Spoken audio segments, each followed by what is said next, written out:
Welcome to Sweetheart Stories, where love, passion, and heartache come together. In today's tale, we'll take you on an unforgettable journey of vulnerability, longing, and the search for true love. Let's dive in. Chapter 1. Dylan. The first time Zoe Clark saw me, my hand was wrapped around my dick. Unfortunately, I wasn't jerking off. If that had been the case, she might have found it sexy. Emphasis on the might, since it isn't a turn-on for every girl, let alone the fact that it would have been weird as shit to be caught masturbating in a bathroom at a party. I wish I could tell you something you'd love to hear, something exciting, like it was love at first sight instead of an unexpected and weird dick sighting at a random college party, or that it was a romantic setup, like we crashed into each other while running to class on campus. Her books flew out of her hands, so I dropped to one knee to help her out, and when our heads knocked together, we looked into each other's eyes, and the rest was history. I think you get what I mean, some kind of dreamy movie scene like that, but fuck no. I know that sounds sweet, and it would melt hearts every time we told people about our meet cute, but, again, that's a no. On the contrary, like I said in the beginning, the first time my eyes landed on Zoe Clark and hers landed on my dick, I was in a bathroom, in the middle of taking a piss while chatting with my friend. "And why did you want to watch me take a piss again?" I asked JP, unsuccessfully trying to understand why I had a spectator. The corner of his lip tipped up lazily, and his gaze dropped low as I unzipped myself. "I see it enough in the locker room, man. Haven't missed it. I was telling you about Isaac, and you're the one who couldn't hold it until I finished." I gave him a side-eyed look as he ignored me and continued. "Man, you should have been there. The way Coach laid it on him after you guys left. I'm not sure he'll come back to practice again. Hell, I'm not sure I want to go back, and I didn't do shit." He paused for a second or two. "You want to bet a 50 on it? You think he'll show up?" I glanced at JP, who was leaning against the wall, eyes closed, face turned toward the ceiling, appearing completely harmless and relaxed. As a rule, JP was never harmless, not on the field, and especially not at a party. The way Coach had been working us on the field lately, I didn't think any of the guys wanted to be there, at least not the ones who were sane. But if you loved the game enough, you handled whatever it threw your way to get where you hoped to get one day. Basically, go big or go home. Always beast mode. Not betting. If he wants it enough, he'll be there. Just as the words came out of my mouth, we heard someone open and slam the door. For a brief moment, the blasting music and shouts from the party downstairs drowned everything out. Sure, someone barging in on you wasn't anything alarming, since it would be stupid to expect any kind of privacy at a college party. But when I looked over my shoulder to see who wasn't patient enough to wait a few minutes, I saw it was a girl hugging the door and did a double take. Be cool. Be cool. This is nothing. Easy peasy. I'm never making new friends again. You can do this. Just open your eyes and turn around, damn it. The brunette still had her back to us, her head resting on the door as she muttered to herself. Frozen on the spot, JP and I glanced at each other. He shrugged, and I watched his lips stretch into a slow, cocky smile. He looked like he had just been handed a shiny new toy. Giving me a chin lift with his distinct smirk in place, he pushed himself off the wall and headed for the poor girl. "You can do anything you put your mind to, baby," he said, managing to spook her thoroughly. As soon as JP spoke, she stopped muttering, spun around to face us, and proceeded to do a pretty damn good imitation of a deer caught in headlights. You," JP countered when nothing else came out of her mouth. As I was getting ready to tuck myself back into my pants, her eyes jumped between JP and me a few times, as if she suddenly found herself on the moon and didn't know exactly how she'd made it up there. Then her eyes dropped down to my hand, which was still very much around my dick. Her gaze flew right back up to my face, then dropped back to my hand again. I could tell she was fighting off a grin because her lips twitched. Shit. Oh, that's penis. Your penis. Shit.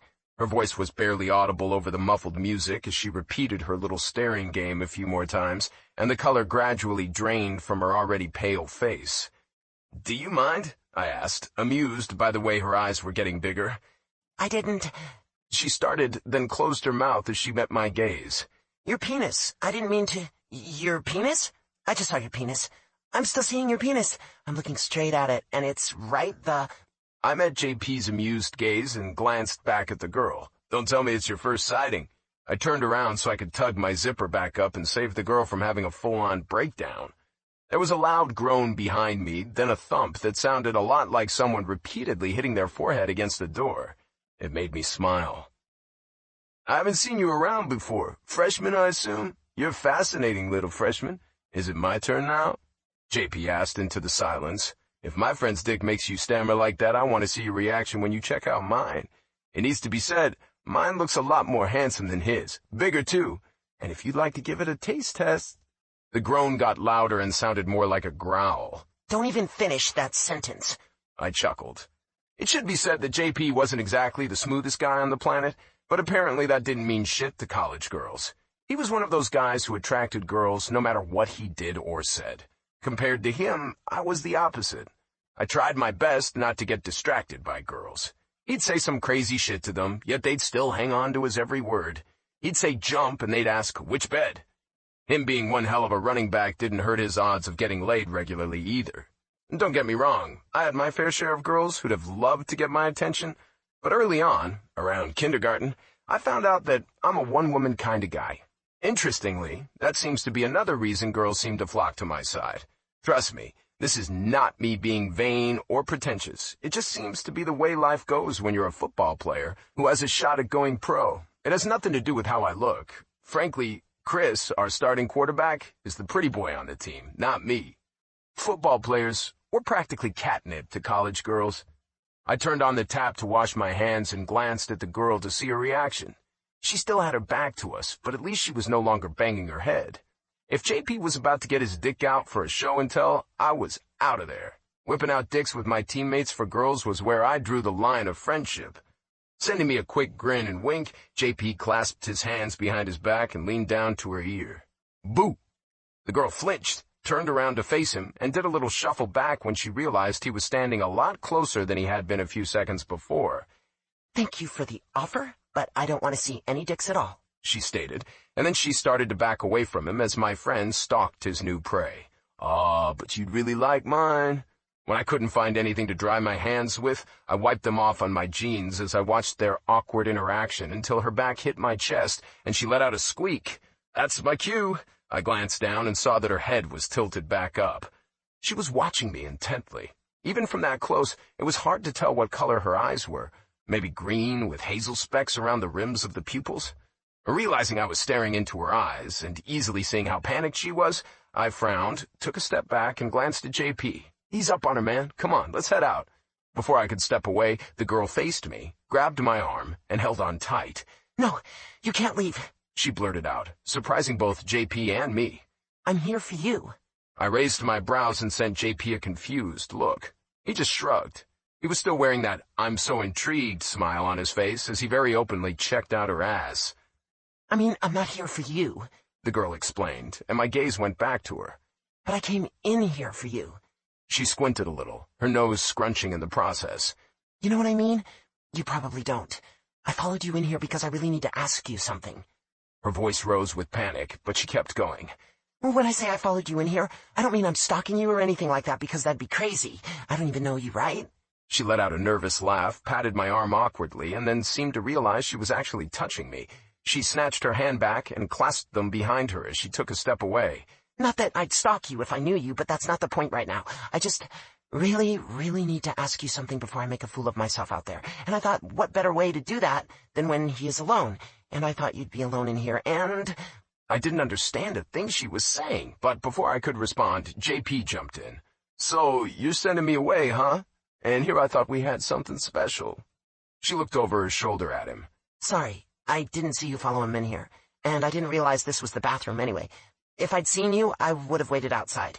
I had no idea you guys did that going to bathroom together thing. It's sweet that you do, though. Her eyes met mine for a second before she quickly looked away and addressed JP again. It'll just be a minute, really. Then you can come back in and have him all to yourself. He arched a brow at her, but otherwise stayed quiet. She glanced at me, and whatever she saw in my face made her wince.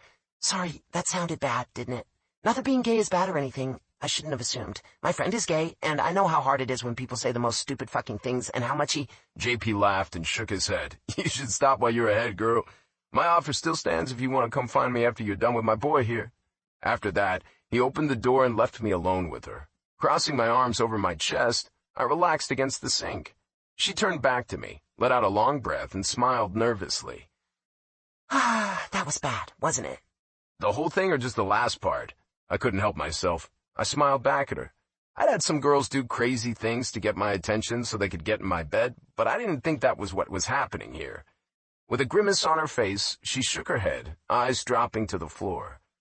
I just assumed this was your room and you would be alone, and then when I came in, you had your, and then he was in here with you. She met my gaze, then quickly looked away. And your thing was out, and then it all went to hell from there. Yeah, she was not the type who chased after football players. Another nervous laugh, and she was backing away from me toward the door. So, I'm sorry, and thank you? My smile grew bigger. For what? She rubbed her hands on her jeans, shook her head, and just appeared miserable as she looked anywhere but at me. At this point, if I'm being honest, I really don't know. Thank you for talking to me, for not kicking me out, for letting me see your penis. Her eyes closed on their own, and she shook her head, took a couple steps back, and lifted her hands, palms out, pausing when her back hit the door. I didn't mean it like that. I wasn't trying to see your penis or anything like that. I told you. I didn't even know this was the bathroom. I mean, I assume it wasn't your best moment, so why would I want to see? Her hand gestured toward my crotch area. You're that. But it looked like you're a shower instead of a grower, so that must be good for you. Congrats. Not that you'd want a stranger to congratulate on something like that, but you're a football player, so maybe you like compliments. For a few seconds, the silence stretched between us, and I was unable to hide my grin.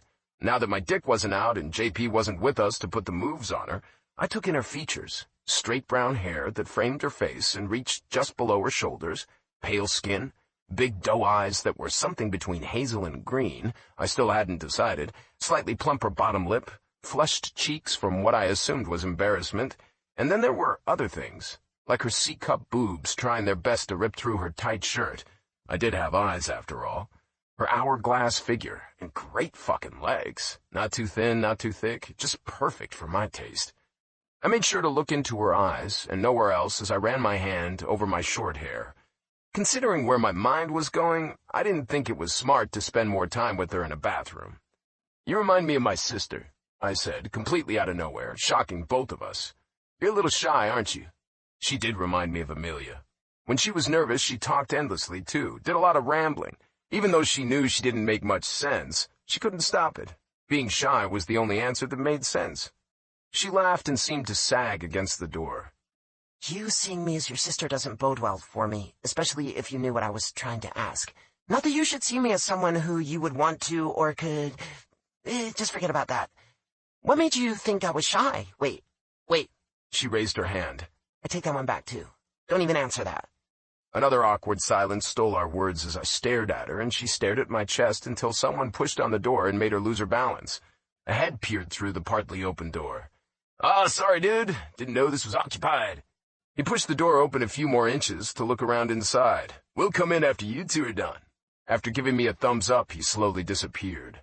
As soon as the door closed, my brunette, the brunette, let out a deep breath and focused her gaze on me. She appeared steadier, but based on the way she was tugging on her shirt, which had "Smile for Me" written on it in big bold letters, I wouldn't have bet money on it. Curious as hell, I waited for her to continue. You know what? I already made a mess, so at this point, asking this can't make things any worse. Already intrigued by her, I gestured with my hand for her to go on. I'm all ears. As I tried my best to hide my smile, she took another deep breath. I need to kiss you. She blurted out quickly. Closing her eyes, she groaned. That wasn't the best way to break it to you. Let me try again. I raised my brow. You need to kiss me. Need to, have to. I mean, they're all the same thing, right? A quick nod. I mean, I don't want to kiss you, not really. I didn't choose you. You didn't choose me? Nope, I didn't. It's not that you're not good looking. You definitely are. In a rugged sort of way, which would work for me. I'd kiss you if I had to, but you weren't my first choice. You're doing wonders for my ego. Keep going. Okay. I'm thinking that really wasn't the best way to go about this.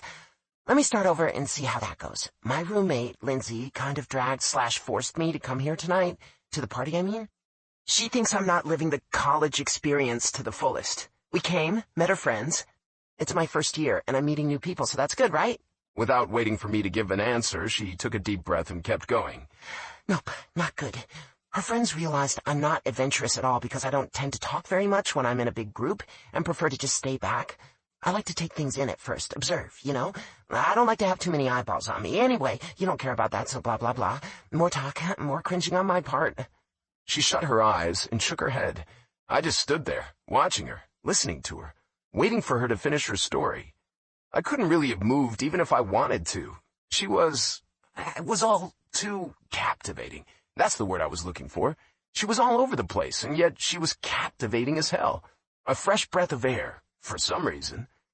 Then they kind of dared me that I couldn't kiss a random guy. I said sure I could, just so they'd stop talking about me, because what are they gonna do? Expect me to follow through on that? Are we in kindergarten? Pfft.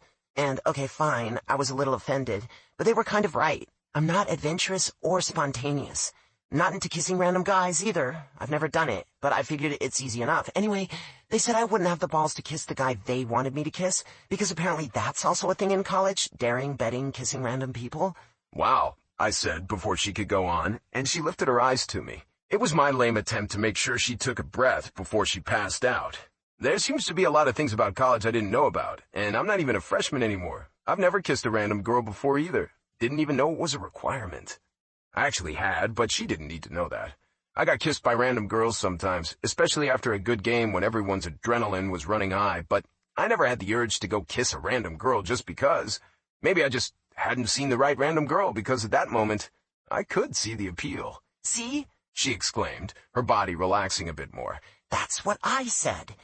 Anyway, we're coming to the painful part, so I'll just push forward.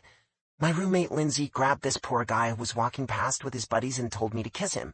So I did, just a quick peck. That's nothing, right? I didn't even touch the guy, just leaned up and pressed my lips against his. It was pretty anticlimactic, actually, and since I've had a little bit of beer... She lifted 3 fingers, presumably indicating the number of beers she'd had, then tucked her hair behind her right ear. I studied her lips. All this talk about kissing, and she had those beautiful, shiny pink lips. I didn't even feel a thing, she continued. No butterflies, no nothing. The guy didn't look all that upset about it since he tried for a second longer kiss. I bet he didn't, I thought. I bet the lucky bastard wasn't upset about it at all. She started talking even faster, making it impossible to follow her thoughts. But then Lindsay's friend Molly randomly pointed at you. You were talking to some guys across the room, and she dared me to kiss you. And what's so special about you, I have no idea. I opened my mouth, but she held up her hand and continued without a pause. So I had to say I could because I'm not good with dares and bets. I get a tad bit competitive. Since I got away with just a peck with the last guy, they dared me to go full out with you. Again, I don't know if you're some kind of hotshot or something, but I guess there is something about you that makes you special enough for them to insist that much. Maybe you're their type. I don't have a freaking clue. I asked them to give me a few minutes and followed you here so I could ask your permission before I attacked you in front of everyone, or at least attempted to attack you in front of everyone to basically suck your face. Now, after what I've seen, just to make sure, you're not gay, are you? Because if that's why they insisted so much, that's cruel. When she kept looking at me expectantly, I straightened up and rubbed the back of my neck. This is probably going to sound like a lie to you, but how to say this? As much as I'd love to help you out with your dare, I have a girlfriend. We'd only been out once, but still. She's late getting here, but she's probably out there now, and I think I should... Oh, of course. Okay. I watched her eyes bounce all over the place, her gaze touching me only once or twice, and even then, only for a second. Then she blindly reached for the handle, opened the door, and stepped out. I'm really sorry, you know, she started, her voice slightly louder in an effort to be heard over the ruckus going on outside. Her eyes dropped down to my pants, then came back up to my eyes. About that, and everything else, the whole night has been weird and stupid. I'm just gonna leave, and... Another step away. Yeah, sorry, she repeated, her eyes focused on my shoulder instead of my eyes as she kept backing away. That's when I realized her eyes were watering. Having a sister teaches you a thing or two about these things, and I knew this girl was seconds away from crying. Wait! Hey, wait! I yelled, quickly walking after her before she could disappear. She glanced back at me over her shoulder without stopping. What's your name? I yelled louder. She gave me a small smile, something between sad and horrified, just as I watched that first tear slide down. Then she was gone, disappearing into the crowd before I could reach her. Why I wanted to know her name, why my eyes looked for her every now and then the entire night, back then, I didn't know. Chapter 2. Zoe. 1 year later. The second time Dylan Reed saw me, I was trying to disappear into thin air. If we didn't make eye contact, if I couldn't see him, he couldn't see me either, right? Well, apparently, that's not how it works.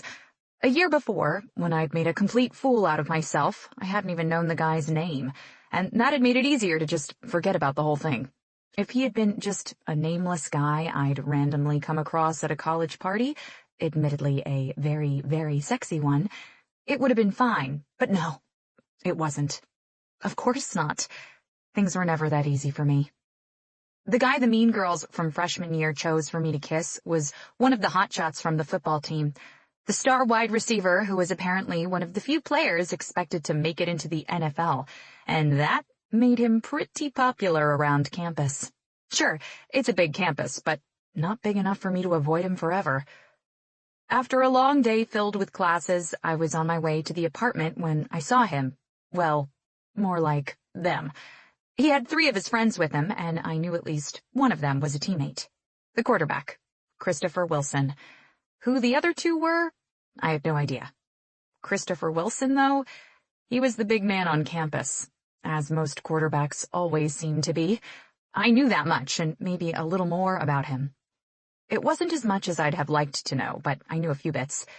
Even so, at that moment, seeing Chris didn't even register in my mind. The person walking next to him had all my attention. Dylan Reed. All 6 feet 3 inches of him. Laughing at something his friends were saying, he was maybe 45 feet away, coming straight toward me. I stopped walking, just froze to watch him. Some girl bumped into me, apologized, and I couldn't even respond. Standing paralyzed in the middle of campus, my stomach dropped, and I felt the blood drain from my face. No. I didn't want him to see me just then. I had no makeup on, and I was running on 3 hours of sleep. My hair was in a very, very messy braid that didn't even really count as a braid anymore because it looked like I'd been in a fight with an angry crow and lost, and my clothes? I couldn't even remember what the hell I was wearing and couldn't find it in me to look down and see. More than likely, I wasn't wearing anything spectacular. Anyway, hell, I really didn't want him to see me again, period. 30 feet. Staring at him, I lost precious seconds I could have used to get away. I knew that because I'd managed to do it successfully before. That day, however, I was too dumbstruck to do anything but watch him come closer. Maybe it was the lack of sleep that had me stuck in my place, or maybe it was the way he walked, the way his shoulders moved, and snap out of it! He still hadn't seen me, his face tipped down, listening to his friends. 25 feet. I thought maybe if I just stood where I was, closed my eyes, and made no quick movements, he'd walk around me and it would be over in a few seconds. Yet one more of my brilliant ideas. Or better yet, maybe he wouldn't recognize me at all. To be honest, that was a pretty strong possibility. After all, who knew how many girls threw themselves at his feet on a daily basis? Most likely, he had forgotten about that awkward girl from the bathroom at the house party, aka me, the very next day. 20 feet. He was wearing a long-sleeved gray Henley that showed how great his arms were, and I mean, great. That was one of the things I specifically remembered from that night, which might have had something to do with the fact that I was a sucker for good, strong arms, but that's not the point. Those same arms were connected to some even greater shoulders. He had brown, short-cropped hair, which didn't work for everyone, but on Dylan Reed, on him, it worked wonders. He had strong, masculine features. I couldn't see his eyes, but I knew they were blue. To be more specific, dark blue, like the ocean. A year before, I had looked into them for several long seconds. His jawline was sharp, cheekbones strong, lips so full you couldn't stop wondering how they would feel against your own. 15 feet. His nose must have been broken at some point because I remembered thinking it was something that set him apart. You wouldn't be able to tell from afar, but like I said, I'd stood closer to him before, had looked up into his eyes for just a second or two, and then focused on anywhere but his eyes. That slightly crooked nose added even more character to his already pretty perfect appearance. I imagined it was fairly easy to get your nose broken as a football player, maybe even more than once. He wasn't pretty. I wouldn't have used that word specifically. You might not even call him traditionally handsome, but he was certainly striking. He had charisma, confidence. He looked strong and big and maybe a little rough, too. But more than anything, he looked solid. Yes, that was one way you could describe Dylan Reed. I'm not even talking about in a physical sense, though he was solid on that count, too. He wasn't a guy you could forget easily. He lifted his head and made eye contact with me. The big smile he was sporting slowly melted off his face. Dead. Just chock full of brilliant ideas that day, I quietly gasped, spun around, and kinda started speed-walking while cursing myself. Not my best moment, as you can imagine. My eyes were glued to the ground, and my stomach dropped for the second time. Calm down, you drama queen. Hey, you! Wait a second, hey! No, nope, not doing that. Just in case he was yelling at me, and I was pretty sure he was, I closed my eyes as hard as I could, as if that would help make me invisible, and quickened my steps, which was how I walked smack into people. People, as in multiple, of course I did. What did you expect with my luck? I didn't fall on my ass, and that was my only saving grace. When the group I'd, run into looked at me with bulging eyes, I swallowed my hasty apology. What have you done? One of them whispered before looking at the ground. Thinking maybe they were exaggerating a bit with the whole "the world just ended" act, I followed his gaze and discovered that not only were my books scattered all over the place, there was also an architectural model lying on its side in the middle of the mess my stuff had made. It was not some simple cardboard thingy either. Oh no, it looked like it was made of wood. And it was huge, huge enough that there was no way one person could carry it on their own. Hence the 4-person group. Completely forgetting why I was in this mess in the first place, I dropped to my knees and reached for the scaled structure. I'm so sorry, really. Don't touch it, yelled the same guy who had spoken a second before as he slapped my hand away, actually slapped it. Surprised, I cradled it against my chest. He hadn't hurt me or anything, but I couldn't even remember the last time my mom had slapped my hand away for trying to steal food from the table. As the other guys crouched down to help their friend, while grumbling, I might add, I quickly glanced around to see that we had an audience. How nice. Just perfect. I'd always thought a red face did wonders for my complexion. The silver lining was that Dylan Reed was nowhere to be seen, and I couldn't help but feel cold relief wash over me. God damn it. You broke the door. I'm so sorry, I repeated, a little lower in volume this time, but the guys kept giving me angry looks. From what I could see, there was no real damage, other than said door, of course. When they chose to ignore me, I tried to focus on my own scattered notes and books on the ground. Thankfully, I'd left my camera at the lab that day. Otherwise, I wasn't sure it had been as lucky as the model building. I really hope it didn't. I noticed the guys straightening from their crouch, holding the building oh so gently between the 4 of them. I didn't get to finish my sentence as I received one last death glare before they walked around me to hurry away. Still on my knees, I sighed. What a great end to my already crappy day. Here, don't forget this one, said someone to my right. I froze again, my heart picking up speed.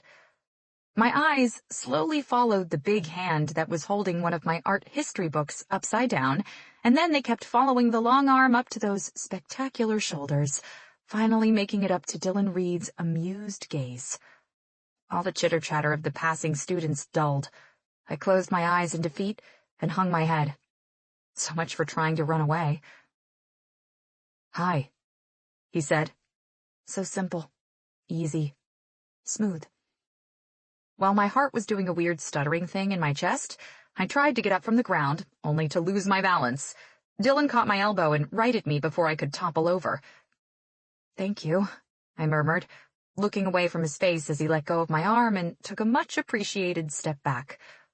I cleared my throat, as if that would make any difference. Hi. God, I was so ashamed. Not only had I asked him if I could kiss him like a middle schooler when he had a girlfriend waiting for him outside just because I couldn't back out of a dare, I'd also seen his penis. Although, seeing a penis wasn't such a bad thing. Quite the opposite, really. I liked looking at a good penis. What girl doesn't? But on top of all that, now he'd seen me bulldoze some architecture majors. How many times was I gonna make a fool out of myself in front of this guy? "Hi," he repeated, holding out my book again. I mumbled my thanks, grabbed it, and finally lifted my head up to see an infectious smile on his lips. It completely transformed his face. Those strong, sharp lines softened, and if he'd looked amazing before, when he smiled like that, it made me want to be the reason for it, which only made him more irresistible. My own lips twitched in response, and I could feel my cheeks warm up under his piercing gaze. Hey. You didn't tell me your name," he said, smile still going strong. I forced my gaze away from his curious one. "Oh." Slowly turning away, I decided it was best to act like I didn't know what he was talking about and simply started walking again. "You remember me, right?" I felt this was a good time to start on that power walk, burn some calories, get away from people. My escape wouldn't be that easy, though. He followed me, walking backward, keeping pace, studying me. "Last year? At the end of first semester, some Greek party, don't remember which one." I sent him a quick, panicked look, then looked away just as quickly when I realized he was studying me intently. "You know, I was in the bathroom, then you came in and asked me if—" "Oh, now I remember." "You little liar." "Yeah, yes, of course. Hi." My voice came out in a croak. I laughed, a little awkwardly. "So many parties that year. Couldn't remember at first." Mentally, I rolled my eyes at myself. I'd been to 3 parties, maybe, and that was a big maybe. "How have you been?" "I'm good. Great, actually, now that I finally saw you again." Is he making fun of me? I quickened my pace. He was right there with me. "I'm Dylan," he said when he caught on to the fact that I wasn't going to say anything more. "That night I tried to catch up to you, but you disappeared on me. You were right there, and then you weren't." I sent him another look. I would have quickened my pace yet again, but I thought it would have been even more embarrassing and just plain weird if I just started actually jogging, and it's not like he couldn't catch up to me without breaking a sweat anyway. I made a hybrid laughing choking sound. "That's me," I said with mock cheerfulness. "I'm there, and then I'm not. I exist, but I really don't. Awkward, awkward, awkward." "And I know your name. Everyone knows your name." I stopped speaking so I could breathe for just a second. I was a little embarrassed, as you can imagine. A lot embarrassed, actually. If I didn't throw up on him in the next few minutes, I knew I'd be safe. "If I'm not embarrassed that you saw," I sent him a panicked look. "You have nothing to be embarrassed about from that night either." He continued quickly, and then he grinned. "I'm not embarrassed, just in case you were wondering." His penis. I'd had the privilege of seeing his penis. The penis I could still visualize if I closed my eyes. Not that I sat around and pictured penises in my mind or anything like that. If I wanted to see one, I could easily ask my boyfriend to take it out for me, though I had not done so as of yet. His tone had me glancing at him. Did he have to bring that up? Why was he even talking to me? To make me feel even worse? And where the hell were his friends? Chris? I gave him what I hoped was something close to a smile instead of a grimace, and kept quiet. "You're gonna tell me your name, right, Flash?" I watched him glance around, then focus his gaze back on me. "I mean, it's crowded, and you proved you're fast, I'll give you that. But I'm pretty good on my feet, and this time, now that I know what to look out for, I'll catch you. No problem." Hi, Dylan. Meet mortification in the flesh. "Flash?" I asked, confused. He smiled. "One second you're there, the next you're not?" He was repeating my words. Clearing my throat, I ignored the somersault of my heart. I had a nickname. He had given me a nickname. "It's Zoe." There went that smile again. He tried my name on his lips. Fascinated, I watched him do it. "Zoe? Okay then." "Zoe." A grin. "Goody." I'm a little late to somewhere, so No one ever died of a few white lies. Still a little shy, huh? He said quietly, his smile a little smaller now, more intimate. I moved my bird's nest of a braid from my left shoulder to my right, thinking that having a curtain between us wouldn't be the worst thing in the world. I'm afraid it's a permanent thing. As if he knew I was trying to hide behind my hair, he chuckled.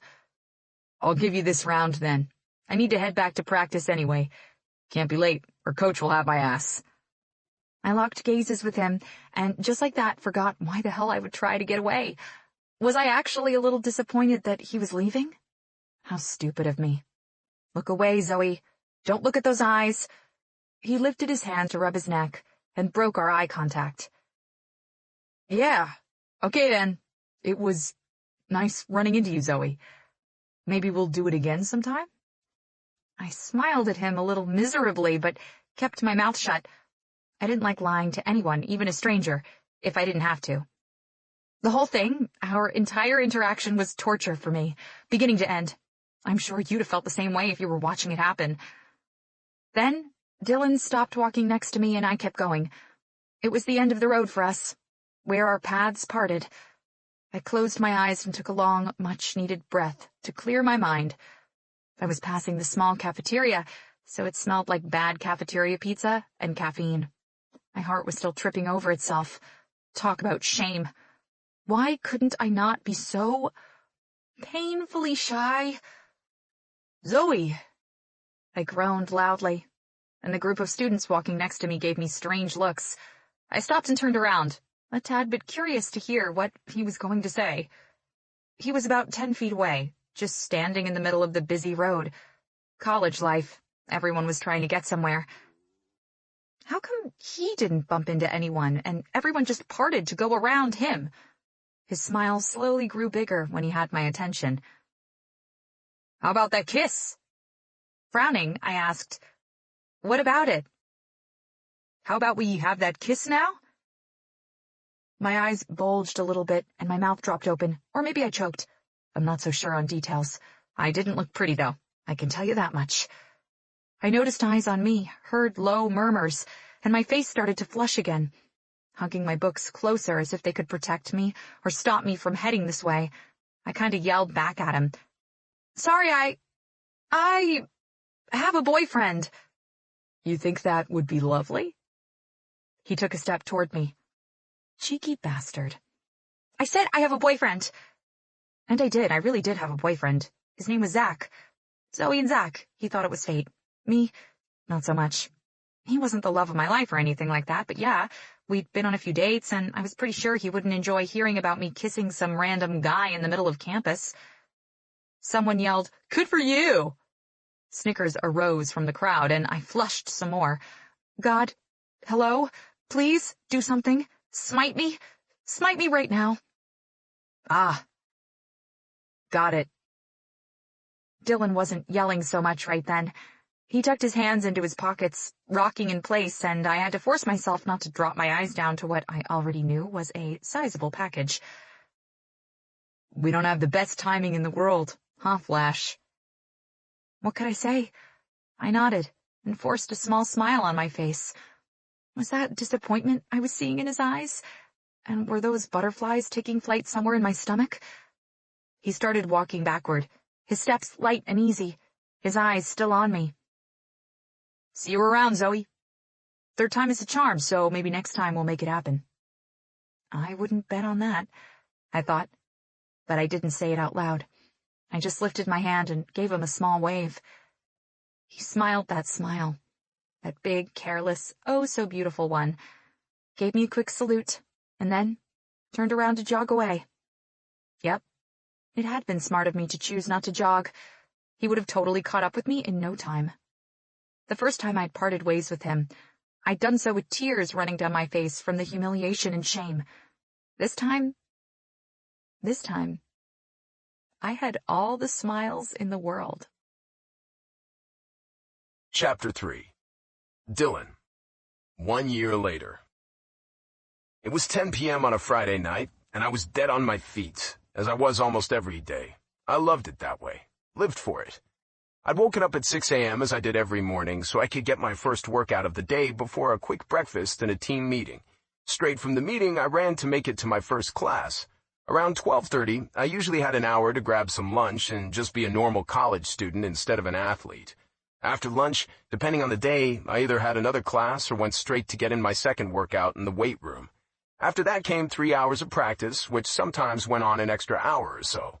After a 30-minute break that included a smoothie and a sandwich, I found myself in the library trying to finish an assignment that was due the next day.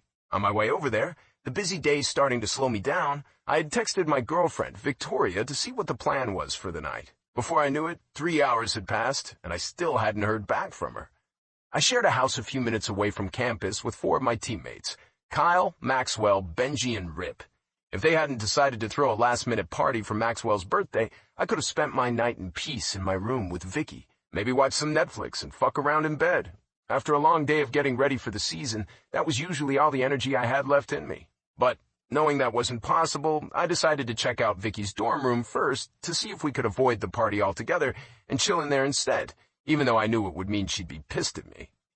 Unlike me, she always had an abundance of energy and time for parties.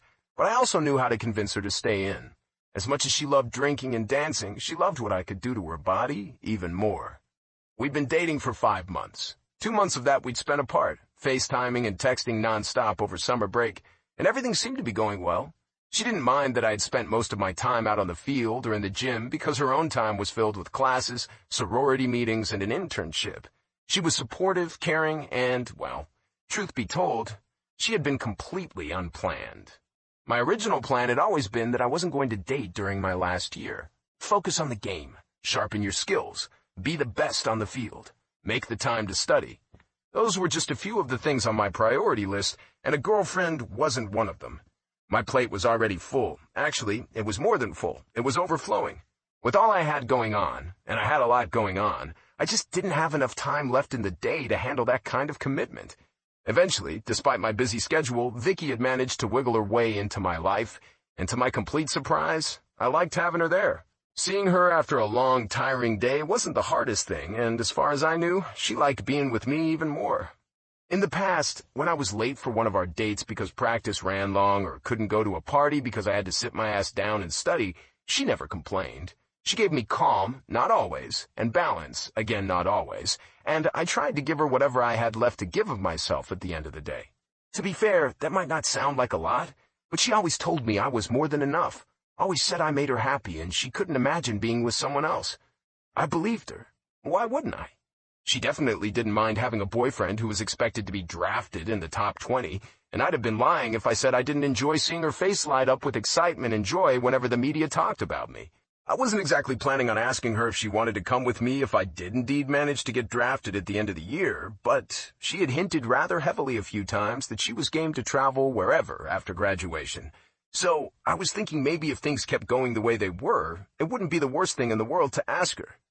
After talking to Vicky's roommate and learning that she'd actually left for the party, hoping to find me there, I assumed, I finally left campus, mentally trying to prepare myself for the mess that was waiting for me at the house. Surprisingly, the house didn't seem to be as crowded as I'd feared. Instead of inviting the whole school, they just had the entire team packed into our 3-story house.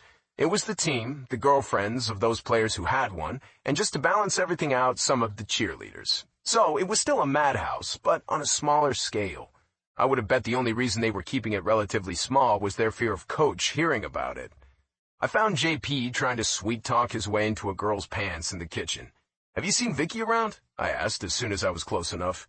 "Not yet. I'm sure she's around here somewhere. Where have you been, man? You missed the Madden tournament." Before I could escape, he slapped his hand on my back. "Meet Layla before you disappear somewhere. She is the girl of my dreams. Girl of my dreams, meet my main man." I shook my head and watched the girl giggle into her red cup. Hello, Dylan. JP pulled her back against his front and rounded his arm around her collarbone. He leaned down, ran his nose against her neck. "Let me have a taste. Then you can tell me all about what you're planning to do to me." Absent-mindedly handing me her plastic cup, he proceeded to attack her lips with enthusiasm. Leaving them alone, I checked out the living room, picking my way through couples making out in the hallway, then went down to the basement, where things were moving a bit faster, and finally headed out to the backyard. She was nowhere to be found, so I sent her another text as I headed over to Chris and a few of the other guys before I went back in the house. Chris, have you seen Vicky around? She's supposed to be here, but I can't seem to find her. I just got here a few minutes ago. Have you checked inside? I sighed. Yeah, not there. Didn't see you at practice today. Everything all right? I asked when the other guys started to argue about the upcoming game. Yeah, I was in the weight room, left before you guys were done. He saw the look on my face and continued. Don't ask. I'll tell you about it later. Chris was one of my closest friends. Coach? I was guessing it was another argument. Chris was the son of Mark Wilson, one of the greatest quarterbacks of all time, and our coach. They argued all the time. You'd think with his dad as the head coach he'd have things easier, but no. Chris worked just as hard as the rest of us, if not harder. We spent long, extra hours practicing together, perfecting our game. He let out a long breath. Yeah, we'll talk later, okay? It's been a long day, so I'm gonna call it a night and head home. I don't want him on my ass. I'll find you tomorrow. Before I could ask anything else, he said his goodbyes to our small group and left. I checked my phone again. Nothing from Vicky. Thinking maybe she wasn't getting the texts, I tried calling her a few times, but she never answered. Starting to get worried, I excused myself and slowly made my way upstairs. My room was at the very end of the hallway on the second floor, and because the party had been a last-minute deal, I hadn't locked it before I'd left that morning. As I passed the first door next to the staircase, my steps faltered. The second and third floor were always a no-go when the guys threw parties. If I hadn't known Kyle, our best tight end, for as long as I had, I would have barged in and kicked everyone out. But this was Kyle. If the sounds coming through his door were anything to go by, it was more than likely that there was an orgy going on in there, and he was most definitely the star of that show, which didn't bode well for my room. An eye full of multiple naked bodies would teach me to lock my door next time. Hesitating in front of my door, I listened for any suspicious sounds. When I couldn't hear anything, I opened it and was relieved to find that no one had made it that far yet. The bad news was that Vicky wasn't in there either. I called her again. No answer. I tried a roommate and she answered on the second ring. Dylan? Jesse, Vicky isn't at my house. Has she come back there? No, I told you. She said she was going to meet you at your place. I sat down on the edge of my bed and rubbed my temple. Just because they weren't blasting the house with music didn't mean people weren't being loud to make up for it. But she isn't here. She knew I was planning on studying in the library after practice, so why would she even come here to look for me? I'm not sure what you want me to say, Dylan. We had a sorority meeting at 8, and after that was over, she changed and said she was heading out to your place. That's all I know. She probably has her phone on silent. Try again. I got up and started pacing back and forth in the confines of my small room. Look, I've tried 10 times already and she isn't answering. It's not like her to ignore my text, or any text for that matter. You know better than I do that her phone is always glued to her hand. I'm starting to get worried here. Jessie's long sigh reached my ears. I could picture her rolling her eyes on the other end of the line, which was basically her default when she interacted with people for longer than a minute. Do you want me to call one of the girls and see if she doubled back there instead? I'd appreciate that, Jessie. Without saying anything else, she hung up on me. Even though the shower was calling my name, I was still worried enough that I decided to check the house again, and maybe ask a few more guys if they'd seen her around. If she'd made it to the party, someone must have seen her, and if not, I was ready to go out and search for her. As I was passing Kyle's room, I noticed that the orgy was winding down, the moans and grunts quieter now. I tried the door and opened it. Since I had no idea who was in there with him, I kept my eyes on the floor when I asked, "Hey Kyle, did you see Vicky downstairs tonight? Her roommate said she came here." Even though I'd heard Kyle murmuring to someone just seconds before I opened the door, the sudden silence that came with my question had me looking up. The last thing I remembered seeing was Vicky, in the middle of the bed, between a pair of dicks, Maxwell's and Kyle's to be specific, on her hands and knees. I'm sure you get the picture I was staring at. I remember Vicky screaming at us to stop. I also vaguely remember Maxwell trying to give me explanations. I must have skipped minutes in between because the next thing I knew, JP and Benjamin, our right guard, were hauling me off of Kyle. Breathing with difficulty, I tried my best to throw them off, but they weren't budging. It's okay and done with. Settle down," JP shouted in my face as he held my head in his hands and tried to catch my eyes. Benji, a mountain of a man and another one of my close friends, was holding my arms at my back as he tried to shuffle us out of the room. Even if I could have gotten JP out of the way, there was no way I could shake Benji. JP was still pushing on my shoulders to stop me from going after Kyle. "We're just gonna get some air, okay, Dylan? Take it easy, man. It's not worth risking your future. Keep it locked down." Before they could pull me out, I glanced around the room. Maxwell was holding his bloody nose, but otherwise was fine from what I could see. At some point, he may have put his dick back into his pants after pulling it out of Victoria's mouth, but the buttons of his jeans were hanging open, and he was still shirtless. Kyle was naked and squirming on the ground, the room now filled with a different kind of moaning.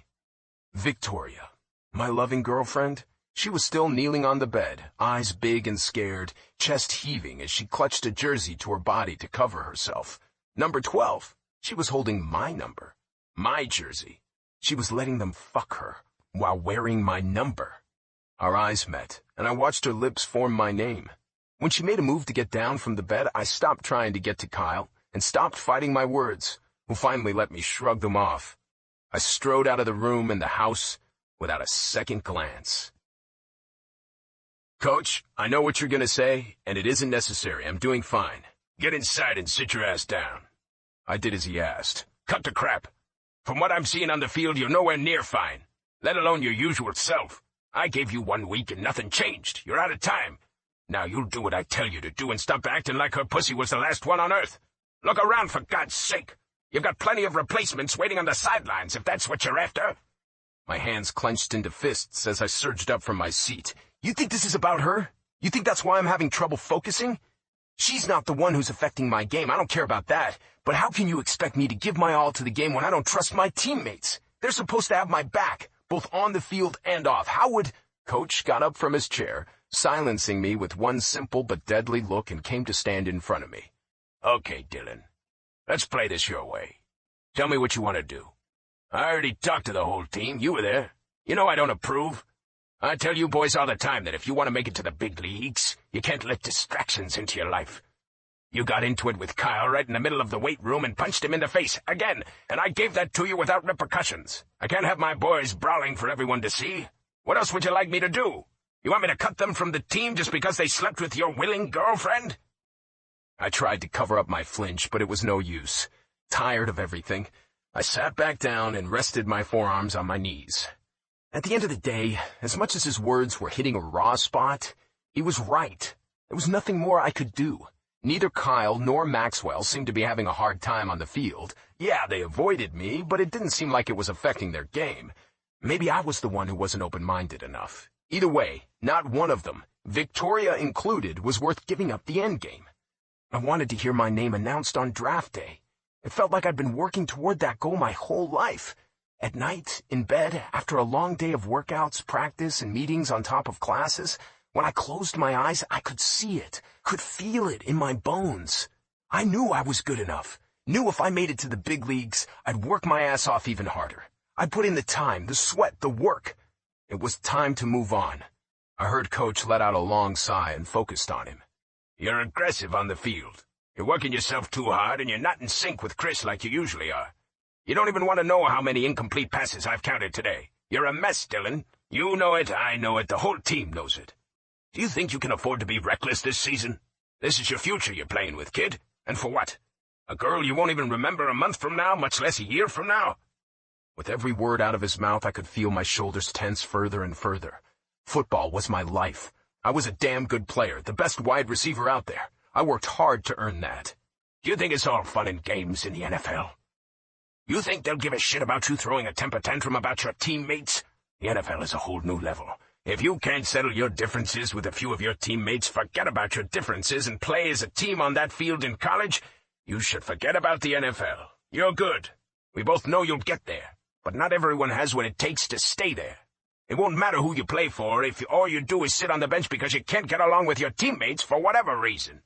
Unless you're out on that field, giving it all you got. Sir, with all due, shut up, Dylan.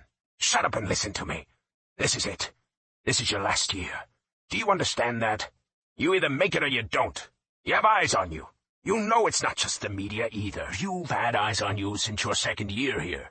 And don't forget that you were the one who chose to finish school before moving on to the big boy league. The season starts next week. You have a shot. But you know every game counts. Don't screw everything up, not for something stupid like this. Sir, I have no intention of screwing anything up. I'm working on it.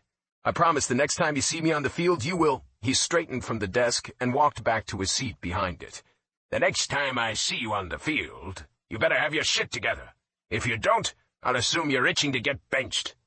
Pulling out a small key from the back pocket of his jeans, he unlocked the top drawer, took out another key, and tossed it to me. My hand shot out and I caught it in my palm before it could connect with my face.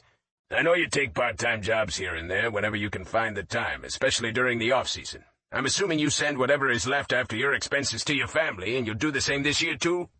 I held the key tighter in my hand, felt the edges biting into my skin, and gave him a silent nod before he continued. Then you can't afford your own place. It's too late to apply for campus housing, and I can't have one of my top players sleeping on the floor at one of his teammates' houses.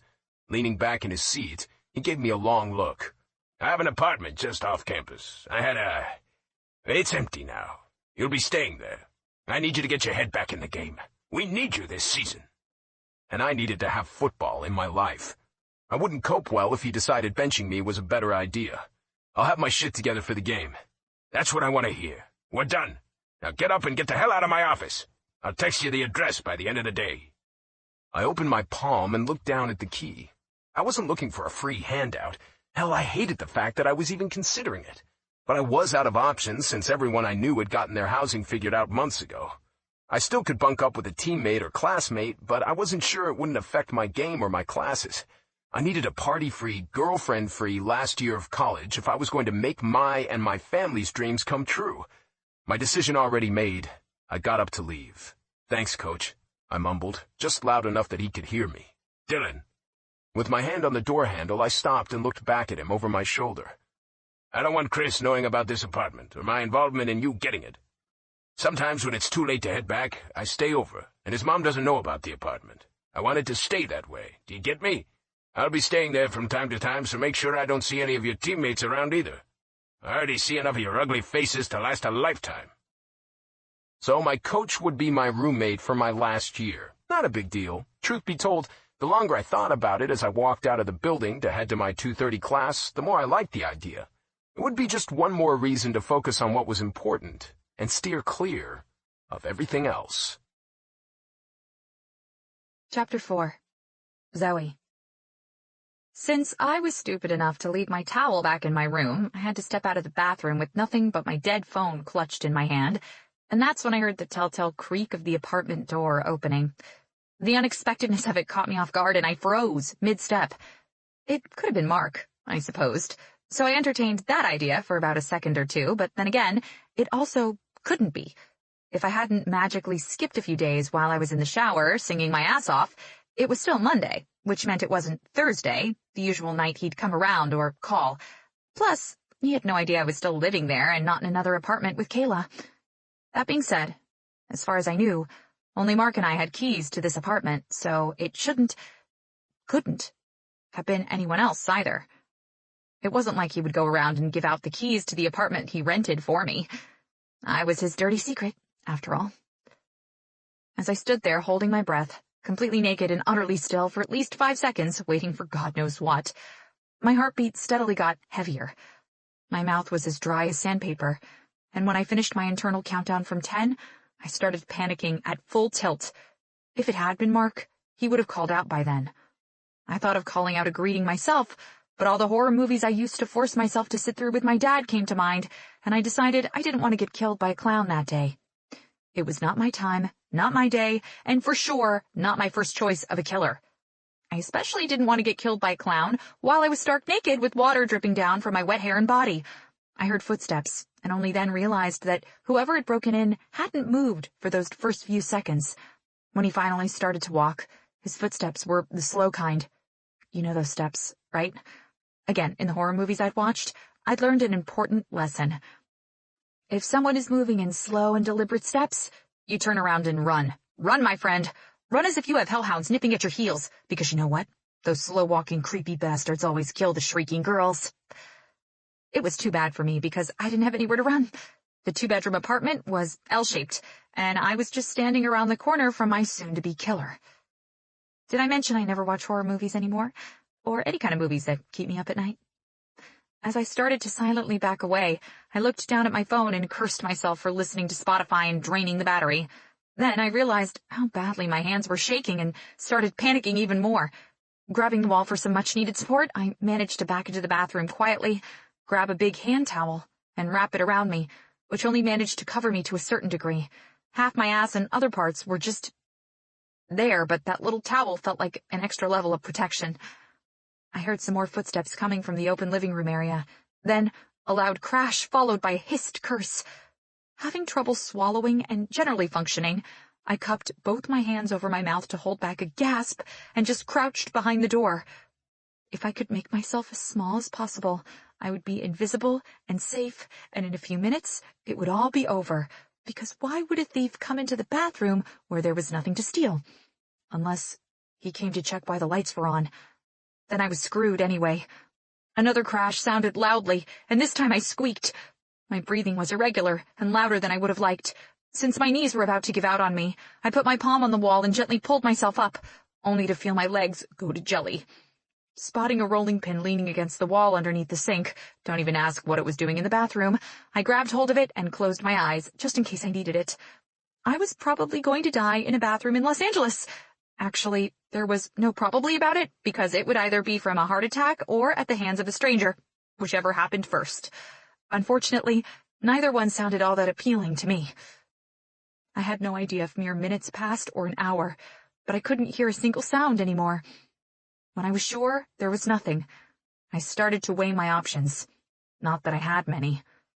Even so, I was either going to suck it up and get out of the bathroom, or I was going to stay in there indefinitely. Then I remembered that all my camera equipment was out in the open in the living room.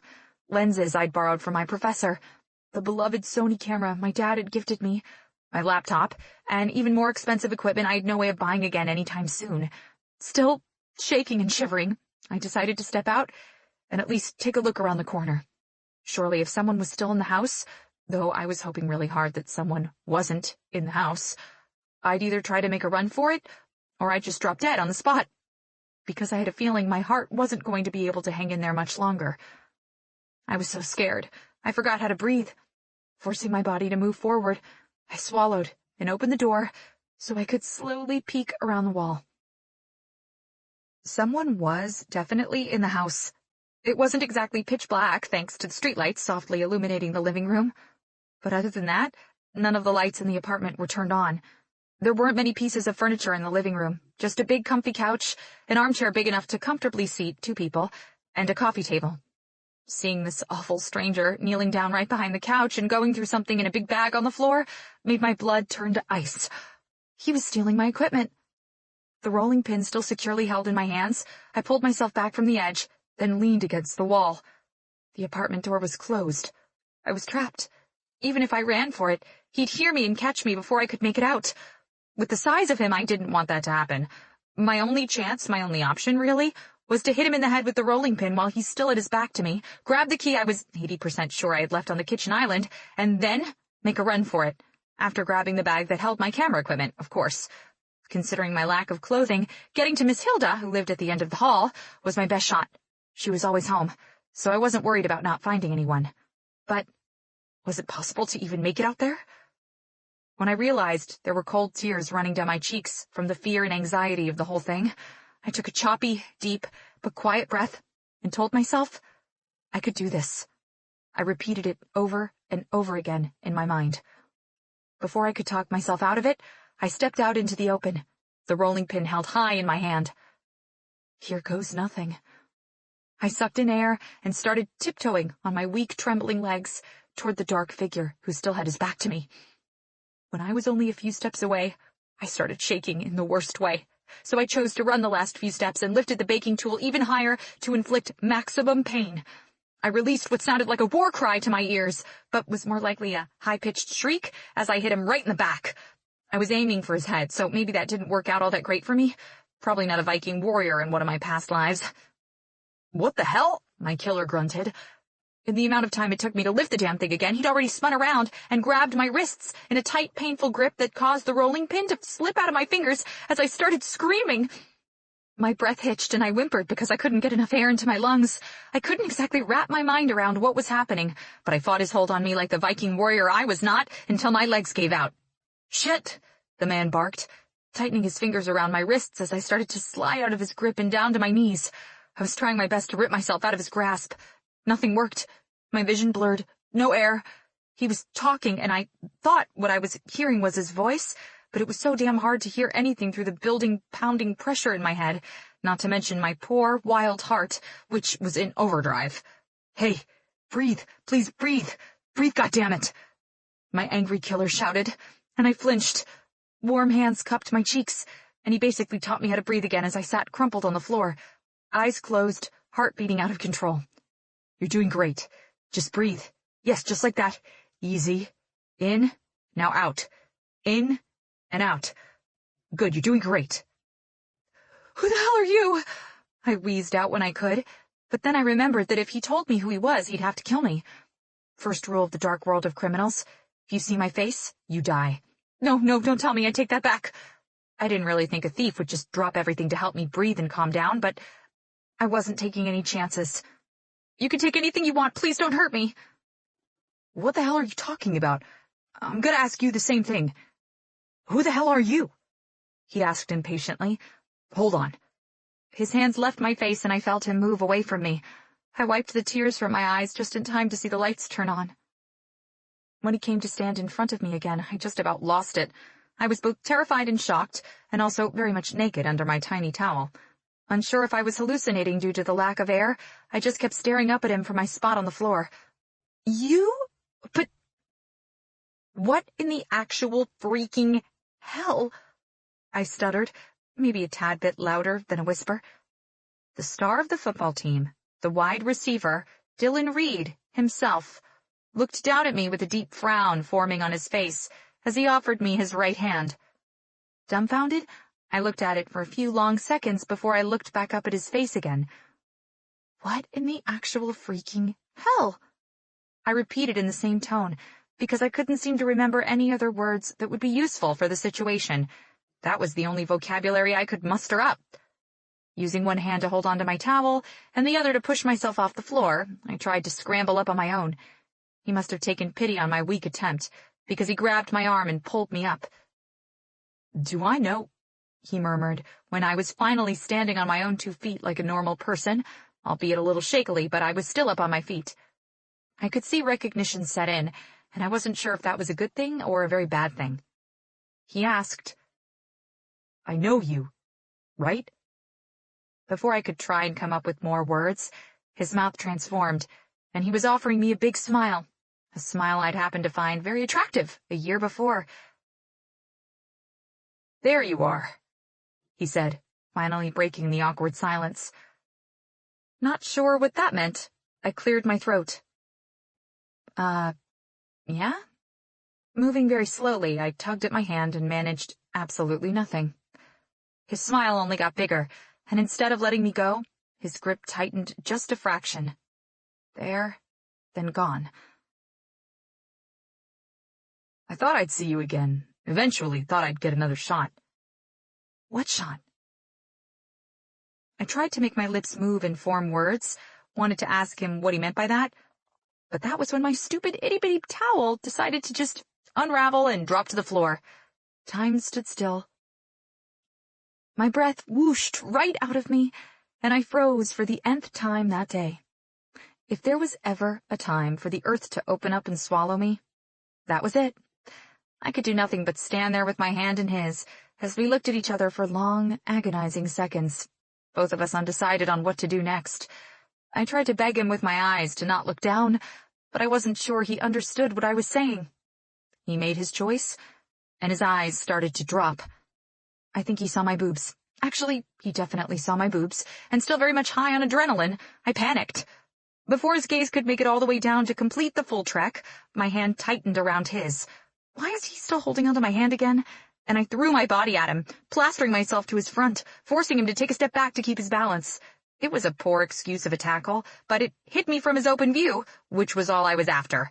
The backs of his thighs hit the back of the leather couch, and he wrapped an arm around my waist to keep us upright. "Don't!" I yelled right in his face. "What are you doing?" I could already feel the burning heat in my cheeks, and when I say heat, I don't mean the cute, "Oh, look at me, I'm all naturally blushed" kind, but more like the, "I'm impersonating a tomato right now" kind. It was the third time I'd come face to face with this guy, and each and every time I'd embarrassed myself beyond what could reasonably be called cute. Sure, in the last few years I'd become less shy, going from painfully shy to just plain shy, so I didn't really care all that much about what had happened that first night I met him, but him seeing me naked was just the cherry on top of everything, and it was too much. He cleared his throat and looked down at me. Hi. Hi? That wasn't the answer I was looking for. This wasn't the welcome I was expecting, especially since I wasn't expecting any welcome at all. I cleared my throat, too, because he had done it, and it was something to do. I tried to keep my eyes on his, even though I was practically shaking with the need to run. Well, I wasn't expecting to welcome anyone. I managed to squeak out the words after some time. I swallowed and lowered my voice. Please don't look at me. That right arm tightened around my naked waist as he brought us to an upright position, so I was no longer lying on him. Make no mistake, I was still plastered to his body, and I wasn't thinking of letting him go anytime soon, either. My poor heart thundering. Our eyes met for a very brief second. One side of his mouth quirked up. To be completely honest with you, I'm not sure if I can do that.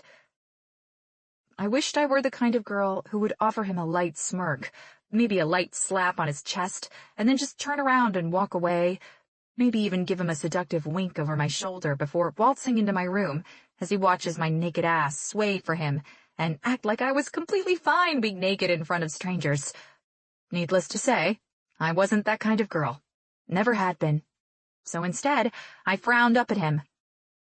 Are you kidding me? I asked in a whisper, when I couldn't think of anything else to say. I needed at least a week to process what had happened in the last 10 minutes. He offered me a small smile. I'm sorry, I didn't mean it to sound like... I just meant I'm not sure if I can look away from your face. Never mind. You wouldn't understand. I won't look down. I couldn't return his gaze, so I looked at his lips when they moved. Promise. His palm, which was splayed open at the small of my back, slowly moved up a few inches, and I accidentally arched into him. Goosebumps were rising on my skin all over my body, and the drops of water falling from my wet hair onto my shoulders and back weren't helping matters. He was warm, and I was freezing. I'm gonna need that towel, I said, looking away as I tried to ignore the fact that I was starting to feel my nipples getting hard. It wasn't because I could feel his abs contract against me or because that arm around me was doing things to me too, but because it was getting chilly. Could he feel it too? Can you lean down with me so I can get it? Or can you look away so... Dylan took his hand off of my back, and the sudden loss of the warmth of his skin on mine caused a small shiver to go through my body. He tilted his head up toward the ceiling and gripped the edge of the leather couch. Keeping my eyes on him, on those bulging arms, I slowly let go of his shirt, peeled myself off of him, and had to open and close my hands a few times to get rid of the tingles in my fingers. Still keeping my eyes on him, to make sure he wasn't looking, I quickly leaned down and grabbed the towel from the floor. Instead of wrapping it around me again where it would cover practically nothing, I decided to hold it up horizontally, to cover more area. At least that way, instead of dancing on the edge of flashing him my private parts, only my backside would be open, and I was counting on there being no more surprise guests. Now that he was looking at the ceiling and not at me, I took my time to take in all of him. Good Lord. Dylan Reed is standing right in front of me. I noticed the jeans, the damp t-shirt that fit him a little too perfectly, the wide shoulders. His arms looked bigger than I'd remembered, and I got stuck looking at that part of his body a little longer. They'd been no matchsticks before, but still. He was all hard muscle, nothing extreme, just toned, hard perfection. Even his freaking forearms looked firm and perfect, with a light dusting of hair. Your shirt is wet, I blurted out, not knowing what else to say. He looked at himself, brushed a hand down his front.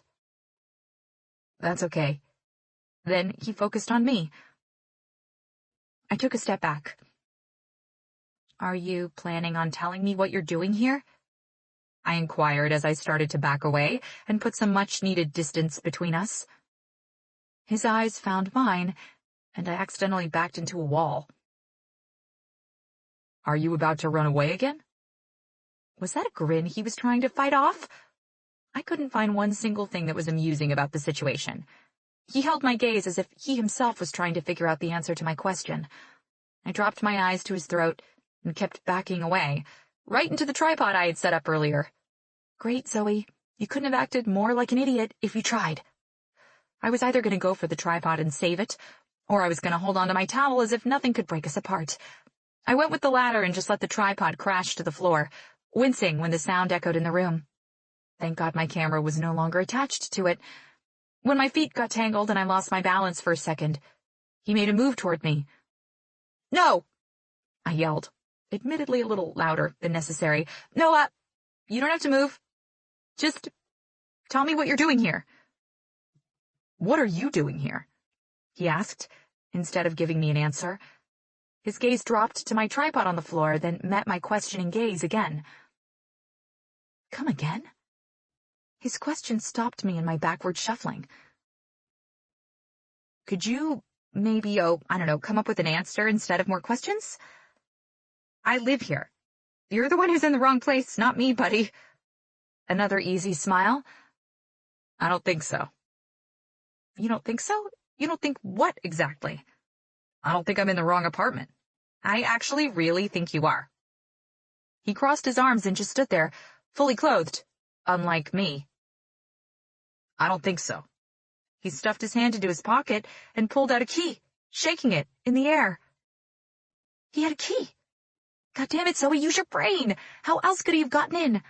Look, I glanced back over my shoulder. I was only 10, 12 steps away from the corner that would take me to my room. If I could just throw on some clothes and stop with the uncontrollable shivering, I was pretty sure my mind would start working again. Just give me a minute to get dressed and come back out here so we can... He nodded. I'm not going anywhere. Instead of saying, yeah, buddy, you are, I gave him an exasperated look, barely stopped myself from huffing, and disappeared down the hallway. Not 2 minutes had passed before I was back in the living room, fully clothed this time. It had taken me exactly 30 seconds to get dressed, and the other minute and a half had been spent trying to make myself look better. My heart did this weird jump at the sight of him. Adrenaline. I was sure it was the adrenaline still coursing through my body that made my stomach clench and my hands go ice cold. He was standing in the exact same spot where I'd left him. The only difference was that instead of looking right into my eyes, he was looking down at his shoes and talking on his phone. Yes, I understand, Coach. Of course. Okay, I will. Yes. Again, thank you. Coach. Of course. What was I even thinking? I'd have loved to call him and talk to him myself, but if he was with his wife, I knew he wouldn't pick up my call, so why bother? I leaned down and picked up my wounded tripod. After making sure it wasn't broken, I set it up closer to the wall, where I couldn't trip on it again, then walked toward the couch, the one that would take me farther away from Dylan Reed. Before my clothed ass hit the cushions, he was off his phone and we were alone again. So, from the sound of things, I guess neither one of us is in the wrong place then, I said, speaking to his back. Even though I was surprised, I could already guess what was going on. He turned to face me, and his eyes did a sweep up and down. It would seem so. I felt like I was about to shrink under his stare, so I grabbed the nearest pillow and hugged it to my stomach. The way he looked at me, I was tempted to look down and see what he found so interesting, but I already knew I was wearing my black leggings and an old t-shirt that had the words Pizza Ama Party all over it in small print. Nothing interesting whatsoever. So, what the hell was I supposed to say? You're here to pick up something for Mark? That could be a possibility. He'd lost the small smile on his lips. No. That was what I was afraid of. You're not just dropping by any chance? I think I'm your new roommate, he announced, getting to the point. And just like that, I started feeling sick again. I'd been holding on to the hope that whatever he was doing there was temporary, but roommate didn't sound temporary. Coach didn't mention I was coming? He asked, pulling me out of my little freak-out. I tried my best to act like everything was okay. This wasn't my apartment after all. It was Mark who was paying the rent, not me. Nope. I'm guessing he didn't mention I was here either? No. He sighed and ran his hand through his hair, drawing my attention to it. It was still short, pretty much the same length it had been the last time I'd seen him, so at least that hadn't changed. I kind of liked him with short hair. Walking around the couch, he chose to sit right across from me and dumped his phone on the expensive marble coffee table. I winced at the sound. He said he wasn't aware that you'd be here, but it wouldn't be a problem since you're barely in the apartment.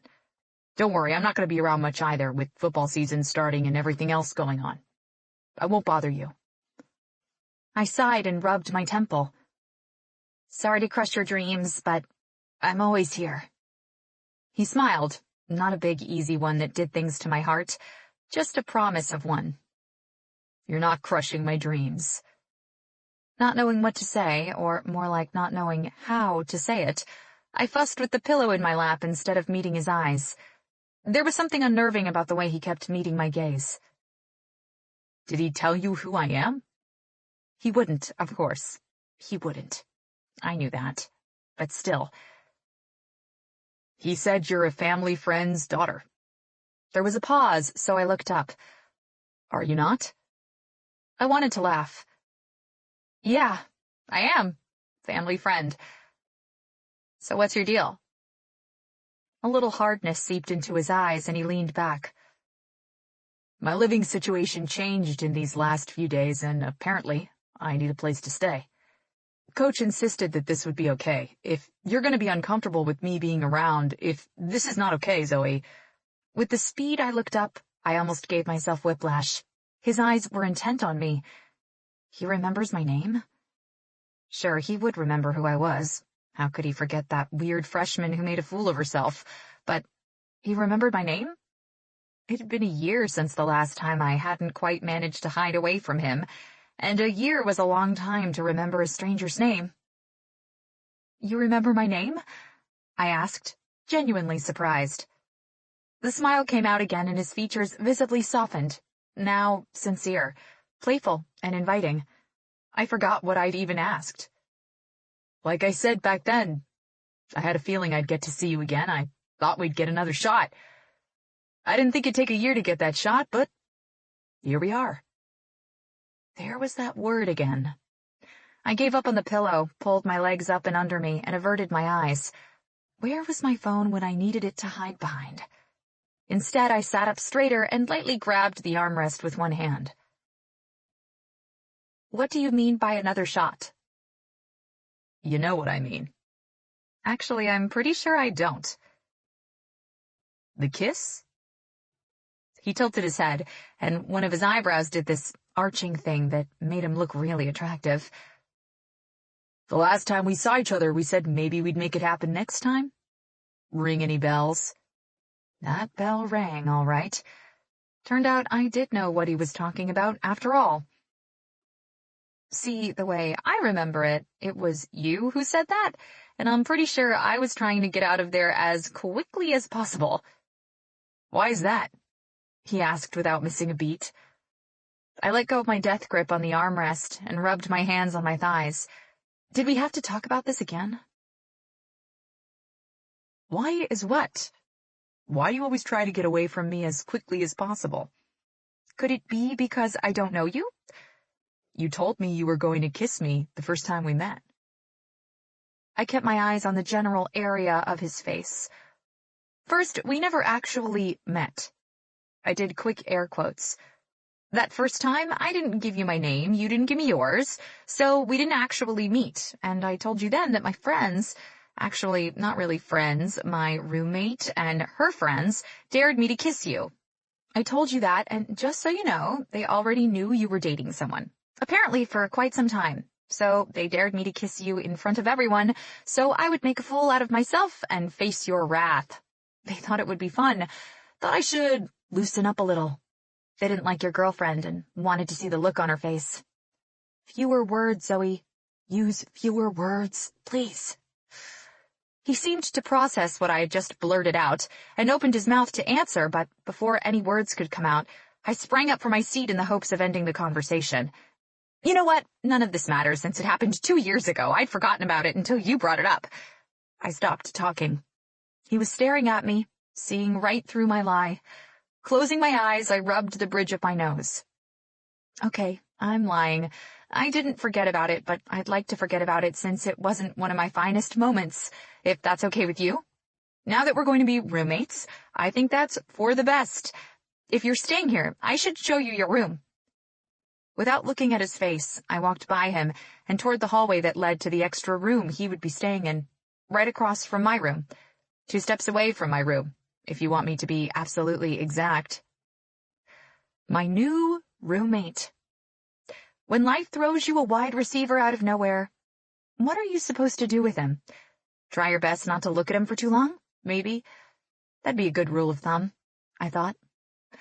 I heard his footsteps, so I knew he was following me. I opened the door and waited for him to step inside, all the while making sure not to look him in the eye. Like I said, I still needed time alone.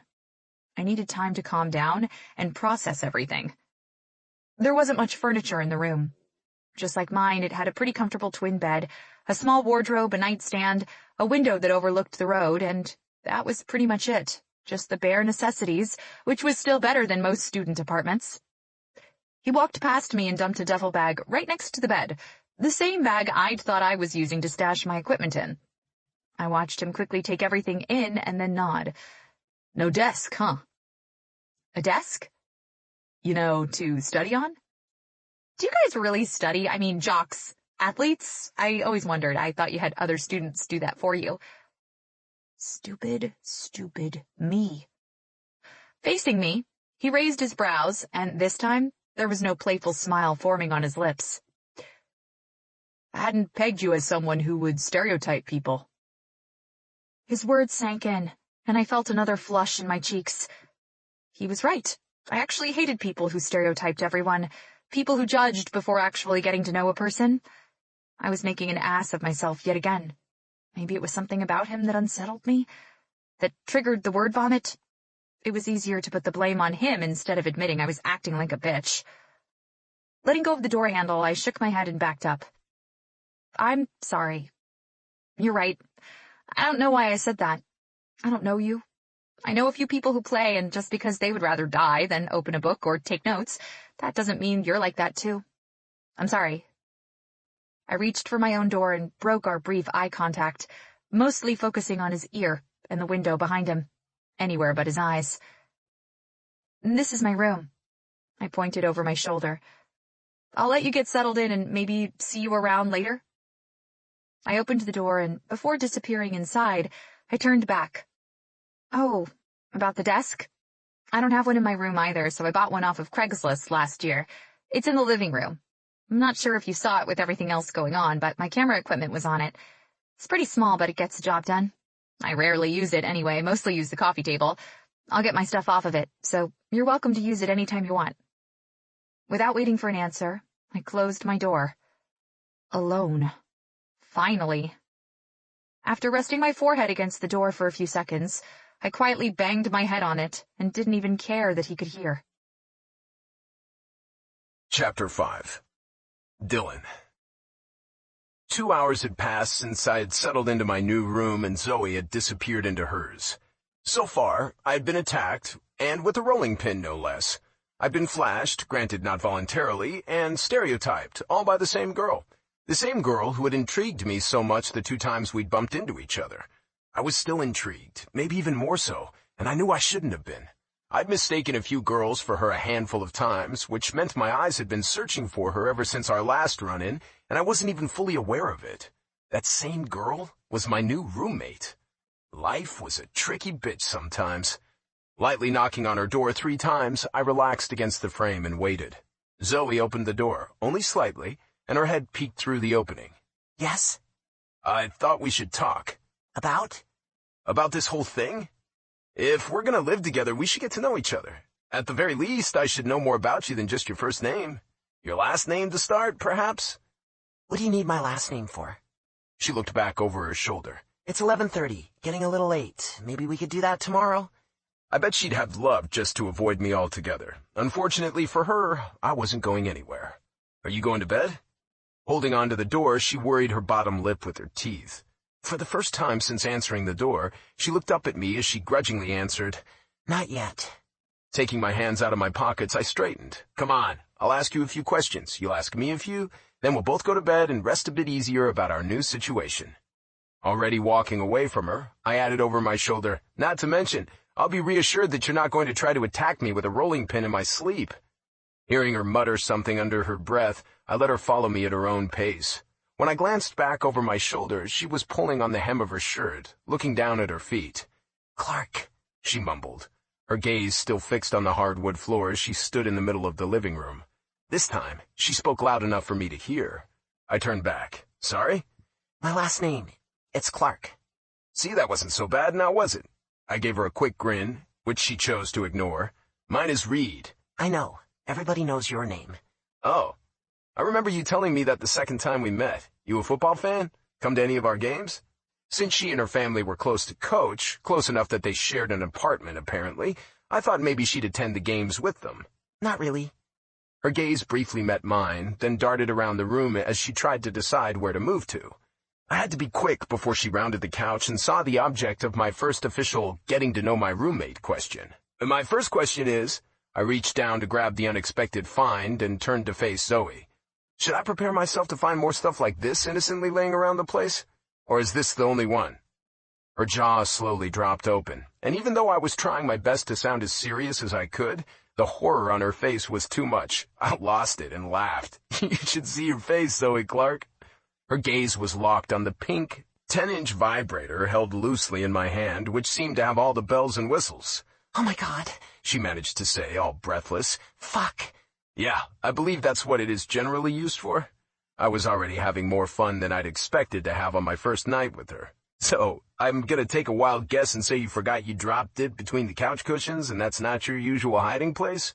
It's not mine, she croaked out, walking toward me in quick steps. The familiar pink had risen in her cheeks again.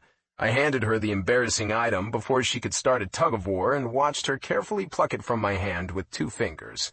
My smile grew bigger. There's nothing to be ashamed of. Masturbating is healthy. The light flush on her cheek seemed to spread more by the second. After giving me a death glare, she walked away without a second glance. I chuckled to myself. I wouldn't have put it past her to lock herself in a room and not come back out. It seemed plausible at the time since it was kind of our thing, her blushing and promptly running away. It didn't matter that I didn't know anything but her name. When she did actually emerge from her room, which I had not expected her to do, there were no vibrators in sight, but that pink flush was still clinging to her pale skin, making the bright green of her eyes stand out more. It's not mine, she repeated as she took a seat and tucked her hands under her thighs. I'm an art major focused in photography. I take photos to make extra money. It's my job, and that was one of the 5 vibrators I had to take pictures of for a girl who has a blog. I have no idea how I managed to leave that one behind. I must have given her a look that pretty much conveyed what I was thinking. Bullshit, because her eyes narrowed on me. Don't look at me like that. Look around. There are no drapes in this place, so if that was mine, I'd have to use it right where you are sitting. I'm not an exhibitionist. I'm not about to do it right in front of an open window. Not that it's any of your business, if or where I do it at all. She sighed and rubbed her eyes with her fingers. I'm just going to shut up now so you can ask whatever it is you want to ask to feel safe in your bed tonight. Then when it's over, I'll run back to my room so I can scream into my pillow and pretend tonight never happened. Facing the windows was the big brown couch where I'd found the vibrator in question after it poked me in the thigh. There was another 2-seater that was a dark mustard color to the right, where she was sitting, wary and pretty much ready to flee. I took my time taking a seat on the far end of the brown couch. I don't want you to do that, I said softly. When she mustered the courage to look up, I gave her a small smile. I mean, I don't want you to run back to your room. I was serious when I said I wanted us to get to know each other. Her eyes connected with mine for just a second. Then she was looking at something behind my back. She was so shy, but it only made her more attractive and interesting in my eyes. I cleared my throat. Okay, this is good. See, I've already started to learn things about you. Your name is Zoe Clark, and you're not an exhibitionist. Noted. I will sleep easier knowing I'm safe from walking in on you doing God knows what. You're an art student, and you're into photography. You make your own money. Props to you on that one. This isn't so bad, is it?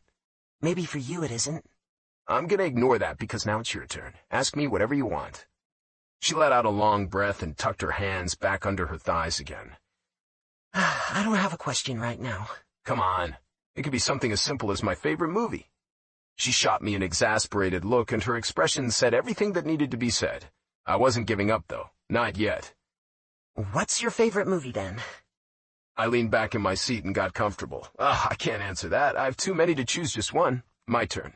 She raised her brows and her lips parted in disbelief. You just told me to ask you. I cut her off before she could finish her sentence. No, you're gonna have to wait for your turn. Don't be a bad sport. Do you still have that boyfriend of yours? Her response came out as a squeak. What? You know, the boyfriend who prevented us from kissing that last time. Still seeing him? Her brows drew together, and she turned her body toward me, finally pulling her hands out from under her thighs in the process. It was exactly what I wanted her to do. Forget about being shy and just be yourself around me. If we were going to live together for however long, it would make things easier for both of us. Getting her to actually look into my eyes when we were speaking would be a nice bonus, too. If making her angry was necessary to achieve my goal, I was fine with that. I don't think that's something you need to know to sleep safe in your bed. I think it is, actually. I know we decided you're not an exhibitionist, but I could still come to your room to ask for a cup of sugar and end up walking in on you two and have it scar me for the rest of my life. If I know we'll be around, I'll make sure not to come knocking for sugar. Her lips were twitching when she gave me an answer. Don't worry. You're not going to walk in on anyone. Your delicate feelings are safe. Mark doesn't want me to have friends over, so you won't be seeing anyone around at all. That perked me up, so I scooted forward and focused all my attention on her. Mark? Looking away, she reached for a colorful pillow and started to strangle it. Your coach, Mark. He's not my coach, so I can call him by his name. Sure you can. So you didn't really answer my question. Do you have a boyfriend or not? No. I was in the process of trying to decide if that was a good or bad thing for me, and was heavily leaning toward bad when she grunted and sighed. Okay, I lied. Let's say I have a boyfriend and it's complicated. You lied? Was she telling the truth now? I couldn't tell, but if she was, I was guessing she wasn't good at keeping secrets, and I'd end up learning everything about her complicated relationship either way. That's actually okay, I think. It'll make things easier. I leaned back again. I don't have a girlfriend at the moment, but I can behave. She gave me a questioning look, eyes narrowing, head slightly tilting to the side. I got you. I know that's a lie. Maybe you were right, and this getting to know each other thing isn't a bad idea. I'm the liar? I asked, pointing at myself as my brows drew together. I believe you're the one who admitted to lying, twice so far. What makes you think I'm lying to you? And about what? Copying my move, she scooted forward in her seat. Because I happen to know you actually do have a girlfriend, and before you accuse me of stalking you, I'm not. I didn't. I saw your snap on campus stories. After I saw the way you were kissing her, I'd say she is the definition of a girlfriend, but I guess with so many girls throwing themselves at you, you can't bother to label someone as your girlfriend and bind yourself to only one person. Why stay with one when you can sample so many more, right? I don't use social media. Then it was her account, I guess. Huh. She was still looking at me expectantly, so sure she had me cornered. Is this how you are to all people, or is it just me that brings out this side of you? First the desk comment, and now this? Do you have something against athletes? Her expression faltered. What? I rubbed my neck and sighed. I was the one who had insisted we do an impromptu Q&A, but I hadn't thought she'd start with all the hard questions. It's true. I did have a girlfriend a week ago, or maybe it's been longer. I haven't really kept track, but it doesn't matter. I walked in on her getting fucked by two of my teammates, so that was pretty much the end of our relationship, which is also why I need a new place to stay. By the way, not all athletes do what they do just so they can have their fill of girls. It doesn't work like that. You can't put everyone in the same box. Some of us choose to stay away from distractions at all costs, and some of us like the attention. You can't decide which category I fall into before you make an effort to know me. I'm not a liar, and I have a very hard time dealing with them. Me being an athlete doesn't make me any less than some guy you'd fall for. Why did I have to put it like that? Fuck me. Nobody was going to do any kind of falling. Again, I'm a little disappointed. I didn't figure you to be judgmental. My bad. Maybe this getting to know each other thing wasn't one of my best ideas. Maybe I should have kept my head down and just coexisted. I stood up. This wasn't a good idea. Good night, Zoe. No, She burst out, jumping up. no. Please don't go. I'm sorry, Dylan. You're right. I'm not like this. I'm being a judgmental bitch, and I'm not like that, trust me. I have no idea what's wrong with me tonight. I think after what happened earlier, thinking I was about to be killed by a clown, and then the shock of realizing you were the intruder, Anyway, the reason doesn't matter anyway. Sometimes, when I'm nervous, I talk too much and it's just a bad case of word vomit. She gestured at herself with her hand. See, I'm still talking, aren't I? I should stop. I know I should, yet I can still hear myself talking. But you know what? You're right. If we're going to share an apartment, we should at least know a few things about each other. She came to stand in front of me, rose up on her tiptoes to reach my shoulders, and pushed me back down on the couch. Then she was off walking toward the kitchen area that overlooked the living room. I'm gonna make us coffee and we're going to talk until you're sure you're in a safe place and not living with a bitchy lunatic who will attack you in your sleep. She looked at me over her shoulder. Though I have to point out, you did scare the living shit out of me by walking in unannounced and all creepy-like, so I'm just putting it out there that the rolling pin thing shouldn't be on me. That one was all you. Standing behind the island that separated the small kitchen area from the living room, she stopped speaking. When I just kept staring at her instead of answering, she tucked her hair behind her ear and waited expectantly. I relaxed in my seat and threw my arm over the back of the couch so I could watch her do her thing. I can't have coffee this late because I have an early practice, but I'll have milk if you have it. Just milk? I nodded.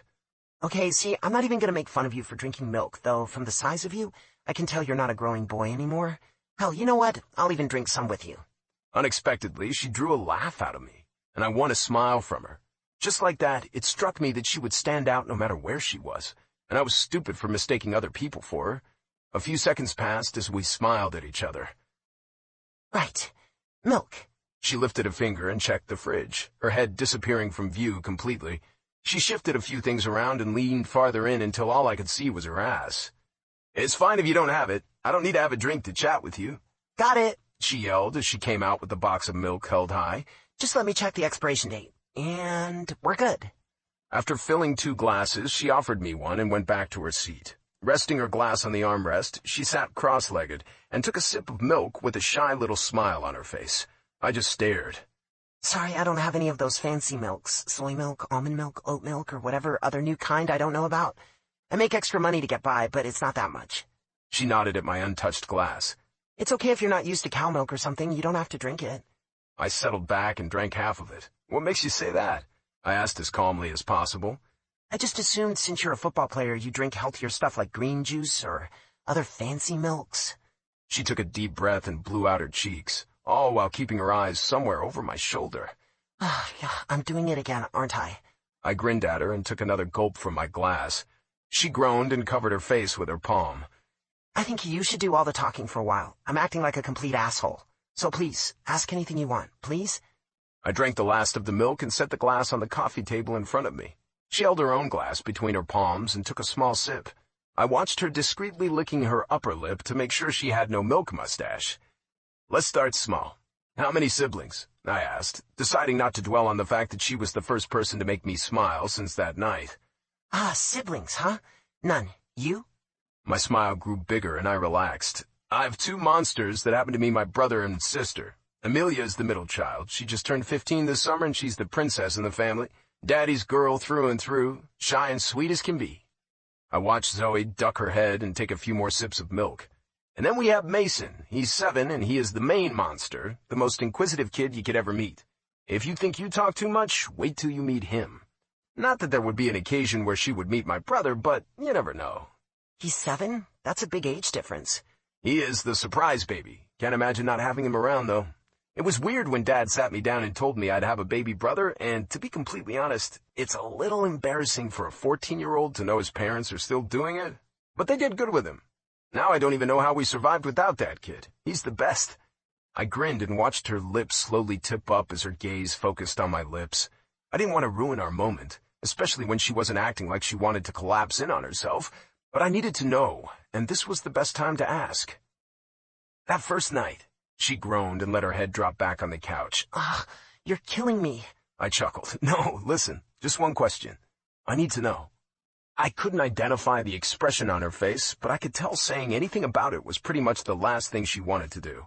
I forged on anyway. Did you cry? I thought I saw you crying when you were trying to get away, but I wasn't sure. When she didn't lift her head up, I kept going. I kind of looked for you that night, you know? I mean, I was seeing this girl at the time, and it was new, but still, after the way you ran out, I guess I just wanted to make sure you were okay. Trust me, it wasn't about you. Any of the other guys would have taken you up on your offer, but... Oh, please, let's just forget it happened, all right? Yes, I kind of started crying at the end because I was embarrassed, and I do that sometimes. But it wasn't about you. I cry all the time. Okay, maybe I don't cry all the time, but it doesn't take much for me to shed a few tears. Show me a video where a dog reunites with its owner and I'm a goner. I'll cry all over you. Plus, it wasn't like I was bawling my eyes out because you didn't want a stranger to kiss you in the middle of a freaking party. I was just embarrassed. If you haven't noticed, I'm painfully shy. It happens. I cried today when you scared me out of my mind and I thought I was going to die. She lifted a shoulder in a shrug. To be honest, it wasn't because you rejected me. I was pissed at my roommate for putting me in that position and pissed at myself for playing along. I was fine. Mostly. It was fun to watch her rambling. Define mostly. She slumped in her seat. Oh, man. Well, I might have walked the other way whenever I saw you around campus after that, which wasn't often, just a few times, but I still did it. Again, like I said, it was only because I was embarrassed. Now you're right here and I don't have anywhere to run to, so I won't be doing that this time. She gulped down her milk and leaned forward to set it on the table between us, unknowingly giving me a brief view of the swell of her boobs. I looked away because she was off limits. Any girl was off limits, but Zoe Clark was even more off limits. I was sticking with my decision to be distraction-free for my last year. It was the worst fucking timing to meet her. Let me save you and get back to easier questions, I said softly. She exhaled and soundlessly mouthed her thanks. Favorite movie?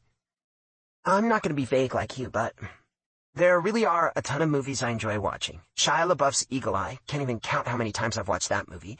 Speed, I love Keanu Reeves, both on screen and in real life. What else? Transformers, Lord of the Rings, Mean Girls, 2012, and The Holiday, because Jude Law and Cameron Diaz and Kate Winslet, just to name a few that come to mind. I parted my lips, ready to get to my next question, but she jerked her hand up, stopping me. Oh, also, I basically love all animated movies. A little bit of everything, huh? That's good. I'm like that too. Not really into romance movies all that much, but if you have an action movie on, I won't say no. Noted. Why did I get the feeling I wouldn't be at the top of her movie buddy list? My turn. What do your parents do? She asked, cutting into my thoughts. I'm thinking your dad was a pro athlete, maybe? I hummed, pinching my bottom lip between two fingers. As far as I know, my dad never played football, at least not while he was in high school, so that rules him out being an athlete, like you imagined. He is actually a plumber, and my mom is a kindergarten teacher. Wow, She said as she exhaled after a few seconds of awkward silence. wow, I really am an asshole, aren't I? I wouldn't put it exactly like that. She laughed, and I had to grip the back of the couch tighter. I would. So you're not some rich kid then? Not that being rich is bad or anything, I just assumed, because who the hell knows at this point? Obviously not me. That soft pink started to spread over her cheeks again, and this time it was me who was laughing. I'm not rich, no. My family isn't rich either, but we're not doing that bad. Like you, I try to make extra money whenever I have time. Plus, I have an athletic scholarship, so that helps. She tucked her hair behind her ear and looked down at her lap. What do your parents do? I continued, so we could get back to how we'd been a few minutes earlier before she started to hide herself from me. My dad is an investigative journalist. He used to write for the New York Times, but after he married my mom, they moved to Phoenix. He writes for a local newspaper now. My mom... She cleared her throat and averted her eyes. My mom passed away a few months before I came to college. On top of everything that came with her sickness, we had other issues as well. We weren't the closest mother and daughter, but she was still my mom. So, crying at the drop of a hat when I was a freshman might have had something to do with that too. New city, new people, and when you add in everything else, it wasn't a good combination for me. That wiped the smile off my face, and I straightened up, shifting in my seat. I'm sorry for your loss, Flash. After a brief glance in my direction, she gave me a small smile and nodded. She had breast cancer. We were too late.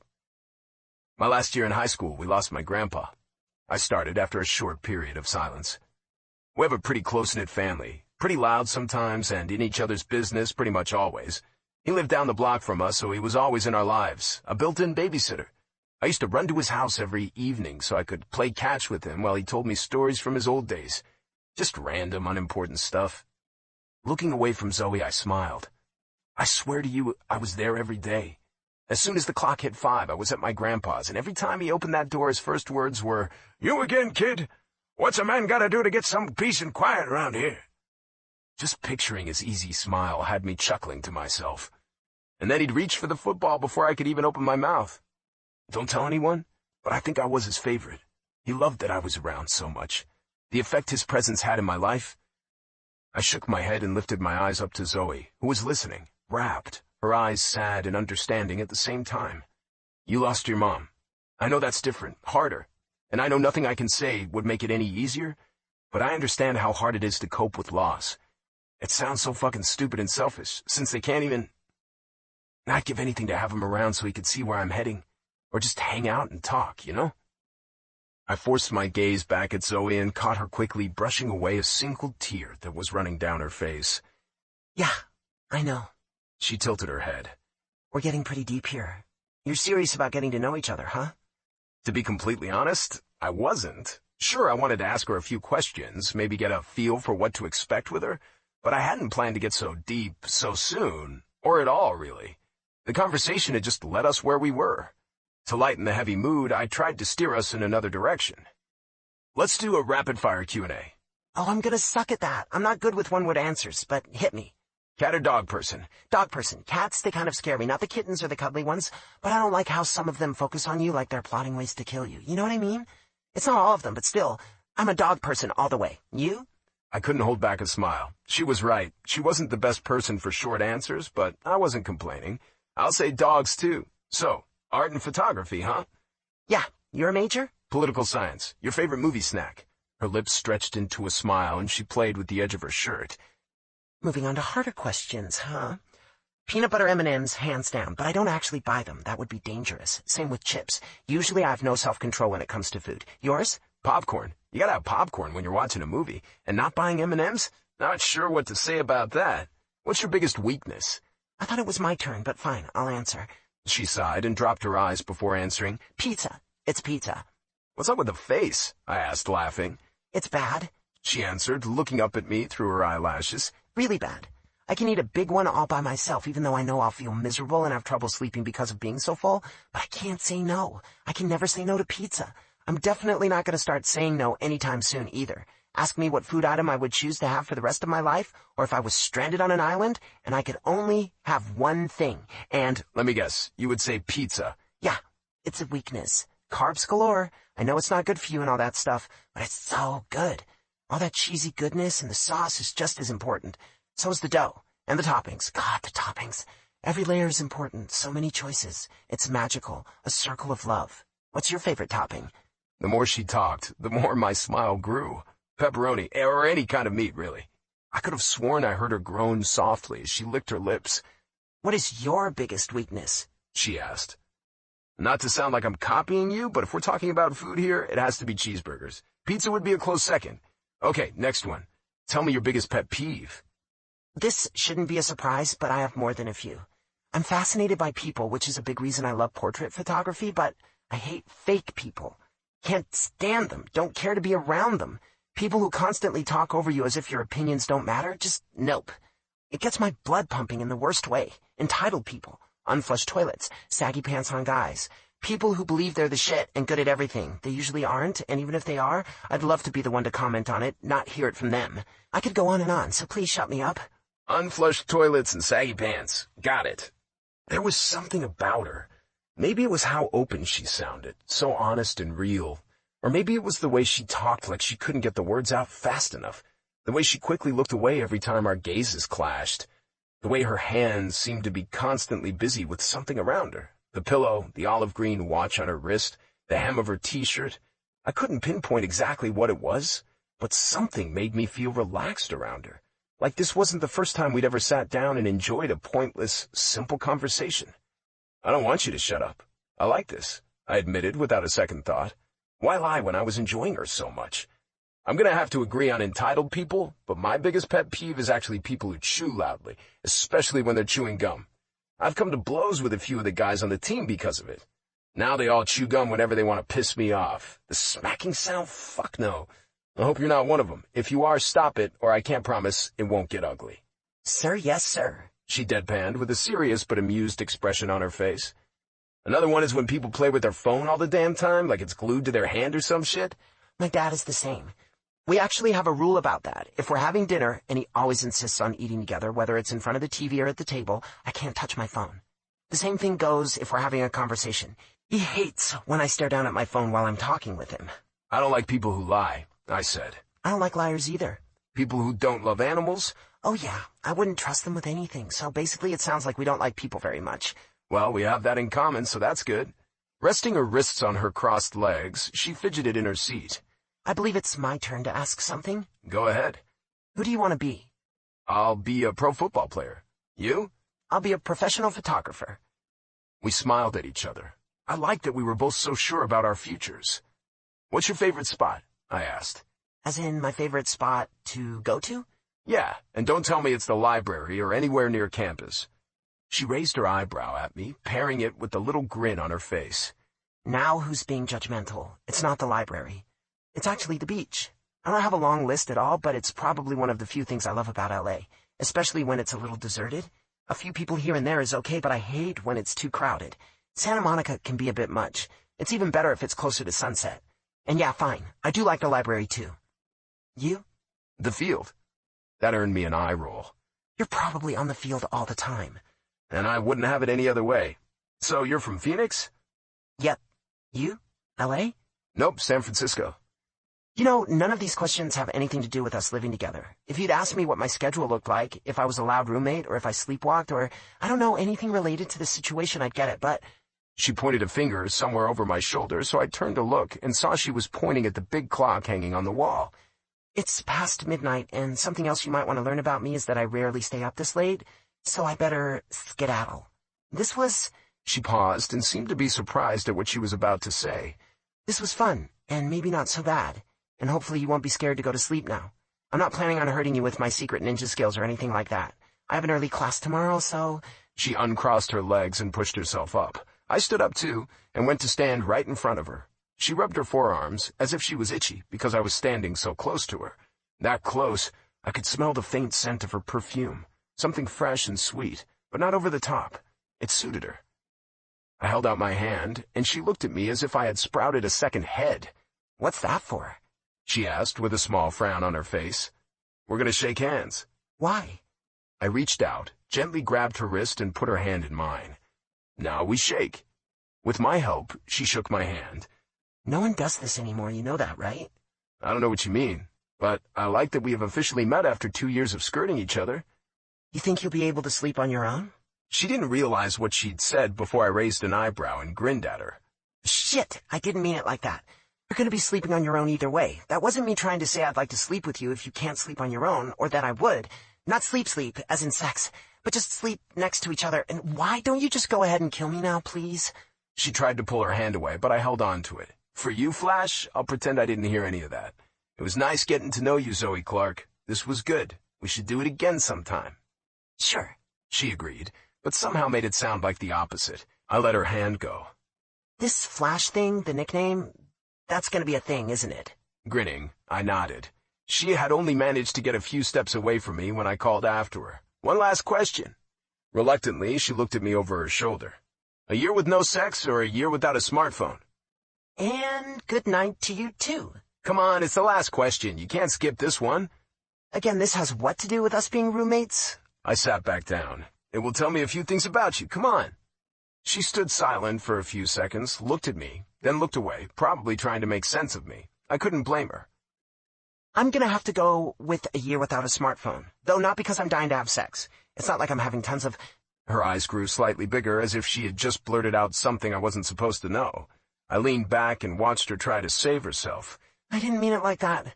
I'm really not dying to have sex, and I could go without having sex for a year, because that would be easy. I just think a year without a phone would actually be therapeutic.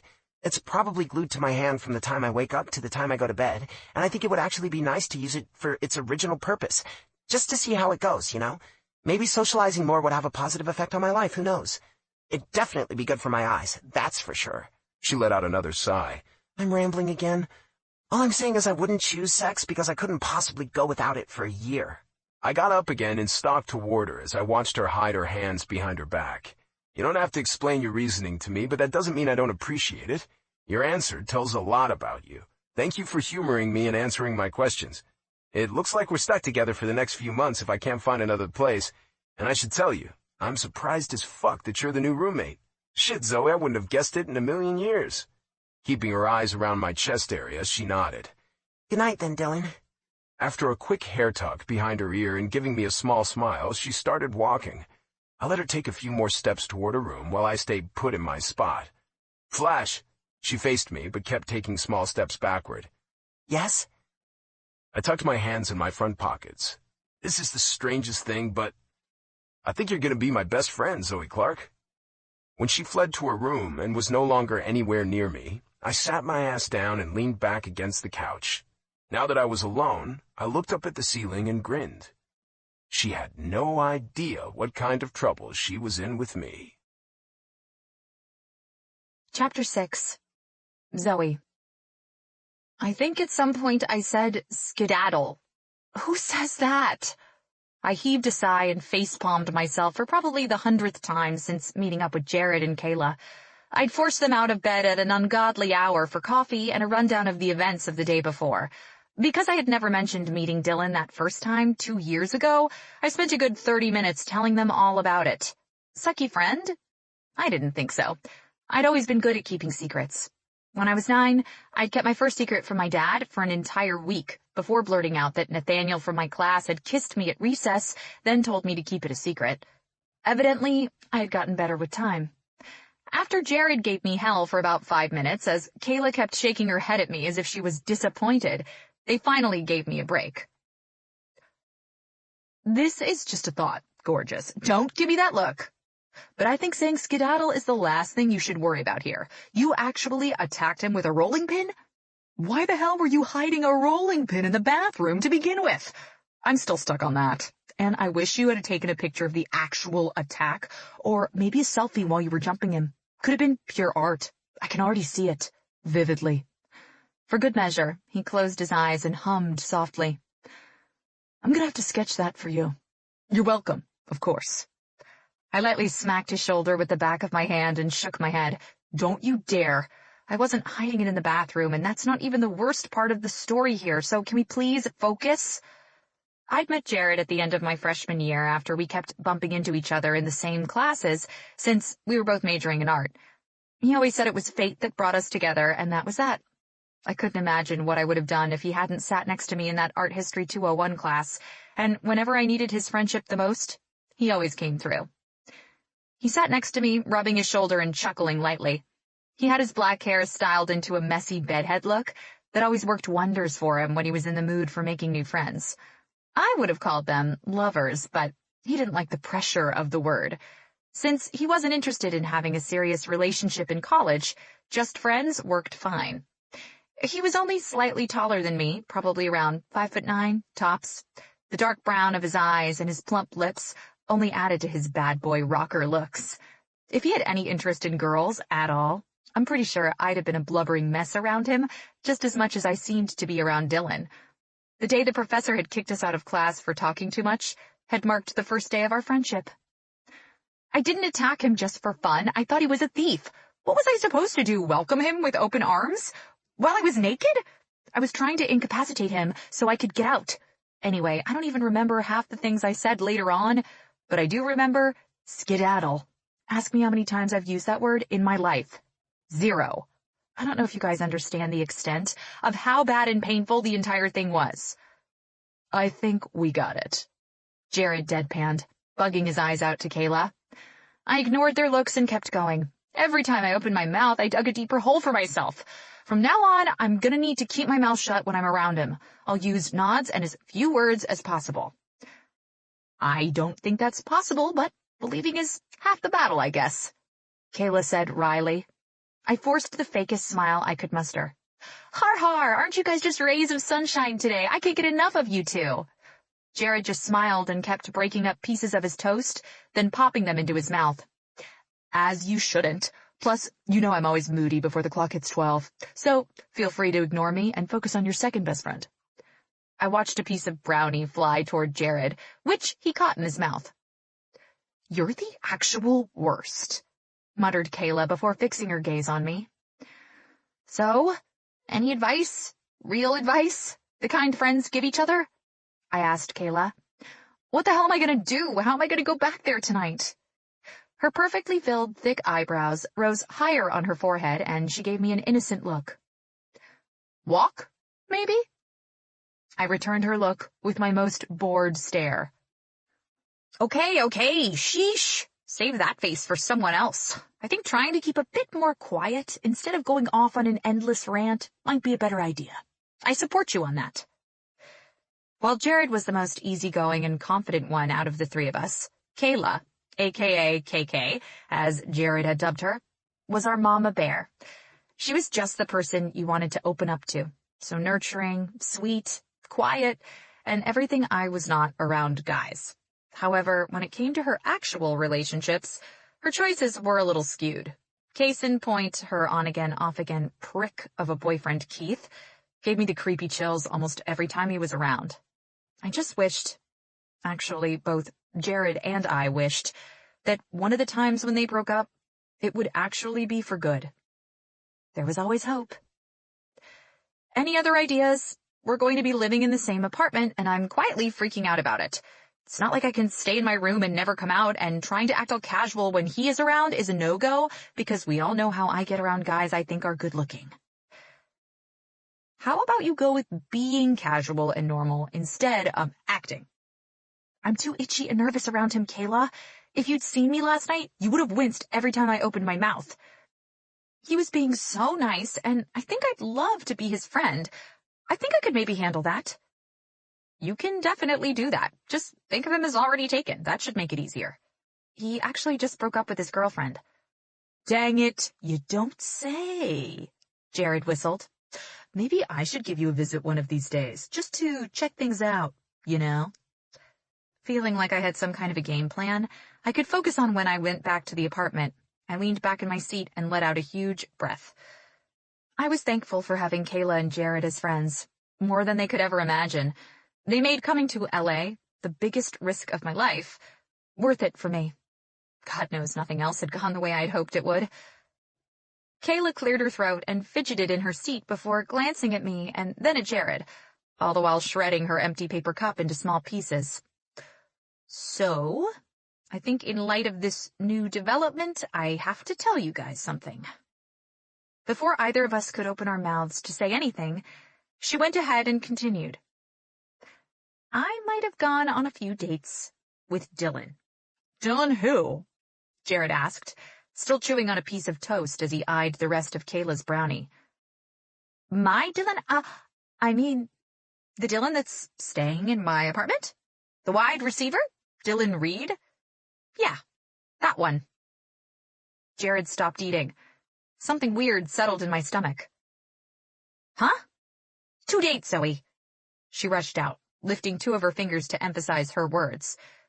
It was just 2 times. Some guy bumped my chair from behind, and I scooted myself a little forward as I took a few sips of my already cold coffee, my attention focused on the table. It was fine. It was a surprise, sure, but still completely fine. It wasn't like I was interested in Dylan in that way or anything like that. It would have also been completely fine if they had gone out more than 2 times. He was off limits anyway, wasn't he? Not just because he was my roommate and out of my league, but because he was one of Mark's players. It was freshman year before I met you guys. I think it was a few months before, actually. I was having this 2-month hiatus kind of thing with Keith, which meant he had broken up with her for some stupid reason. And my dorm roommate was going out with this football player. She kind of forced me to go out with them because I was upset about Keith, and the guy was gonna bring a friend, so I was supposed to keep him occupied while also occupying myself. You know I didn't have any friends other than Keith my first year here, so I said, fine. She grimaced and went back to shredding pieces. He was really sweet, actually, but you know how I am. I love Keith, and I just wasn't into getting to know anyone else. I barely talked the whole night, and the second time, my roommate happened again. That time I actually managed to chat with him for a little while. We talked about our families, how we both had big, loud ones and all that, but neither one of us was acting like it could turn into something more. It was just a friendly night out sort of thing. I think my roommate started seeing the other guy. His name was something weird, like Rap or Rip or something. So she didn't need me to hold her hand after that second time. I barely saw Dylan again. Also, it was only double dates, never just the 2 of us. Plus, a few weeks after that, I was back with Keith anyway. He'd always say hi those rare few times we ran into each other on campus, but I don't think I've seen him in a year. Jared hummed and drew my gaze back to him. Those don't count as dates, KK. At least, not in my book. I agree, but at the time I might have described it as if I went out on these big dates with a football player to Keith, just to make him jealous. I just wanted to mention it now in case Dylan saw me with Zoe and actually remembered and said something. I didn't want it to be a surprise. I wish I had my own little interaction with this Dylan guy. You girls have both met him one way or another, one of you in a much weirder setting, of course. He gave Kayla a wide-eyed look and gestured at me with his chin. That earned him another smack on the shoulder, which he barely managed to escape. Ha ha ha, so funny. And here I am, the only guy who watches, I don't know, all his games, and I've never gotten the chance to meet him? You will fix this horrible wrong, Zoe. It was the wad of paper hitting me in the face that brought me out of silence. I flung it right back at Jared and turned my head to look at Kayla. Nothing will happen between us, Kay. He is way out of my league. Trust me. So even if you had dated for real, that would have been okay. Because you have Mark to think about, right? And of course, your paper bag ugly. Can't forget about that. Jared piped up, his tone flatter than it had been just a few seconds before. Yes, there was always Mark. I'm not saying I'm ugly at all. I happen to find myself beautiful at times, but he's still way out of my league. You'd know what I mean if you saw him up close. Jared sighed and shook his head. And Mark? Yeah, there's him too. I mumbled without looking either of them in the eye, as I busied myself with finishing my coffee. And when are you gonna get shot of him, Zoe? I'd be lying if I said I'm exactly clear on what you're expecting to happen here, but I can tell you it's not gonna happen. I know that much. You need to get out of his apartment, too. He's treating you like a paid slut, only calling you when he wants to, and only meeting you at that apartment or all the way across town in a random restaurant, never anywhere public. Hey, take it down a notch, would you? Kayla snarled at Jared as I swallowed my coffee down the wrong pipe. That was a little harsh, don't you think? Jeez. I coughed out when I could breathe again, taking the half-full water bottle and napkins Kayla offered me. Thanks for making it sound creepy. He is not as bad as you're making him sound, and it's not like we can walk around campus together. At least, not yet. I wanted to move out, remember? I wasn't blaming Kayla for flaking on me in any way, but I was blaming Keith for being a needy bastard. While my plan for my third year had been to move out of Mark's apartment and move in with Kayla, it hadn't exactly gone the way I wanted it to. We'd found the apartment and were days away from signing the lease when Keith had a fit about her moving in with me. If she was moving out of the dorms, why wasn't she moving in with him? Why would two college girls want to live together? Was she seeing someone else? It went on and on and on and on. Kayla would have never gone back on her word, but when I saw the toll it was taking on her, how scathing Keith's words were, I told her it wouldn't be a problem if she chose to move in with Keith instead of me. As long as she was happy, I'd be fine. Though, after the whole deal, I wasn't sure how anyone could be happy with Keith. But that wasn't for me to say. At least, not then. Jared's home was close to campus, only a 15-minute walk, so he didn't need a new place or a closer one to rent. Considering he needed to be home to help his single mom raise his 5-year-old half-sister, he couldn't afford to move out anyway. These little facts prevented me from moving in with either of my best friends. Unlike Kayla, who had enjoyed her 2-year stint in the dorms, I hadn't enjoyed dorm life all that much. So back to Mark's apartment I'd gone. I thought maybe things would change. Thought we'd get closer and he'd keep his promises for a change. I'm really sorry, Zoe, Kayla said, breaking into my thoughts. I was looking forward. I reached out and rested my hand on her arm. Don't apologize, please. You have nothing to apologize for anyway. I didn't mean it to sound that way. I've been saving money, yes, but I can't afford to move out on my own yet. I still need to save money for New York, too. As lame as that sounds. And I went back because he kept promising me it would be different this year. If things don't change and I can manage to stash away the amount I need, I'm getting out of there around April or May. Also, you know what I want from him, Jared. Don't be like that. That's the time you're giving him? Almost another full year? Shaking his head, Jared reached out and covered my hand with his long, thin fingers, his features hard. Look, I know this hurts you, but he'll never tell them about you, Zoe. Not his wife, and definitely not his son. He is a pig. You deserve better than that. But Mark had promised, and I wanted nothing more than to believe him. When I didn't say what I knew he was waiting to hear, what he wanted to hear, he sighed and drew his hand back.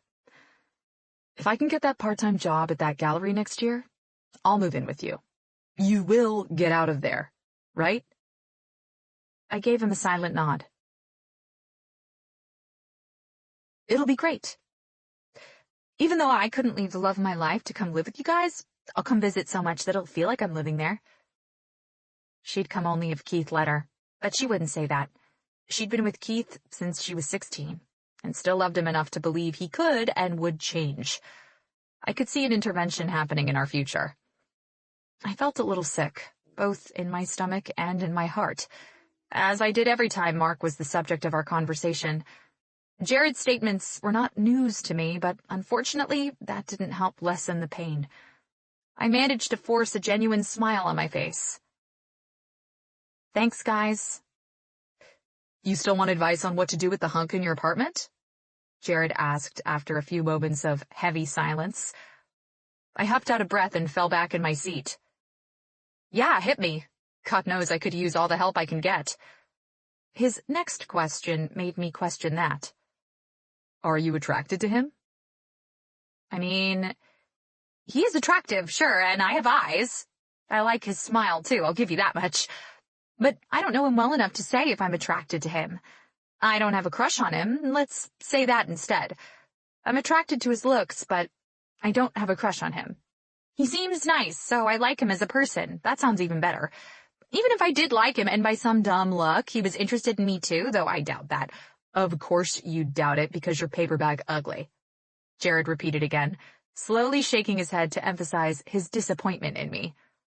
Anyway, I drew out the word then, ignoring Jared, continued. We'll be staying in the same apartment for crying out loud, and there is no way Mark wouldn't find out about it. So it all comes back to Mark. Frowning, I lowered my voice and leaned forward. No, it doesn't, Jared. I said he is hot. And yeah, he does sound like a good person, but just because he is those two things, it doesn't mean I'm going to fall at his feet and confess my love, or lust, for that matter. I'm only acting all weird around him because of what happened freshman year, and because, okay, yeah, I think he is good looking, but that's about it. You know that's not a good combo for me. Do you remember how I was when you first talked to me in that art history class?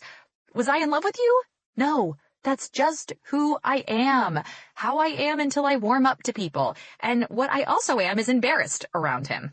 First, I ask him if I can kiss him like some kindergarten kid, and then, the next time he sees me, I knock over some guy's model building and get yelled at, right in front of him, and his friends, including Chris, as if things couldn't get any worse.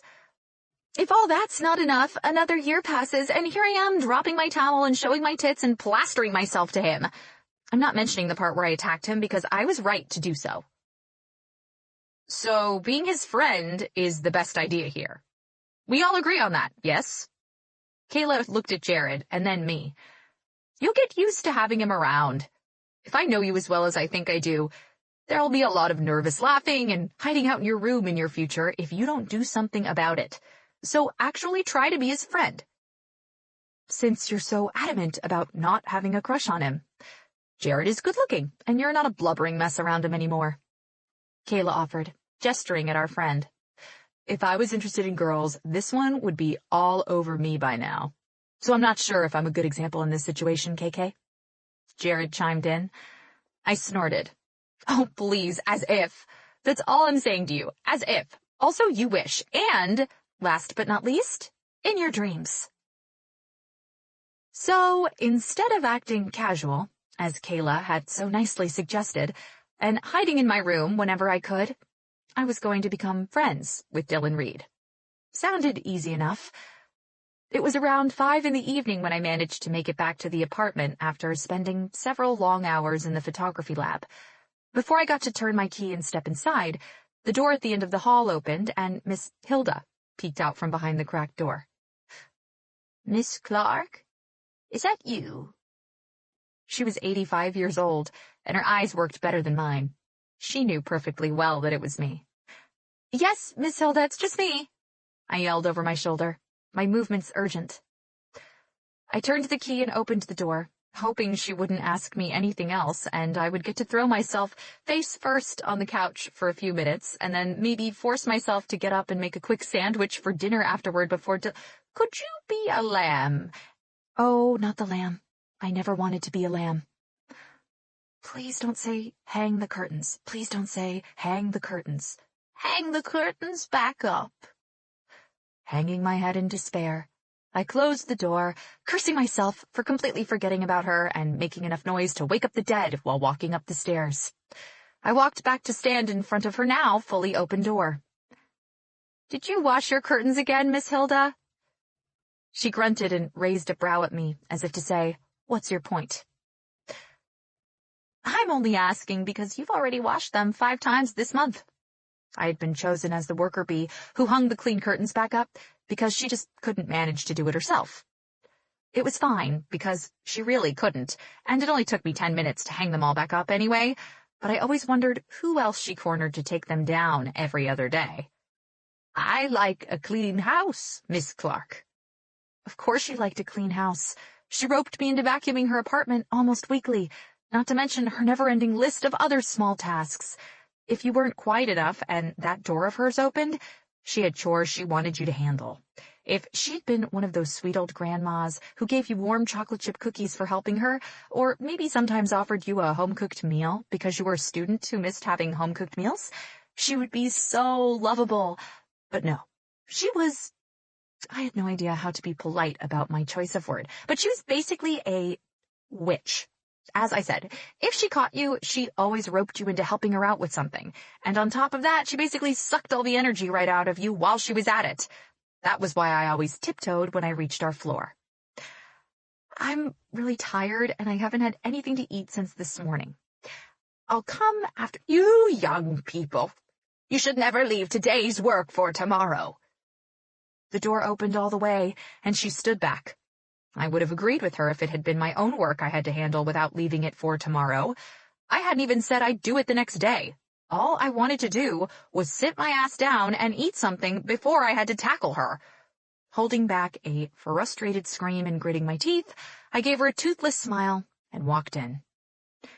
Before I was even 4 steps into her apartment, she closed her door and started in on me.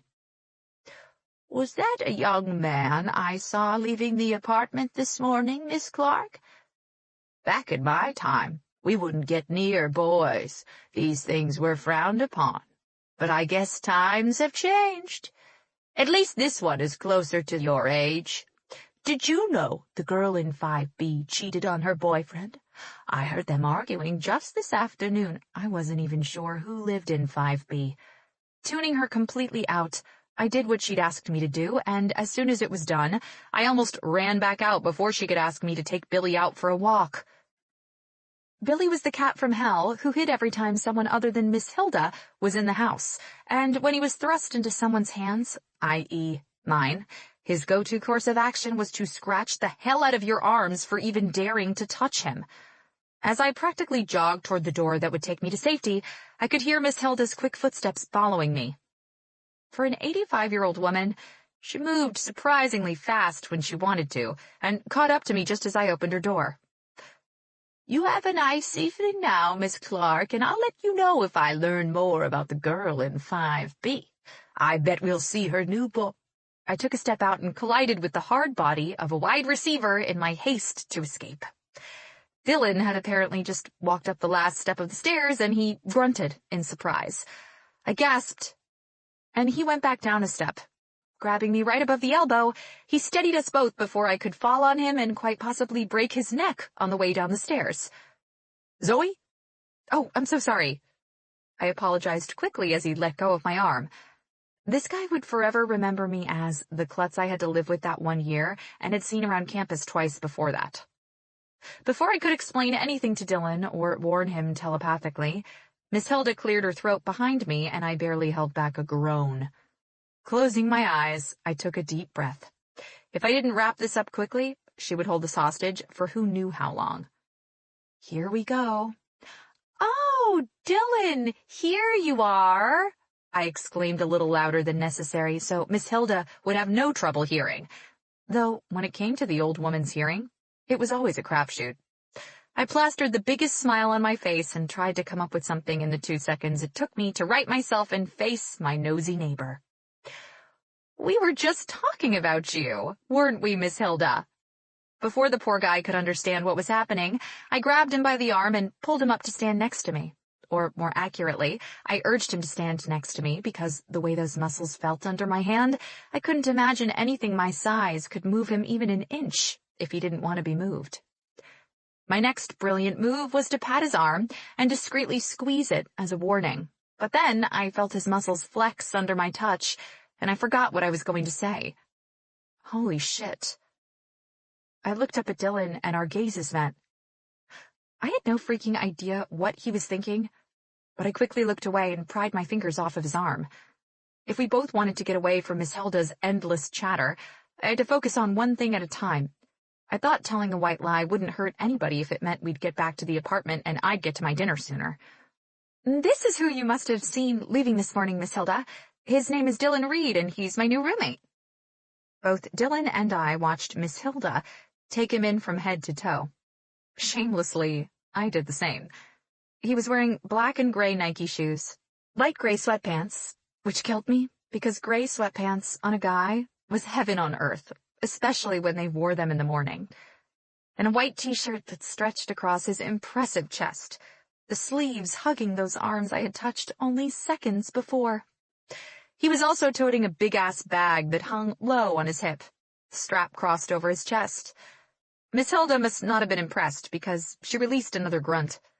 Excluding our old Hilda, if any living, breathing female wasn't impressed when they clapped eyes on Dylan Reed, I was ready to give up pizza for a week, and that was the biggest commitment one could make. "It's nice to meet you, Miss..." Dylan trailed off. "Hilda!" I jumped in before he got her started.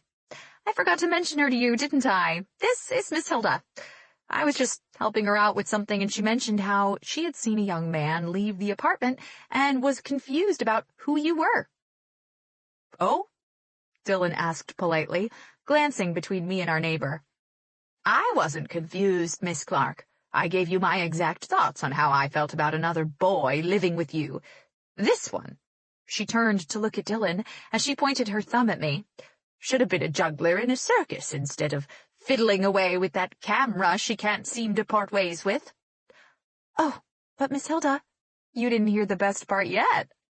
I put my arm through Dylan's, stood a little bit closer to him, basically plastering my front to his side, and had to forcefully suppress the involuntary shiver caused by standing too close to him.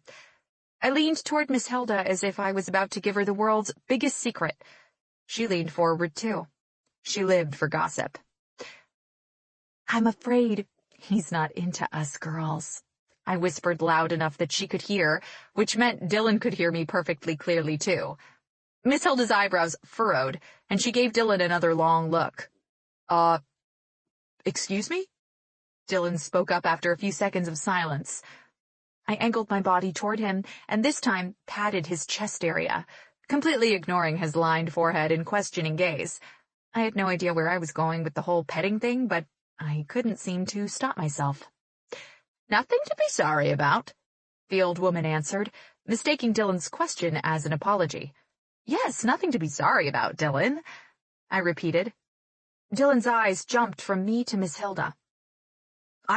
Before Dylan could finish his sentence, I discreetly stepped on his foot with my heel and applied as much pressure as I could, points to him for not even letting out a grunt. Slowly, he turned his head toward me and raised an eyebrow. I gave him the sweetest smile I could come up with and pulled my foot away. "Miss Hilda is a very open-minded woman," I explained, gesturing toward her with my head. "Nothing like her peers. Right, Miss Hilda?" She stood a little taller. Yes, that I am. Those old farts are nothing like me. Keep your head high, young man. There's nothing wrong about love. Do you have a boyfriend? You can tell me." Come on, Dylan, I urged, lightly shaking his arm. The sooner he went along with it and appeased her, the sooner we could get away. Don't be shy. He turned his head toward me yet again and gave me a long look that melted the smile right off my face. Not because his expression promised a violent retribution, but the opposite, actually. He looked amused, a little confused maybe, but still amused, which was weird and unexpected. I frowned up at him and his lips twitched. Still keeping his eyes on me, he finally said, "Actually, I do have a boyfriend." Is he a nice boy? With an easy smile, he broke our eye contact and turned back to her. "He's really nice. I'm lucky to have him." The old woman slightly tilted her head and gave him her signature narrow-eyed look, where one of her eyes always narrowed more than the other one, making her look anything but serious. How long have you two been together? Dylan seemed to ignore the wonky-eyed expression.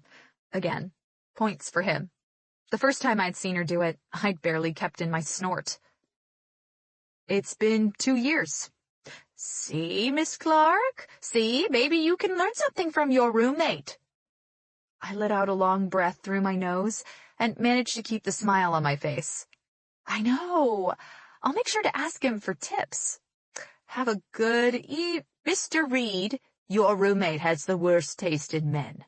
Please teach her a thing or two, 'cause it looks like nothing I'm saying is getting through to her. You can't close the door on her face, Zoe. You absolutely cannot close the door on an old lady's face. Please, call me Dylan, and I will definitely try my best to teach her a few things. I agree with you. She should be with someone better. I'll make her see reason, don't worry. Good. She gave me one last glance and started to close the door, only to stop halfway. You know what, Dylan? I like you. It's a shame you like boys, as Miss Clark could have used a nice, strong boy like yourself. Anyone up there? God? You can kill me now. Turning to me, she continued. I like him. Be nice to this one. I gritted my teeth. Okay, then. Remembering my arm was still wrapped up with Dylan's, I untangled myself as we finally turned toward our own apartment. Mr. Reed? Ah, just when we were so close to freedom. I felt Dylan pause and turn back, but I just kept going. I already knew she was going to bestow a chore on him, and I had no interest whatsoever in letting her pull me into it, too. Unlocking the door, I went inside. After making sure to leave it ajar for Dylan, I walked into the living room and just collapsed on the couch. Pulling my crossbody bag away, I flung it somewhere over my shoulder. The door closed with a quiet click in time with me covering my face with my hands. There was a loud thud followed by footsteps, and then nothing. I could already feel him standing over me, so I shouldn't have felt the urge to look up to see the expression on his face. But just to make sure, I peeked through my fingers and, yep, he was right there. Those big, strong arms crossed over his chest, an eyebrow raised, waiting. I should have gone straight to my room. "Hello to you too, Zoe," he said when he realized nothing was coming out of my mouth. I groaned and hid my face again.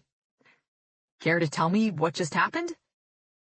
I sort of snorted and then couldn't keep it in any longer. First, my shoulders started shaking. Then my quiet, private laughter grew louder. When I had it under control and my laughs had pretty much died down to snickers, I chanced another look at him. Thank God he had a big grin on his face. It helped me feel like less of a fool. I dropped my head back and stared at the ceiling. "You're not angry at me, are you? I'm really hoping that smile on your face means you're amused and not psychotic." Feeling big hands curl around my ankles made me sit straight up with the unexpectedness of it. Not affected by my little jump, Dylan gently set my feet down and sat right next to me, in the middle of the couch. I scooted back a few inches more until my back hit the armrest, and there was a little more space between us, more room to breathe. Hopefully. "I'm not sure. I'll decide after you tell me what happened back there." "I know you said you hate liars last night, but this doesn't count, okay? You shouldn't hate your roommate." Clearing my throat, I gave him something between a smile and a grimace. "She is the landlord and the only person over 25 living in this building. She is nosy as hell. I swear to you, she knows everything that goes on. She'd already talked my ear off before I bumped into you, which is why I bumped into you, really, because I was trying to get away, and she thought I was being a slut and was basically trying to save me from myself. It's not that I care, but again, she is nosy as hell, and once she gets going, it turns into an interrogation, but what am I supposed to do? She's old, so I can't snap at her. I had to tell her something. Dylan stretched his arm across the back of the couch and leaned just a little bit forward, causing me to lean back, just in case. So the best thing you could come up with was telling her I was gay? Another snort escaped me, and I blushed. No harm, no foul, right? It seemed like the best idea at the time. At least this way she won't camp out in front of our door. You couldn't tell her we were just friends? Right. I was gonna be friends with him.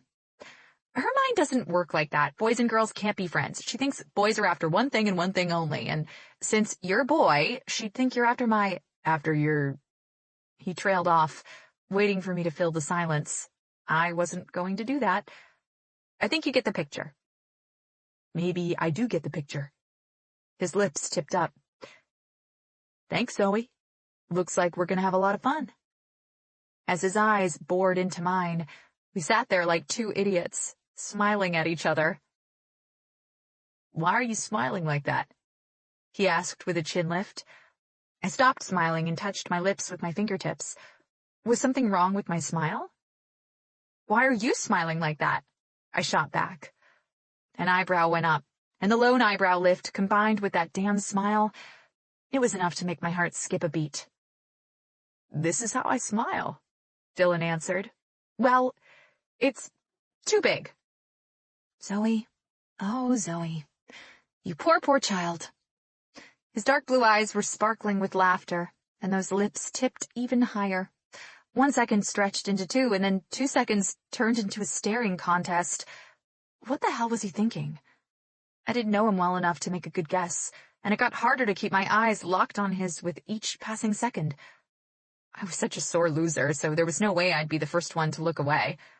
After what felt like an hour of the weirdest staring contest, which I won, thank you very much, he shook his head and rubbed his hand over his short hair.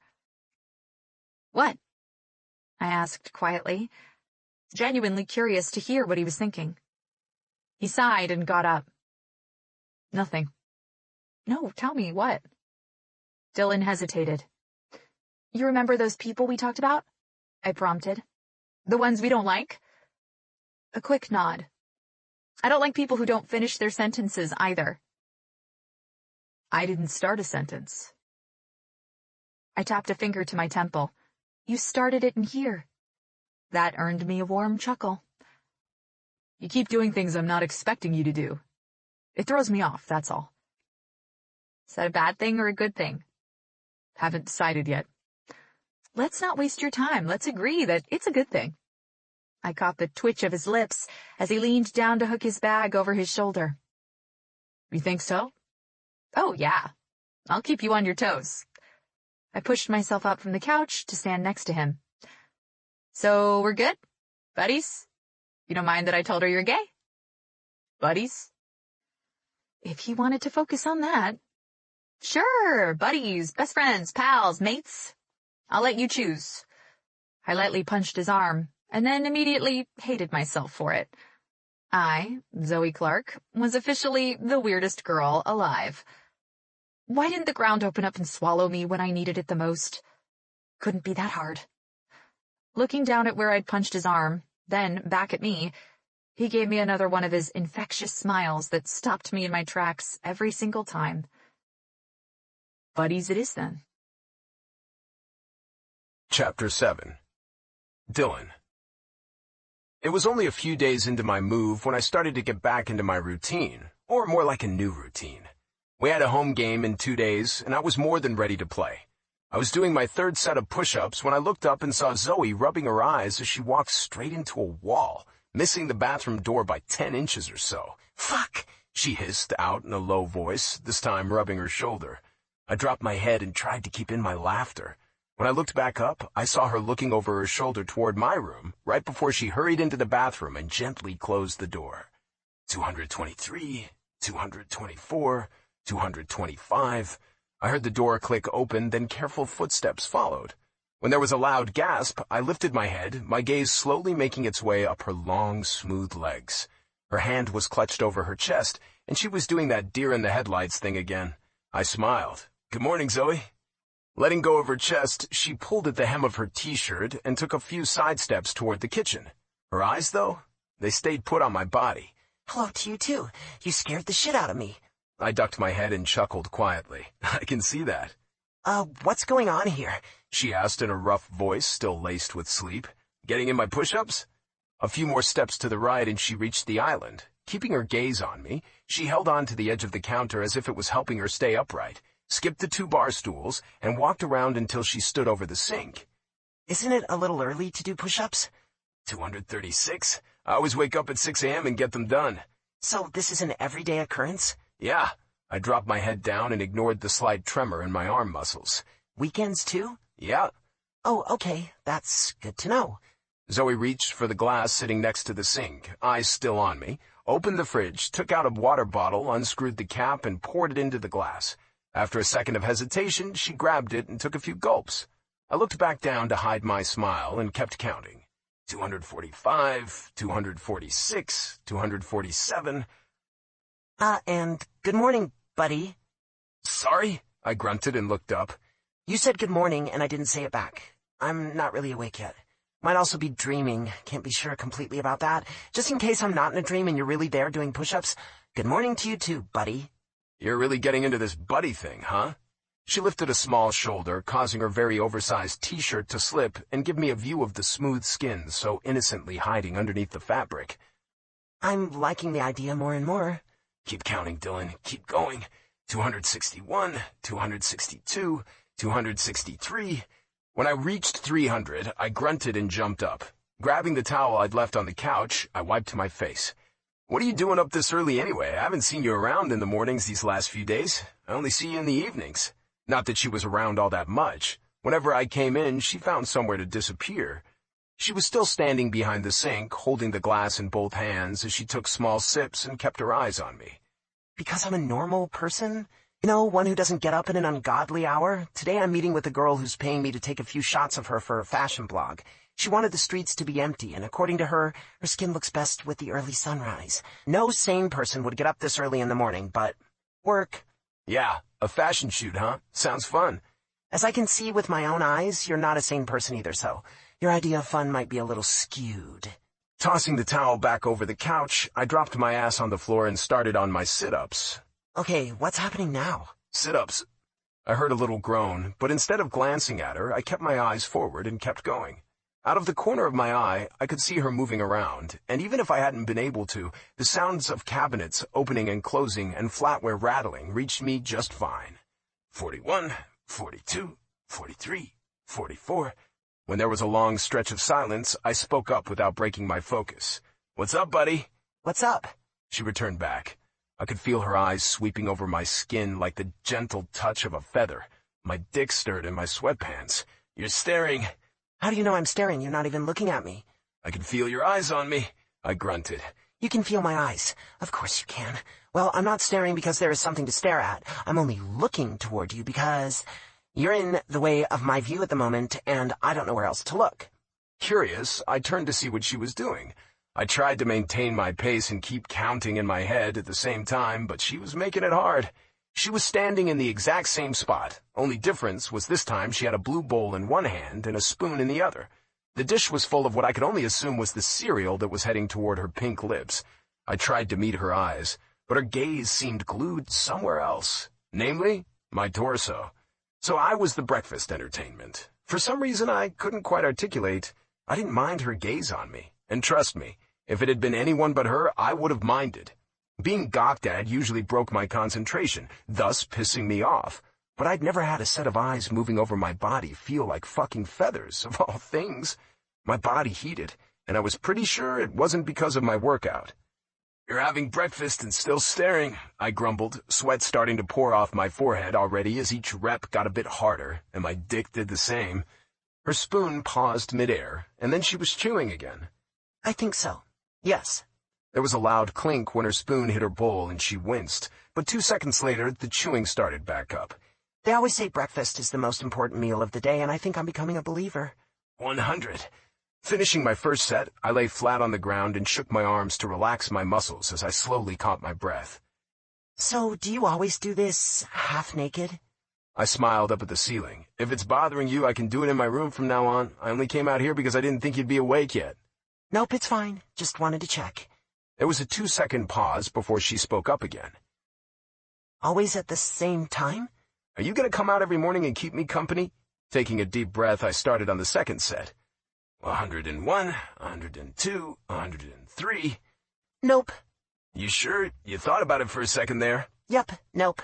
110, 111. Feeling that addictive good burn in my stomach, I pushed through my second set in no time. I heard loud coughing, so I glanced her way. More? Zoe asked in a squeaky tone when I went for the next 100 sit-ups. Yeah, I puffed out. I miraculously managed to finish my last set with only a few glances thrown my curious observer's way. At least my dick was behaving. A few times when I looked, she quickly averted her eyes and became increasingly engrossed in her cereal bowl or the sink. Standing up, I wiped off my forehead, chest, and stomach. Throwing the towel over my shoulder, I moved toward my intriguing roommate. Her eyes followed my every step. Stopping when only 2 steps separated us, I leaned against the marble counter. Hi, how's your morning going so far? She made a few vague noises, then cleared her throat after swallowing a mouthful of cereal. Just like any other morning, really. Nothing special is happening. Yours? It was hard holding back my grin, so I chose not to. I'm really enjoying it so far. Thanks for keeping me company. It looked like she was still having trouble holding my gaze when we were standing close to each other. Oh, she tried, I'll give her that, but it only lasted a couple seconds before she shifted her focus to my ear. I'd noticed the chosen spot could also be my mouth if I was smiling or talking. You want cereal? She stirred her spoon in what must have been very soggy cereal by that point, then sipped a little milk from the edge of it. Nope. Coffee? No. Cereal? I laughed. I'll grab something with the boys. Water, then? I wouldn't say no to that. She shuffled back and reached up to grab a new glass from one of the cupboards to my left, and I had to grip the edge of the counter in a white-knuckle hold when my attention dropped low. Eyes up, Dylan. Don't look at her ass, man. I only saw a flash of light blue against her pale skin before she dropped back down on her heels and filled my glass with water before handing it to me. Thank you, Zoe. There was that pink flush to her cheeks again. I looked down and focused on her bare feet. She had painted her toenails a light purple, and it looked adorable on her. Then she curled her toes and hid her right foot behind her left. Something about it made me smile. I'd met shy girls before, but none of them had the effect Zoe was having on me. I'd met girls that also made me feel shy, too. Not too often, maybe once in a blue moon, but it had happened. Some Jersey chasers could be a little more forward than you'd expect them to be, and you already expected them to be forward, hence their name. I'd learned that my freshman year while I was still trying to find my way around a new school and a new team. Not including my freshman year, I didn't sleep around. After that first year, I realized it wasn't my thing. Compared to some of my teammates, I was an angel, but I did date from time to time. Finding that elusive connection was even harder than you'd expect it to be. This weird thing I had going on with Zoe was new to me. I'd had girls I'd been strictly friends with, and I'd had girlfriends I'd had nothing but a healthy sexual attraction in common with. Yet there I was, standing in a kitchen, staring at a girl's feet and finding it extremely adorable that she was shy enough to try to hide them from my view. I wasn't sure exactly what was going on between us, or if there was anything going on at all, but I had a feeling it was going to take some time to find our footing. Zoe was shy, that was a fact. But then all of a sudden she'd change the play on me. She'd say something unexpected, like owning up to the fact that she was staring at me, and it would throw me off big time. And this was coming from a guy whose job was to anticipate what the play was and adjust accordingly so he could run for the win. I was damn good at reading a player's next move, but with the way Zoe was playing, I had a hard time guessing where the ball would come rushing toward me from. It looked like she had a whole different side of her hiding underneath that first layer. Maybe that was what was drawing me to her, the possibilities of Zoe. I wasn't a dumbass. I knew I was attracted to her. My dick had been happy to see her more than a few times that week. But it wasn't just the fact that she was beautiful that had me moving in that direction. I was being serious when I told her I had a feeling she was going to be my best friend. Where do you want to live after you graduate? Stay here? I asked out of the blue, surprising the hell out of myself in the process.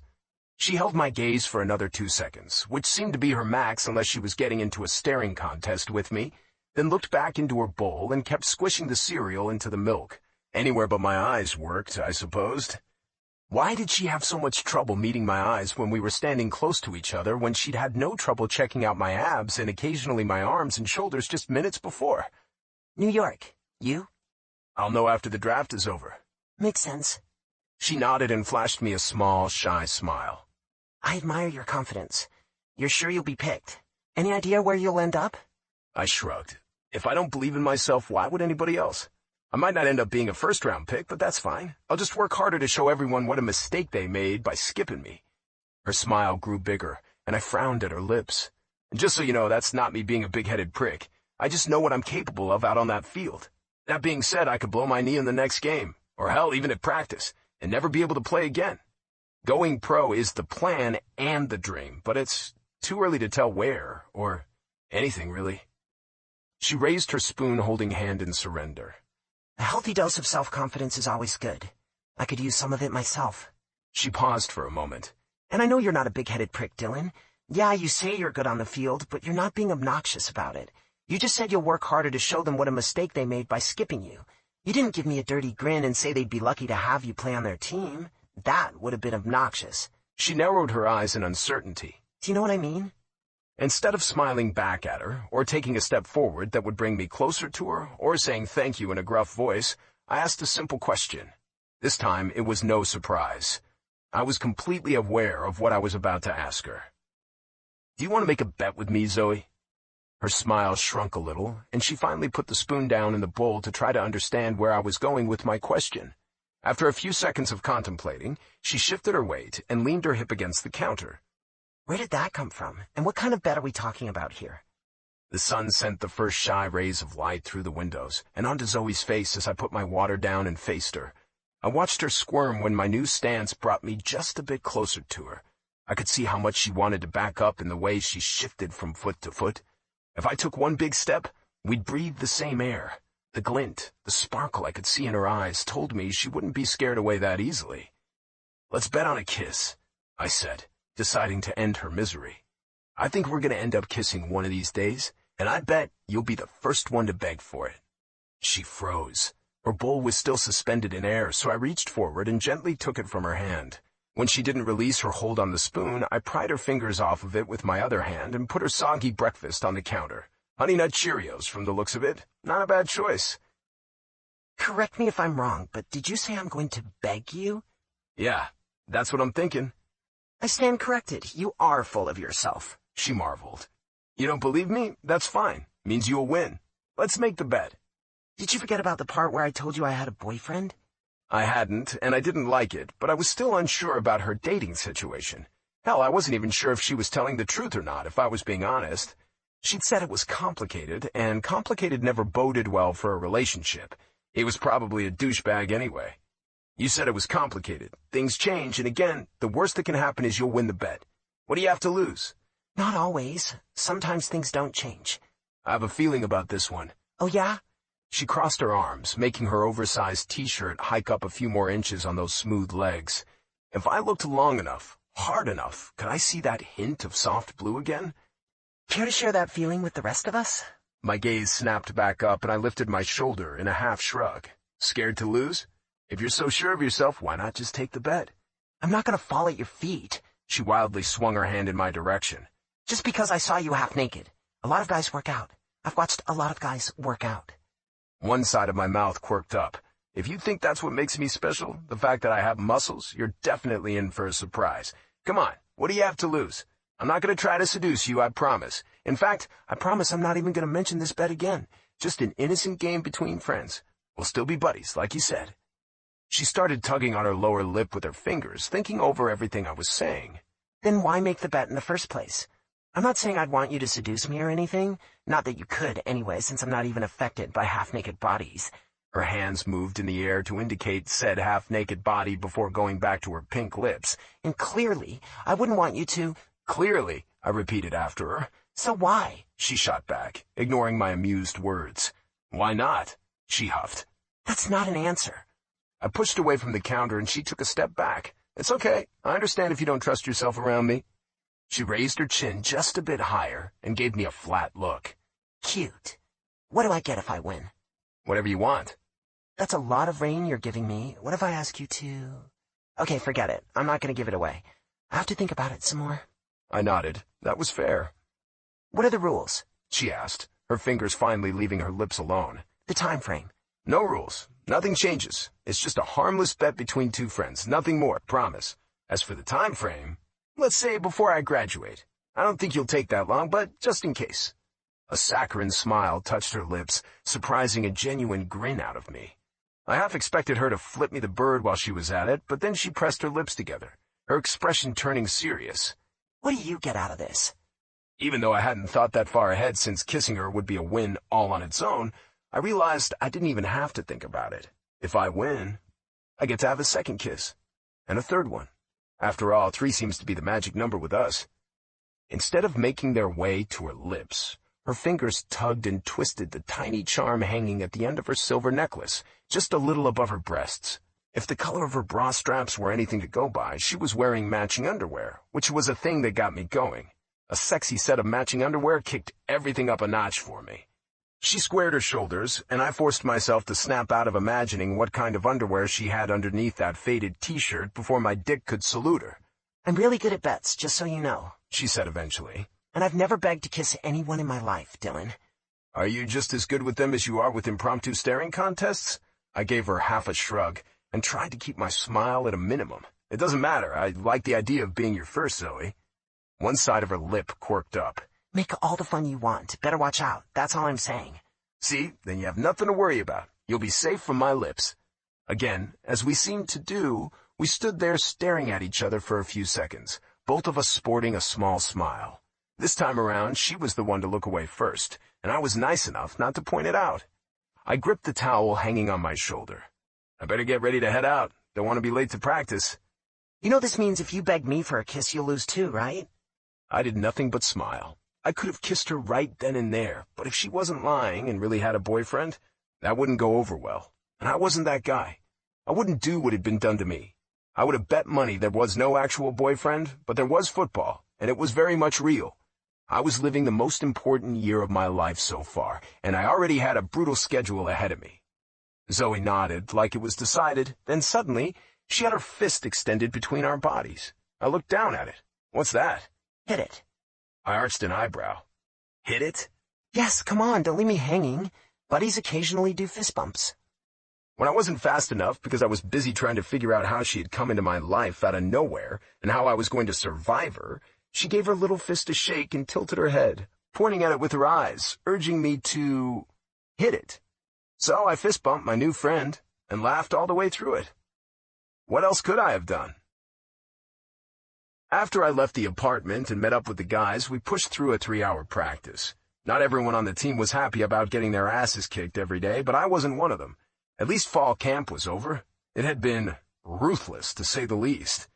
More than a handful of times, I had come face to face with both Kyle and Maxwell, and had managed to ignore them just fine. On the field, I had to be their teammate, but as soon as we stepped off that green turf, I didn't know them. I was getting better at compartmentalizing. The second practice was over and we were walking to the showers, sweat literally dripping off of our bodies. JP started in on me. It went on for 10 minutes, even during the showers, and by the time we made it into the locker room, he still hadn't stopped. Don't lie to me, man. Where are you staying? For the 100th time, I found a new roommate. I'm fine, chill out. Where did you find him? I looked up at the ceiling and let out a breath. Online. No sense in telling him she was a she and not a he. You just went online and moved in with some random dude? Why? Are you too good for my mattress? I really can't tell if you're being serious or not, but just to let you know, you snore, man. It's okay when we're staying in a hotel for away games. I can handle it for a night or two, but for a year? His arms crossed over his chest and gave me one of the perfected fuck you looks he usually reserved for referees. He continued to stare down at me, trying his best to catch something from my expression. His damn mouth opened yet again, but I shook my head. If you ask me one more time, I'm going to make you regret it. What's going on? Chris asked as he walked straight out of the showers and into our little huddle.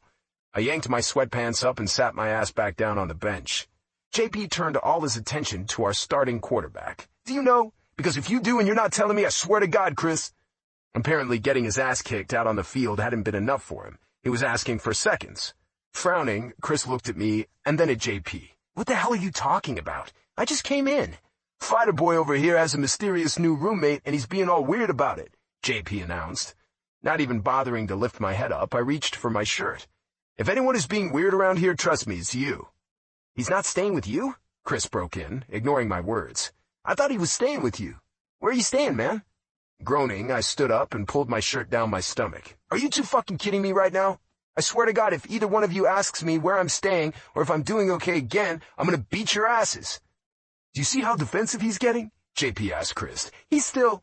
Tuning them out, I reached for my phone when it started vibrating in my pocket. Chris went to his own locker, 2 down to my right, and started to put on his clothes, all the while going back and forth with JP about my situation. I opened my text and saw it was from Victoria. I ignored it, just as I'd been doing with all her I want to talk to you texts, and pushed the phone back into my pocket. Tossing my bag over my shoulder, I walked away from the guys. I'm out of here. If you two ever end up finding your balls, you can find me at the food court. I skimped on breakfast, so I'm starving. I turned around and kept walking backward, leveling a death stare at JP. Don't even come near me if you plan on asking more questions. Do you want to go for In-N-Out? Chris yelled before I could make it out. It was always hard to be careful with my diet, and especially to say no to cheeseburgers, but I didn't want to miss my class, so this time was an easy choice. There was also the fact that I always had to be careful with money if I wanted to keep sending some back home. Not having to pay rent would help with that. Can't today. I have a class at 2, then a study session around 5. You two go on without me. We'll see you at Jack's place tonight, JP yelled as I pushed open the door. Jack was our kicker. I'll text you if I can make it. When I slammed the door shut and rounded the corner, I could still hear JP shouting after me. I had taken only a few steps when I heard a loud thump echo in the quiet building. A brunette caught my eye as she exited one of the meeting rooms at the other end of the hall. I only realized who it was when she whipped her hair back while holding the door open for someone. Coach walked out next, right on Zoe's heels. Both of their shoulders were stiff, and neither of them looked particularly happy as they moved as far away from each other as they could get. Coach's face turned toward her, and I saw his lips move. Even though I was walking toward them, there was no way I could catch up before they made it to the lobby and exited the complex. I didn't notice Zoe replying to Coach, but I noticed her posture stiffen even more. He turned around and disappeared into the team viewing room.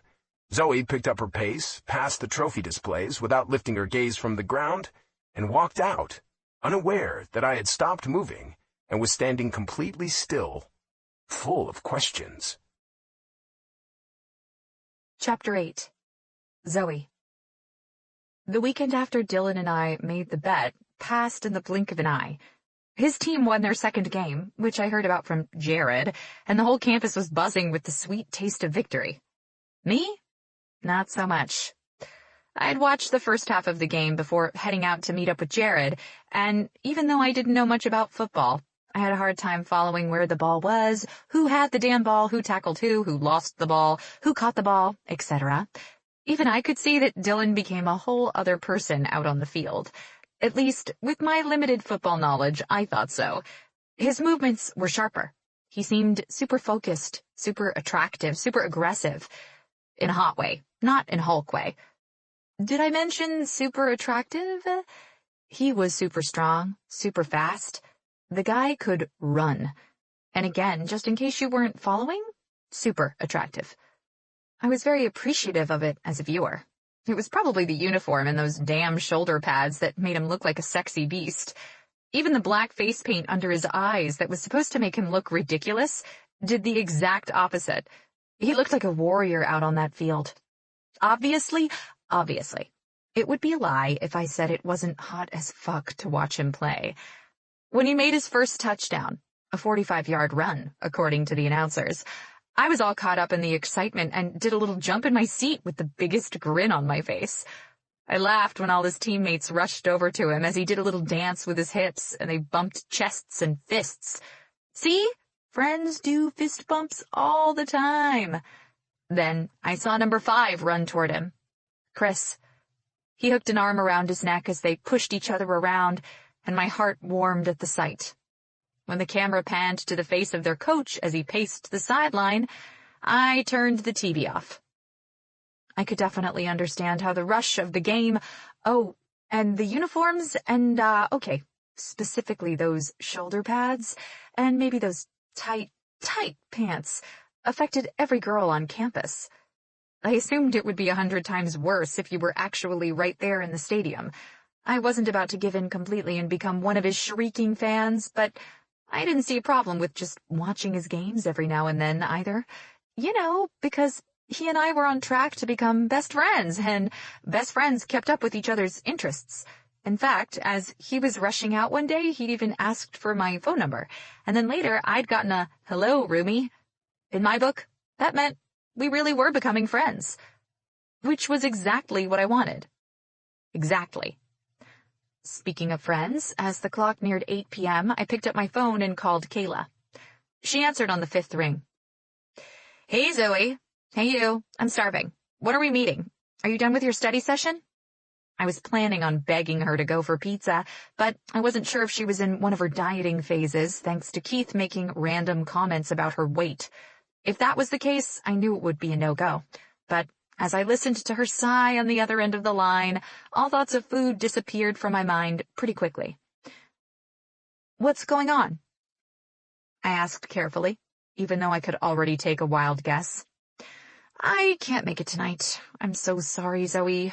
I've been looking forward to it, and I haven't seen you or Jared in days, but I think Keith is coming down with something, so I'm gonna have to head home and check on him." It was right on the tip of my tongue, but she beat me to it.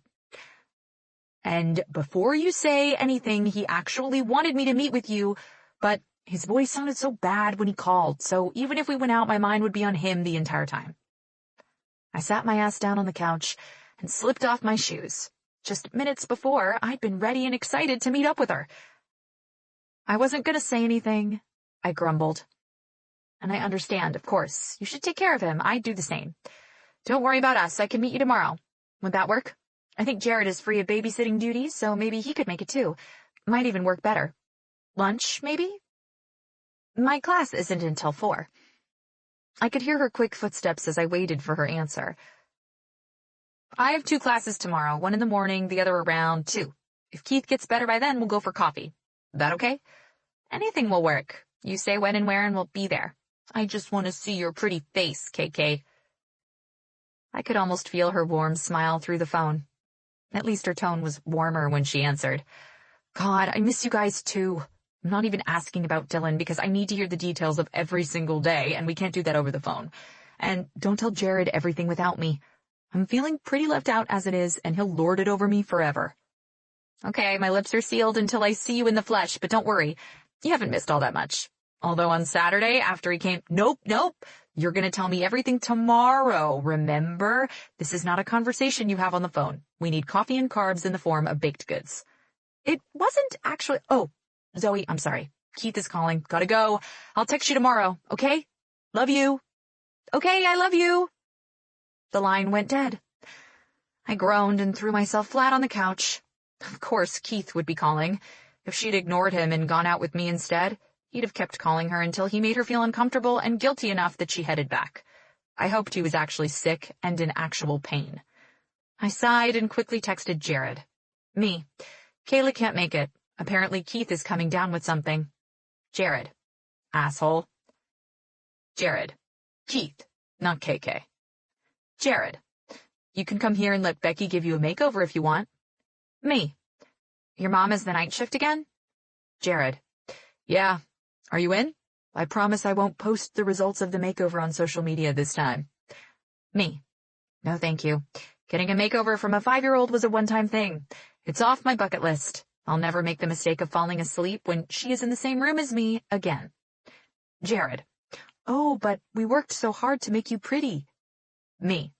I saw how hard you worked, and so did everyone else. Jared. You coming? Me. Sure, change the subject. I'll just stay in and get some studying done. Coffee tomorrow? Jared. Yes to coffee. Give Dylan a goodnight kiss for me. I smirked. That little shithead. I lifted my phone up high and took a quick shot of me giving him the middle finger with a sweet smile. A few seconds later, I got back one of him and his little sister as he scowled into the lens and covered her eyes with his hand. Becky would make mincemeat out of him. Not only was she hyperactive, she didn't get that other people needed sleep to function. She was also a little she-devil with the face of an angel. At least he was going to suffer, and knowing that gave me a little satisfaction.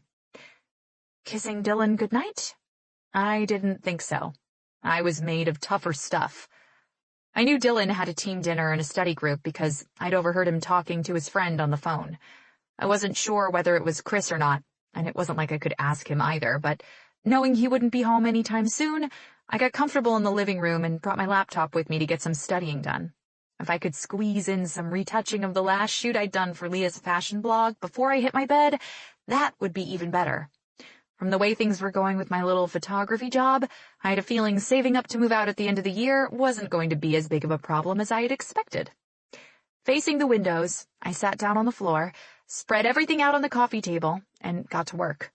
The only break I took was to grab a banana and a piece of slightly burnt toast left over from breakfast. It was a big letdown after imagining having a delicious cheesy pizza, but what's a girl to do?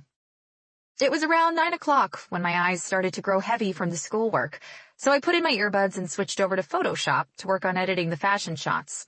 The loud music I put on woke me up pretty fast, and I was able to tune out everything other than Leah's photos on the screen. This was what I loved to do. Sure, sometimes I spent more hours in front of my laptop than I did actually behind the lens, but that was how it worked. If everything went according to plan, I was hoping photography would be my future. It didn't have to be fashion photos per se, but as long as I was using a camera, capturing different faces, emotions, memories, moments, heartbeats, I knew I'd be fine. At one point, my Spotify radio started playing Gorilla G-Mix by Pharrell, and in no time, I was belting out the lyrics to my heart's content because it was one of my favorite sex songs. Everyone had those, right? I'd never had sex while it was playing. It'd be weird if nothing else, but whenever I listened to it, I could definitely see it happening if I closed my eyes. At the very least, it always brought out my inner stripper. It was weirdly sexy, or maybe it was only sexy to me because I was weird. Might have been in the latter, but I didn't care one bit either way. Only Jared and Kayla knew about my weird R&B hip-hop sex obsession. Still singing, still sitting on the floor, I dropped my head back on the couch cushions, spread my arms out, and closed my eyes. My hips moving of their own accord, I sang the whole thing, even made the gorilla noises, as if the lyrics weren't enough. You can guess where I'm going with this, right? Because it's me we're talking about here. When my eyes lazily opened, Dylan Reed was staring at me upside down. I closed my eyes, opened them again, tried it yet again for good measure, but he wasn't going anywhere. When I'd first seen him looking down at me, I thought and hoped I had just conjured him up because I was feeling a certain way. Watching Dylan Reed do push-ups and sit-ups was not something that was easy to erase from your mind, after all. Watching his muscles ripple under that smooth skin that begged you to touch, lick, and slurp, to do all the things you couldn't and shouldn't and wouldn't do to a friend. My eyes fixed on the ceiling, I let out a long breath. He still hadn't uttered a word. Reaching for my earbuds, I took them out, and the next song that had started playing slowly drifted away, taking Drake's voice with it. The apartment was completely quiet. You could have dropped a pin back in my bedroom and I would have heard it from where I was sitting. The roar in my ears started low until it drowned out pretty much everything. It felt like my heart was pounding in my brain like an intense bass line. Feeling a little lightheaded from the embarrassment, I sat up and the world righted itself. Biting my bottom lip, I gripped the top of my laptop with clammy fingers, clicked it shut, and then gently placed the earbuds on it. My face must have turned every color in the rainbow by then. "You can say it," I choked out in a low, low voice. Eventually, he came into view and stood right next to the giant leather couch that was made for snuggling. I kept staring forward, out the window, but I could see his lips twitching in my peripheral vision. He cleared his throat, and I bit my bottom lip harder. Could I never win with this guy? He sat down on the wide arm of the couch, and I shifted and pulled my legs underneath me, feeling vulnerable. "I heard you when I was coming up the stairs," he admitted. I nodded, still keeping my gaze away from his. I tended to forget my volume. The whole building had probably been listening. Dylan kept going. I came in and called out your name, but you seemed to be too engaged. I didn't want to scare you, so I waited. Were you, have you been standing there for long? There was a long pause, then his voice came out low and deep. I think I heard pussy growl at one point. That stuck for some reason. Let's say it was a little before that. Yep. Okay then. So he saw me squirm in my seat, too. Still avoiding his eyes, I nodded and stood up. I wanted to cry so badly. He stood up with me. I'm just gonna go jump off the building now, I mumbled, ducking my head and trying to shuffle past him. I knew it wouldn't be that easy, but I wasn't expecting an electric current to go through my body when his big hand encircled my wrist in an attempt to stop me. Goosebumps prickled my skin where he was touching me, and all the way up my arm. My hand flexed, but he got what he wanted. My body stilled, and I waited for him to start laughing or making fun of me at any second. Somewhere in the back of my mind, I knew he wasn't like that, knew he wouldn't want to embarrass me, but he'd still think it, would still tell his friends about his weird roommate. I wasn't mortified because he'd caught me singing, but singing that song. Can you look at me, Zoe? When nothing happened, my eyes flicked up to his forehead, and I watched his brows slowly form into a frown. I blinked, and the next second he was pulling me toward the kitchen sink. Letting go of my wrist, he tore off a piece of paper towel and held it under water until it was soaked. When he moved toward me, I arched back and made sure my head was out of touching distance. His frown getting even deeper, he reached out and curled his hand around my neck to keep me in place. Apparently I was still in touching distance. Stay still, he ordered, his tone practically bordering on anger. What had I done except make an ass of myself yet again?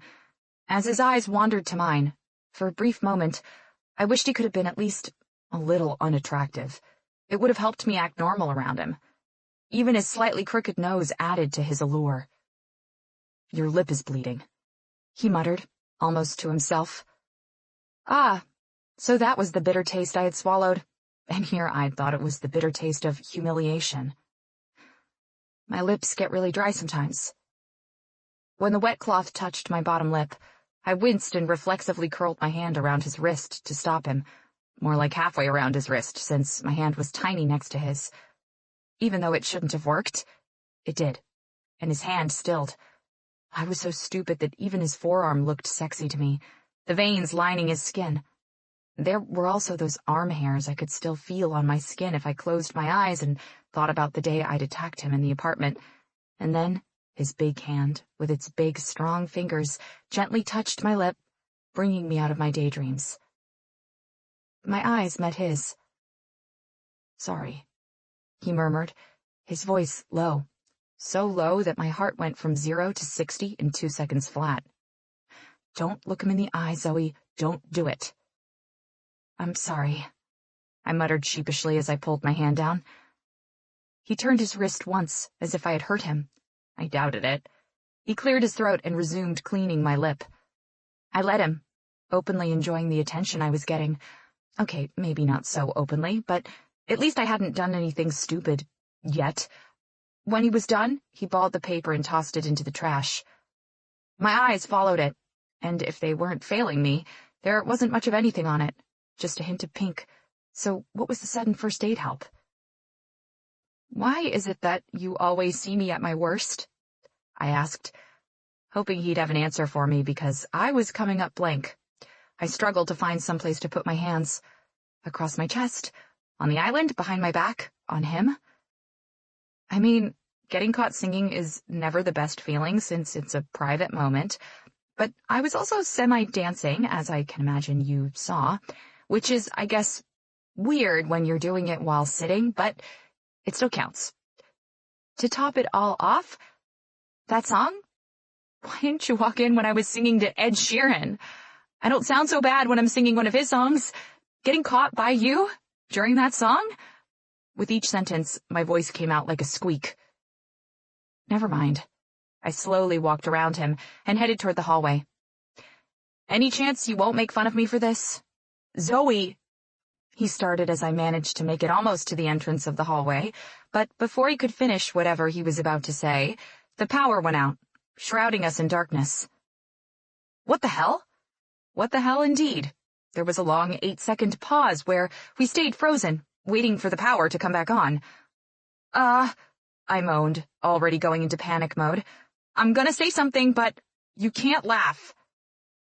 What? He asked distractedly. He had already pushed away from the kitchen sink and was heading toward the windows. At least, that was where his voice came from. I cleared my throat and hugged one arm across my stomach. Could it be a thief, maybe? Or thieves, plural? More than one? More than 3? I stayed here last semester, too, and there was a series of robberies in the neighborhood. They could have cut off the power or something to make it easier to break in. We're being robbed, I think. I saw this movie once, with my dad, where... I trailed off. It was looking like the few buildings around us had also lost their electricity, and the silver moonlight spilling into the apartment made it possible for me to see Dylan's silhouette turn to me. Instead of answering, he opened a window to check out on the street. Yeah, the whole block is down. It's fine, Zoe. I'm not the biggest fan of... I think you should ease up on the movies. What? Was that amusement I was hearing in his voice? Are you smiling right now? I asked incredulously. I heard a low chuckle, but before I could respond to it, the universe decided to wrap everything up with a little red bow. The room started spinning, and I glanced down at my feet in confusion. Was I getting dizzy? I wasn't that scared of the dark. Then the building started shaking, and my horrified gaze flew to the shadow of my roommate. Dylan? I choked out in panic, an intense tremor in my voice. 2 seconds. It's okay. It'll pass. 3 seconds. I turned back and focused my gaze toward where the door was. Run away or stay. Run away or stay. 4 seconds. Dylan? I choked out again, this time louder and more urgently as I swayed forward. My feet were dying to run, to the door, to Dylan, anywhere really, and take refuge, but at the same time I couldn't seem to move an inch. I wrapped my shaking arms tighter around myself. It would stop. I heard footsteps. I swear to God, if he runs away and leaves me behind, I will... 5 seconds. 6 seconds. The earthquake stopped at the exact moment I felt Dylan's front at my back and his hand curled around my shoulder. That was weird, but it's over, Dylan said casually, keeping his hand on me. My heart started doing this weird thing it had never done before, big, powerful thumps in slow motion. I hadn't even realized I was holding my breath through the whole thing until I finally released it. My body started shaking as I pulled in deep breaths and let them go through my mouth. That's when Dylan put his other hand on my left arm and started rubbing up and down. You're cold, he mumbled. Yeah, the dead are usually cold, I thought, but kept it to myself.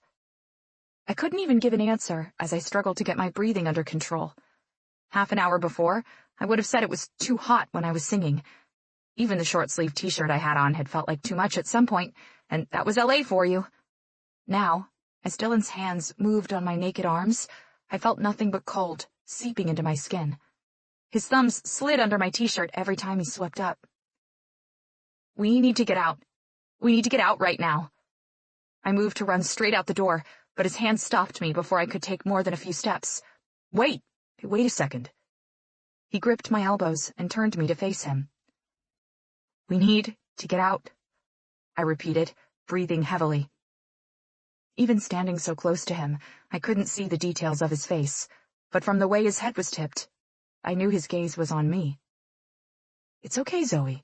It wasn't a big one. Who says the next one won't be? His hands started moving again, from my wrists, over my elbows, and up, up, up, at a slower pace this time. We're fine right where we are. Were we, though? Really? Were we? I didn't think so. Not with the way the goosebumps prickled my skin where his hands were traveling up and down. After a few seconds of staring up at the dark shape of his head, I dropped my head and sighed. There was magic in his hands, and slowly their warmth started to warm me up. They weren't soft, not like my last boyfriend's had been. He'd used more hand cream than me, which was fine, but Dylan's hands, they dragged on my skin in the best possible way. I knew I'd remember the feel of them. He was sort of unforgettable. I'm really scared of earthquakes, I whispered, just in case he hadn't noticed. It's over now. We're okay. I'm really, really scared of them, Dylan. Why is the power still not back on? Did it go out because of the earthquake? I was still whispering. Unable to stop myself, I took a step toward him.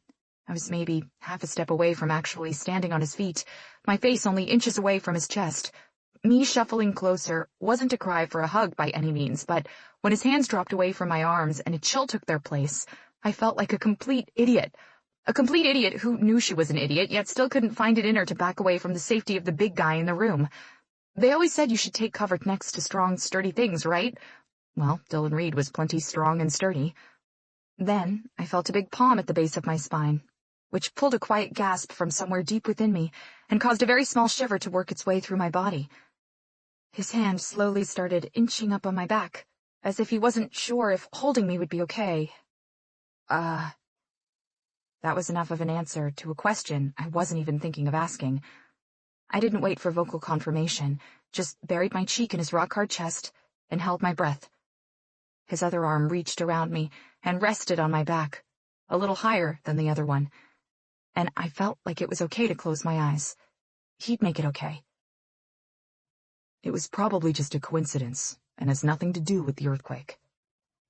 My arms were still wrapped around my stomach, so when Dylan gently pulled me even closer to his body, closing that little half-step gap between us, my arms fell apart, and I lifted one to rest on his chest, right next to my face, and gripped his shirt at his waist with the other. It was a little unsure, a little awkward. Fine, maybe it wasn't so much awkward as the best hug I'd had in a while.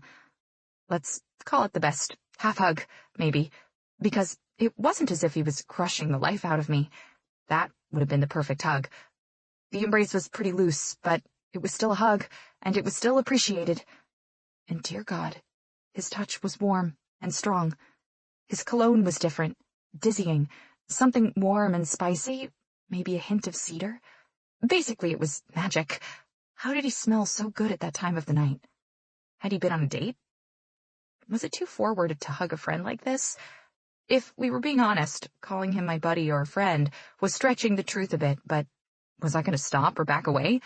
Nope, not a chance in hell. If this was the big one for California, and the building was going to come down, I was going to be in the arms of this guy. With our close proximity, I could hear his strong heartbeat. I tried to keep my focus on that rhythm and match my breathing to it, strong and steady.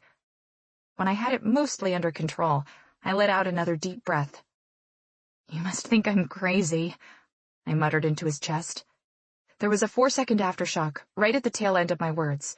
It was smaller than before, but still noticeable. I buried my forehead in his chest and groaned. Shh, it's fine. You're fine. It's just a small one.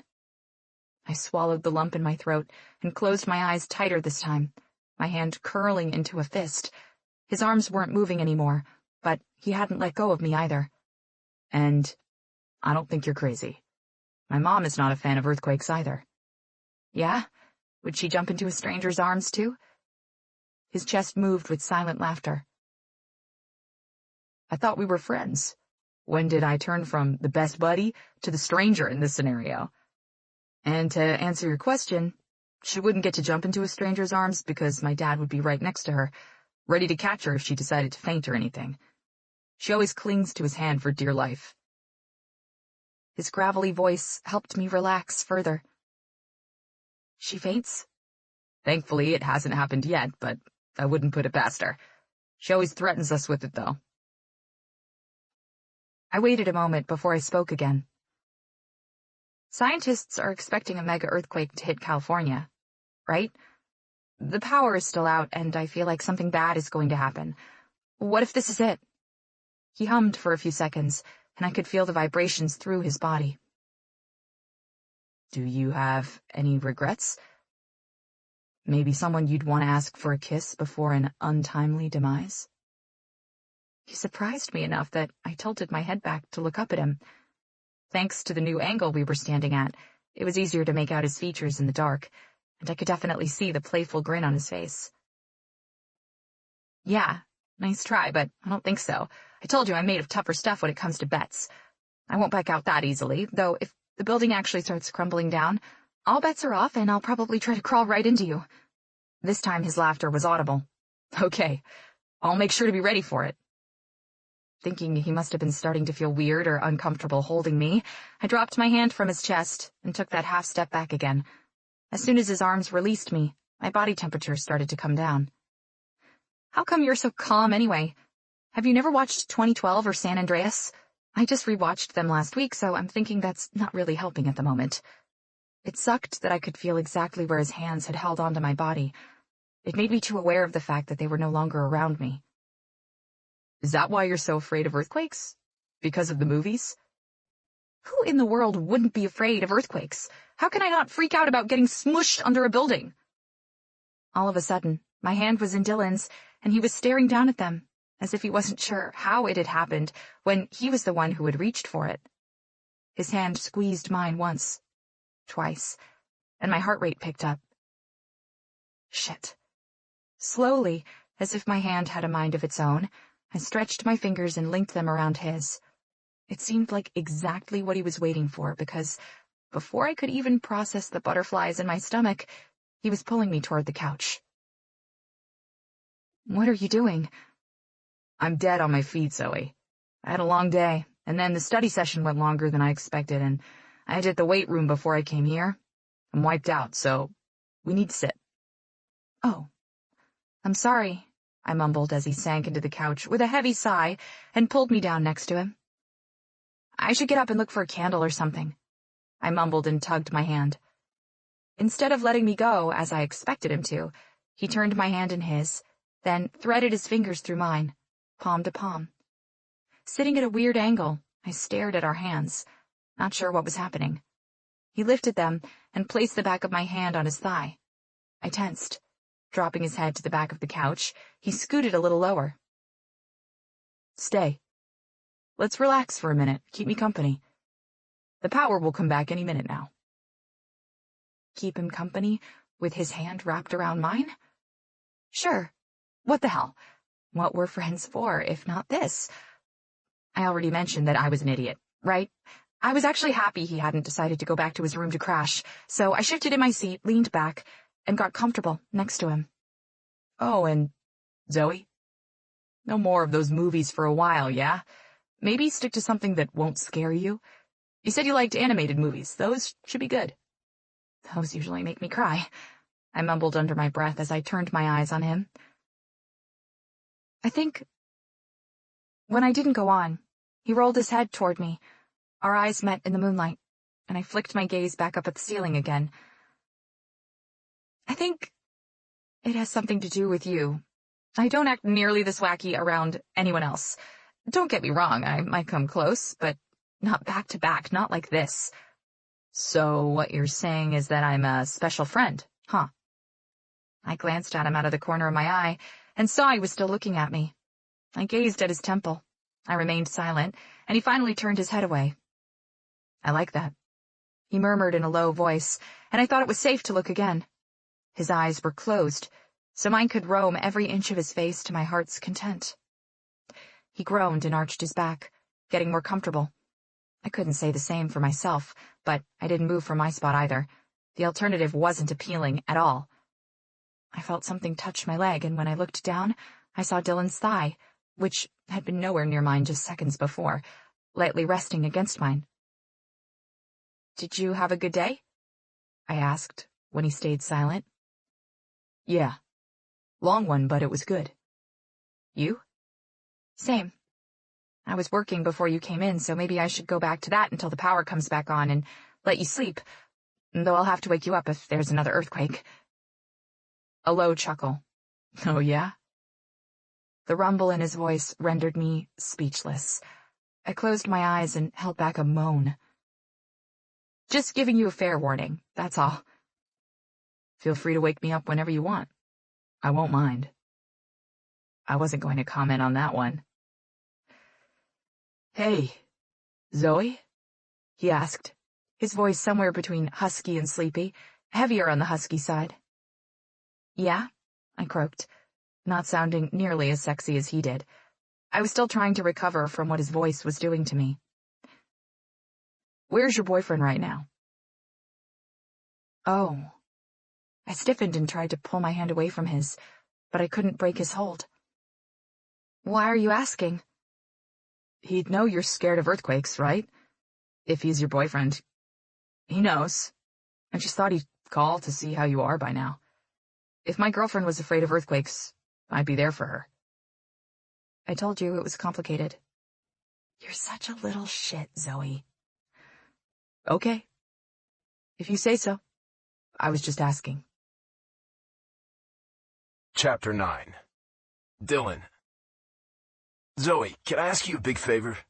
She was sitting on the small rug in front of the coffee table, her favorite spot to sit when she was working on her laptop, it seemed.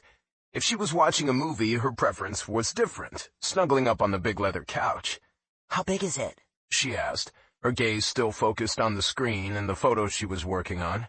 At her words, my lips stretched into a full grin.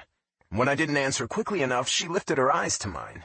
She must have understood the reason for my grin because her cheeks turned a rosy color and she huffed out a breath. How old are you again? She mumbled. I chuckled and opened the fridge to get some orange juice. It's big, but not so big that you can't handle it. She faced her laptop. I already saw, remember? And it's not that big. Sure, it looks impressive since you're a shower, but if I remember correctly, I already congratulated you on that. I don't think it'd get any bigger, though, which takes me back to not that big. I was watching her in shocked silence with the box of OJ still in my hand. She usually had that effect on me, so it wasn't new, but it still got me every time. Not that I remember it vividly, she muttered, as an afterthought. What? She snapped when she saw the look on my face. Zoe, I was talking about the favor I wanted to ask, as in, it's a big favor, but nothing you can't handle? Her lips parted. Oh. She cleared her throat. You're going to ignore the word vomit. You didn't hear any of that. Of course. What are friends for? I smiled and poured myself some juice. Do you want some? No, thanks. So, what is this favor? In the days following her little earthquake freakout, we'd gotten a little closer, a little more like actual friends. Not buddies exactly, but friends. She was still having trouble meeting my eyes, but the amount of time she spent looking at my chin or ear while talking to me had decreased. Plus, even though we only saw each other in passing, and some days not even for more than 10 minutes, the more time passed, the more I learned about her. It was great. I liked the way she was opening up little by little every day. Apart from the fact that I still wasn't sure about her boyfriend situation, that is, I was having trouble getting a read on her. She had secret phone calls, whispering to make sure I couldn't hear anything even when I wasn't in the same room with her, but it could have easily been one of her friends. Still, I had my suspicions, but that was all they were, suspicions, and I hoped some of them really were just that. Until I knew for sure, I wouldn't get to steal the kiss she owed me, and from seeing how seriously she was taking our bet, I didn't think she'd cave anytime soon either. I'm swamped today. I need to meet with one of my trainers to discuss if he can help me get ready for the combine. If it's a go, we need to make a schedule. After that, we have a team meeting, and then I have a class and another study group right after. I need to get a few things for the week, like pasta, chicken, and a few others, so if you have time, can you help me out with that? I'll owe you one. You want me to get you groceries? If you have time. I'm pretty much out of everything, and this week's already going to be crazy as it is with the game, so I don't think I'll get a chance to do it myself. I'll give you my debit card if you say you can do it.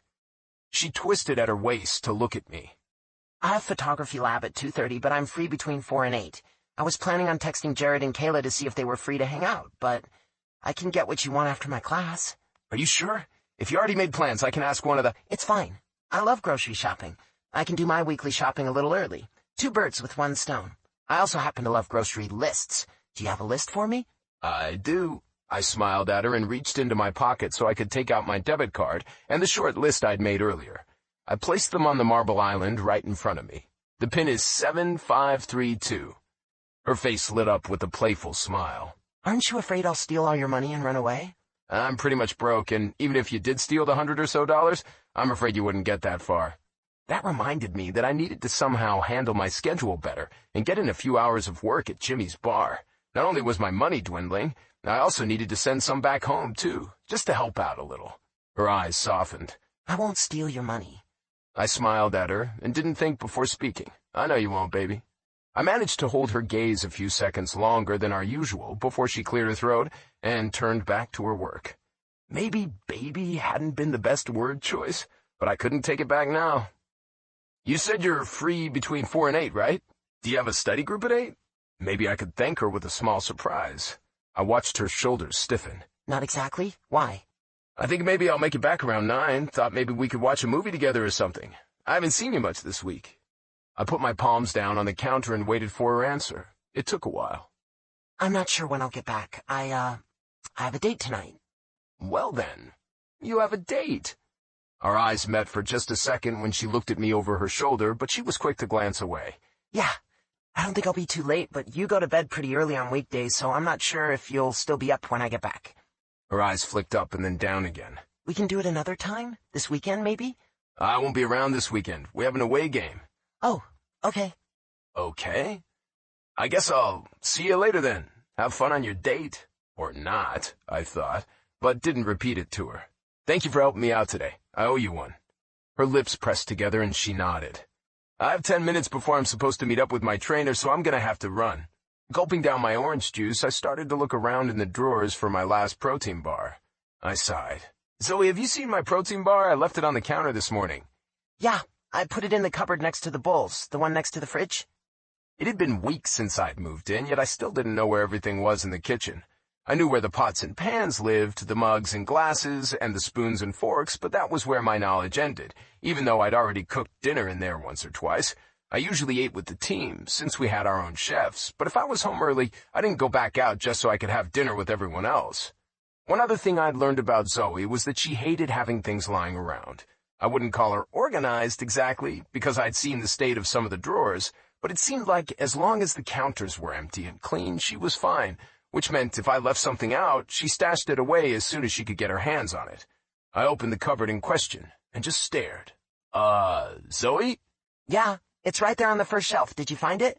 I reached up and grabbed my protein bar. Like she'd said, it was right there, among other things. I distinctly remember you saying you didn't buy peanut butter M&Ms because you had trouble not eating them all at once. I heard her get up from the floor with a sigh. In a few seconds she was standing next to me, staring at what I was staring at. You found them, huh? Yeah, they're right there. If you were trying to hide them, you did a pretty shitty job. I wasn't exactly trying to hide them, but I can't even see them if I'm not standing on my toes. It's not my fault you're freakishly tall. I'm not freakishly tall, Flash, I mumbled, and looked down at her then back at the countless reddish-orange bags of candy on the shelf. Is there something you want to tell me? Surprise? She blurted out like it was a question, drawing my gaze back to her. I got them for you, as a present. A few presents. I raised an eyebrow. Zoe, give it up. There have to be at least 25, 30 bags of peanut butter M&Ms here. She groaned. Oh, fine. I lied. I bought them all for me. And if you want to be exact, there are only 23. But I can't eat them. Right, 23. And why exactly can you not eat them? I told you, I can't stop. Then why the hell did you buy them? She sighed again and closed the cupboard as if she couldn't bear to look at them any longer. Because I can't stop myself from buying them either. I just like to have them around, you know?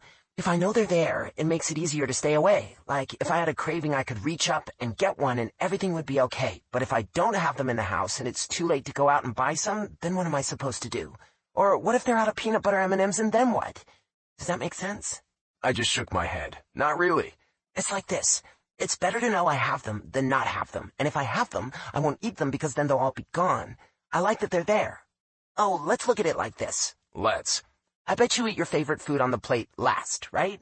Let's say you have meatballs, broccoli, and rosemary and garlic roasted potatoes. Which one would you leave for last? I just blankly stared at her. I would leave the roasted potatoes. I'd want to savor them, so I'd leave them to eat last. Get it now? Please tell me you don't have a bag of roasted potatoes tucked away somewhere. And also, for the love of God, don't tell me you occasionally like to take these M&Ms down, line them up on the counter, and just stare at them. Of course not. I'm not a weirdo. I just have some quirks. It's cute to have quirks. Well, excuse me for asking. If you did that, I was going to start worrying about you.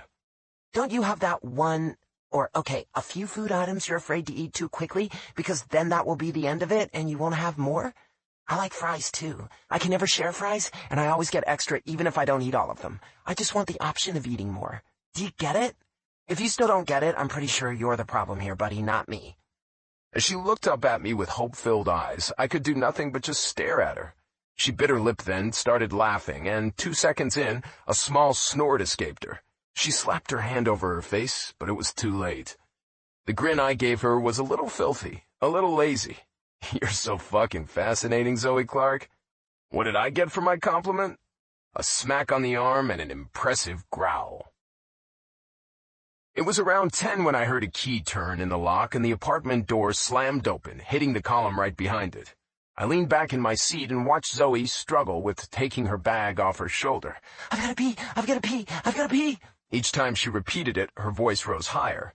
My eyes dropped to the dress she was wearing, black and tied on her upper body, leaving nothing to the imagination as far as the size of her boobs, and looser on her hips, not by much, but still. It ended a few inches above her knees. Date, right? She was coming back from her date. Miss Clark! Another voice chimed in. Miss Clark, I need you to— Holding on to the door and squirming in place, Zoe replied, I'm sorry, Miss Hilda. I've gotta pee. I can't. I really can't. I have to pee. With that, she slammed the door, finally managed to untangle the strap of her bag from her hair, threw it right over her head, and ran straight to the bathroom. Like I said, I found her fascinating. A few minutes later, she came out of the bathroom, and just when I thought she was heading to her room, she stopped in her tracks. I could have sworn I saw her tilt her chin up and smell the air. I smell pizza. Is it pizza? Did you have pizza? This time she was running toward me, or more like the pizza box right in front of me, and the expression on her face, priceless. When she finally made it, she didn't waste a second before she tore into the box, only I'd already eaten pretty much all of it, and there was only one slice left. Again, her face when she realized it was all gone, priceless and cute as fuck. Turned out she could pull off a mean face better than I expected. You ate it all? This is all you left me? She asked slowly, big eyes staring down at the empty box. I raised an eyebrow. I was really hungry. Didn't you eat on your date anyway? I hadn't meant to mention her date at all, but apparently I was still stuck on that. She scrunched up her nose, and the appalled look on her face disappeared, leaving sad eyes. He couldn't make it. My brows drawing together, I checked my watch just to make sure. It's a little past 10, Zoe. Don't tell me you waited for him for 2 hours. She blew out her cheeks and dropped down on the couch behind her. He said he might be late, but would try to make it. She gave me a half-hearted shrug as if to say it was okay, but her facial expressions were so easy to read. Anyone could see that it wasn't okay. Worthless son of a bitch. You didn't have anything to eat while waiting for him? She rubbed her temple. The restaurant wasn't anywhere near campus, and it was a fancy place. I didn't feel like having anything on their menu. Didn't want to spend over $50 for a few spoonfuls of pasta. Also, I'm not good at eating by myself at restaurants. Or anywhere, really. It feels like everyone is looking at me and collectively thinking, oh, poor girl. So, short answer to your question, nope. I didn't have anything to eat. There were a few things I could have gone after in her speech, but I chose to focus on one thing and one thing only while fishing for more. Your boyfriend is a college student and he could afford fancy restaurants, huh? I guess I can see why you would have trouble ending it. Just like that, I'd screwed up. I didn't know what had pushed my buttons exactly, but as soon as the words were out of my mouth, I knew I had fucked up. Big time. Her brows inched up to her hairline and she met my eyes, a rare occurrence, then tilted her head. Wow. Placing both her palms on the couch, she pushed herself up, the pizza forgotten. She continued to hold my eyes as she stared down at me. Wow, Dylan. I don't expect you to know me in a month, or however many weeks you've been here. Hell, we barely see each other some days, but actually, you know what? Maybe I did. Maybe I did think you'd figure out at least that much. I'm the last person who'd date someone for the amount in his bank account. Having trouble taking my eyes off her, I flinched at her words. When she moved to storm past me, I caught her wrist and got up. She stopped, but she didn't look at me. She didn't even tell me to let go of her. Her complicated situation had officially started to fuck with my head. If only I knew for sure that it wasn't... I'm sorry, Zoe. You're right, and I'm an asshole. Of course I know you're not like that. Of course I do. I softened my grip on her wrist and snaked my fingers around hers. I'm sorry. If it'll make you feel any better, you can insult me too. She hesitated before sending a quick glance at me. You really ate the whole thing? Of all the things she could have said, she went with that. You're not going to bust my balls? She slipped her hand out of mine and rubbed her palm on the side of her dress. What am I supposed to insult you with? Gee, your body is so ugly you're ruining my view every damn morning? How pathetic does that sound? I don't have anything on you. At least not yet. But I'm pretty sure I'll remember this and say something when the time is right, when you're least expecting it, of course. I smiled at her. She liked watching me work out in the mornings. I already knew that since she came out and found things to do while I was busy with my sit-ups and push-ups, but hearing it from her confirmed what I'd already guessed. My smile slowly morphed into the biggest grin. What now? She snapped. I hope you won't break my heart too much, Zoe Clark. Only as much as you broke mine, thinking I'd be interested in someone because of their bank account. That wiped the smile clear off my face. In a rough voice, I said, I'm an asshole. I deserved that. Her teeth scraped her bottom lip. Helpless to do anything, I just watched. Averting her gaze, she took a step away from me. When she looked up, her eyes only made it to my lips. Look, I'm cranky, a little tired, and maybe just a little hangry thrown in there, too. I'm just gonna go to bed. I have an early class tomorrow anyway.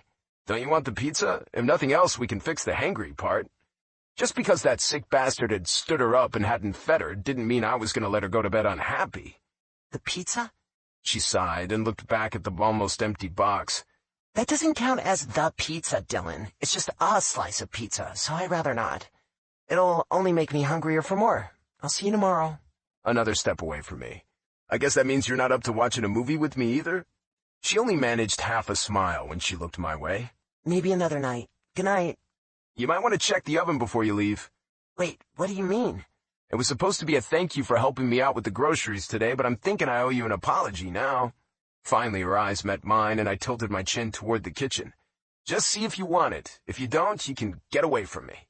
A small smile formed on her lips. Is it pizza? Please say it's pizza. I want it to be pizza so badly. Please say pizza. I laughed. I don't know. See for yourself. Moving toward the kitchen, she threw over her shoulder. If it's not pizza, I'm going to be doubly pissed at you, just so you know. She opened the oven and bent down to check inside. There was a small gasp, then she came up with the pizza box in her hand and the biggest smile plastered on her face. Dylan, it's a whole pizza just for me? I chuckled. Yeah, you don't have to share. It's from that Neapolitan place, and it's still warm, too. I just got it about 10 minutes before you... I wanted to wait, but I wasn't sure what time you'd be back, and the smell got to me. I tried to not think where she'd been or who she'd been waiting for. Giving me another one of her sweet-as-fuck smiles, she set the box on the island and opened it. Holding back her wavy dark brown hair with both hands, she leaned down until her nose was almost touching the pizza and inhaled. The loud groan she let out made my dick surge to life in my pants. God, this smell. This is not fair, you know, she said quietly, her face still practically in the pizza. I'm kind of angry at you, and you got me my absolute favorite thing. I wouldn't tell her I'd spent the last bit of cash I had on me so I could get us this treat. Whatever was left on my debit card after the grocery shopping she'd done for me was all the money I had until I could pick up some shifts at the bar, which was probably $30 or less. I told you, I'm an asshole. I didn't think you were, actually, but yeah, apparently you are. Closing the box, she picked it up and made her way back to me. Still, thank you. I was trying to play it cool, but I was really pissed at you for eating an entire large all by yourself. I laughed. I'm afraid you weren't that good at playing it cool, Zoe. Whatever, she mumbled under her breath as she climbed on the couch. Sitting cross-legged, she carefully placed the box on her lap and opened it. Breathing in deeply, she let it all out, picked up a slice, and looked at me intently. I'm not good at sharing. I never would have guessed. It's okay, I said, chuckling. I already ate more than I should. I sat my ass back down, right across from her. One hand curled around the box possessively. She took her first bite and released another groan, this one longer and somehow more erotic than the one before. So good. So good, she mumbled in between chewing. I couldn't take my eyes off of her. Swallowing, she took another bite, closed her eyes, and chewed as slowly as possible, her lips curling up in the process. It felt wrong to watch her eat. If I'd known her entire face would light up just for pizza, I'd have somehow bought 10 more. My eyes drifted down to her throat, where I could see the exact moment she swallowed. Then my gaze dipped lower, and I saw the swell of her breasts rising and falling with each breath. I was in so much trouble. You okay? When I looked up, she was looking at me. I shook my head and cleared my throat. Yeah. So are we gonna watch something or not? I checked my watch. It was almost 11. I'm sorry, Zoe muttered, putting her slice down. I know you get up early. You don't have to sit and watch me eat. I can watch a movie with you, I told her. How could I leave her? No doomsday movies, though. Anything but that. Her smile back in place, she picked up her slice and took another damn bite. I actually wanted to watch Geostorm, but didn't want to do it alone.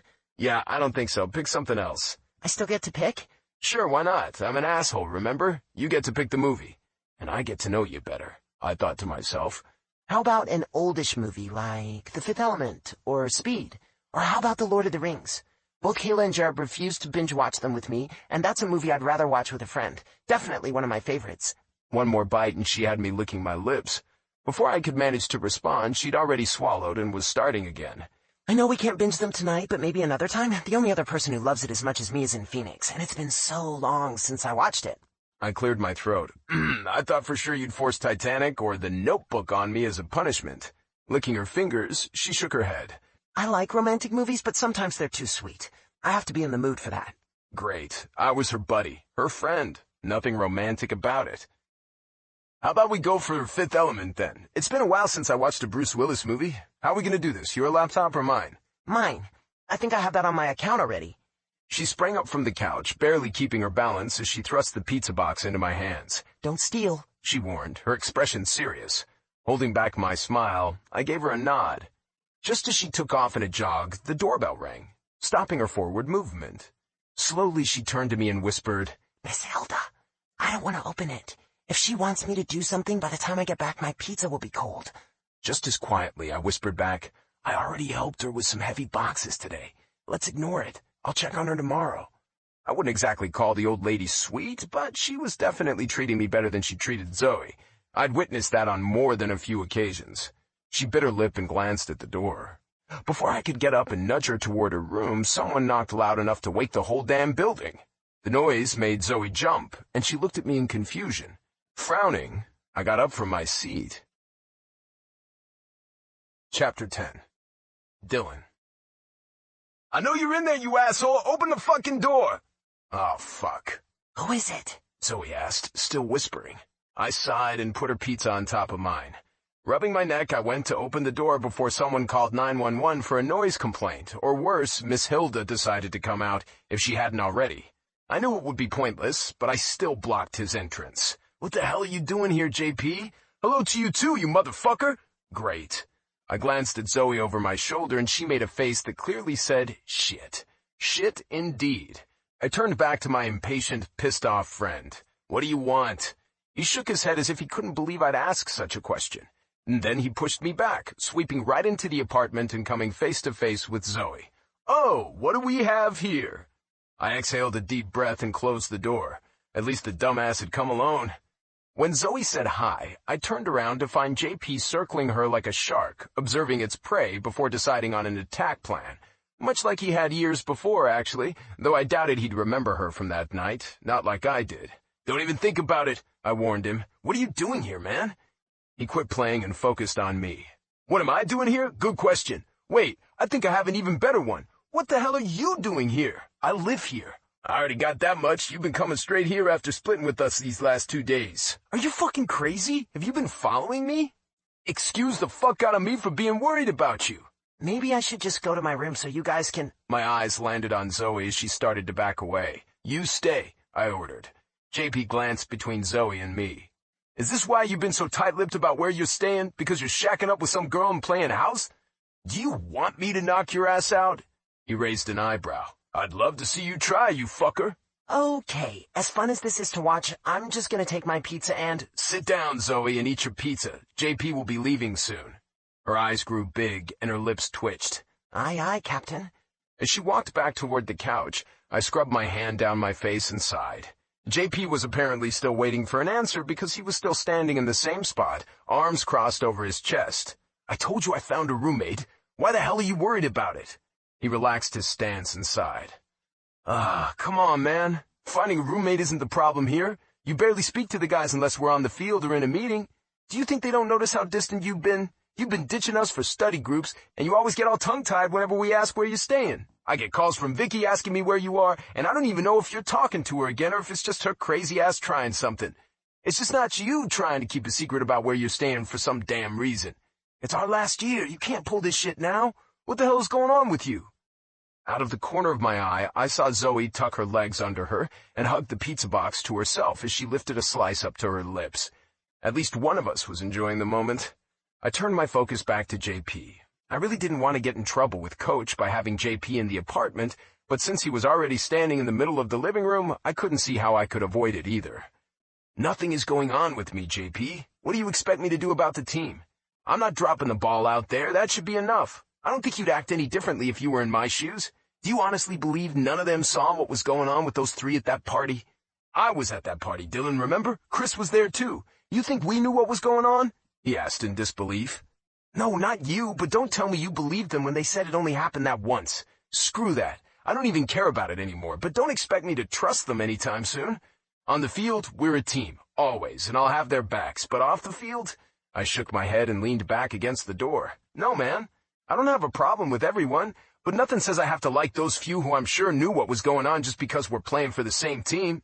And of course I'm going to ditch your ugly asses to study. You said it yourself, it's our last year. Scouts are there, watching every game. This is it. We either make it or we don't. I gotta give it my all. Instead of being a creep and following me around, you should be studying too, since coach will have your head if your average drops. So that's it? That's all of it? What else do you want me to say?" My friend gave me a cold stare. "How about an apology for making me worry about your stupid ass like a mother hen?" "You being serious?" "Yeah, let's hear it. I had better things to do than follow you around to find out what the hell you were up to. Not to mention I didn't know which apartment you disappeared into and had to knock on a shit ton of doors before I found it." I laughed. "Fine. Sorry. We good?" "Yeah. It'll do for now." I pushed off the wall and we did a one-armed hug, thumping each other's back. Aw, you guys love each other. Either my eyes are watering or there's a dust storm happening where I'm sitting. I would have never guessed that football players would be this emotional," Zoe said as she popped the last bit of a crust into her mouth, her fingers immediately reaching for another slice. Amused, I shook my head and sighed. "JP, this is Zoe, my roommate and my new buddy. Zoe, this is JP, my surprisingly emotional teammate. Fuck off." After elbowing me in the stomach, JP made his way toward her. Giving my friend a shy smile, Zoe wiggled her fingers at him. "Hi. "Do I know you from somewhere?" Zoe's eyes slid to me, then back to JP. I don't know how you would." I walked around the couch to sit down. There went my plan of watching a movie with my so-called buddy and spending a quiet night in. "Do we have a class together or something?" "Nope." He turned to me. "Do I know her from somewhere?" "No, you don't," Zoe repeated, answering for me. I wasn't planning on embarrassing her in front of JP, especially if he didn't remember meeting her 2 years back, so I didn't correct her. "Where did you find her again?" Zoe narrowed her green eyes at JP's back. "I told you I found her online. She was looking for a roommate. Be nice." JP's eyebrows rose up toward his hairline, but other than giving me a shrug, he didn't say anything. I'd hear about it later. He'd say whatever was on his mind when we were alone. "Apparently I need to be nice to you," he said. Leaning down, he lifted the top of the cardboard box, which was still on Zoe's lap. "And it works both ways. I be nice to you, you be nice to me." Zoe looked at JP, then back at the 4 slices of pizza left. How the fuck had she eaten half of it that fast? Before my friend could lift one of the remaining slices, she slapped the box closed and held it away from him. "What the fuck?"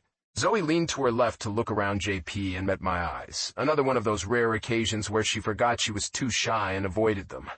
"I'm sorry, Dylan. I know he's your friend and all, but I really don't want to share. I'm not at all a good sharer." I laughed. "It's okay, I got it for you. He can buy his own pizza if he's hungry."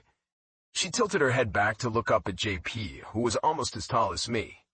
"Look, I haven't had anything to eat since noon, and I had a shitty night. Even though I'd be willing to give you one slice, I've seen how Dylan eats, and I can guess you're no different. One slice won't be enough for you, and I'm not willing to give you the rest. Though, to be fair, if I only had one slice, it probably wouldn't do anything for me either. So why bother having a slice if it's not going to do anything for you? If I don't have that one extra slice, it'll mean I'll go to bed hungry, which would mean 2 people going to bed hungry. But if I get all of these slices, at least one of us will be full." "You'll go to bed hungry," JP repeated, not as a question, but more like a statement. Zoe hugged the pizza box closer. "What's going on with this one?" he asked, looking at me in confusion. I smiled, relaxing into my seat for the first time since JP started banging on the door. "Nothing. She just loves pizza. Maybe a little more than you and I do." "You can have his," Zoe added when JP continued to stand over her. I didn't think JP had ever been refused food by any girl. He opened my nearly empty pizza box, which was still on the coffee table, and frowned down at it. "There's only one slice in here." "See?" Zoe told him. "I said the same thing when I saw it, and just like I told you, one slice means nothing." Again, JP met my eyes, waiting for an explanation. "What did you say was wrong with her again?" "Nothing is wrong with her. I had trouble looking away from Zoe as I spoke, and JP obviously picked up on it, because his next question made me want to cause him serious injury, even risking his spot in the next game. "You're definitely playing house here. Is that why Vicky is in such a tizzy? Does she know about her?" "If you mention Vicky one more time, I'm gonna kick you out." Sitting down on the arm of the couch, he started to look around. "Are you his sugar mama or something?" he asked Zoe when he was done taking in his surroundings. "I'm not judging, girl. To each their own, but how did you afford this place again, D? Even half the rent must cost an arm and a leg." Zoe's eyes jumped from JP to me. Before I had to come up with a bullshit answer, there was another knock on the door. JP jumped up. "You kids stay put, I'll get it." I scrambled up after him. "JP, no!" If Coach was at the door, I was screwed. Out of the corner of my eye, I noticed Zoe doing the same, finally putting the pizza box down. Was she thinking the same thing I was? JP opened the door, and thank God it was only Chris who walked in. Come in, look who I found here." JP gestured toward me. I groaned and dropped back on the couch, this time taking the seat closer to Zoe, instead of going back to the other end. "For your sake, man, I hope he's the only one you told." I tried to meet Zoe's eyes to assure her that they would leave soon. If not, I would kick them out, but she only had eyes for our quarterback. My brows furrowed, and I looked over my shoulder. "What's going on here?" Chris asked, looking between Zoe and me. JP slung his arm over Chris's shoulder and made a show of introducing Zoe. "This young thing over here has been—" I interrupted him by getting to my feet. "Just finish that sentence, man. Please do it." Zoe cleared her throat, and all eyes turned to her. Her cheeks were flushed, eyes sparkling. For some reason, that image of her didn't sit well with me. Was she getting all worked up over Chris? She certainly hadn't reacted that way to JP. It also looked like she had no trouble meeting Chris's eyes whatsoever. I furrowed my brows and watched her wipe her hands on her dress. "Hi, I'm Zoe, Zoe Clark." She threw a quick glance at me, but I didn't think she actually saw me. "I'm Dylan's roommate." And just like that, I was demoted from friend to roommate. "Nice to meet you," Chris said, sounding a little unsure. After a long moment of silence, where no one said anything, I sighed and gestured to my left. "Since you two don't look like you're planning to leave anytime soon, you might as well sit your asses down." Chris walked past me to take me up on my offer, but JP headed toward the kitchen. "Is there anything to eat in this place, other than your girl's precious pizza, that is? I'm starving." Zoe chose that moment to pick up the pizza box and offer it to Chris. "Would you like to have some pizza?" JP said exactly what was on my mind. "Are you fucking kidding me?" Chapter 11. Zoe. I knocked on the door and walked in as soon as I heard a muted, "Come in." When his eyes lifted up, and he saw who was in his office, he sighed. "This is not the best time, Zoe. I'll call you later." Ignoring his words, I took a deep breath, clicked the door shut, and squared my shoulders. I want to tell him. I was in Mark's private office, standing as far away from him as possible. Anyone could have told me he didn't want me in there just from his body language, and I didn't want to be there either, but I'd sucked it up and made my way over to the athletic administration building as soon as I left the apartment that morning anyway. He was just going to have to deal with me. "No." Mark looked at me with hard, unyielding eyes. Was he ever planning on telling him? At that moment, it didn't look like he was, but we had a plan, and he was going to tell him. He had to. I just couldn't wait any longer. "I need to tell him," I repeated, my voice coming out stronger this time. At least it sounded stronger to my ears. He leaned back in his seat, and the chair gave a small groan. I barely managed to hold back my flinch. "Is this because I couldn't make it last night? I'll make it up to you some other time. You know how busy it gets during the season." He wanted to talk about that? Sure, why not? You were the one who invited me out in the first place. You didn't have to make me wait 2 hours in that restaurant halfway across town if you had no intention of coming, but this isn't about last night. It's not the first time it's happened, and I'm guessing it won't be the last, either. I get that you're busy. It's fine, either way. "You need to remember who you're talking to." I needed to remember. I wanted to forget all about him. Mark tapped the pink end of the yellow pencil he had in his hand on one of the papers that were strewn all over his desk, and looked down at them, dismissing me. "I give up. I don't want to do this anymore," I confessed, and his gaze came back to me. Was that relief I was seeing in his eyes? I let out a deep breath and swallowed my disappointment. "If you don't want to see me, if you don't care about getting to know me, That's okay. You don't have to. But you should know, Chris was at the apartment last night. That's why... As soon as the words left my mouth, Mark was up on his feet. He threw the pencil on his desk in a calm manner, just a flick of his wrist, which was not what his body language said at all. Instead of meeting his eyes, I watched the pencil roll off and hit the ground with a small thump. When it stopped moving, I finally found the courage to look up at his face. I straightened my spine and tried my best to look like I wasn't afraid of him or the radiating anger coming off him in waves. Though, I had to say, it was the angriest I'd seen him in the last 3 years. His face was flushed, and he bent to put his fists on the table, eyes on me the entire time. What did you just say? Chris. He was at the apartment last night with one of Dylan's friends, JP. I think they were worried about him. What did you tell him, Zoe? When I'd first come in, Mark hadn't invited me to sit down, so I was still standing in the same spot. My hand tightened on the strap of my bag, and the edge of the leather bit into my palm.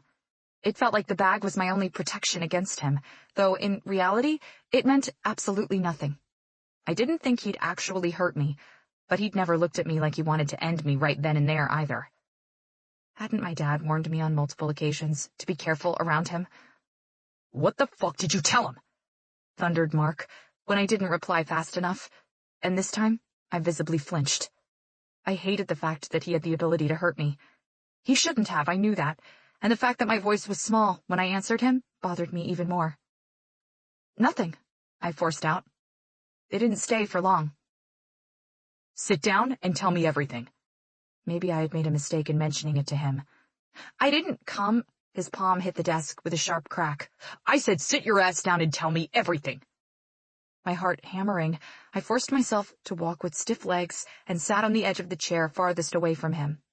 A result of the anger I felt toward him, my fingertips bit into my palms the entire time. When I was finished telling him about the night before, making sure to keep the parts about me and Dylan out, he started pacing.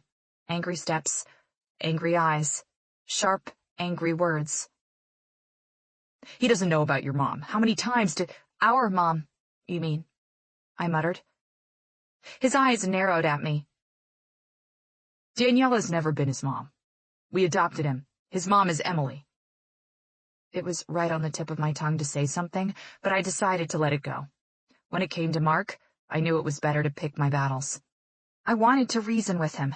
Technically, he was my father, and I wished I could manage to call him by that title one day, but every time I thought about doing exactly that, I felt like gagging. This was one of those times. Mom called you before she passed away and told you about me. I wasn't the one to call you. You said you wanted to meet me. You said you wanted to get to know me. You were the one who invited me to come here. So I came. I came because I wanted to get to know you too, not just Chris. My freshman year, you said it should be just us for a while, said we should have the time to get to know each other, and I agreed because I was already nervous about how and why. What are you getting at, Zoe? I don't have time to go over the last 3 years. Don't put all this on my mom. She was your wife's friend, and you both cheated behind their back. She didn't get pregnant on her own, and twice at that. I have no idea how you talked your wife into adopting Chris. I guess maybe she was really desperate to have a kid and forgave you for cheating on her. But I know the lies you told my mom to convince her to give him up. He just stared at me, anger burning in his eyes. I rose from my seat and forced my hands to relax at my sides. At first, I thought you liked me, I said in a controlled voice. I might have been a surprise that came, 19 years later, but you acted like you cared about it, cared about learning more about me. I thought we were getting closer. I never assumed I'd be like a daughter to you, but I thought we would have some kind of relationship. I gripped my bag tighter. Why did I think he'd interrupt me to say something to ease my hurt? Surely he could see it with his own eyes, but he said nothing. Never mind, I already have a dad, right? I couldn't ask for a better one. You don't have to like me, I don't mind that at all. That was something I no longer cared about. But I want to get to know Chris. That's what I said from the very beginning. Other than my dad, I have no family. No one. He is my brother, not half-brother. He is my brother. And I want the chance to get to know him. Something must have made it through because his eyes softened, the angry lines on his forehead slowly decreasing. At least, I thought so. We can't tell him about your mother, he sighed. And Emily doesn't know about you. She won't handle it well if she learns that Chris knows she's not his mother.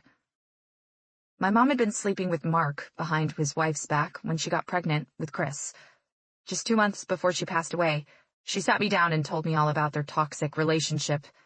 She hadn't thought of it as toxic, but that was exactly what it had been.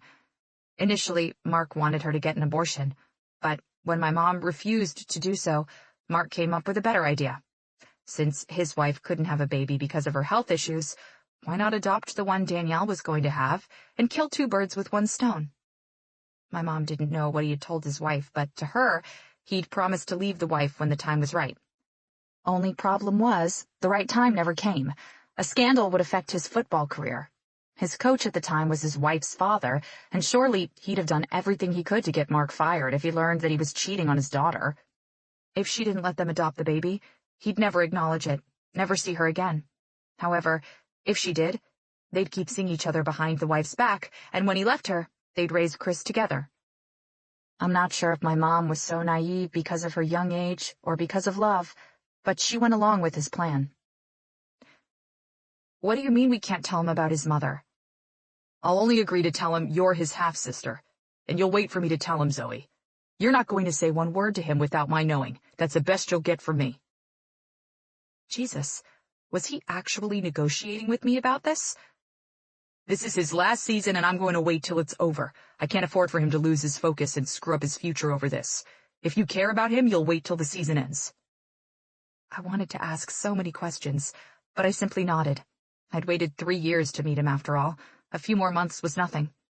When he didn't move his eyes off me, I gave him a tight nod and turned around to leave. The air inside the room was becoming stifling. One more thing, Zoe. I stopped with my fingers on the handle. I don't want you to be friends with Dylan Reed. My brows drew together in confusion, and I faced him. What? Why? When I told him he could stay at the apartment, I thought you'd already moved out to live with your friend, but what was her name? Kelly. Kayla. He sighed. Yes, her. Dylan is busy enough, so I know he won't be around you, but I still want you to keep your distance since he is one of Chris's friends. I'll assume you'll be moving out soon anyway. I'm going to talk to Dylan about it, but if Chris or any of my players come around to the apartment again, I want you to stay away. Get out, if necessary. I blinked at him. Fuck you. I'd wait till the season was over before I told Chris anything, because it wasn't just my secret to tell, and I wouldn't want to mess up his game. Mark would never be a father to me or anything even close to that, but he was Chris's. Beyond that, he was right. It'd do Chris no good if I blurted everything out in the middle of football season. I was pretty sure that wouldn't make me his favorite person. All that being said, Mark Wilson was the last person on Earth who'd get to choose who I was friends with. Dad? I whispered into my phone. Who is this stranger calling me Dad? I wanted to talk, but I couldn't force the words out. Zoe, so you do remember that you have a dad, huh? I could only manage a whisper. Yes, Dad. His tone changed from playful to worried in a second. Zoe, are you there? Mumbling something unintelligible, I sniffled and pulled my legs up to my chest. Resting my forehead on my knees, I wiped a tear from my cheek before anyone around me could see I was crying. My dad sighed into the phone, and I closed my eyes tighter. Oh, how I wished he was right next to me, and I could just disappear into his hug and never leave his side. Tell me what he did, he ordered with a slight edge to his voice. How do you know it's him? Who else could manage to make you cry? Even when you were a toddler, you didn't cry as much as you have these past few years. Tell me what he did now. What was it that broke that tight hold when a girl heard her dad's voice, even over the phone, even when he was 400 miles away? I don't know what I'm supposed to do anymore, Dad. More hot tears made their way down my cheeks and onto my jeans. You're supposed to tell me what's going on, my pretty girl. I can't bear it when you call me crying like this. I'm sorry, I mumbled. Did I interrupt your work? Zoe. Another long-suffering sigh. You're never an interruption, and you barely call me as it is. Tell me what's going on so I can help you. That's all I want to do, I promise. I know, Dad. I hated how he always felt like he had to be careful when we were talking about this specific subject. I wished we didn't have to talk about it at all. Good, he grunted. So tell me what's been happening and we'll figure it out together, just like we always do, all right? It was like there was a button and more tears came out. I was in his office just a few minutes ago. He yelled at me, but that's not important. God knows it's not the first time. But the things he says, he doesn't even realize how much he's hurting me. He's making me feel like a dirty secret. I feel wrong.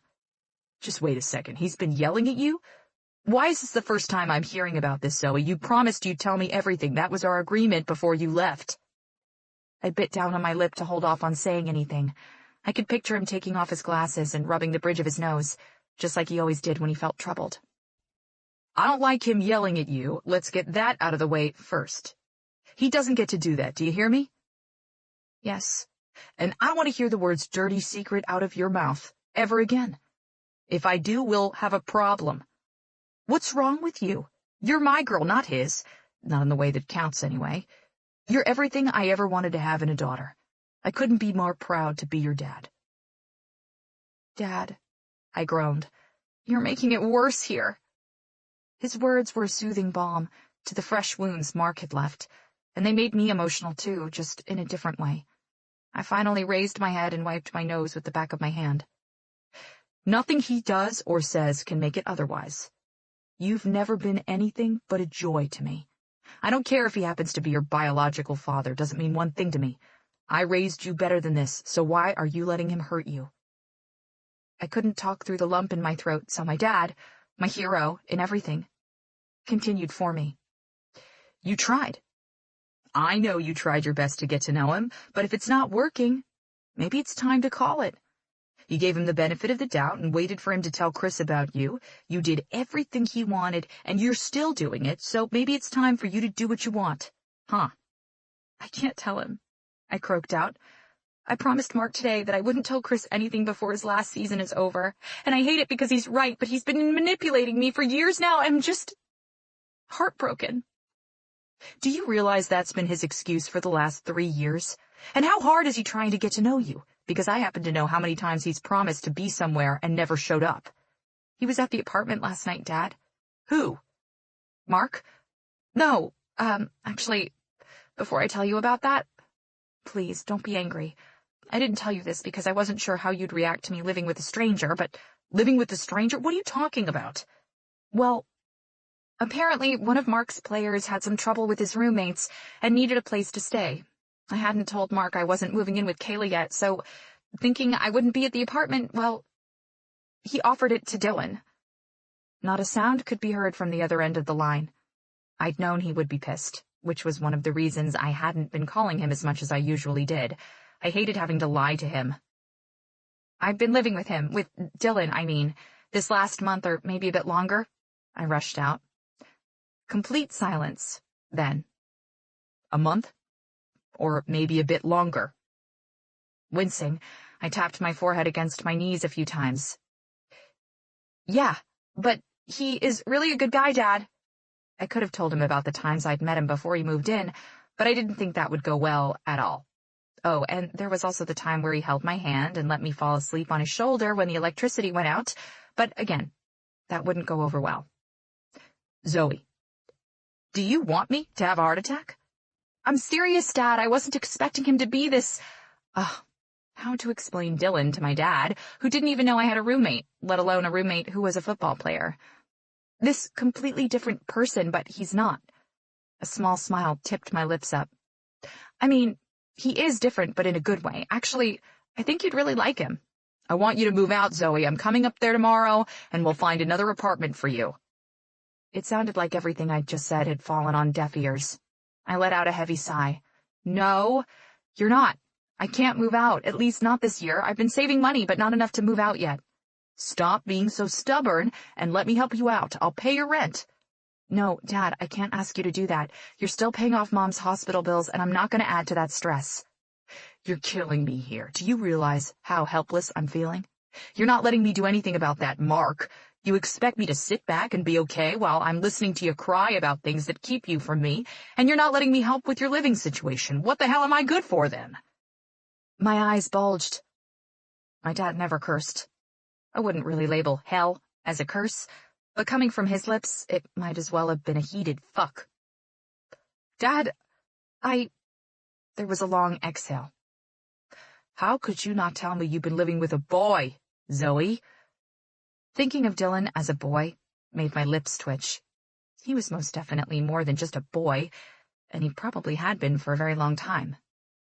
If it was Jared or one of your friends, that would be something else. But a football player? Does he at least have a girlfriend or maybe a boyfriend? How old did you say he was again? He's a senior, and sorry for crushing your dreams, but I believe he is straight. Yeah, I had no doubt about that. He is Chris's friend, actually. That's what I was... Is he the reason you haven't been calling me? I thought you'd been swamped with your classes, but are you and this guy... Nope, you don't even need to finish that sentence. He is too busy to have a girlfriend since he is working hard to go pro. Not that I would be interested if he wasn't busy or that he'd be interested in me, but you're rambling. You like this boy, don't you? No! I rushed out, a little too quickly. No, I don't! So why did my voice come out so high-pitched? We're actually becoming friends. Maybe you'll get to meet him if you come to visit. And yes, my classes are picking up. Assignments and the small shoots I'm doing for other students pretty much take up all my time. I've also been taking stock photos to sell online, styling little scenes and selling them individually. My photography professor is gonna let me know if any of her photographer friends need an assistant for any of their shoots, like weddings or things like that, since I'm interested in portraits more than anything else. So, yes, it's been really hectic, and that's the only reason I haven't had the time to call you. I don't want you to worry about me. I can handle it. I've been handling it. Still, I'm being very serious when I say I'm going to move out of his apartment next year. I always thought it was the least he could do, letting me stay here, but yeah, I don't want any strings between us. Not anymore. I feel like I owe him something, and I don't like it. It was too late to realize my last sentence would set him off again. You don't owe him a single thing. Not one thing, Zoe. I know that, I guess, but still, I don't want any strings. If you won't tell Chris by January or February... Anyway, I don't want to talk about Mark anymore. Dylan, on the other hand, I don't want you to worry about. Yes, he is my roommate, but we barely see each other. Trust me, he is even busier than me. Which was a shame. So you have nothing to worry about. I'd tell you if he was making me uncomfortable or if we were seeing each other. I always tell you stuff like that. You know that. Would you? Because I've heard more than a few things you've been keeping from me in this phone conversation. Touché. Change the subject, Zoe. What was I trying to tell you earlier? Last night, 2 of Dylan's teammates came to the apartment. One of them was Chris, and I was there, and I didn't know what to do. I didn't even know where to put my hands. It was so awkward. You could have told him. Dad, I can't just come out and tell him out of nowhere. Do you forget how I reacted? He'd think I was crazy, and what was I supposed to say anyway? Oh, hello, I'm your long-lost sister you never knew you had. So, have you been? Oh, also, the woman you know is your mom is actually not. Do you want to know about your real mother? Besides, I might have stared at him a little too much yesterday, so he might already think I'm missing a few screws. If only your mom could have gotten in touch with him before she... Then you wouldn't have to go through all this. She wanted to see him so much. I could never tell him my mom was actually more excited about seeing Mark than anything else. She was hopeful, even. I would never forget the day she told me Ronald Clark wasn't my real father. She'd broken my heart that day. And if my dad, because whatever she said, he'd always be my dad, because blood doesn't make you family, not always, had been in the room with us, she'd have broken his heart too. Maybe she thought I'd be happy to hear that Mark had been the love of her life, and as good as Ronald had been to her, no one could take Mark's place. The rush of their relationship. Maybe she thought that. After getting to know the guy, I couldn't have disagreed with her more. There were a lot of things I was angry at my mom for, but it would hurt my dad if I voiced any of them. He loved her more than she loved either one of us. I hated lying to him, but I couldn't talk about her. Dad, I have to go. I have a class in 10, and I need to go find Jared before that, so, okay, now that I know all your secrets, promise me you'll call more. And Zoe, no more secrets, okay? Sure. I love you so much, Dad. His voice was rough when he replied, I love you too, baby. Chapter 12. Dylan. The bar was filled with college students who were out to celebrate the end of midterms. Some of those students were my teammates, hell-bent on starting the bye week with a bang. A few of them rounded the pool tables, waiting for their turn, and a few of them were content with watching a heated game of beer pong between a few girls. Others were in front of the TVs watching a rerun of the previous week's games. It felt like the whole team was there. A loud cheer would go off somewhere in the bar, and before you could understand which corner it came from, the sound was swallowed up by the loud crowd and the music Jimmy blasted from every corner of the place. Pulling the lever, I filled a pint and handed it to Chuck, one of the waiters. "Thanks, man," he yelled over the din before heading back out. I tried to get in as many hours as humanly possible at Jimmy's place without messing up my training schedule in the process, because bartending helped me pay for everything the football scholarship didn't. Some nights, I made enough that I could afford sending some of it back home, without my dad knowing about it, of course. The last thing he wanted was for me to worry about money problems. Washing a shaker and the few glasses that were piling up behind the bar, I watched JP make his way over to me. "When is your break again?" he asked, jumping onto a bar stool and eyeing Lindy, one of the other bartenders who was on with me that night. "Missed me?" Before he could answer, I made my way toward the two girls who had been waiting for me to come around. "What can I get you, ladies?" The blonde, who was wearing a low-cut red dress, leaned over the bar with a flirty smile, handing me the 20 that was tucked between two of her fingers. Tequila shots, 2 rounds, and to chase those, I'll take your number. I grinned and lined up their shots after checking their IDs. "Maybe next time." I ignored how the redhead looked at me intently as she licked the salt on the back of her hand, and making an even bigger show out of sucking one of the lime wedges I'd provided. As soon as they were done with their first round, I filled their second and left them to it. "Let me know if you need anything else." JP was still waiting for me when I got back. "You're the stupidest son of a bitch I know, you know that, right?" "So you keep telling me." "What the hell is wrong with her?" He tipped his head to the side, and I glanced at the girls, catching the blonde one sending me a wink. "Nothing is wrong with her, but you know I haven't been a fan of random hookups since freshman year. Why does it surprise you now? Also, doing some random girl is the last thing on my mind right now. Weren't you there when we almost lost the last game to Colorado?" "The key word is almost. We won, didn't we?" He leaned over the bar and grabbed a handful of peanuts. "And it's more like you don't do anyone anymore. When was the last time you got laid? If only you were this interested in—" My eyes caught something just over JP's shoulder, and I trailed off. The soft glow of the yellow and red lights hanging from the ceiling gave the bar a relaxed, welcoming look, and it made it possible for me to recognize Zoe walking in with a guy, her arm around his. It hit me like a fucking blow to the stomach. JP followed my gaze and saw what had my attention. "Ah, that's Zoe, isn't it? So you won't do a random girl, but you'd do her, wouldn't you? I swear to God I've seen her before, but I can't remember where." "You haven't," I muttered absent-mindedly as my brows snapped together. "And we're friends. No one is going to do anyone." She wasn't holding on to his arm anymore, but I watched her grip the guy's shoulders to get up on her toes and look around over the crowd. When she found what she was looking for, a big smile broke out on her face and she yelled something at the guy right before she started dragging him behind her toward the back of the bar.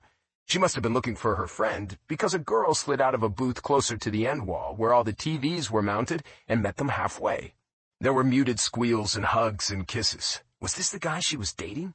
I followed her with my eyes all the way to the booth and watched her settle in right next to the dick face. "From what I can see, looks like she is definitely doing someone. Dude, hey, did you hear what I said? Earth to Dylan."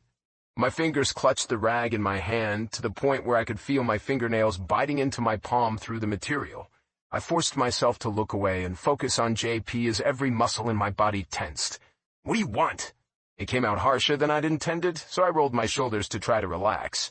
His eyebrows slowly rose up, and he leaned back in his seat. Surprisingly, he chose not to push me further. "I'm waiting for the guys." He paused, his eyes slightly narrowing. "Do we know who the guy is?" "Probably her boyfriend, I don't know." "Do we kill him, or just break his legs as a warning?" I laughed, but it felt foreign. "Neither. Trust me, he is a better option than what I was afraid of." "What do you mean?" Shrugging, I walked away to serve a few newcomers. Raising his voice, JP kept at me. "So she's dating, huh? That means she really isn't dating you. That's interesting. Did you know about this, or is it a surprise?" I braced myself on the bar with one hand and knocked JP's away with the other when I saw he was reaching for the peanut bowl again. "What's so interesting about it? She's dating. Everybody dates." His shrug. "Oh, nothing." "Did you know about it?" "Yeah, she said she had a boyfriend, and it was complicated." I gritted my teeth and glared at my friend. "I guess it got uncomplicated. Don't you have something else to do? I'm trying to work here." "I'm not holding you up. I'm a paying customer just like everyone else in here." He looked over his shoulder, and I couldn't stop myself from looking her way again. Zoe was up and leaning over the table to pull her friend up. All three of them made their way toward the small square section in front of the TVs that most of the customers saw as a makeshift dance floor. There were maybe 7, 10 people already dancing. Despacito by Fonzie started up for the 1,000th time that night, yet somehow it had never sounded as good as it did just then. "Who are we watching?" I hadn't even noticed Chris and Benji had joined us and were already looking over their shoulders until Benji spoke up. I was never going to live this down, yet that knowledge did nothing to pull my eyes away from the trio I was watching. "Is that your roommate?" Chris asked before JP and I could answer. "In the flesh," JP answered for me. "Nice ass, man," added Benji, our starting linebacker. I shot him an irritated look, but his head was still turned away. All three of them were watching it unfold, and there was nothing I could do to stop it without looking like a complete asshole. Zoe was slowly swaying her hips side to side, and her lips were mouthing the words to the song with Justin Bieber. Her girlfriend didn't look as enthusiastic about being on the dance floor, so Zoe grabbed her hands and forced her to move with her. She laughed and twirled under her friend's lifted arm and managed to pull her farther away from the edges of the tables. When the girl finally started to get into it, laughing along with her, a satisfied Zoe nodded and let go of her hands. Next thing I knew, the guy, her possible boyfriend, lined himself behind her, and they started swaying together, all the while singing and smiling. Maybe I didn't like Fonzie and Justin Bieber all that much after all. Then both girls started to dance around the guy, their fingers walking all over his chest, all three of them singing and laughing. Zoe stopped when she had her back against his chest, the other girl did the same when she was at his back, and then, as if they timed it, they swayed their hips to the beat in small, barely there movements, mesmerizing everyone watching them. My horny friends weren't the only ones staring. They started to drop down, sliding their bodies all over him. Zoe lifted her hands, and that simple white T-shirt that said "Live It Up" on the front rode up, displaying a few inches of the creamy skin of her stomach, not just to me, but to everyone who was watching them. My jaw clenched. When Benji let out a groan, I hit my palm on the bar, hard enough to get the attention of my teammates and some of the other customers. Their heads turned to me in surprise. "Can I get you guys something, or are you just here for the show?" If my question had come out as a snarl, I had no control over it. "If you're not here to drink, move to one of the tables, or maybe just head out since we're pretty full tonight." JP opened his mouth, but I lifted a finger in his direction. "Don't even think about it." He raised his hands in surrender, but didn't quite manage to wipe the grin off his face. "This song is lit as fuck, that's all I was gonna say." Chris eyed JP with interest, but wisely didn't make any comments before turning his gaze on me. "When's your next break? We need to talk about our training schedule this week." Benji pushed at Chris, fucking up his balance on the stool. "Dude, are you serious? It's the first day of the bye. Take a day off, for fuck's sake." I had to force my eyes to stay on Chris and not look for Zoe as the damn song finally ended, and an old Shakira tune started up. I was too chicken shit to glance her way. I sighed and ran my hand over my head as I exhaled a big breath. Tomorrow I'm sleeping in, man. I'll be in the weight room at 9 a.m., but not a second before that. "So you're sleeping in 1 extra hour? That's not sleeping in, dude. You guys are crazy. I'm taking a day to myself and sleeping in the whole day. I'd like to think I deserve my beauty sleep." JP snickered. "As if you have the balls, Coach would kick your ass straight to the end zone the second you showed up late to the meeting." Benji told JP to shut up with a grumble and turned to me again. "At least tell me you're coming to the party they're having at the frat house." "When is it? Tomorrow night?" I asked. "I can't believe I'm friends with you three. How do you not know about tonight's party, man?" "Dylan, 3 pints, stat!" Chuck yelled out the order, then disappeared back into the crowd. I raised my hands up. "As you can see, I'm not going anywhere. I'll be here every night this week. I need to pick up more hours." Benji got up with a huge sigh. "Okay, I'm done. You're killing my buzz like no other. I'm leaving." He looked at Chris and JP. "You guys coming, or are you gonna hang out with this loser?" Chris was the first one to follow his lead and get up. "I'd rather have stale beer at the frat than go home tonight. I'm gonna crash at Mandy's place." He rapped his knuckles on the bar top. "I'll meet you in the morning?" I finished filling the pints and placed them on a tray, ready to be taken out to the floor. "You're on again with Mandy? When the hell did that happen?" "We're not on exactly." "What do you call crashing at her place? Don't tell me you're going to sleep on her couch when you're there." He gave me a one-shoulder shrug and his mouth curved into a satisfied smirk. "Just testing the waters to see if it's time to be on again. I'll see you tomorrow, man." The relationship he had with his dad, our coach, was strained at best, and whenever he felt like he needed space, He was never in need of a place to crash. Chris was the quiet one in our group. He was the team captain, a good leader out on the field, but when it came to socializing with people, he preferred to stay back. There was always a throng of girls following him like lost puppies, dying to get the quarterback's attention, but he was more like me on that front than JP. However, unlike me, he didn't mind random hookups, but even that only happened during the off-season, not when our future hinged on how we did this season with all the eyes we had on us, not to mention the combine was right around the corner. Yeah, see you. Chris followed after Benji, who was chatting with some of our teammates on his way out, leaving me alone with JP. What? I asked. Just one question. I sighed. What is it? Do you like this girl? He pointed over his shoulder with his thumb. We're just friends, JP. Not sure how many times I need to tell you that. Yeah, sure, I get that, and friends are good, but... He hesitated. Trust me. Not trying to get all sappy on your ass, but you deserve to have some fun, man. If not now, when will you? You know what they say, work hard, play harder. If you want her... Wisely. He left it at that. Just think about it. That's all I'm saying. I guess you tuned out the part where I said she has a boyfriend. I neglected to mention that I was in fact very interested in Zoe Clark and was only waiting for the right time to make my move, a time when she was unattached and uncomplicated, though maybe I was already too late after all. Like I said, we can always get rid of him or break his legs. Either way. Dylan, I could use some help over here. Lindy sing-songed as she put her hand on my arm and winked at my grinning friend. Don't worry about it, okay? I said to JP. I'll see you tomorrow morning. Don't make me come drag your ass out of whichever bed you're planning on falling into tonight. I keep telling you I should be your role model, he sighed. Yeah, fine. See you around. I'm gonna find myself a Mandy for the night. Don't do anything I wouldn't do. Dude, that ship sailed a long time ago. Putting Zoe out of my mind, I laughed and went to Lindy's side, helping her with the orders. You should take your break as soon as it slows down a little, I said loud enough so she could hear me as we worked side by side. Talk to your little bugger before he goes to sleep. Lindy was a single mom who left her 3-year-old at home with her dad when she came to work. She called her son on almost every break instead of smoking or shooting the shit with the waiters and waitresses. What time is it? She asked, her hands busy with shaking a cocktail. Most of the customers at Jimmy's went for cheap beers, since the vast majority were college students, but there were a few fancy ones who went for cocktails every now and then. It's past 9. She stopped with the shaking, poured the pink drink into a martini glass, and garnished it with a maraschino cherry.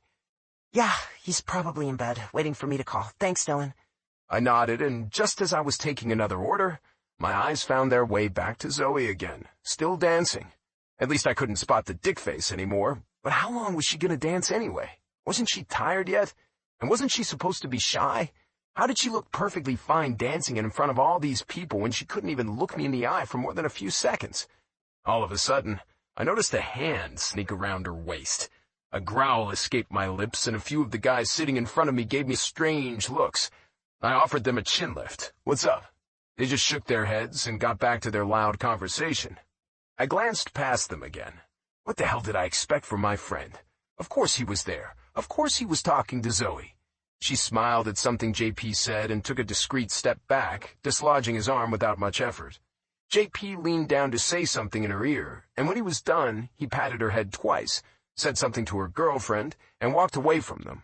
Just as he was about to exit the bar, he turned and hit the door open with his back, giving me a thumbs up and a shit-eating grin right before he disappeared. It was a done deal. He had basically given me permission to kick his ass the next time we were on the field. He must have known I wouldn't like his hands on my friend, around her waist, touching her, feeling her body. Dude! Lindy shouted from the other end of the bar, and I forced myself to look at her. Making big eyes at me, she motioned toward the mug in my hand, which was currently overflowing with beer. Shit! I shook my hand and cleaned the mug with a rag before handing it off. What's wrong with you tonight? Lindy asked, sidling up to me. Nothing. Trying not to react to the eyes I could feel on me, I finished the order and started on another one. My curiosity got the better of me again, and I glanced Zoe's way. All 3 of them were watching me. The guy I'd had my eyes on ever since they walked in leaned toward Zoe and got her attention. Either they couldn't hear each other from a few inches away and the dickface had to lean even closer to her ear, which I thought was complete bullshit, or he didn't like Zoe's attention on me. Cursing myself for tensing up when I noticed him pull back and tuck a strand of hair behind her ear, I got back to my work. Not even a few minutes had passed when the guy had just served a beer, got off the stool, and suddenly I was staring at Zoe's smiling face. Hey, stranger, what are you doing here? She looked around. Are you trying to impress someone? There was a small smile on her lips when our eyes met. It took her only a few seconds to hide her gaze from me and get busy with propping her elbows up on the bar. Was she surprised to see me there? Maybe annoyed? Happy? Was the light flush on her cheekbones for me? Or was it residue from whatever the hell Dickface had been whispering in her ear? Or maybe she was flushed because of all the dancing she had done. She was still a little breathless, after all.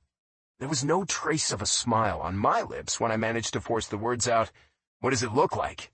She looked confused at my tone, and her smile faltered, the corners slowly dipping down as she blinked at me. Is everything okay?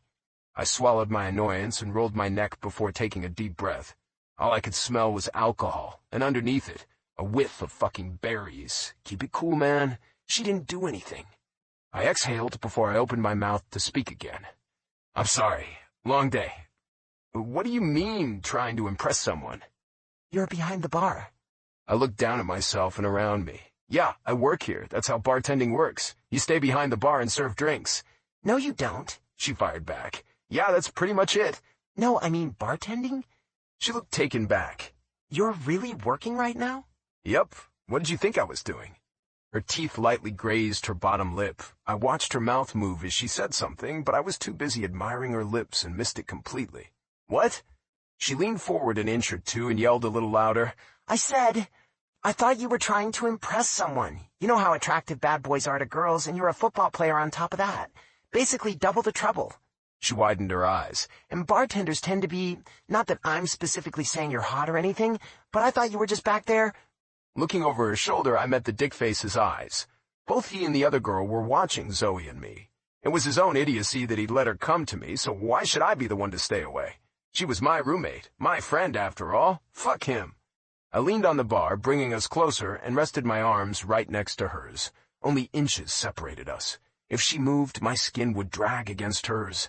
She stopped rambling and took in the repositioning of my arms. Then, knowingly or unknowingly, she shifted in her seat, moving her delectable little butt from right to left. "Zoe," I said, my voice lower since we were now closer, "you're rambling again. It's too cute, and it's completely okay if you think of your friend as hot. I think you're hot, too." My arm brushed hers when Lindy walked behind me, and I was forced to move forward another inch.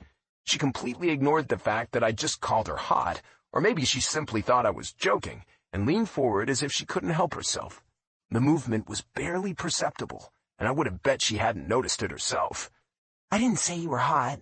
"I'm pretty sure you just did." "No," she said slowly. "I just meant they tend to hire good-looking guys so that—" She let out a breath and changed the subject. "I didn't know you worked on top of everything else you did. Your schedule is crazy. I'm just surprised, that's all."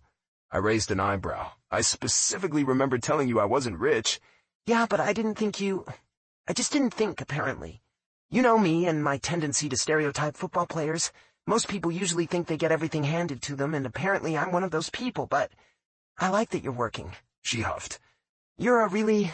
She scrunched up her nose, then shook her head. "Never mind." I leaned closer, and my forearm grazed hers again. We stayed skin to skin. She couldn't keep her eyes away. I would have loved for her to finish her sentence, but there was something else I wanted to know more. I turned my head a fraction, bringing my lips closer to her cheek area, the cheek her boyfriend's fingers had brushed only minutes before. "So, that's your boyfriend, huh? I don't think he likes that you're over here talking to me." The bastard was still watching, and it was starting to get on my nerves. Her head snapped up, and her eyebrows drew together. "What? Where?" I pulled back. "Your boyfriend?" I repeated, motioning to the guy with my chin. At that moment, his arm was casually draped over the booth, and he was chatting with the girl sitting across him instead of staring at us. "The one you've been dancing with since you walked in?" I turned my eyes on Zoe. "I thought you were shy, Zoe. Seemed like it since you can't even manage to look into my eyes for more than a few seconds. But that girl dancing up there didn't look all that shy." Slowly, she turned back to me. My muscles were tensing up again. Why was I getting so worked up over her dancing with her fucking boyfriend? It wasn't like I didn't know she had someone, and I should have been happy that it was just a student. I straightened away from Zoe, deciding to actually do the job I was getting paid to do and help Lindy with the customers. After I served a few, I checked to see if Zoe had left, but she was still sitting there waiting for me, her eyes tracking my movements. I found myself back in front of her. I was being a dick without meaning to. "Can I get you and your friends anything?" I asked a little loudly so I wouldn't have to lean in again. Her frown got deeper and she scooted forward in her seat. Her lips parted, but nothing came out. Then she nodded. "Yeah, I'll have a pint of whatever you have on tap and a Corona, please." I returned her nod with a curt one and served my roommate. Plunking the pint in front of her, I reached down for a bottle of Corona. Her left hand closed around the handle of the pint and she reached for the bottle with the other. "Can you carry them yourself, or should I have—" What she said was not what I was expecting to hear at all. "That's not my boyfriend, Dylan. He's my friend Jared, and just so you know, shy doesn't mean I can't function or dance with my friends or just be around people. I only get shy and awkward around certain people, and you happen to be one of them, that's all." I have no idea if she chose to tell me all that in pretty much one breath with a lowered voice, so I might not hear half of it, or if she thought she'd be gone before I could piece it together, but thank fuck I got it the first time. Since her hands were full, she didn't manage to escape as quickly as she hoped. Before she could hop off the stool, I put my hand on her wrist and stopped her forward movement. Stuck sitting sideways, she stilled and looked at me. My hand was still around her wrist, and this time I didn't hesitate to lean in closer and pull her to me at the same time. I paused when my lips were almost touching the shell of her ear. "Say that again," I asked in a low, deep voice. Oh, I had heard her perfectly fine the first time, but I still felt the need to hear her say it again. She tilted her head enough so I could hear her. I stayed exactly where I was, breathing in her scent. "I'm shy around—" She started haltingly. Not that part, the one before that. "Oh, that's Jared. He's not my boyfriend, just Jared, my friend," Zoe repeated. I closed my eyes in relief. When I opened them again, I noticed Zoe's white-knuckle grip on the bottle of Corona. Because of the position we were in, she had no choice but to speak right into my ear, where I could feel her warm breath on my skin. "He's my friend, and he also happens to be gay, not that it should matter." That tight feeling that had suddenly appeared in my stomach like I'd been gut-punched when I saw her touching the dick face loosened at her words. I shouldn't have been happy to hear that. It should have made no difference, but it still did. I wasn't prepared to see her get close to another guy. Knowing about it was evidently different than seeing it with my own eyes. Any other time, maybe it would have been all right, but that night, I didn't like it. I took a deep breath and closed my eyes. Her berry scent was still going to kill me from that close. That first night, when her towel did me a favor and unwound itself, she had smelled like berries, too. And since I was her roommate, I had the privilege, or perhaps the burden, of knowing that it was her body wash and not her shampoo. The smell always lingered after she took a shower, reaching to my room and distracting me to no end. I'd known from the very beginning that she couldn't just be my friend, even if I'd let her think she could, and seeing her with another guy had just cemented that. Zoe cleared her throat and pulled back from our little private bubble. Only then did I notice the touch of color on her cheeks. When she spoke, her voice was thick. She was affected by me, by having me close. I knew she was. The sparkle in her eyes, the color on her cheeks, the way she tried to hold her breath, gave her away. If I was wrong, I was screwed. "You look beautiful," I said honestly. "You always look beautiful, but tonight you look happier. I like your smile tonight. I always like it when you smile, Flash," I said sincerely. At my words, her eyes jumped to mine, surprised, unsure. Her lips twitched, then finally tipped up in a shy but beautiful smile. "I like your smile, too. Really like it." Drawing farther back, I let go of her arm and looked at her face. Of course, she looked anywhere but my eyes. "Say hi to your friends for me, then. Maybe introduce us before you guys leave. It should slow down here soon enough." She swallowed and nibbled on her bottom lip. "Are you okay, Dylan? I haven't seen you around lately. We're good, right?" I had no idea how to behave around her anymore, but we were good. It's always like this during football season. All the practice hours, training, classes, plus midterms, I'm swamped, but things should calm down for a week at least. I'm here at night since it's bye week, but you'll see me around. "Okay." She smiled and nodded. Just before she attempted to get down, she looked over her shoulder at her friends for a few seconds, then faced me again. "Later, we can watch a movie, maybe? Netflix and chill like the cool kids are doing?" My brows almost reached my hairline. Netflix and chill? When she realized what she'd said, she looked horrified. "No. I mean, I know what that means, and I didn't mean it that way. I meant literally. We could pick a movie and chill out, not pick a movie and have sex while said movie is playing. Not chill in that way. Not Netflix and... She let out a little growl. Forget about Netflix. Fuck Netflix. The last time we tried, your friends came over and we couldn't, so maybe when you come home tonight we can watch a movie. I gave her a small smile, thinking maybe it was wrong of me to enjoy yanking her chain so much. I'm sorry, Zoe. My shift ends pretty late tonight. Maybe we can do that another time? Her smile disappeared from her face. Yeah, sure, of course. You're probably meeting up with your friends after this anyway. I touched her arm again before she could slip away, because apparently I couldn't help myself. Only because it's pint night here, and I'm afraid I'm not going anywhere until last call, which is at 2 a.m. Oh, yeah, that's late. Like you said, maybe another time? See you back at the apartment then. I'll see you at home. I liked it better when we called it home, like she had a few seconds before. I'd love to meet your friends, I repeated, before she could leave. Her smile came back. Sure. Actually, I think you already know Kayla. You guys kinda dated? And Jared is a fan, so he'd like that too. We'll come over. She looked around. When it's not so crowded. I already took too much of your time. I'm sorry. What the fuck? Wait a second. What did you say? You think I dated your friend? I don't think. I mean, she said you guys... I glanced back at the booth with a frown.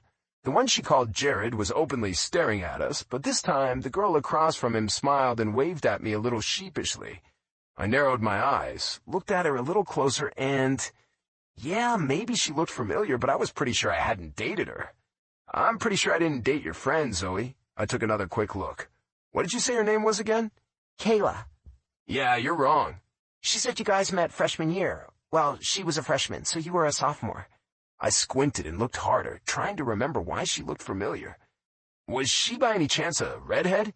Yeah, her boyfriend doesn't like the red, so she dyes it brown now. A smile spread across my face. Okay, I remember her. I lifted my hand and waved back at her friend. Focusing back on Zoe, I said, though, just to make it clear, we never actually dated. Just went out with friends a couple times, that's it. I wouldn't call it dating. That's what Kayla said too. Anyway, it'd be okay if you had dated. I nodded slowly. It would be okay, but we didn't. She tucked her hair behind her ear and looked down at the beer bottle in her hand. I watched her thumb slowly wipe the condensation away. Back and forth, back and forth. I leaned down so I could meet her eyes. Stop by before you guys leave, okay? We'll talk. Keep me company. Let me see my friend for a while longer. Okay. I felt relieved. With a half wave, she hopped off and carried the drinks back to her friends. On her way over there, she turned around once, drink still held high, eyes sparkling, and gave me the biggest smile, causing my own lips to twitch in amusement, then turned back and kept walking. Kayla took the Corona, and the friend who was definitely not the boyfriend took the beer from her hand before she could sit down and poured it into their mugs. A loud cheer erupted from the group at the beer pong table, and I remembered that I had a job to do. The orders had slowed down, so I shouted at Lindy, "I have this. Go take your break." She groaned and pulled at my shoulder to give me a peck on the cheek as she passed me on her way to the door that led to the kitchen. I spent a few minutes talking to the guys sitting at the front about how the season was shaping up until Lindy came back. When I looked over to my right, where Zoe's booth was, she was the first to realize they'd been caught staring at me, and quickly looked away. Chapter 13. Dylan. Jimmy's was only a few minutes away from the apartment, so I made it back around 2:30 a.m. The last thing I expected or wanted to see when I started climbing up the stairs was Miss Hilda. Oh, Dylan, I thought you were someone else. Is everything okay, Miss Hilda? It's pretty late to be up. She waved me off. I always have trouble sleeping at night. When I heard footsteps, I wanted to see who was coming in at this hour. Miss Clark has a visitor tonight, you know. My jaw clenched and I stilled. A visitor? She frowned and looked toward our apartment door. Yes, her friend. That one likes older boys. You see how late it is, and he is still in there. As if she could fool me by tiptoeing past my door. Maybe her friends had come back with her. Offering a tight-lipped smile and a quick nod, I took my key from my pocket so I could get in and see it for myself. Dylan, did you say your father was a plumber? She stopped me before I could make it to the door. Yes, he is. I shifted from one foot to the other. I have this little problem in the kitchen. Do you think you can take a look? Miss Hilda, I'd love to, but I'm just coming back from work and I'm wiped. I'm not any good at it, but I'll take a look at it tomorrow for you. She huffed and lost the semi-pleasant look on her face. I'll hold you to that, young man. When I turned the key and stepped inside, I was expecting to see the worst. What I found, however, was a sleeping Zoe balled up on the couch. Other than a lone scented candle burning on the kitchen island, none of the lights were on. After locking the door, I dropped my bag and made my way toward her. She was sleeping with her hands under her cheek, her legs tucked up to her stomach. Her hair was hanging over her shoulder in a messy braid, covering half of her face. For a second, I'd believed what that nosy old woman had said. For a second, I'd been scared of what I'd find when I stepped through the door. A few seconds ticked by as I watched her sleep, trying to decide what to do. Rubbing my eyes, I kneeled right next to her. She was wearing the same outfit she'd had on earlier. The only difference was that she had changed out of her tight black jeans in favor of leggings. Hesitating only for a moment, I reached up and closed my hand over her shoulder, gently sliding it down her arm and back up again. "Zoe, wake up." She didn't, not even a stir. "Zoe?" I let go of her shoulder and, as gently as possible, brushed her hair back over her shoulder to see her full face. She looked so peaceful. Her phone, which was lying face down on the coffee table, pinged with a new text. It wasn't my best moment, but I flipped it over and checked who it was from. I couldn't see the contents of the message, but I saw the sender's name on the screen. Mark Wilson. My hands formed into fists all on their own. It could have been anything. He was a family friend, after all. He wasn't there. Miss Hilda had been wrong. She was wrong. Zoe was living in his apartment. It was nothing. Turning the phone face down, I reached out for Zoe again. "Zoe, you need to wake up." Her eyes fluttered, but didn't open fully. She released a small moan and wiggled her hips to settle deeper into the cushions. I brushed the short strands of hair away from her forehead, my fingertips lingering. That did the trick, and her eyes slowly opened. A small frown filled her face, and she seemed confused to find me next to her. "Baby, you should go to bed," I whispered. Dylan? Her voice was still groggy with sleep. She rubbed at her eyes and looked around the dark apartment. What time is it? She covered a big yawn with the back of her hand. "Close to 3. Oh. You want me to help you to your room?" A quick look, there and gone. Oh, no, I'm fine, but thank you. I rose and she pushed herself up to a sitting position. She still seemed confused. Pushing my hands into my pockets, I asked, "Are you okay?" Covering another yawn, she looked up at me. "Yeah, I must have fallen asleep after I got back from the bar." I nodded. "Well, I'm gonna head to my room." I was only at the mouth of the hallway when she called my name. "Dylan?" When I turned around, she was up on her feet, her laptop now closed and clutched against her chest. "Are you going to bed?" "Yeah, I'm wiped." "Oh, okay. Good night, then." "Is everything all right?" "Yeah, sure." "Zoe, what's wrong?" I watched her fingers curl around her computer, her grip tight. "Nothing. Nothing is wrong. Everything's fine. If you weren't sleepy, I thought maybe we could watch something together. But you're wiped, so it's okay. You did say you were going to get in late, so I shouldn't have waited. But just in case you're hungry or anything, I got you a cheeseburger from In-N-Out. Jared and I went there after the bar, so I thought I should bring you back something since you said cheeseburgers were your favorite. You got me pizza last time, so I thought you could—" "Zoe, stop." I walked back to her and stopped when the couch was the only thing standing between us. "You fell asleep waiting for me?" She lifted her shoulders in a shrug. I thought maybe you wouldn't be able to sleep when you got back and we could spend some time together, maybe, if you wanted to, that is. You know, because we didn't see each other all that much these last few days with midterms and your games, and Jared thought I should maybe get—" "So, it wasn't you who wanted to buy me a cheeseburger, it was Jared. Remind me to thank him the next time I see him." It wasn't a question, but she took it as one and shook her head. "Fine, I lied. I thought maybe you'd be hungry when you got back. I was trying to be a good friend." I tilted my head. "Were you watching a movie before you fell asleep?" She looked away, a little too quickly. "No." That was a big fat yes if I ever heard one. I took her in. Even if it was only because she was scared, if she wanted to spend time with me, how could I say no? It wasn't like we spent much time together, and she'd brought me a cheeseburger. It would be a waste not to eat it. "What are we watching?" The corners of her mouth slowly tilted up, and her smile got so big that she had to bite down on her lip to keep it contained. "You're not sleepy? Tired?" "I'm tired, but I'm good for another hour or so." "What do you want to watch?" She bent down and put her laptop back on the coffee table. I forced my eyes away from her ass as she tinkered with the thing. I'll let you choose. How about Speed or Eagle Eye? Speed? What was that again? Oh, it's an oldish movie with Keanu Reeves and Sandra Bullock. Eagle Eye has Shia LaBeouf and Michelle Monaghan. You have a thing for old movies, huh? Old-ish movies. They're not that old. So, which one do you want to watch? I might not be able to make it to the end, but let's go with Speed tonight. We'll do Eagle Eye next time? That smile again. Sounds good. Okay, you sit down. She came to my side and pushed me around and down on the couch. I'll go get your cheeseburger and fries. What did I do to deserve the fries on top of the cheeseburger? She headed toward the kitchen but looked over her shoulder when she spoke. Who would buy a cheeseburger and not get fries? One isn't complete without the other. I also hope you don't mind sharing because I'm not going to be able to stay away from the fries. I'm bound to steal a few, but the burger and soda are all yours. Coming back with a tray, she handed it to me, then leaned over her laptop to start the movie. Giving me a look, she sighed. You don't have to do this, you know that, right? I don't want to keep you up. I can see you're tired, Dylan. I'm fine, Flash. Relax. If I fall asleep, I fall asleep. It's okay. As long as you don't draw a penis on my face, we should be safe. She laughed. Promise. Did your teammates do that? I patted the seat next to me and she took it without hesitation. Not to me specifically, but I've seen it done. Pressing play, she started the movie and settled back. I grabbed the cheeseburger, took a big bite, and groaned. I didn't even realize I was starving. Thank you. When she didn't reach for a fry, I offered one to her myself.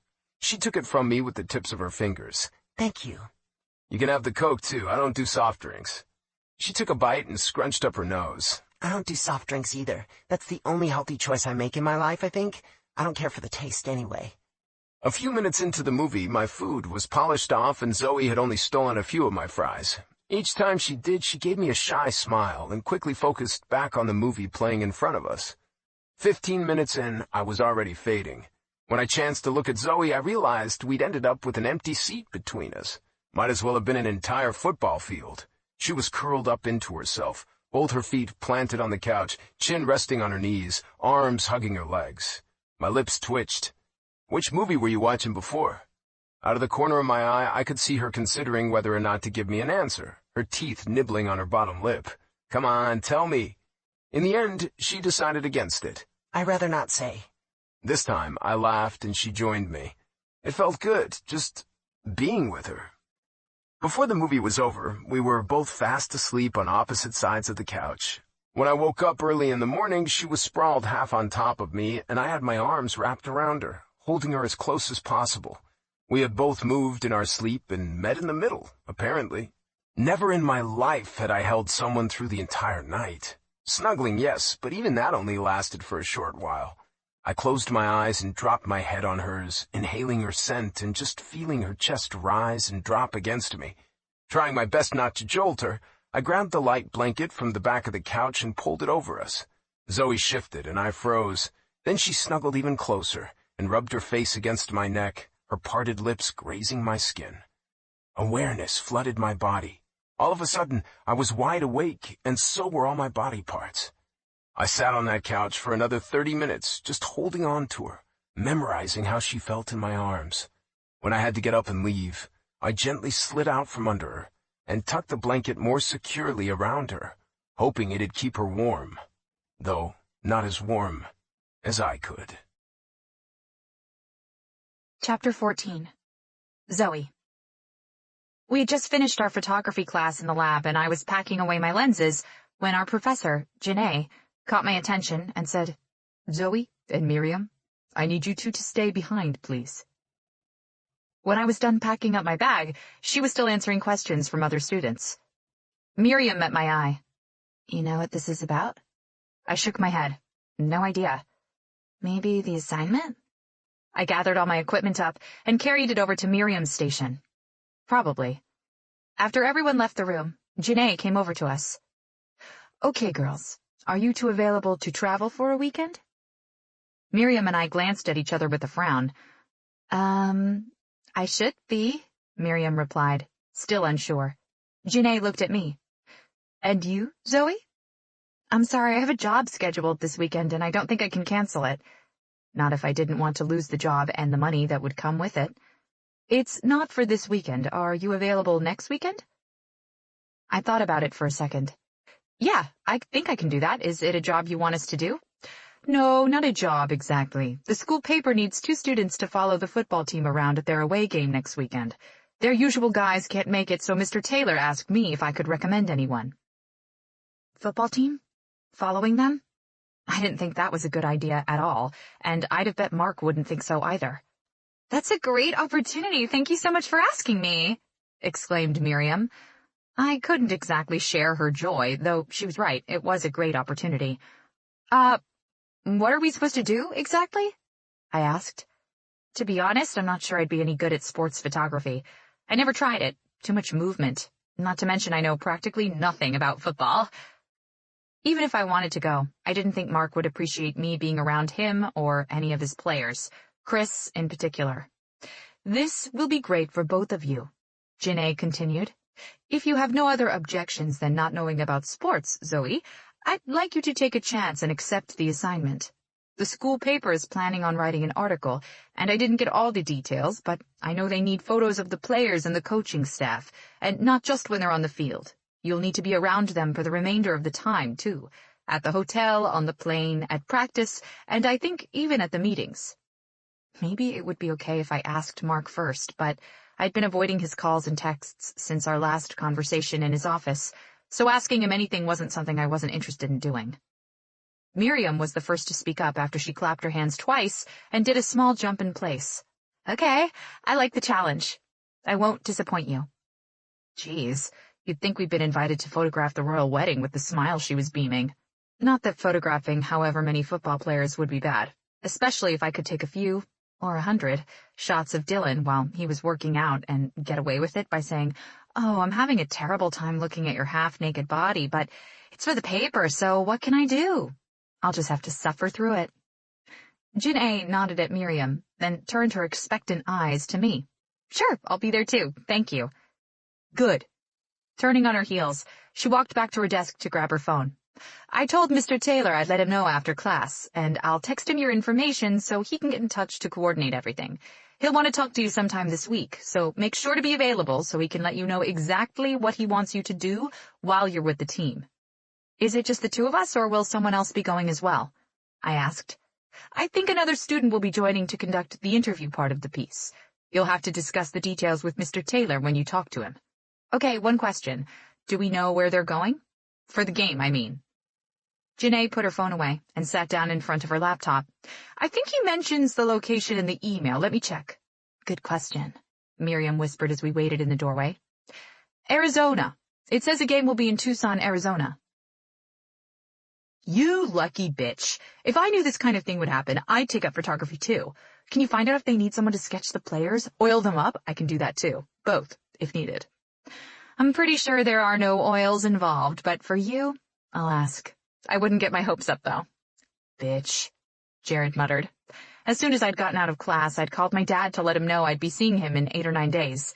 When that conversation was over, my next call had been to Kayla, because the 3 of us were supposed to meet for lunch. The moment she answered, I knew she wouldn't make it, which wasn't surprising anymore. So that left me and Jared. I stabbed my fork into my salad and gave him a long look. "I don't think it'll be as glamorous as you think it will. I'm going to have to do my best to stay out of Mark's way." "So, just don't tell him you're coming along. Crisis averted." "Yeah, and how exactly do you suggest I get on the plane without him noticing? Or let's say I managed that. How am I supposed to make sure he doesn't see me at the hotel or on the field as I'm trying to photograph his players?" He took a bite of his sandwich and nodded. "You make a good point." "Yeah, still, it wasn't my idea, so it should be okay. And anyway, I promise not to tell Chris anything. If we need to take any one-on-one shots, I'll make sure Miriam covers Chris. That way Mark can't complain any more than he probably already will." "If he says anything, please don't just sit there and take it." I dropped my fork and rubbed my forehead. If he was anybody else, yeah, I would have stopped taking shit from him a long time ago, but he is your dad. Yeah, I know. I wouldn't call him that exactly. I don't know what your mom was thinking when she called to let him know he had a daughter. Didn't she already know what kind of a guy he was? Yep. I was the surprise Mark never wanted. She loved him, which is really weird and bad. Her last few weeks were really bad. I think she just wanted Mark to come visit her, and I was the excuse. She was my mom and I loved her, but at the same time, I'm so pissed at her, too. I shook my head, still having trouble believing everything she'd told me. I can't believe she gave up her son like that. Jared took a swig from his water bottle, his eyes calculating. I bet it was all Mark talking her into it. We know for sure he is the father, right? Your father, I mean. Yeah, unfortunately. He wanted a DNA test after he got the call from my mom. Well, still, that doesn't mean he gets to jerk you around. Picking my fork back up, I ate a few more bites before answering him. I know it doesn't, and he won't get to anymore. I thought we could have some kind of a relationship, but I'm over it now. It was just about Chris when I first came here. I never thought it'd take him 3 years or that things would end up this way.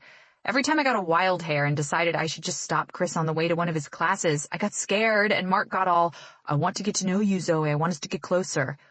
I huffed and snorted. I'm so stupid. Time is up now.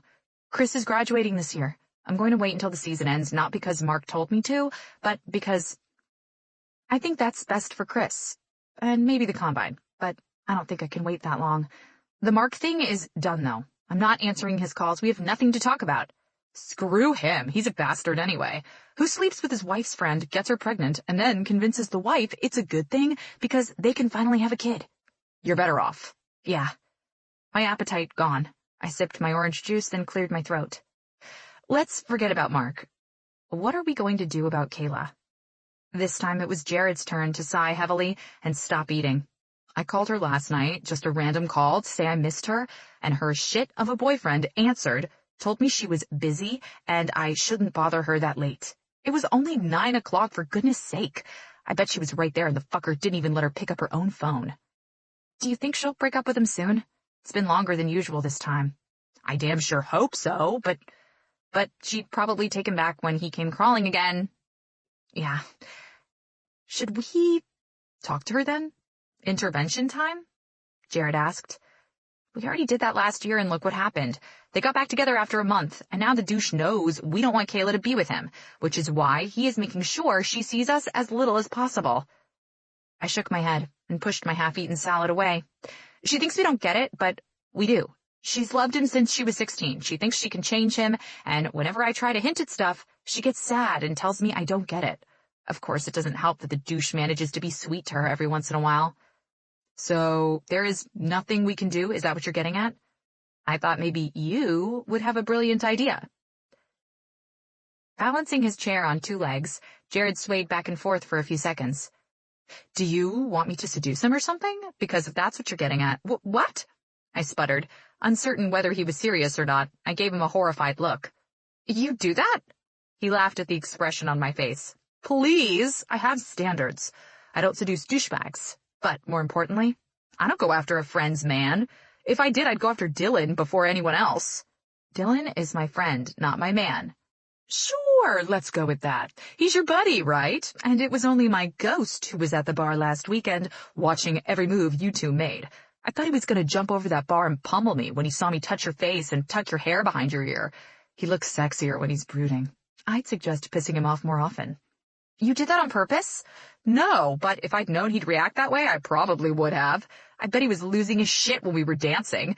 Too bad we had no idea he was there. Oh, shut up. You shut up. And what about you, Miss He's my buddy, that's all? After you went over, every time he touched your hand or your arm, you lit up like a Christmas tree. Standing up, I shoved his shoulder, causing him to lose his balance and land back on 4 legs with a loud thud. Hey!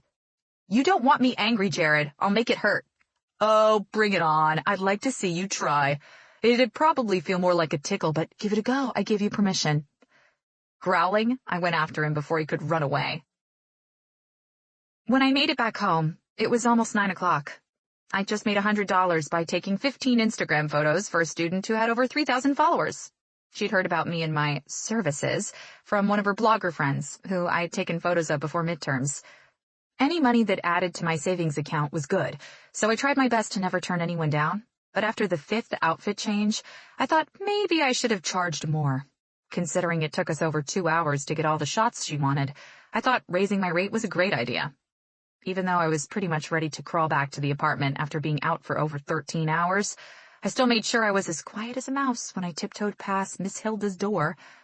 When I got into the apartment and turned on the lights, it took everything in me not to shriek like a banshee when I saw a big figure sitting on the floor in the living room, right under the windows. "Dylan?" You scared the crap out of me. Why are you sitting in the dark? I dropped my equipment bag right next to the door and walked toward him, hesitating when I got to the couch and he still hadn't spoken. He had his elbows propped on his knees, hands dangling between his thighs, and he wasn't looking at me, didn't even meet my eyes. Dylan, what's wrong? I took an involuntary step forward, but stopped myself from going farther. Slowly, his head tilted up, and his eyes met mine.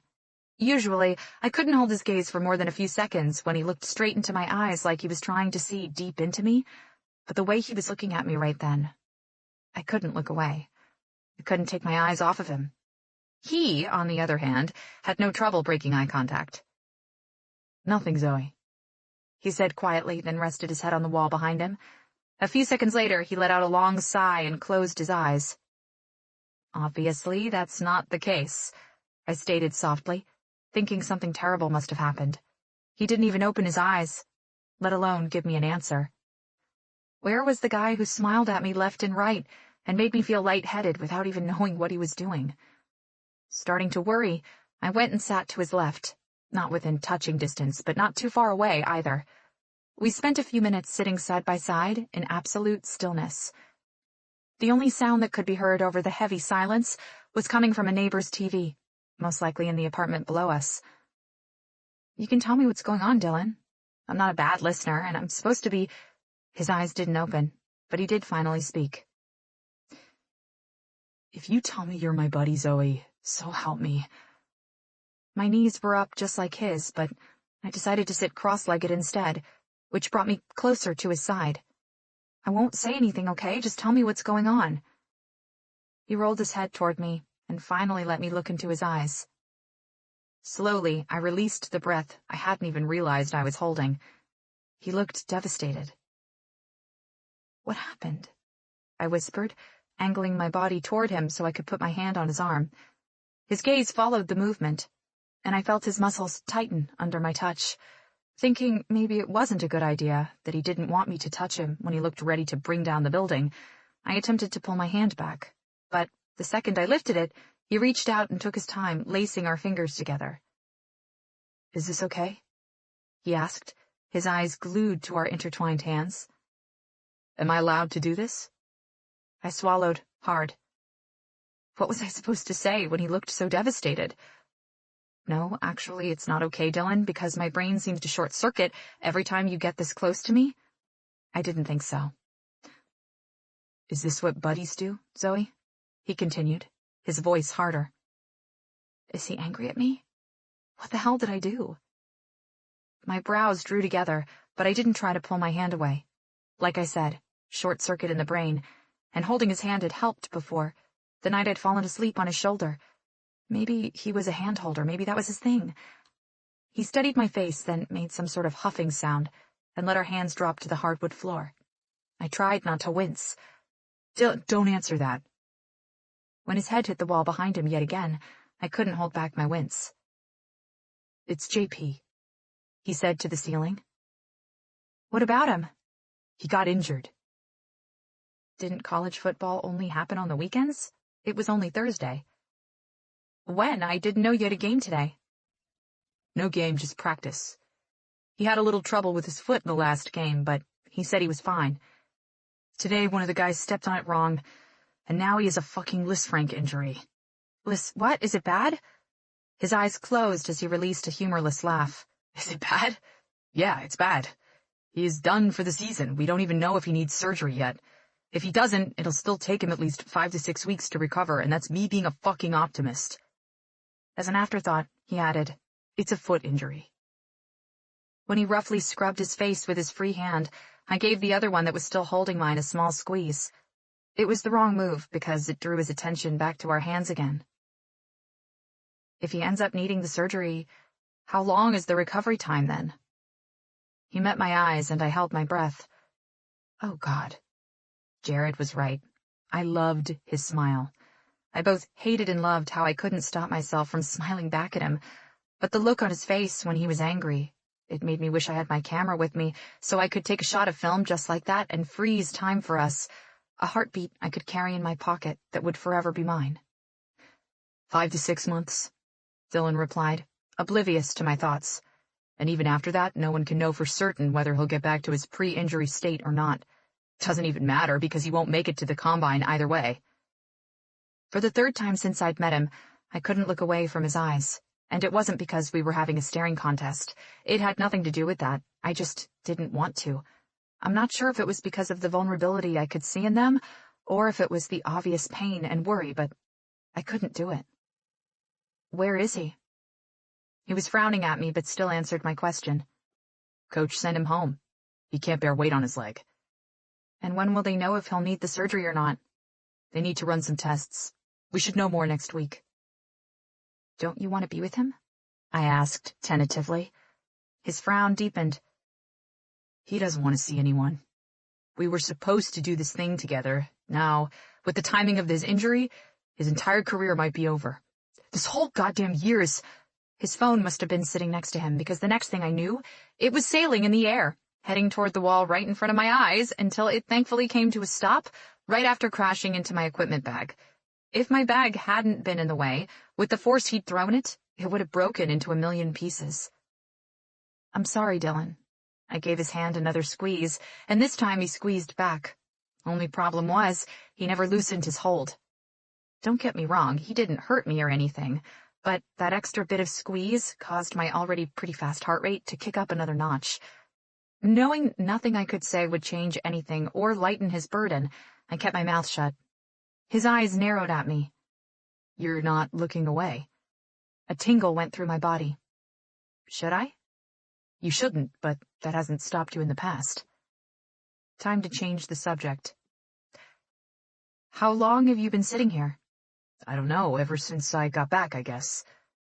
No point in asking what time that was. Are you hungry? No. Are you sure? I make a mean grilled cheese, and I don't do it for just anyone. I gave him a small bump with my shoulder. And what makes me special? Good job, Zoe. Walked right into that one, didn't you? You're hungry. Lame, lame, lame. The longer he looked at me, the easier it was to spot the twitching muscle in his jaw.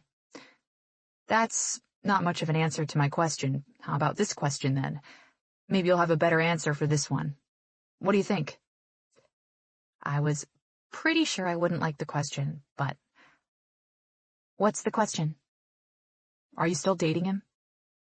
Where'd that come from? You like pushing me, don't you? I asked, instead of mumbling something meaningless that would only be a lie. I tried to pull my hand away from his so I could walk away. So much for worrying about him. His hold tightened to the point where my fingers tingled, and goosebumps rose up on my arm. Then, just as quickly, it loosened. No, he said roughly. Stay. It took only one word.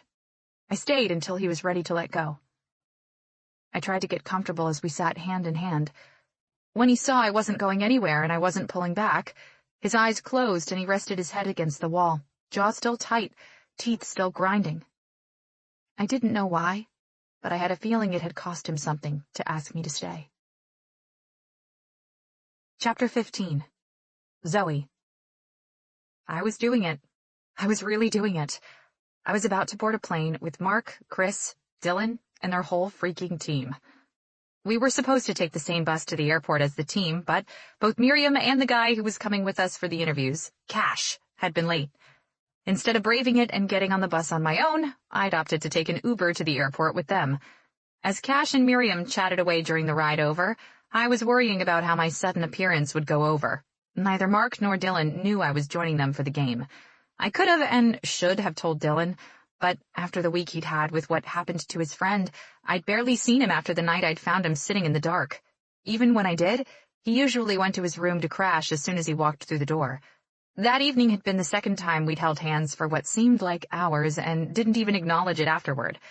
I wasn't sure if he saw it as a normal thing, but if you asked my heart and the butterflies that seemed to make a home in my stomach, it was very far from a normal occurrence. It didn't help that I could still feel the impression of his hand around mine. If I made a fist, I could almost mimic the exact same pressure I'd felt when his hand had squeezed tight around mine. Miriam's bag bumped my shin as she wheeled her carry-on bag toward the escalator. Shit. Oh, I'm sorry, Zoe. She stopped next to me and released a big sigh. It's lunchtime and I didn't even have breakfast yet. Do you think they'll give out snacks? It's not a commercial flight, so I doubt that. You're right, I guess. I'm hoping there is good food at... What are you doing standing around? They're waiting for us. Hurry up! Cash yelled as he passed us in a slow jog. He was wearing a short trench coat, even though it was still warm, and he had a wrapped burrito in one hand while he hugged his laptop to his chest, a duffel bag in the other. He was a complete mess. I called dibs, Miriam said quietly, leaning toward me. What? Cash, I called dibs on him, she repeated before following the guy in question up the stairs. She could have him all right. I took my sweet time getting up those steps, so it was no wonder I was the very last person to board the plane. I hated that the anticipation of Mark's reaction was affecting me to the point that I was on the verge of dragging my feet like a 6-year-old. The plane was filled with chatter and guys. So many guys. Some were standing up, pushing their bags into the overhead bins. Some were laughing, some singing. When I saw that Cash and Miriam were still lingering where the rows of seats started, I considered hiding behind them for a brief moment. If I ducked my head, there was a strong possibility that Mark wouldn't see me, but then Miriam and Cash moved. If I didn't want to run the last few steps that separated us, and I did not, I was doomed to make the walk down the aisle with my head held up high. He'd see me at the hotel anyway, and trying to hide made me feel stupid. Feeling like I was getting ready to step in front of the firing squad, I squared my shoulders and started following my companions. I spotted Mark before he could spot me. He was sitting right at the front in a window seat, and he was talking to another guy who I guessed was one of the other coaches. I was just walking past him when Miriam stopped in front of me. In my haste to escape, I bumped into her back, and she gave me a curious look over her shoulder. I mouthed an apology and made sure I had my back to Mark at all times. My eyes slid to an older guy, who had risen up from his aisle seat and put his hand on Cash's shoulder. "Boys?" he shouted. When the chatter didn't quiet down, he tried again. "Hey!" All eyes turned to us. The plane went silent, but there was definitely a roar in my ears. I didn't know how many players traveled with the team, but to me, it looked and felt like there were hundreds of eyes on us. I swallowed the huge lump in my throat. Out of the corner of my eye, I looked at Mark and saw that he was still deep in conversation with his seatmate. "I want you to meet Cash. He is with the school's paper and will be interviewing some of you." He stopped yelling, turned to Miriam, and in a lower voice asked her name. After her, it was my turn. I practically leaned all the way over Miriam to give him my name so Mark wouldn't hear me, which was stupid since it was about to be shouted in a matter of seconds. "And this is Miriam and Zoe. They'll be taking photographs of you. Be nice to them, and when I say nice, I mean respectful. I don't want to hear a single complaint." My mouth had gone dry. Not only because I could feel Mark's eyes boring into the side of my head as he realized I was on the plane, but also because this was my worst nightmare. Walking through rows and rows of seats where every single eyeball was on you? Yeah, I could already feel the heat on my cheeks. When we finally started to walk, the chatter on the plane picked up again. On the way to our seats, which were at the very back of the plane, we got a few quiet whistles, a few casual greetings, and a few quiet murmurings about posing nude. As a reaction to the latter, I stepped on Miriam's heels. Twice. We must have been only halfway to our seats when I heard his voice, and something melted in me. "Zoe?" I lifted my eyes up for the first time and met Dylan's confused gaze. He was sitting in the middle seat when he called my name, and I watched him slowly take off his black headphones and stand up. Somehow, seeing him centered something inside me. An unexpected warmth spread through my body, and I was able to release a long breath.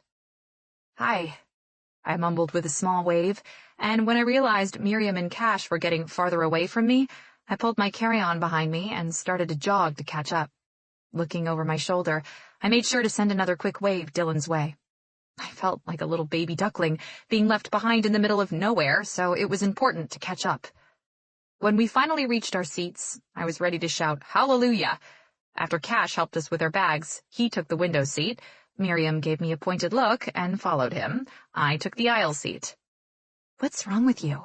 You're acting weird," she whispered into my ear. I clutched my bag to my stomach and gave her a small shrug. When I lifted my gaze over the seat in front of me, I realized Dylan was still standing up, his back to me. I watched him lean down and say something to his friend. Was it Chris sitting next to him? I hadn't even noticed. In my panicked state, Dylan had been all I could see. A moment later, he stepped into the aisle and started moving toward the back of the plane. Toward me. It took him some time to reach us because he stopped to talk to his friends every now and then on his way. Eventually, he stopped right next to my seat, and I smiled up at him. "Hey." "Hi. What's going on?" My smile shifted from small to big. "Nothing." He laughed and shook his head. Holding onto my armrest, he crouched on his heels. "You're coming with the team to photograph us?" Forgetting all about Miriam and Cash, I turned my body to face him. He was pulling on me like a magnet, it seemed. I went to put my hands next to his, but they were in the way, so I kept mine to myself. "Yeah, it's for something the school paper's working on, I think.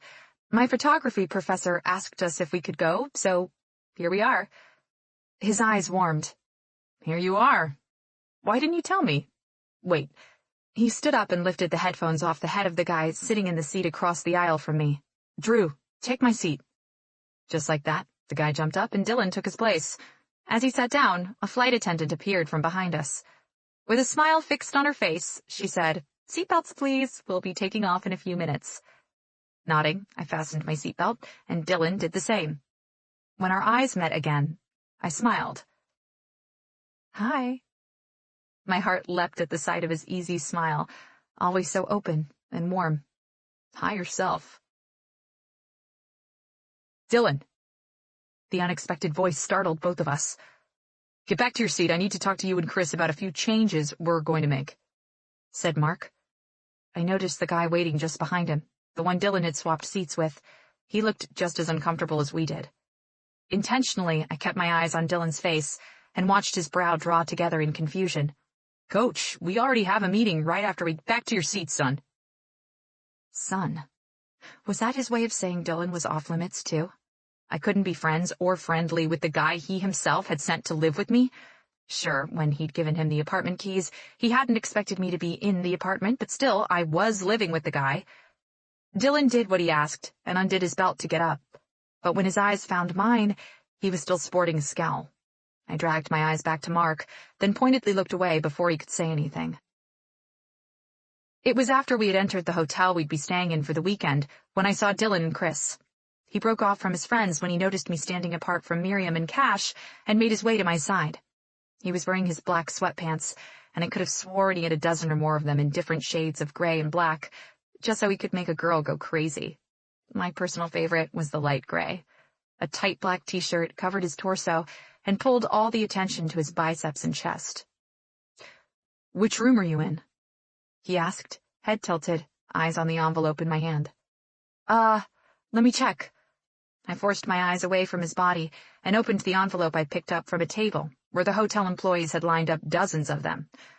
"Room 412. I'm sharing with Miriam." He gave me a chin lift. "We're on the same floor. I'm with Chris." One of his teammates drew his attention by slapping his shoulder, so he turned away. I looked around me. Mark was nowhere to be found, but the other coaches were busy trying to wrangle all the guys. Some of them were handing out sheets of paper, while others were simply huddled together and talking. My eyes found Chris, and when I saw him glancing my way, I forced a smile on my lips, not sure how I was supposed to react. Instead of smiling back like I'd hoped he would, he shook his head and turned back to talk to one of his friends. Feeling more and more alone by the second, I pulled my phone out of the back pocket of my jeans and sent a group text to Jared and Kayla. Me. Okay, we landed and made it to the hotel. There are so many people, and I know no one other than Dylan. Oh, and Mark is pissed at me. When I say pissed, I mean pissed. But I ignored him on the plane, so be proud of me. I'm only texting you guys because I have no idea what I'm supposed to do, and instead of standing in the middle of the lobby looking around like a little fish out of water, I need something to do with my hands. Right back so I can stop talking to myself like a weirdo and have a meaningful conversation with you guys instead. Quick, quick. Here. Lifting my head, I saw that Miriam was handing me one of the papers the coaches were handing out. I reached for it. Thank you. It was a detailed schedule of what the team was supposed to do and where they were supposed to be at any given moment. Cash wants us to take photos of their dinner, just how they interact, I think. Maybe get a few shots of everyone while they're eating. After that, we're free for tonight. Tomorrow we'll trail him and do whatever he asks us to do. He said it'll mostly be meetings, warm-ups, and then the game. We'll have a meeting of our own at breakfast, and he'll give us more details. I nodded and looked up from the detailed schedule. Sounds good. I think I'm going to skip snack time and head up to our room. Are you coming? She looked over her shoulder to where Cash was talking with one of the players. I think I'll stick around. Okay, then. I murmured to myself when she walked away after a quick wave. Dragging my teeth along my lip, I looked around again. Half of the players were already gone. I saw a few standing around the elevators and a few walking toward the back of the hotel, where I assumed the snacks were waiting, if the sign with the team logo and meal room written on it was anything to go by. I glanced around to see if I could spot Dylan, but with lobby still being so busy, I'd lost him. Pulling my carry-on behind me, I headed toward the elevators.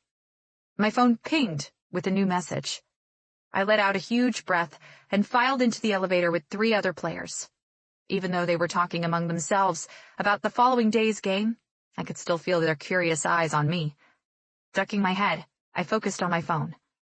While I was hoping it was a text from Kayla or Jared, my already nervous stomach twisted even more when I saw that it was Mark who had texted me. Mark, which room? My fingers hovered over the screen.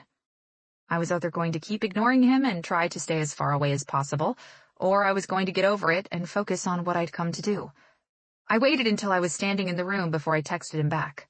My phone pinged again, but this time it was Jared replying.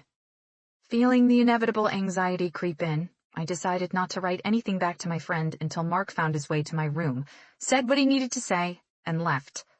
Only 10 minutes had passed when I heard the insistent knock on the door. The first thing I did when he stepped in was to tell him that the trip was for one of my classes. I didn't think he was even listening to what I was saying, because he started in on me before the words had even left my mouth. The energy he was giving off was scaring me, but I tried my best to keep my face neutral.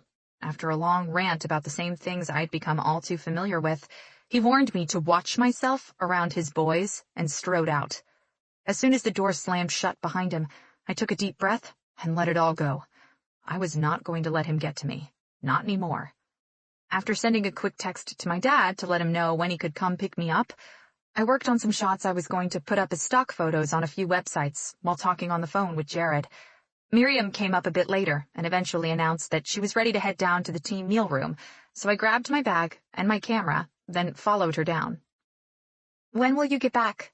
she asked once we were in the elevator heading downstairs. "I'm not sure. Why?" "Well, the curfew for the team is 11. Do you think you'll be back before that?" "I didn't think the curfew was for us. Do I have to be back before that?" If I did, that would only give me a few hours with my dad, which wasn't much considering he was driving in from Phoenix just to see me. "I don't think so. I mean, we can ask Cash to make sure, but I doubt it.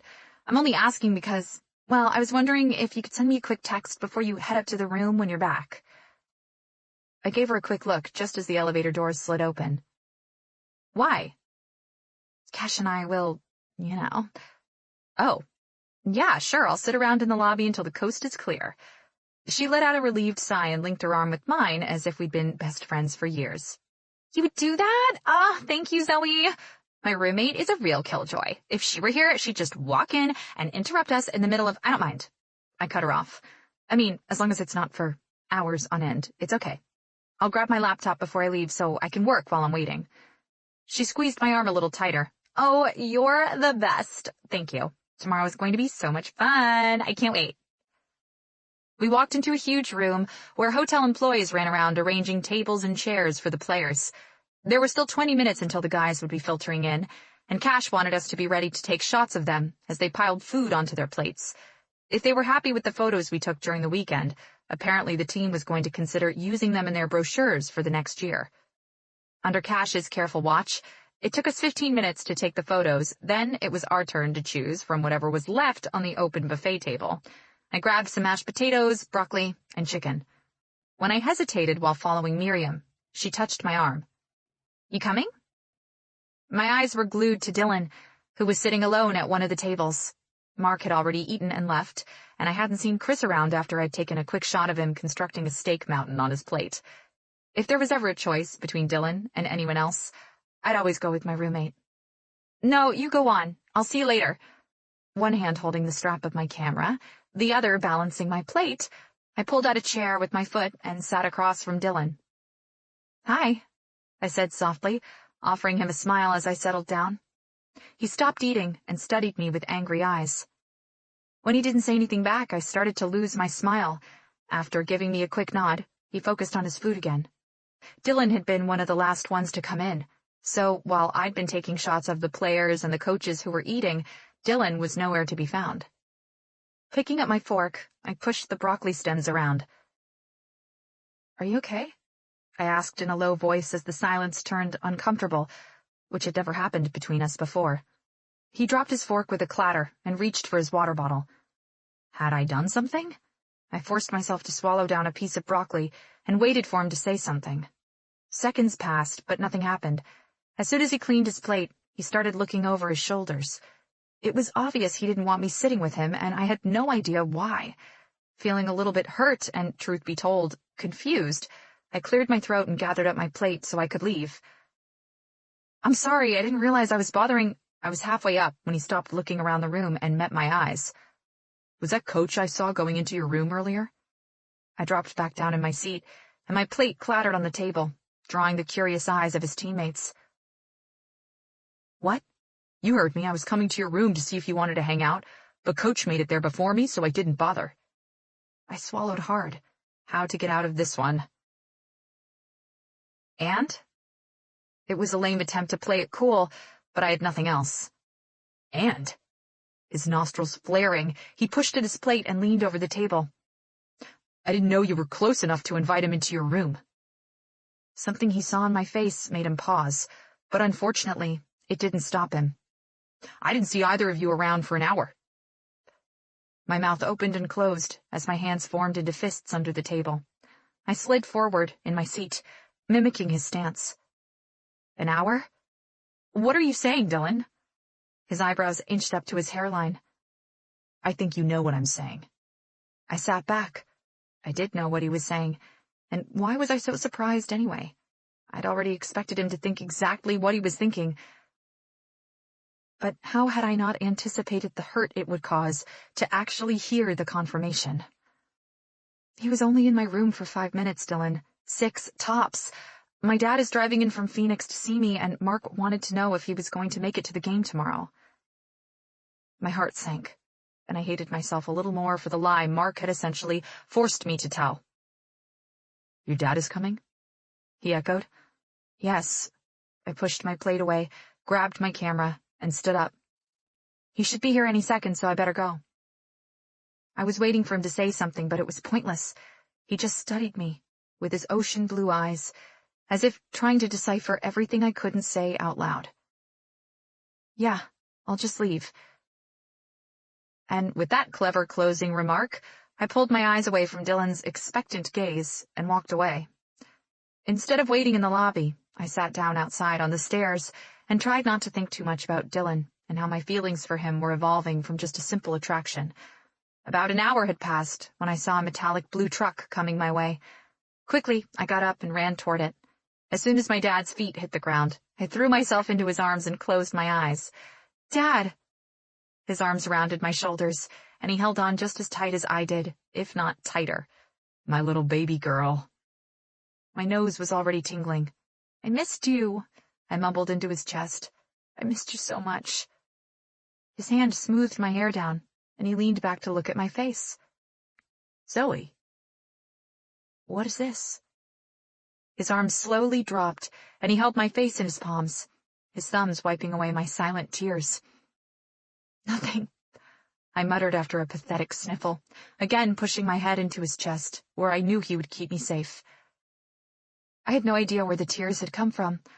Well, okay, I knew, but I hadn't been planning on losing it so soon and worrying him. He sighed and burrowed closer, my body rocking with unexpected sobs as I realized how much I had missed him. We heard a honk behind us, but I was reluctant to let him go, and thankfully my dad showed no signs of hurrying. He kissed my forehead, brushed my tears away, yet again, and nodded once he was sure I was holding it together. "We'll figure it all out together," he murmured. Walking me back to the passenger side, he helped me up. When I was securely inside, he closed the door and jogged around the car. After lifting a hand in apology to the car behind us, he hopped in. As I wiped my face with the back of my hand, My eyes caught on someone near the hotel door. He was leaning against one of the columns, arms crossed over his chest, his face unreadable from afar. It was Dylan. Around 11:30, my dad dropped me off back at the hotel, and we had another tearful goodbye. He was spending the night at a different hotel. He didn't want to come face to face with Mark, so we could spend a few more hours together the next day, but I didn't want him to sit around and wait for me when I didn't even know if I'd have any free time to sneak out. My mind on anything but Miriam and Cash, I took the elevator all the way up to my room, only to find the Do Not Disturb sign on the door handle. After the weird exchange with Dylan earlier, I'd completely forgotten to go back up to my room to get my laptop before meeting my dad. Instead of knocking on the door, I went back down to the lobby. The whole place pretty much looked dead, other than a few people hanging around the front desk and the occasional hotel guest stumbling in through the door. I was pretty much alone where I sat facing the front doors. After sending a quick text to Miriam to let her know I was downstairs, I watched puppy videos on Instagram to kill some time. Just as I was writing out a text to Kayla, another message popped up on my screen. Dylan, I'm sorry. I stared at the screen, not sure whether I should answer or not. Answering him meant I'd have to keep lying to him, but then again, it wasn't like I could avoid him forever or wanted to avoid him at all. Dylan, I'm a complete asshole. Dylan, will you open your door if I knock? My lips stretched into the biggest smile. No, I really didn't want to avoid him at all. Me. Didn't you have bed check at 11? Dylan. And? Me. So aren't you supposed to be in bed since it's past 11? Dylan. Just because we have a curfew doesn't mean we have to go to sleep at 11. Me. But it means you shouldn't leave your room, right? Dylan. It's okay if you don't want to see me, Zoe. You can tell me. My fingers hesitated.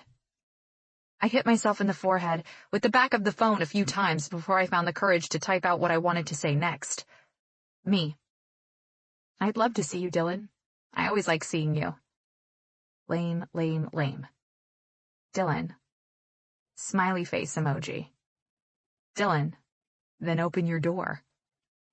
Did I tell him I was actually in the lobby because Miriam was getting busy in the room and risk him getting trouble with Mark if he decided to come down? Me. I don't want to get you in trouble, and Miriam is here too, so... Dylan. Yeah, okay, you're right. Dylan. It's just weird knowing you're here and not seeing you, I guess. I think I'm missing my roommate. I looked around to check if anyone was watching me. Thankfully, no one was. Pressing on my cheeks with my fingers, I tried to keep my smile in check. Before I could write back that I was missing him too, another text chimed in. Dylan, I saw your dad. You cried. Me. I miss him. Dylan, I shouldn't have said what I said at dinner. I watched the dots appear and disappear several times. Me. It's okay. Just don't do it again. When nothing came back for a few seconds, I wrote again. Me. I think I'm missing my roommate too. Dylan. Yeah? Me. Yep. Me. Are you in bed? What are you doing? Dylan. Yeah. Chris brought his Xbox with him, so we've been playing Madden since dinner, but he's on the phone now. Dylan. And I'm talking to you. Oh God. Are we flirting? I really hoped we were flirting. My heart skipping all over the place, I put the phone down in my lap and pressed the backs of my hands to my cheeks to absorb some of the heat and stop myself from smiling like a lunatic in the middle of the lobby, though I was pretty sure it was too late for that.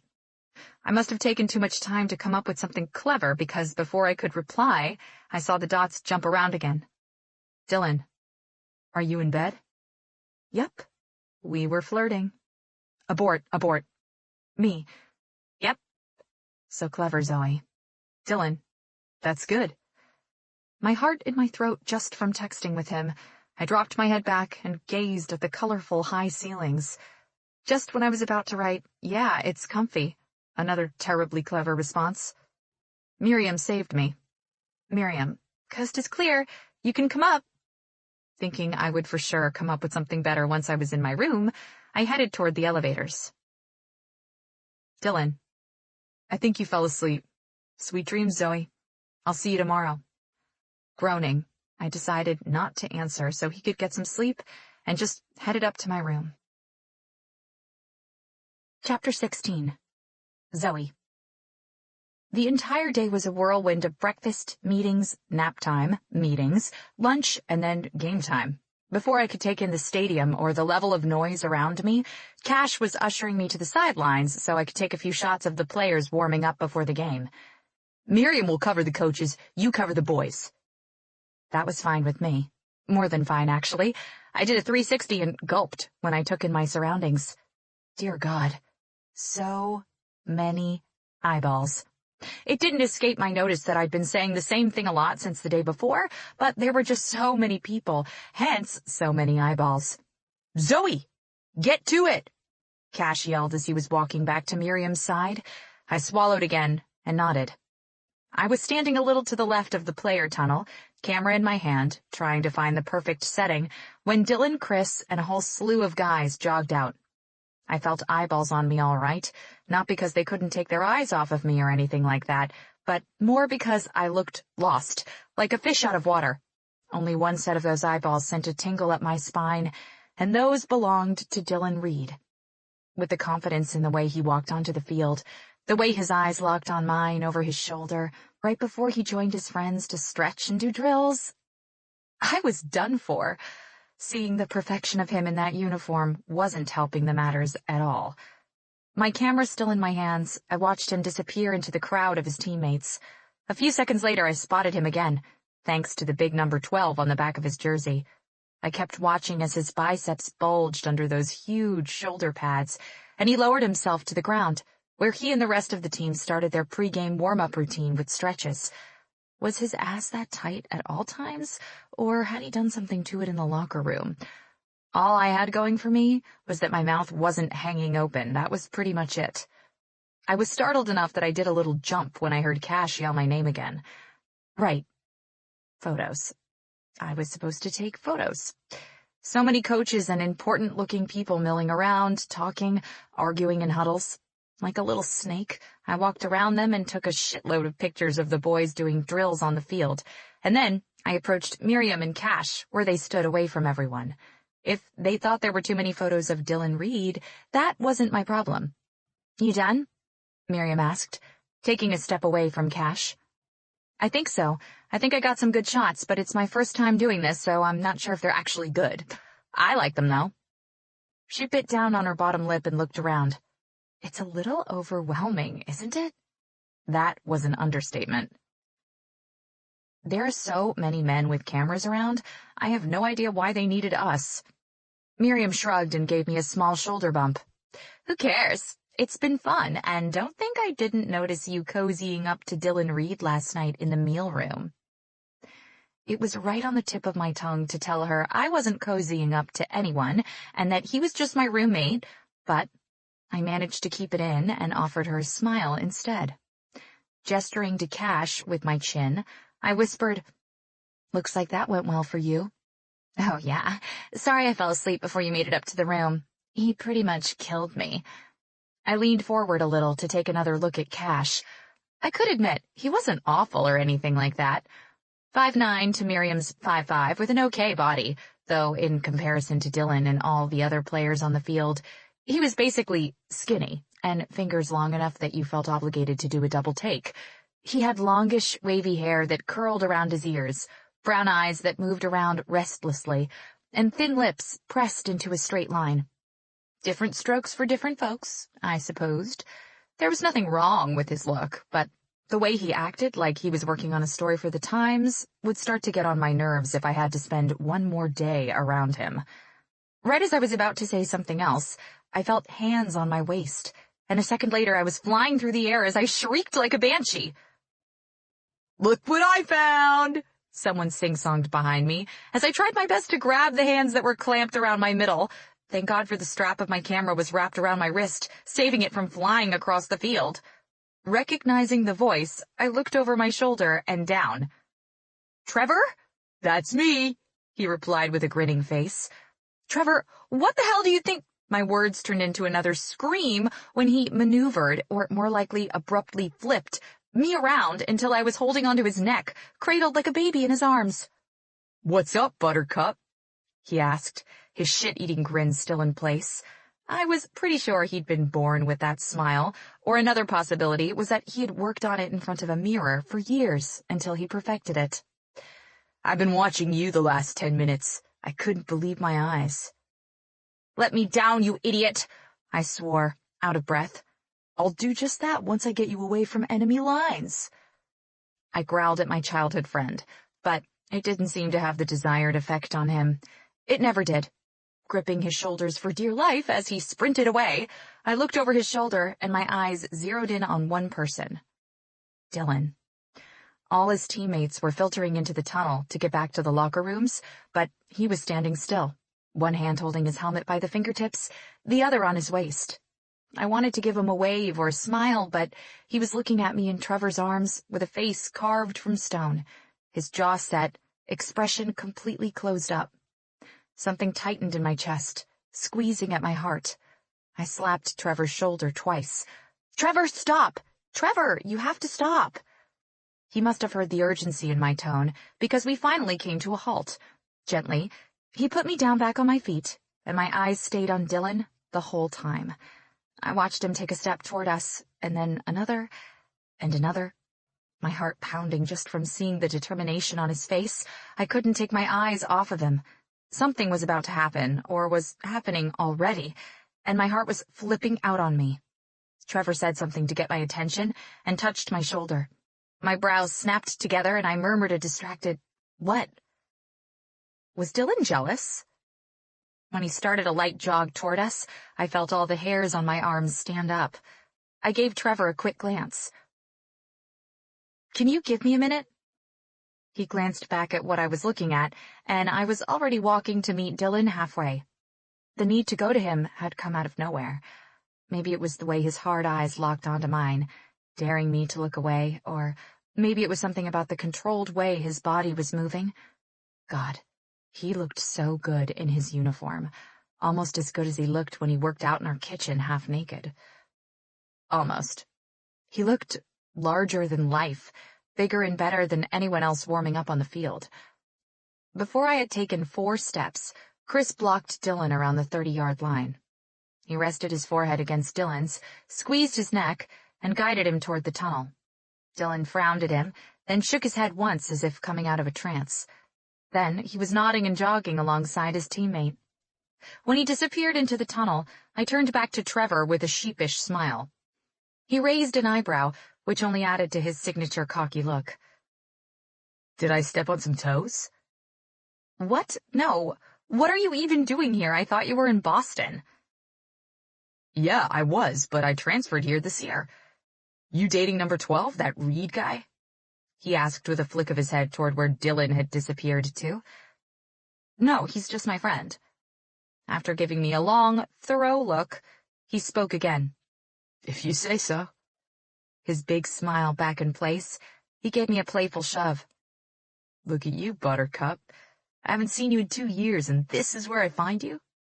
I missed you." "Don't call me that," I grumbled as I shoved him right back. "Still so cute. What the hell are you doing here, then? Came to watch your boyfriend get his ass handed to him by me?" "I told you, he's not my boyfriend." I lifted my camera as if that would answer his question. I'm on an assignment taking shots of the team. And because I didn't like him talking about Dylan like that, I added, "And don't be so sure whose ass will be getting kicked. They're amazing." I actually had no idea if they were. All I knew was that Dylan was amazing. His eyebrows shot up. "Are they now? And did you become a football expert because of a certain someone?" We heard someone shout his name, and Trevor looked over his shoulder. "Shoot. Okay, I have to get back." Grabbing the heavy camera out of my hand, he lifted it up in the air as if to take a selfie. "Come on, I want a photo of us together. I have a prettier face, and you need something better to look at than those baboons." "It's off, you idiot." I laughed when he couldn't quite manage to figure out how to work it. I turned the camera on and let him pull me to his side so he could get a shot of us together. When we heard his name called again, he thrust the camera back into my hands. "Here, take it. Email me, both the photo and your number. I don't have yours, so you better send it my way." Jogging backward, he kept talking. "Don't forget, Zoe Bug. Better yet, I'll email you my number and you can text me." "Okay," I yelled back, smiling. When he was close enough to his coaches, one of them hit him on the back of the head and his grin got bigger. "Okay," he yelled one last time, and then he was out of sight. Our team was winning. Dylan's team. I didn't know exactly when it had become our team in my mind, but I was swept up in the rush of the game and the magic of being in the stadium. Sure, maybe I didn't get what was happening most of the time, but I was right there with them when everyone was cheering, yelling, or swearing. Even being close to Mark hadn't managed to kill my excitement. And Dylan? He was a beast. The way he ran away with that ball, his speed, the way he ducked and dodged and rolled and twisted and everything else he did, I was mesmerized just watching him. It sounds weird to say out loud, but he felt like mine. I knew how he looked in the mornings, knew pretty much every muscle in his upper body. I hadn't touched them or anything like that, but they were burned into my brain. I knew what he liked to have on his pizza, which was very important. Extra cheese, pepperoni, and black olives was his go-to, and he didn't look at me like I was an alien because I liked pineapple on my pizza. I knew his smiles, and he had a handful of them, each one deadlier than any other smile you could imagine. I knew when he brushed his palm through his short hair that he was stressed, agitated. I knew he liked to hold my hand. I didn't know why, but I knew he liked it. If he was rolling his neck and that muscle in his jaw was working, he was angry and having trouble keeping himself under control. I knew making me blush just with the way he was looking at me amused him, and that usually prompted his amused smile, which never failed to kick my heart rate up. I knew he was the hardest working guy I'd ever seen. I knew he was one of a kind, and I knew with every passing day I wanted him to be mine. Not my buddy, but mine. Just mine. Knowing all that about him scared the shit out of me. When it was the last play of the third quarter, and the scoreboard showed 31-42, someone else walked out of the tunnel and joined his teammates on the sidelines. J.P. Edwards. My gaze zeroed in on the crutches under his arms, and the smile I had plastered on my face suddenly didn't feel right. The ref blew the whistle to end the quarter, and the team huddled together with their coach. After some helmet slapping, back thumps, and what I assumed were encouraging words, they made it to JP's side. I was watching Dylan the entire time. Out of breath, he came to a stop in front of his friend and took off his helmet, shoulders tense and high, the black paint under his eyes smeared. Balancing on one foot, JP rubbed the back of his neck and shook his head once. My camera was already in my hand, so without second-guessing myself, I lifted it and took a quick shot, not sure what I was looking at, but wanting to capture it. I saw their lips move, but I had no idea what they were talking about. Dylan put a hand on JP's shoulder, and JP shook his head again. Dylan's hand curled around his neck, and he dropped his forehead against his friend's. Click. I zoomed in and took another shot, realizing both their eyes were closed. JP's hand went around Dylan's neck. Click. Chris joined their little huddle and dropped his helmet to the ground next to them. Click. Click. I lowered the camera and looked away. I'd already intruded more than I should have, but I hadn't taken those shots for the assignment. Those were mine. If I was honest, I had taken a lot of shots that were just for me since the game had started. "I'm gonna grab something to drink. You girls want anything?" Cash asked us. Miriam was busy texting on her phone, but she looked up long enough to shake her head. "Water would be good," I said, and he moved off toward the team, talking to a few players before heading our way. When he got back, I couldn't stop myself from asking, "You know what's going on over there?" I tipped my chin toward JP, where at least 10 or 15 of his teammates were surrounding him in a half circle. I took the water bottle Cash handed me. "Yeah, bad news for JP. And the team, really. Apparently he's done for the season. He's gonna need surgery for that foot injury, and his career is probably over if he can't recover fully. It's too bad. He was a hell of a player." "Just like that?" I asked. "One injury and he's out? Done?" "Yeah, that's how it goes with sports. You never know when you'll be forced to tap out." "I didn't see him at the hotel or on the plane," I managed to say through the rock lodged in my throat. I remembered the anguish and anger on Dylan's face that day I'd found him sitting by himself in the dark. He was going to be devastated. He wanted to be the one to tell his teammates and join them for one last game before all that, so they flew him in today. The boys ran to the 50-yard line, and the last quarter of the game started. It turned vicious in no time. I'd seen tackles, but after the last quarter, after the news from his friend, if Dylan had been a beast before, he'd turned into the Hulk in no time. I flinched and gasped throughout the entire thing, especially when someone tackled Dylan right after he practically flew into the air and caught the ball. It was brutal, sure, but Dylan always got back up with the ball still in his hands, and I got over it pretty quickly. Trevor hadn't stepped foot on the field for the first half of the game, but he'd been there for the second half. So, when Dylan took Trevor to the ground right at the beginning of the last quarter, after Chris threw an interception and Trevor caught it, at least that was what Miriam told me had happened, I was worried he'd broken my childhood friend in half. Trevor eventually pushed himself up, but it took some time. The rest of the game went the same way. Tackles, passes, whistles, cheers, tackles again. The game hadn't even ended, and I already had a crick in my shoulder blades from all the tension. When there were only seconds left, Chris took a few steps back, then threw the ball in a perfect arch straight toward Dylan from the 45-yard line, and I was up on my feet right alongside Miriam and Cash. It seemed like every player on the field was running toward that damn ball. Sucking in a breath and holding it in, my hands clutched my head, and I watched Dylan shoulder bump another player, jump high and snatch the ball right out of the air with his fingertips. Before I could process the perfect catch, he had the ball tucked under his arm and was off running toward the goal line like the roadrunner from the cartoon. A player caught up to him from behind and threw himself toward Dylan's back, but as if he had eyes in the back of his head, Dylan swerved right and avoided him by inches. I jumped up and down like a giddy little schoolgirl. Yes! Yes! All caught up with the roaring crowd now, I was about to come out of my skin when someone came out of nowhere and tried to block him. Dylan jumped to the side before the guy could do anything, and he ran the last 5 yards without another player hunting him down. They were too slow for him. My cheeks hurting from smiling so damn hard. I jumped up and down as I watched my buddy score his third touchdown of the night. He was amazing. My hands shaking a little, I lifted my camera up, ready to photograph the joy on his perfectly chiseled face if he took his helmet off. But instead of letting his teammates tackle down like they had before, he dodged every single one of them like they didn't exist for him, and ran straight back to the 50-yard line, ignoring every player and non-player pouring onto the field. I followed him with my eyes to see where he was going, and watched as he stopped and dropped to one knee in front of JP, who looked like he was having a little trouble standing upright with his crutches. Out of nowhere, Chris appeared right next to Dylan and dropped to his knee as well. Holding my breath, I lifted my camera a little higher, my fingers itching to capture just a second of their moment.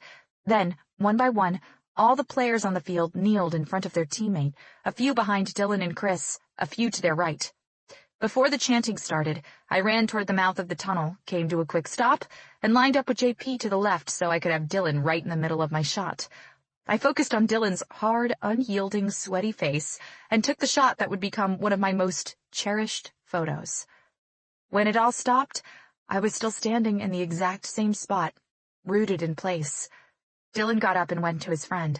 Whispering something in his ear, he carefully pulled JP to himself, and they gave each other one of those manly hugs. I was having a really, really hard time holding back my tears. When the rest of his team swarmed around their injured teammate, Chris included, Dylan's dark blue eyes met mine, piercing me with his gaze. As he broke off from the crowd, I slowly lowered my camera and watched him stalk toward me, our eyes never losing contact. He covered the distance between us in no time. When he was standing right in front of me, I stared up at him, just as out of breath as he was, if not more.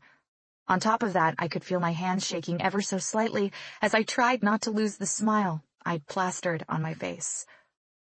Calm your tits, Zoe. It's nothing more than an adrenaline rush. He is still your friend. Who is he? Were the first words out of his mouth. My smile faltered. What? Number 4. I must have looked as clueless as I felt because he waited for an answer from me before continuing. Trevor Paxton? You were in his arms? Snorting, I relaxed, and my smile tipped my lips up again. I'd been right before. He was jealous. Just the realization eased something in my chest. My friend from Phoenix, We grew up in the same neighborhood, same high school and everything. Strictly friends. At my words, his shoulders dropped down slightly. Okay, that's good. I nodded in quick jerks and tried not to grin. Yeah, it was good. His eyes bored into mine and his jaw clenched. You're not looking away. Why are you not looking away? I ignored his words and lost the battle with my lips. I smiled big, teeth and everything. You were amazing, Dylan. Really freaking amazing. Standing in front of me in all those pads, he looked so intimidating, so big. His frown smoothed out completely, and he gave me a boyish smile. Yeah? My eyes dropped to his lips for a few seconds as I took in that beautiful, surprised smile, another one to add to the list. I wish he was mine, I thought as I lifted my eyes back up. I smiled even bigger, if that was possible. Yep. One of the coaches ran past us, breaking our little huddle. Dylan grabbed my arm and shuffled me back a few steps until I was almost against the wall, bringing us closer.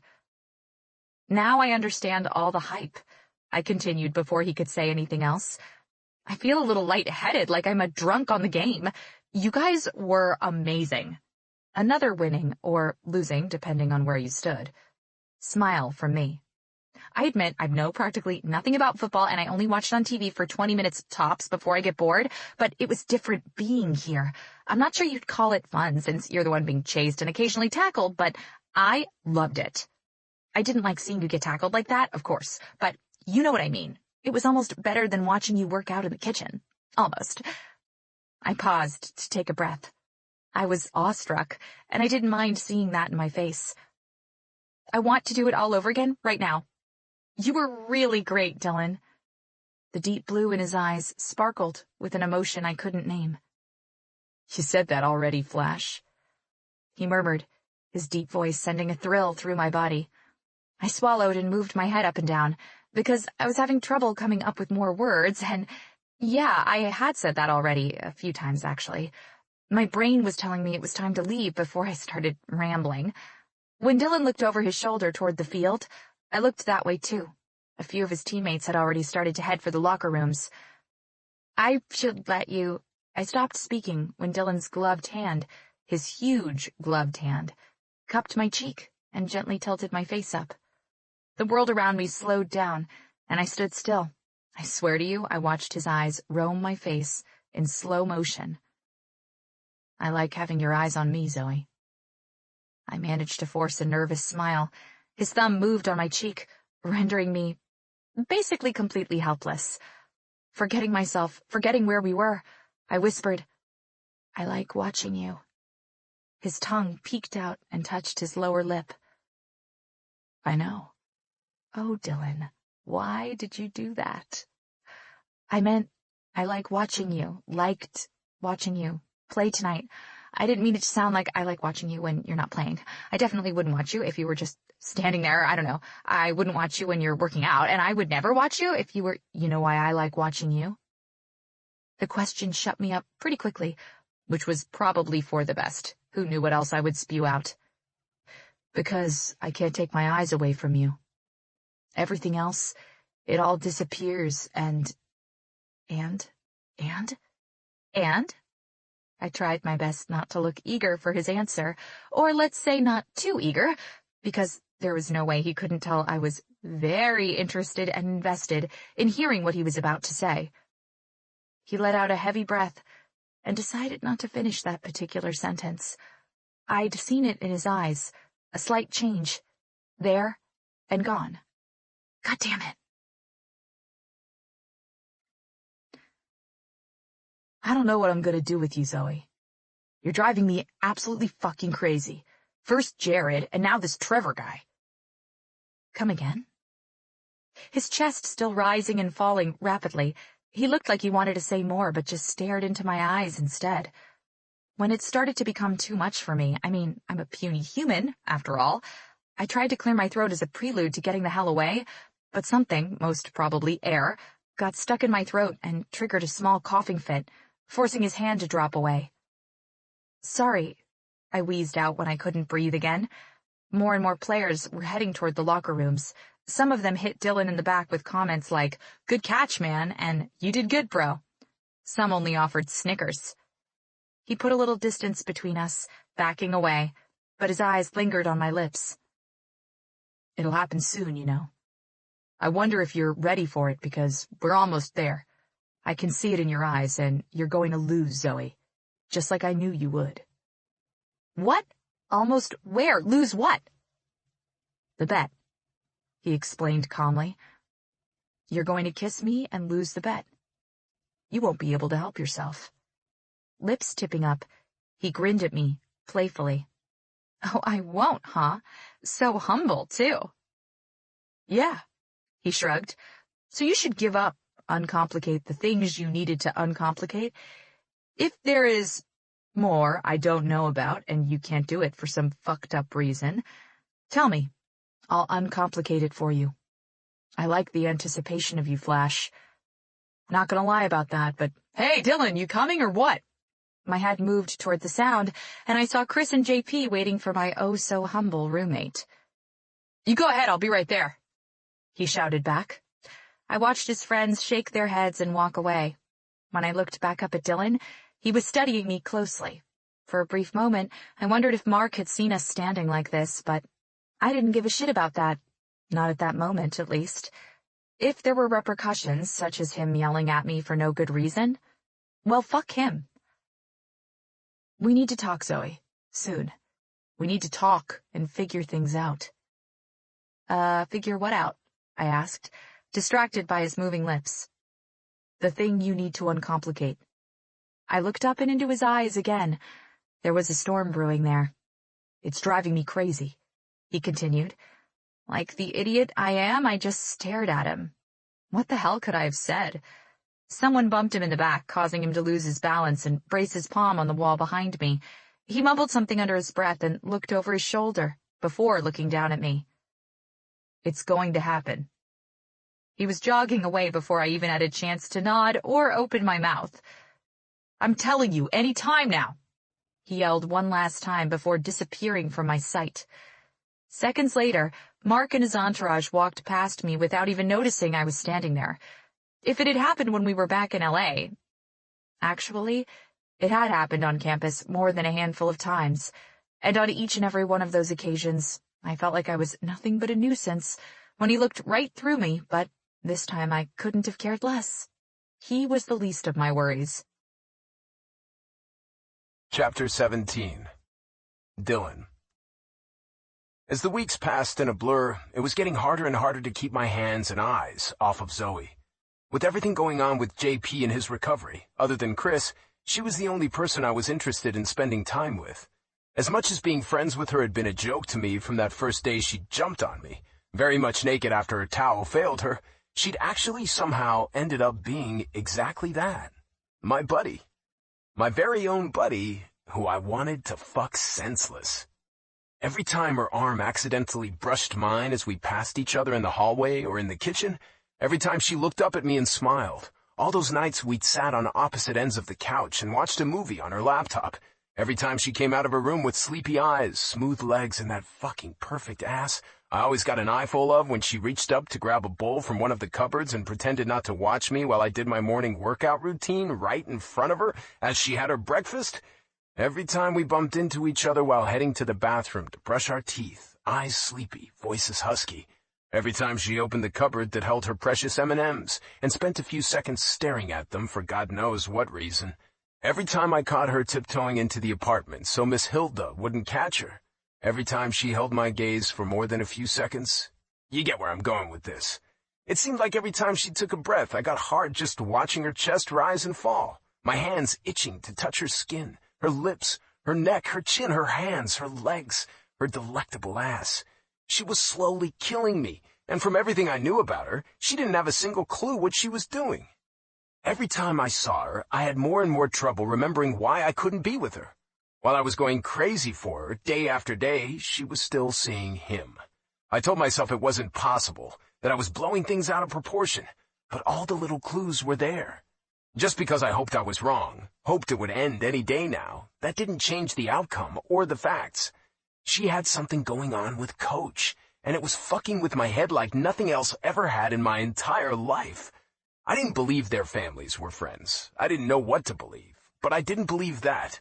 I couldn't imagine Zoe being with him. She wasn't that kind of girl. Yet, on top of everything, I barely had time to do anything. I was either working on a paper or in the weight room, getting my ass kicked by our trainers. It didn't help that I was keeping a secret from Chris, maybe several. Oh, he knew his dad was seeing someone again. He'd told me that just a week before. But they always knew when his dad was having an affair. The thing he didn't know was that the apartment I was staying in was actually his father's, and he didn't know that Zoe was also staying in his father's apartment. He had no idea what it all meant. Weeks had passed since Zoe had photographed our away game, since I'd seen her with another guy and come close to losing it in front of everyone. We still hadn't sat down and had our talk. Some days I thought she was avoiding me on purpose. Some days we just didn't have the time, and some days I wanted to do nothing but sit down next to her on the floor in front of the couch and just have dinner, while talking about nothing in particular. Halloween had passed, we had lost and won more away games and home games, and this crazy thing I was starting to feel for her wasn't going anywhere, despite the circumstances. I no longer gave a damn about how wrong it was to mess with someone else's girl because I couldn't accept the fact that she either really was someone else's girl. If she was, I was the world's biggest fucking idiot for starting to fall for my friend, or she was in a really fucked up, weird situation with my coach. If that was the case, I was ready to fix it. The only upside of feeling frustrated to no end when living with the girl I thought should be with me and not some other bastard was that I worked harder than I ever had in my life. All my trainers were impressed. Chris and I were perfectly in sync out on the field, and I was giving it my all. The dream I'd had since I couldn't even remember when was going to become a reality. I was going to make my family proud. After a heavy workout session with one of the trainers who was helping me get ready for the combine coming up at the end of February, I headed home, hoping to get to see Zoe. I knew her schedule by heart, and if she hadn't booked a photography job at the last minute, I knew she'd get home a little after me. Ever since the away game, she tried her best not to be alone with me for too long if she could help it. But we lived in the same damn apartment. She slept literally steps away from me, so there was only so much running away she could manage. Not that I actually believed she was trying her best at it. I considered stopping at her favorite pizza place to surprise her, but changed my mind and decided to wait for her to come home, then convince her to go out for pizza. In my mind, it sounded like a much better plan. Only it wasn't. I realized that once I made it to our floor and found Vicky waiting for me in front of our apartment door. Standing frozen at the top of the stairs, I thought I'd kill JP if he was the one who'd told her where to find me. Vicky's head snapped up from her phone when she heard my footsteps, and she pushed off the wall. Dylan, What the hell are you doing here? She pushed her phone into her back pocket, took a step toward me, and then stopped. I want to talk to you just this once. Please, Dylan. I got unstuck and walked past her to unlock the door. We have nothing to talk about. You shouldn't have come here, Victoria. I looked over my shoulder and caught her subtle flinch at my use of her full name. She raised her hands, then dropped them to her sides. Well, too bad. You're not answering my texts or calls, so I'm not moving an inch until you talk to me. As her voice started to rise steadily, my head flew toward Miss Hilda's door. Normally, the grumpy woman would have been out that door the second she caught someone coming up the stairs, without fail, but there was no sign of her at the moment, and I wondered if she was watching us through the peephole. Ignoring Victoria, I opened the door and threw my bag inside before facing her again. I have no reason to return your calls, Victoria. It's been months. There's nothing to say. Having said everything I would say on the subject, I went to close the door in her face, but she was faster and slapped her palm against the surface to stop me. The sound echoed off the walls, and if Miss Hilda, for some unknown reason, hadn't been aware of what was going on right in front of her doorstep, she definitely would have heard that noise and would soon come out to investigate. I have things to say, she announced with a lift of her chin as she met my gaze. Victoria, leave. I gritted out through clenched teeth, and she was smart enough to notice how close I was to losing it on her. She dropped her angry stance and took a step back, going back to the innocent act. I'll leave. I promise I will. I just want to talk, Dylan, just this once, and then if you don't want to, you'll never see me again.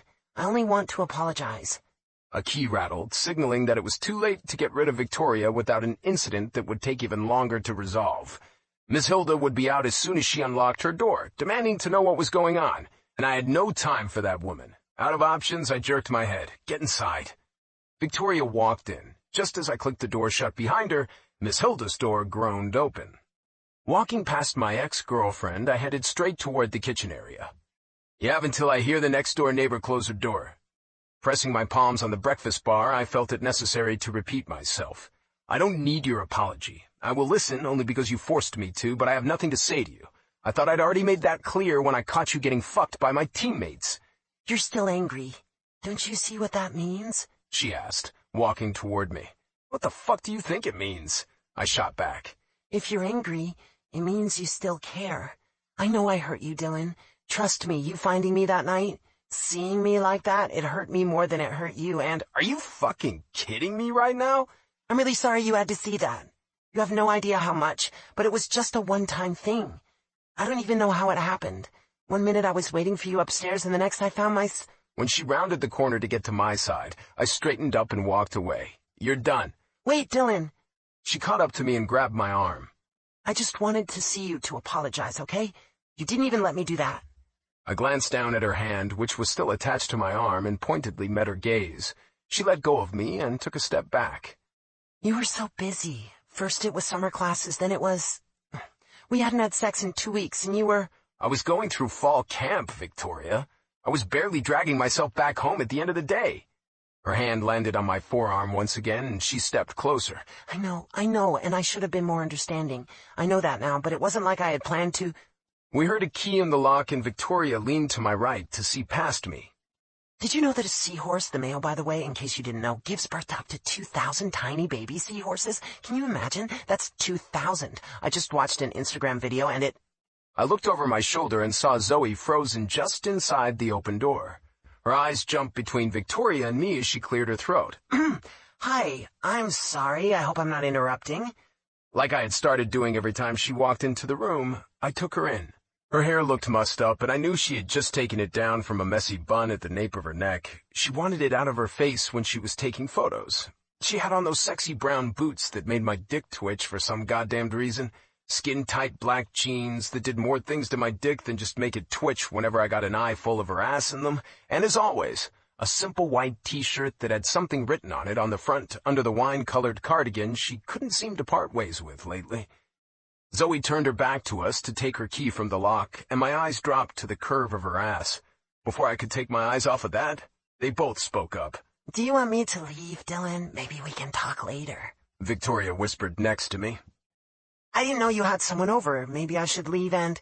Zoe said over Victoria. Yes, leave, I rushed out in a flat voice. With a frown on my face, I watched Zoe's eyes widen as her face crumpled.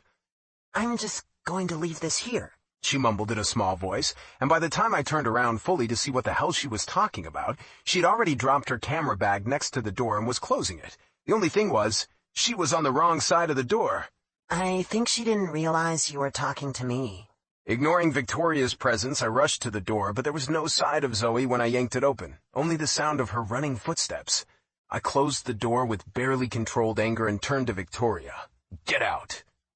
I didn't know you were seeing someone, Dylan. I'm sorry, I really didn't mean to... I glared at her. Victoria, get out, please. I asked the boys and they told me you weren't seeing anyone. I'm sorry. I know you won't believe me, but I didn't come here to cause trouble. I just wanted... What the hell did you want, Victoria? You said you came to apologize and you did. Now that you did, you can leave. I don't need to hear you say you're talking to the boys. She shook her head and lifted her hands up. Oh no, I didn't mean it like that. I meant your teammates, not Max and Kyle. I talked to your... other teammates. It was like she wasn't hearing a word of what I was saying, and I needed her to get the hell out like yesterday. I can talk to your girlfriend. Explain. She is not mine, I thought. She wasn't mine yet. But that was going to change. I was done waiting. She is my friend, and you're not going to say a single word to her. Either she finally saw how angry and tense I was, or she heard it in my voice, because she took a few steps back and looked up at me with sad eyes. You're so angry. Victoria, I growled, my hand practically shaking the door handle with fury. I needed to go after Zoe, not stand around and indulge my ex. I think I should leave. You think? I asked in disbelief. Closing my eyes, I rolled my shoulders to relax. It didn't help. Opening the door, I waited for her to walk through. Instead of leaving right away, she stepped out and faced me. I just needed you to know I'm sorry, and I miss you, Dylan. It's college, and I made a mistake, and Now I know, I interrupted, and closed the door in her face. Bending down, I took my phone from my bag and dialed Zoe's number. It rang and rang, but there was no answer. She had it on her, I was sure. Sending her a quick text, I didn't wait for her to get back to me. There was a good chance she had misinterpreted Victoria's presence and was ignoring any calls and texts coming from me. I kicked my bag and slid toward the living room. God damn it! Rubbing my palm on my head, I called Jimmy. He answered on the second ring. Jimmy here. Talk to me. Jimmy, I know my shift starts in 2 hours, but I'm not going to be able to make it tonight. It's football stuff. You realize it's Saturday, right? I need you here, man. I know, and I'm sorry, but it came up pretty last minute. I can't skip this. I promise I'll make it up to you. I wasn't scheduled for tomorrow, but I'll come help. I'll come in midweek, too. He released a long sigh that blended in with the music in the background. Fine, but you can't skip out on me tomorrow. I won't. I'll be there. Thank you, Jimmy. My next call was to Chris. What's up? Do you have a phone number for the fullback who played our first and second year? You know, the one who got transferred? You mean Tony? Yes, that's the one. Do you have it? Let me check. What's going on? I need to ask him something. Oh, thanks. That explains a lot. Hold on. Okay, I have it. Good. Text it to me. Are you going to tell me what's going on? Later. Text me. I headed out before he could text me the number. If I had taken Zoe's friend's number 2 years ago myself, it would have been easier to find out where she'd gone, but I hadn't. Even if it was a long shot, Tony might have held on to the number of the girl he had dated for almost a year before he transferred, and I was pretty sure that girl would have Kayla's number. It was my only shot. Sure, I could have waited for her to come back to the apartment, but that could take hours, and she'd spend those hours thinking something I didn't want her to think. It wasn't a choice I even considered more than a second. My phone pinged with a new text at the same time I stepped out of the apartment building. It was my lucky day. After talking to Tony, I got the phone number of the girl, whose name was apparently Erica. Then I called Erica and asked for Kayla's number. The voice on the other end of the line answered timidly. Hello? Kayla? I asked, not sure if it was the right number or not. Yes. Who is this? It's Dylan, Zoe's... what the hell was I for her? Zoe's friend, her roommate. I'm sorry for bothering you, but I'm trying to find Zoe and she isn't answering my calls. Do you have any idea where she is? Give me a sec, she whispered. There was some rustling, a door opening and closing, and then she was on the line again, her voice stronger than it had been before. She texted me a few minutes ago. Why do you want to know where she is? Is something going on? No, I just need to see her. I waited through the silence. Okay, I don't know what's going on, but I hope you won't make me regret this. Please, I forced out.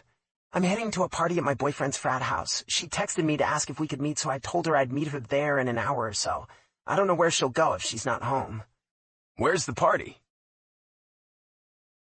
Chapter 18. Dylan. When I stepped through the frat house's open door around 10 p.m., there were already red Solo cups littering the ground, and the air reeked of sweat, beer, and the worst mix of perfumes, the staples of college parties. Just a few steps in, and I could already see the closely pressed bodies on the dance floor. I pushed past the few people who were standing around the door, casually chatting by screaming at each other over the music, and started to look around. Skipping the dance floor, I searched every inch of the house, including the upstairs rooms. Zoe was nowhere to be found, and neither was her friend Kayla.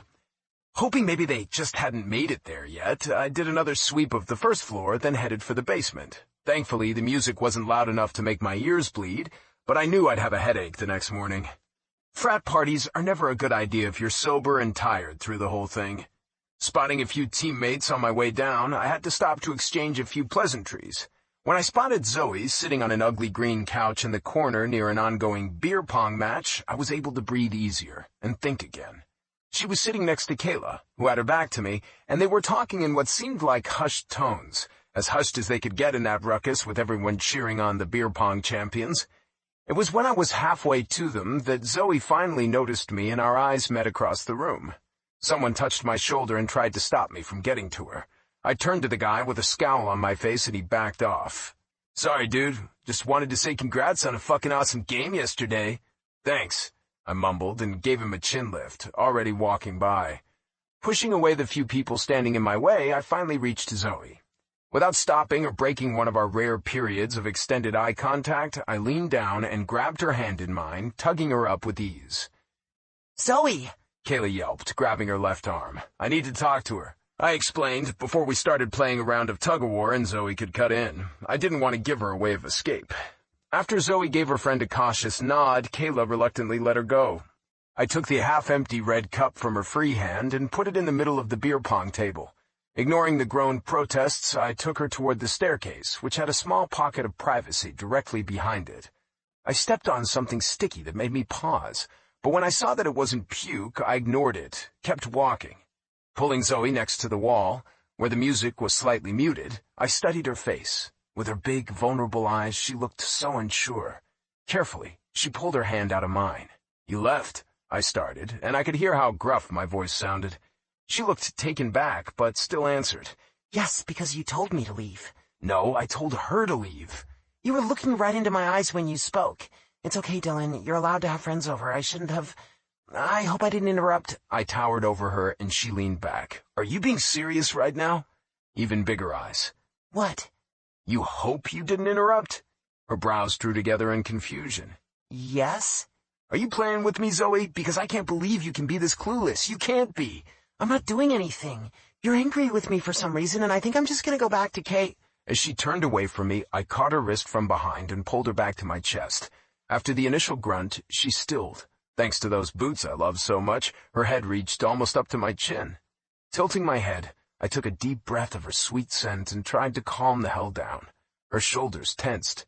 "You can't be this clueless," I repeated in a whisper against her ear, catching the slight tremble in her body.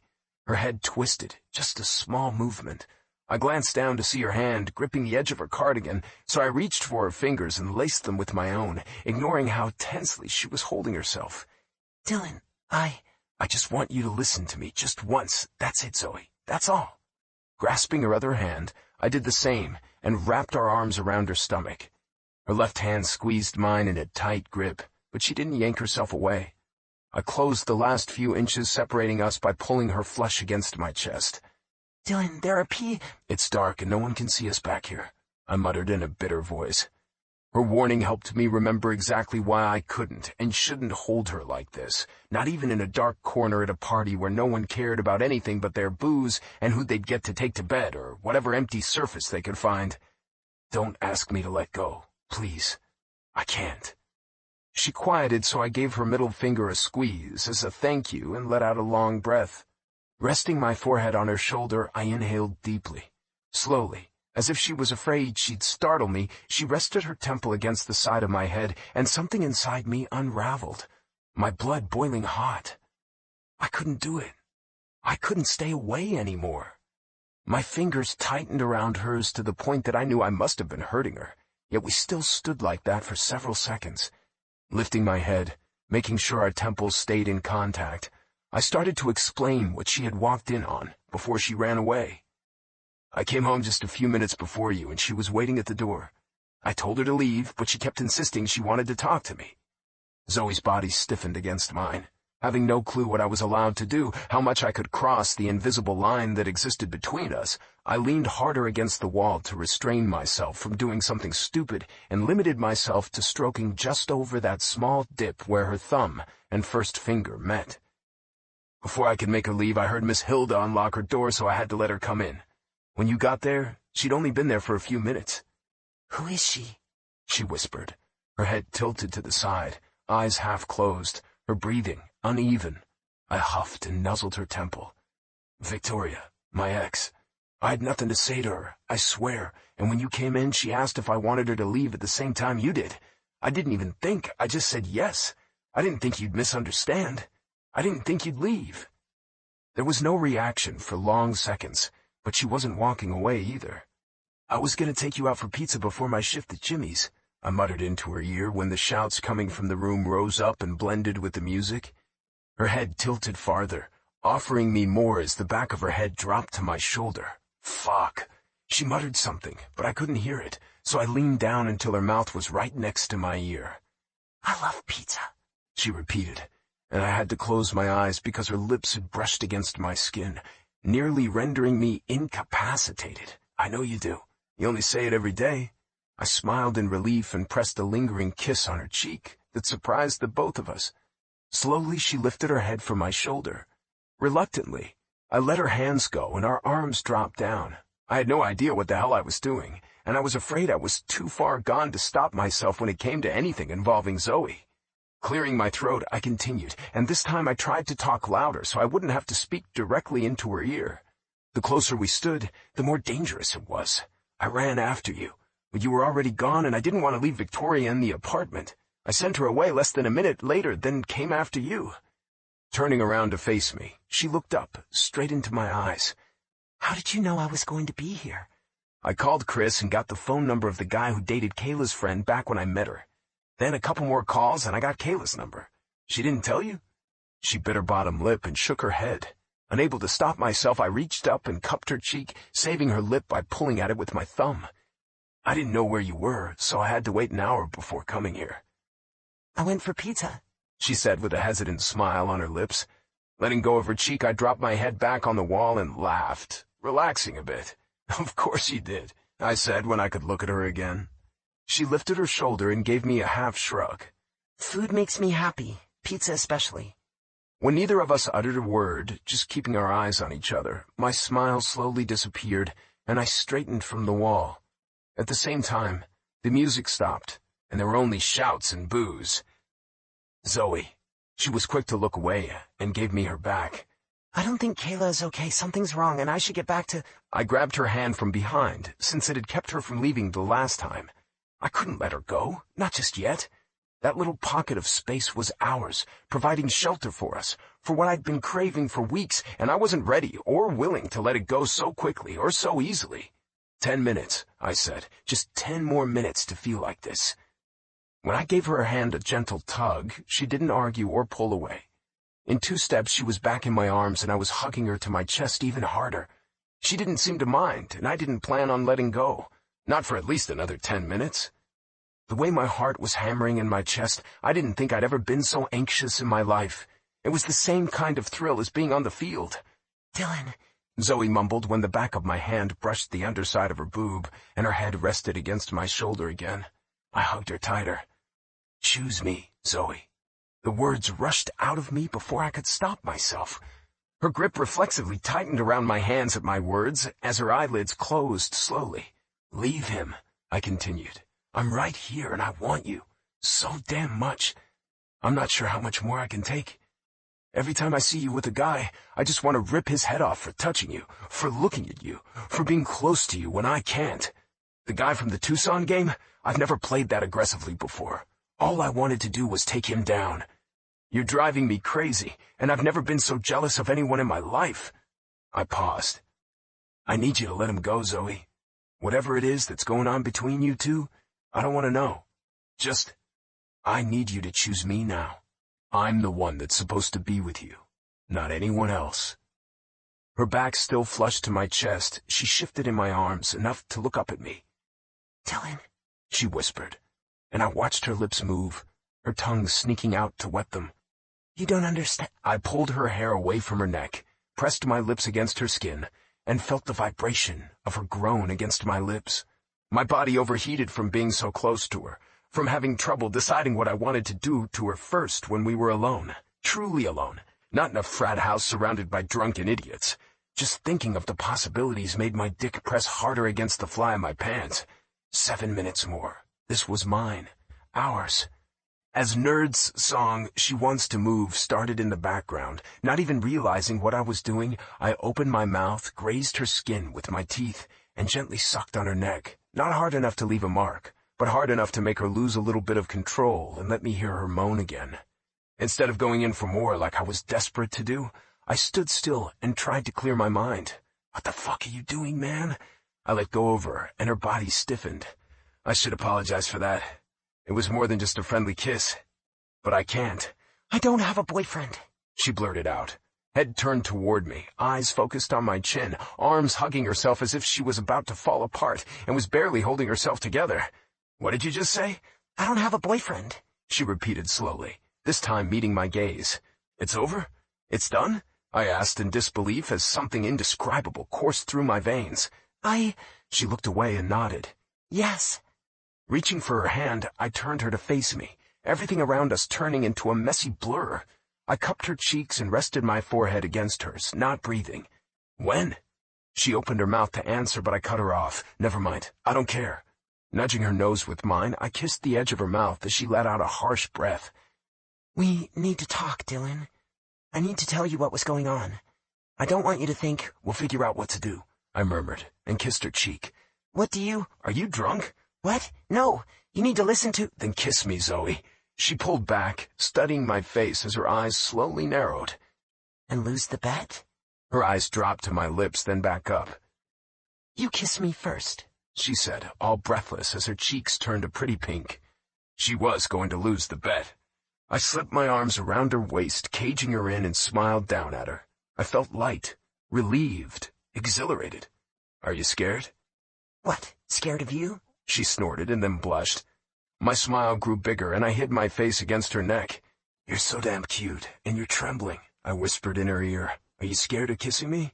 A pause so I could press another lingering kiss on her neck. Or are you scared I'll kiss you? Lifting my head, I met her big eyes. I don't give a fuck about the bet. I just need... Someone bumped into us, and Zoe gasped loudly as she bounced against the wall to her right. She rubbed her shoulder as I pulled her behind me. Dude! Shouted a slick-haired fucker, looking at us with half-shut eyes. The girl hanging onto his shoulder giggled behind him. Get the fuck out of here, I growled, and his bloodshot eyes widened. Take it easy, man. Every room is full. Didn't know someone had already claimed this spot. We'll find another corner. Yeah, do that. When they left, I turned around to find Zoe leaning her forehead against the wall, eyes closed. Stepping behind her, I rubbed the arm she had bounced off of. You okay? Clearing her throat, she nodded, but didn't give me her eyes. Instead of forcing her to face me, I slid my arms around her and pulled her hands away from the wall. I wasn't ready for her to hide from me. I needed more. More of her eyes on mine, more of that shy, shaky smile I loved so much, more of her touch, more of her lips, her skin. Zoe, I coaxed. Her forehead still pressed against the wall, she was looking down at our hands. My palms were open, her hands resting on top. This time she was the one to curl her fingers around mine and hold on tight. Lost in our little bubble, I flipped our hands and pressed the backs of hers against the tops of her thighs. With no hesitation at all, I pulled her ass against my rapidly growing erection. I was watching her so closely, every hitch of her breath, every drowsy blink of her eyes. It was easy to catch the moment she stopped breathing, and time stood still. Then she groaned, a low, sexy sound just for my ears, and it broke the hold I had on myself. I hadn't realized there was no music in the background until that sound ripped through me. As I held her in place, it took everything in me not to grind myself against her ass, or better yet, just take her against the wall.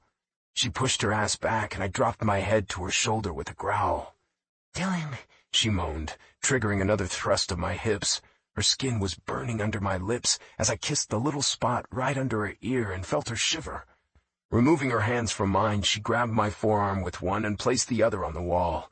I kept my hands on her thighs and pushed both of my thumbs right under the edge of her jeans and her underwear so I could pull her tighter, so we could fuse together and become one bundle of need. She rolled her hips back against me. Fuck, Zoe, don't do that. I lifted one of my hands and gripped her chin, slowly turning it toward my lips. We were both breathing hard when my mouth touched the edge of hers. She let out a small groan, and with another roll of her hips, my dick wanted out and in her. Just when I was about to claim her lips and lose myself in what was probably going to be the best fucking kiss of my life, someone called her name and we both froze. Zoe gulped. Unfortunately for us, we heard the same voice again and had to reluctantly step away from each other. Instead of turning around, like Zoe had done immediately after the second call, I faced the wall and adjusted my dick before looking over my shoulder to see Zoe talking with Kayla. I took a deep breath, willed my heart to slow the fuck down, and turned to casually lean back against the wall. When Zoe came back, I took in her flushed cheeks and parted lips, all because of me, all for me. What's wrong? I asked, my voice all kinds of fucked up, and I realized it was taking a whole lot of effort to keep my hands to myself. Something, I'm not sure, she replied, her eyes rising to mine for the first time. She wants to leave, but Keith isn't listening. Something is wrong with them. I need to go. I straightened from the wall. I'll come with you. Shaking her head, she touched my arm, then quickly pulled it back. She won't talk to me if you're there. She called an Uber and I'm going to go with her. You won't come home? I don't know. I'll text you if I can. Fuck. We need to talk, Dylan, she said quietly, voicing exactly what was going through my mind. Yes, we needed to talk, badly, but first, we needed to do other things, quenching the thirst I had for her being the first item on the list. Tomorrow. We'll figure everything out tomorrow. If you can come back, call me and I'll come get you. You don't have to do that. I'll call an Uber or just walk. It's not that far away from the apartment. I closed the distance between us and tucked her hair behind her ears so I could kiss her temple. Call me. I don't want you out on your own so late. Definitely not walking. A quick nod as she stared into my eyes, and then she was walking away from me. Chapter 19. Zoe. Hi, I said as I answered my phone. If I sounded a little breathless, it had nothing to do with the fact that I was speedwalking, and occasionally hopping to avoid puddles, to the library to meet Kayla and Jared, and everything to do with who was on the other end of the line. Zoe. I had to close my eyes, not because the rain was picking up, but because of him, because of what he did to me. Was there anything better than hearing Dylan's morning voice mumble my name on the phone? I didn't think so. Or maybe there was. Hearing him mumble my name right against my ear would do it too. In fact, it would do it way better. You came home and didn't wake me up, he continued as I tried to recover from what his voice was doing to me. The previous night was still fresh in my mind, and I could still feel his body pressing against mine. How eager I'd been.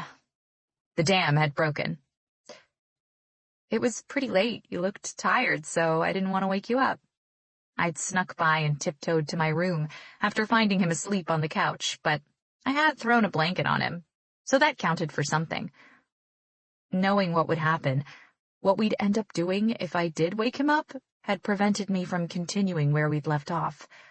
You might call me a chicken. I call myself smart.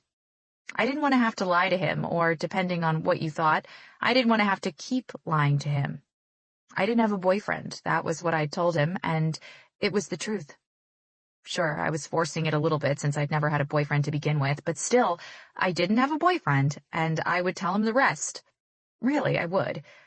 As I'd guessed, he thought I had something going on with Mark, and who could have blamed him for coming to that conclusion, for God's sake? It was all on me, and I knew that. So, in a few hours or so, depending on what Kayla wanted to talk about, I'd call Mark, or better yet, text him, not to ask permission, but just so he wasn't blindsided completely in case Dylan said something to him about it. I'd given him Chris, had let him decide on the best time to tell him, but Dylan was mine. He wouldn't have that. I wouldn't let him decide when or how or where Dylan was concerned. There was also the fact that Chris was Dylan's best friend, and thinking about that had kept me up all night. Would Dylan run and tell Chris who I was? He was his best friend. Could I ask him to keep me a secret? Would he? Did I even have the right to ask him?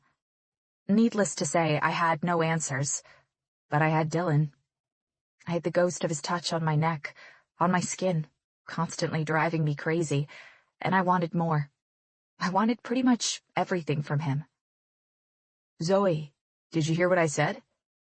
Sorry, can you maybe repeat that? My mind just wandered off. Your mind? Just a long sigh. Where are you? You're not running away from what happened last night, are you? No, in fact, I'm offended you'd think that. I huffed out a breath. I'm meeting Kayla at the library, and after that, well, I have no idea how long it will take. She just sent a text this morning, and I'm not sure what's going on, but she wasn't good last night. I didn't want to leave her, but her boyfriend got back pretty drunk with 2 of his friends, so she sent me away. Something's definitely up, and I think she might be breaking up with Keith, though it's happened before, and he's always managed to win her back, so I'm not so sure if this time will be any different, but then again, baby. That raspy chuckle pretty much killed me. Stop. You were saying, after that? Baby, baby, baby. I halted and closed my eyes. Twice he'd called me that, and each time the butterflies in my stomach had taken flight. I cleared my throat and started walking again. I was saying what? Another low chuckle reached my ears, and my heart warmed at the sound. You said you're meeting Kayla at the library, then you got off track after that part. Right. After that, I want to talk to you. I heard a long sigh and then a door close. Yeah, talking. We need to do that. Where are you? A few minutes behind you, I'm guessing. Have you made it to the library yet? It's raining, so be careful. I did a 360 and looked around. There were people running around trying to escape the rain, but that was it. It was Sunday, after all. I'm not melting away, if that's what you mean by be careful, but what do you mean a few minutes behind? I'm meeting with Chris for a workout. If you're not done with Kayla by the time we're finished in the weight room, I'll come find you at the library. The sooner the better, I thought. Being out in public instead of in a private, confined space like the apartment where there were beds and couches and counters and semi-flat surfaces would help. Okay, that sounds good. I'm here, so I should let you go. Say hi to Chris from me? Or not, you don't need to say that. I'm not sure why I said that. Don't say hi to Chris. The silence stretched, and I face-palmed myself. I'll tell him hi, and I'll see you soon. Don't disappear on me. A short pause. I hope you're ready to lose our bet today. With that, he hung up. I would not be the one to lose the bet. He just didn't know how stubborn I was yet. I shook off my umbrella and texted Mark as I walked into the library. Me. I have to tell Dylan. I'm going to tell him. I don't care what you say. As soon as I heard the swoosh sound that indicated the message had been sent, I turned my phone off. I knew he'd call the first chance he got, and I didn't want to argue with him or let him scare me off. Despite knowing that Mark would lose it, I still managed to hold my smile until I found my friend at the very back of the library, in a study room, separated from the main sitting area. As soon as I saw the state Kayla was in, I ran to her side and sat my ass down on the chair next to her. What happened? When she kept staring at her hands on the table, I covered them with my own. You have to tell me what's going on, Kayla. Look at you. She raised her head, and I studied my friend's red, puffy eyes as fresh tears ran down her cheeks. Kayla? Thank you for coming so quickly. Of course, but what's wrong, KK? I think I need help, Zoe. I pulled her shaky hands off the table and held on tight. What happened? Will she finally say something? Tell us what's going on? Do you want to wait for Jared? She shook her head. I didn't call him. I'm not sure I can say this to him. Okay, you're officially scaring me. Say what? Look at me. She hissed angrily, yanking her hands from my hold and wiping her cheeks. I can't even say it to you. How am I supposed to say it to other people? Her anger disappeared in a heartbeat, and her eyes stayed fixed on the table as the tears picked up speed. With my now empty right hand, I brushed off the new tears and looked around us.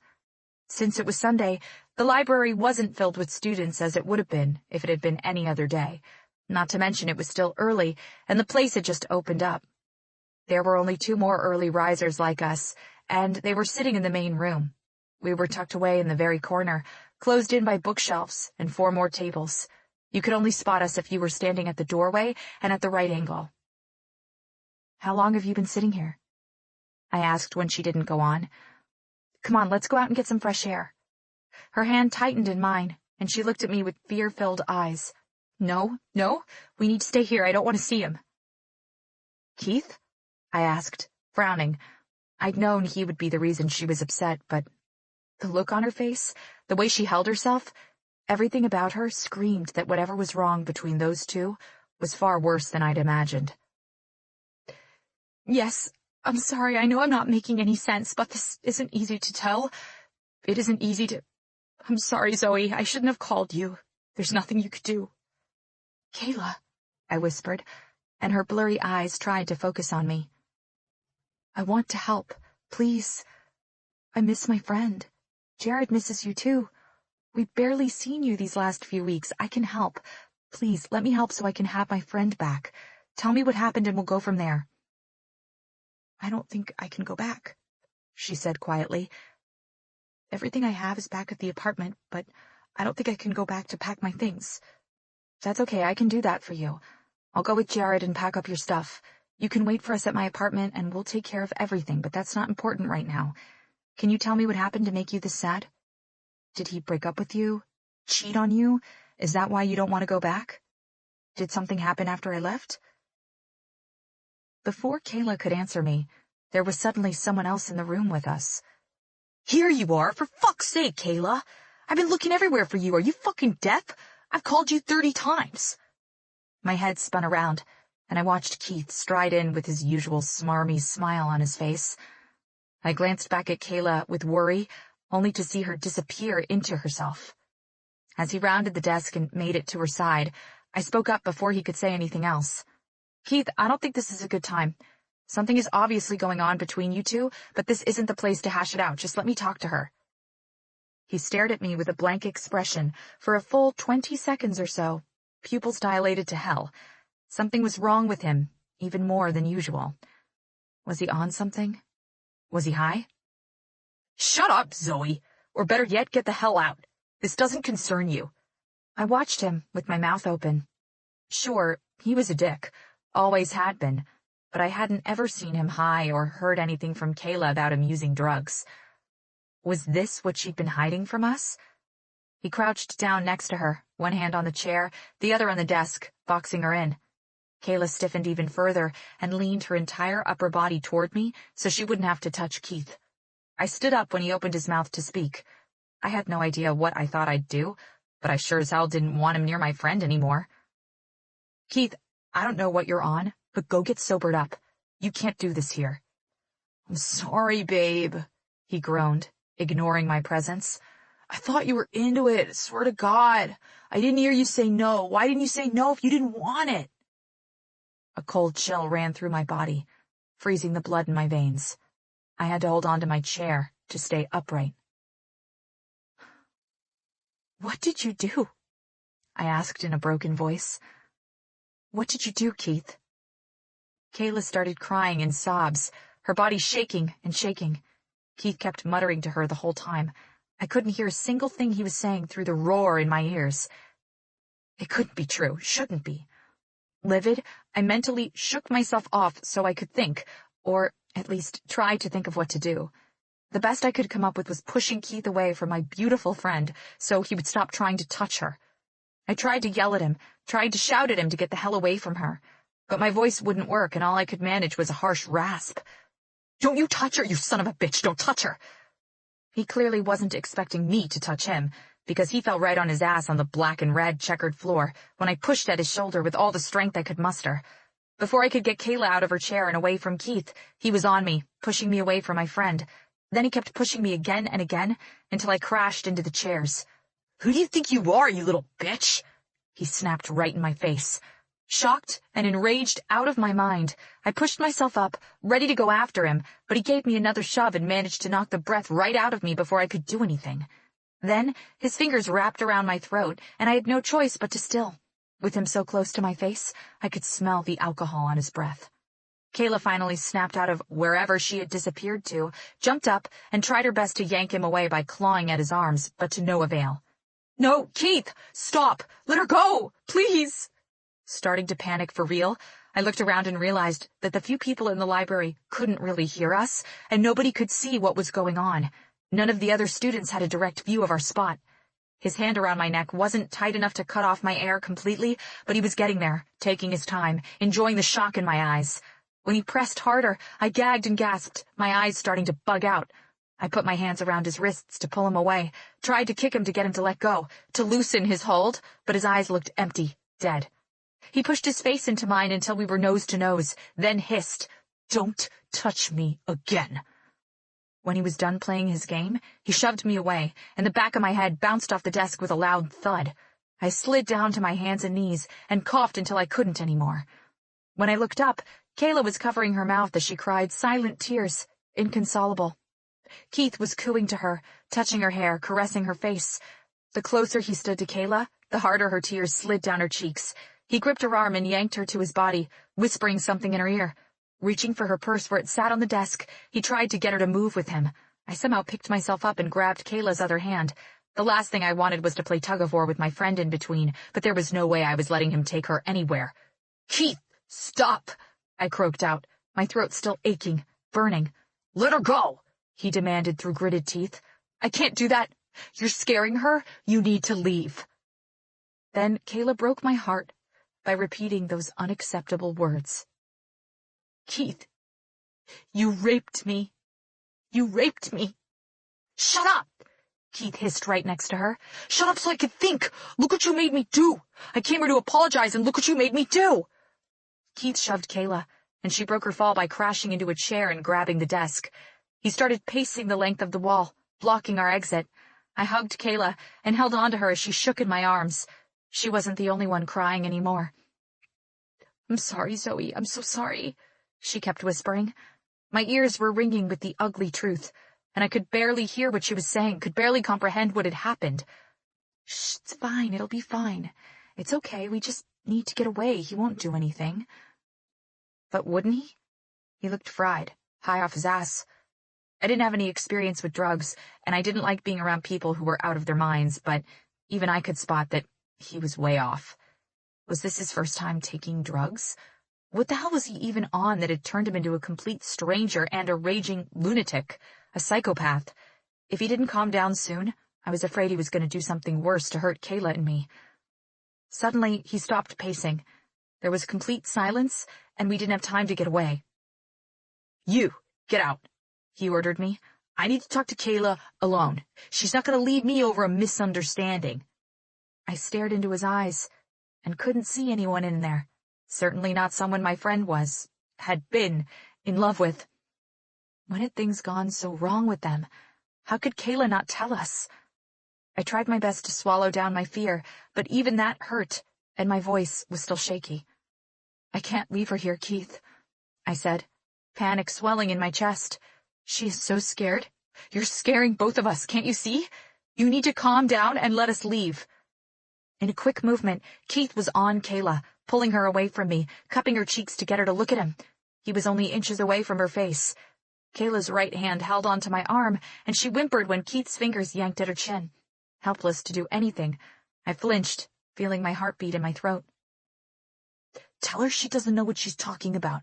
You would never be scared of me. I wasn't sure if I was shaking because Kayla was trembling or if it was just my body, but it only intensified when Keith shot me a look filled with pure hatred. That's why I don't like you and that other one talking to her. You fuck with her head too much. Pulling at Kayla, he broke the hold my friend had on me and started crowding me, pushing at my shoulders, until I was once again backed up against the wall. He kept cursing at me, spit flying out of his mouth, his voice ugly and wrong and hurtful. You did this. You're taking her away from me. Get the hell out before I hurt you, Zoe. On the verge of having a panic attack, I lost my breath when he pinned me against the wall with his palm on my chest. Kayla tried to come to my aid, but he held her back. Don't try me, Zoe. I'm not going to tell you again. Get out! When he dropped his hand and moved to Kayla's side, I stayed plastered to the wall. I couldn't move. I was stuck. Even if I had the ability to move my limbs, how was I supposed to leave my friend alone with this monster? Would I be able to live with myself if he did something to her? He already did do something to her, you idiot, I thought. He already did something to her, and you weren't there. I can't move, I admitted honestly, quietly. He took a step forward, but before he could start in on me, Kayla stepped in front of him, blocking him from advancing farther. She was still trembling, but her tears had dried up. Keith, look at me. You were right. I was wrong. You would never hurt me. You didn't mean to hurt me in front of your friends. I understand that now. I'm sorry. Please, you need to get out of here. You hurt her. You'll get in trouble. Please leave. In the blink of an eye, he was on her, hugging her, kissing her lips fervently. There you are. There's my baby. You freaked out because you liked it, didn't you? I would never hurt you, baby. I just wanted us to have fun with my friends. I'm your boyfriend and you love me. That's not rape. Feeling sick to my stomach, I covered my mouth with my hand to keep everything in. We need to get out of here together, he rushed out. I'm feeling so good right now. You've no idea, babe. If you'd listened to me and taken the drugs, you wouldn't be shaking like a leaf right now. I feel on top of the world, baby. Next time, it'll be just the two of us, don't worry. Pressing a kiss to her forehead, he pushed Kayla away and crouched down to pick up her bag from the floor. She looked my way and shook her head. I wouldn't let him leave with Kayla. I wouldn't let him touch her again. Before they could walk past me, I blocked them. You're not leaving with him, Kayla. Have you lost your mind? Just like that, Keith's hands were on me again, and this time he wasn't going easy. My back hit the wall yet again, and this time I saw stars when the back of my head thudded against the wall, the sound echoing in the room. I tried to breathe, but I couldn't. I clawed at his arms, but it was no use. I couldn't do anything to stop him from choking me. Chapter 20. Dylan. Even though I knew I shouldn't, I headed toward the library so I could see Zoe before Chris and I began our daily workout. I should have given her space. It wasn't like she was running away from me, but I still wanted to see her. Still wanted to make sure everything was okay after the night before. Make sure there was no chance of her pulling back from me again. I was too far in my head, trying to come up with a solution for Zoe and me. For no reason at all, I quickened my steps, and soon I was full out running. There was just something nagging at me, and I felt the need to see her. Feeling strange, I ignored the rain and pulled out my phone, trying Zoe again. Her phone went straight to voicemail. Was she still at the library? Was she really meeting a friend, or had she lied to me? The need to find her squeezed something in my chest, and I took off toward the library like a bat out of hell. When I finally made it there, I slowed down to a walk. I walked straight in, only to find that there were hardly any students around. I could hear people murmuring in the main room, so I followed the voices. There were only 2 students, and both of them were wearing headphones, lost in their work. The voices stopped. Walking in farther, I checked the room on the right, then headed for the opposite side. When I pushed in some chairs to pass by, I spotted Zoe's friend through the doorway in the east wing. Then my mind registered Zoe being held against the wall by some guy. Her face was flushed, eyes big, and she was silently gasping for air, her hands unsuccessfully trying to push the guy away. I ran to them, not giving a damn that I was bulldozing through the desks and chairs in my way. Her name spilled from my lips, but I didn't think she heard me. Neither of them did. I stepped through the bookshelves and was on the guy in a few seconds, though it felt like several minutes had passed. I gripped his shirt and yanked him away from Zoe. Startled, he lost his balance and stumbled back. Before I could catch her, Zoe fell to her hands and knees, coughing and crying. I was down on one knee before her friend could get to her. "Who the fuck are you?" the guy roared, coming at us, but I ignored him and pushed Zoe's hair away from her face. "Are you okay? Baby, talk to me. You okay?" She grabbed my arm and lifted her head, her free hand covering her throat. Yeah, She gasped, her voice rough and barely audible. She cleared her throat and tried again. yeah, I'm okay. I'm fine. I helped her up and her friend took over. The guy was still spewing shit, shouting and cursing, but I heard not a single word. My senses dulled, and all I could focus on was this fucking bastard who had dared to put his hands on Zoe. I walked toward him. I took in his bloodshot eyes, twitching hands, and noticeable restlessness. In 3 steps I was on him, and none of it mattered. I punched him right in his nose and heard the satisfying crack. Out of the corner of my eye, I saw the girls run out of the small room, but my only focus was on the bastard holding his bloody nose. Shoving at his shoulders until I had him against the wall under the high windows, I reached for his throat. He managed to kick my legs once, his fingers grasping my shirt. "How does that feel, you son of a bitch?" I whispered, slowly tightening my grip. "Does it feel good?" He made a pathetic attempt at pushing my face, but he was much smaller than me, and I slapped his bloody hand away with no trouble.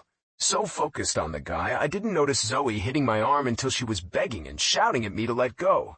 Dylan, please, you'll get into trouble. Please stop. Dylan, let him go." I pushed the guy away in disgust, and he groaned, coughing and wheezing, his face a dark red. "My head is pounding. I can't think, he said as he moaned, coughing between words. He held his head in his palms and kept mumbling on the ground. Disgusted, I let Zoe pull me away. Kayla was back, and we had more than a few onlookers, mostly students who had filtered into the library. The desk lady was at the door, a phone clutched in her hand as she spoke to someone hurriedly. Campus police would arrive any second now. Gritting my teeth, I turned to Zoe and cupped her face, trying my best to control my breathing. She looked so scared as her eyes welled with tears, and she already had dried tears on her face. How late had I been? What else had he done? Fuck! My hands were trembling. "Are you okay?" I asked, my voice coming out harsher than I'd intended. "Did he do anything else?" She shook her head and blinked, causing the tears to finally slip out. Looking down at her, I wanted to take it all back and wake up early before she could take a step outside the apartment's door. When I looked back, the guy was on the ground, hitting the back of his head against the wall. He just kept muttering the same thing over and over again. "Kayla, what did you do? What did you do?" Kayla sat down in one of the chairs and started sobbing uncontrollably. Zoe's eyes flashed with anger. He raped her, Dylan, she whispered, bringing her attention back to me. We need to do something. He raped her. Chapter 21. Dylan. It took hours for the cops to let us go. They took Kayla to the hospital, and Zoe begged me to take her to her friend. How could I say no to her ever again?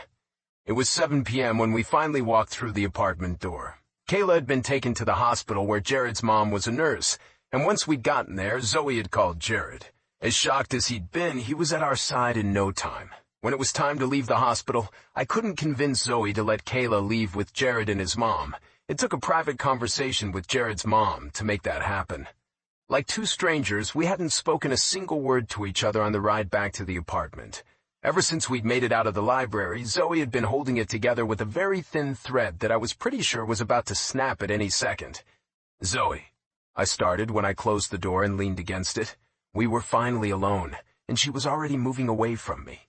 She stopped, and her eyes drifted my way. I'm going to take a shower. I sighed as I watched her shuffle toward the bathroom. The door opened and closed, then, a few seconds later, I heard the rushing sound of the water. Feeling tired in my bones, I threw my keys toward the living room, not caring where they landed. I gave her an entire minute, not because I thought she would ever call out to me, but because I needed to make sure she was okay, and a minute was as long as I could make myself wait. Skipping a knock, I opened the door and closed it without a sound.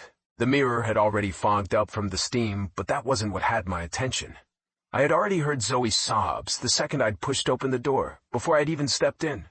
Dragging the shower curtain open, I stared down at her curled-up body sitting under the stream of water. She was racked by sobs so badly that for a second I considered taking her back to the hospital just so they could give her something to calm her down. But that would have meant staying away from her and letting other people touch her, and I didn't think I could do that. Not that day. Reaching over my head, I yanked off my shirt, decided to keep my sweatpants on, and stepped in next to her. Crouching down, I put my hands under her arms and lifted her up. Thinking it was going to be hard to force her to accept my help, I was ready to argue with her, but I should have considered the fact that she might actually want me there. Her clothes were still on, plastered to her trembling body.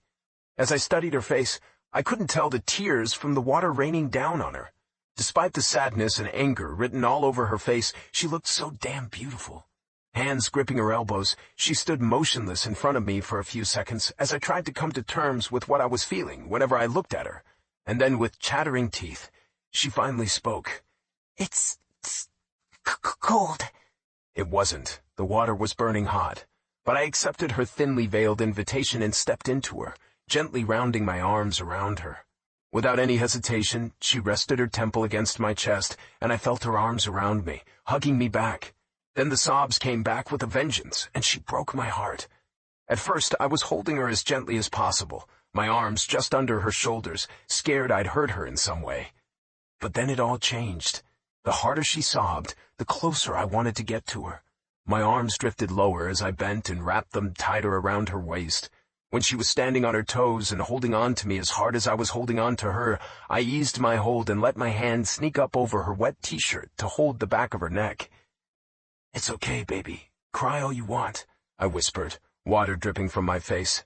"I'm right here, Zoe. Just hold on to me. I'll be right here. I'll always be here." I straightened a little, my left hand holding her neck, my right arm tightly wound around her waist. She shuffled closer, still on her tiptoes, almost stepping on my feet. Barely a minute had passed when she clawed at my naked chest and pressed harder. Both of her arms went over mine and around my neck. If you could have stepped into that bathroom with us, you wouldn't have been able to tell which one of us was holding the other tighter under the water. I bent my knees and gathered her even closer, dropping my head against her shoulder. I heard her whisper my name, and I lost it. Suddenly, I couldn't get air in fast enough. I couldn't bring her close enough, couldn't slow down my heartbeat enough. "Zoe," I moaned when I was on the verge of crushing her. "Zoe." We stayed under the water, just like that, holding tight, for God knows how long. I could have stayed locked to her for the rest of my life, but I knew I had to force myself to let her go. I wanted to believe she was just as reluctant to leave my arms. "Let's get you out of these," I murmured finally. Piece by piece, I took off her clothing until nothing but her underwear was left. and she let me, holding my shoulders when I bent down to shimmy her jeans off. We were both a mess, but she was beautiful. Even with all her hair plastered against her cheeks, dripping wet, eyes red, she was still the most beautiful girl I'd ever seen. When her fingers hesitantly reached for my sweatpants after giving me a quick look, I let her pull them down and stepped out of them myself. Thankfully, she didn't reach for my boxers, but I knew she'd noticed the bulge. Biting her lip, she looked up at me shyly. Her hair was stuck to her cheeks, so I reached up and pushed it away until all I could feel was her warm skin against my palms. "You scared the shit out of me, Zoe," I rasped out before gently kissing her cheeks as hot water rained down on us. "Don't you ever do that to me again. Don't you ever put yourself in danger like that." Because of the way I was holding on to her, she barely managed to nod. Breathing hard, I rested my forehead against hers, closed my eyes, and listened to her breathe. I just needed one more minute to hold her in my arms, breathe her in, and calm myself down, and then I could be whoever she needed me to be. Her roommate? Her friend? Her everything? By then, I already knew I was not just her roommate, not just her friend, not just a buddy. Leaning back, I looked at her throat, at the bruises already forming ugly shapes. I breathed in through my nose and let it all out through my mouth.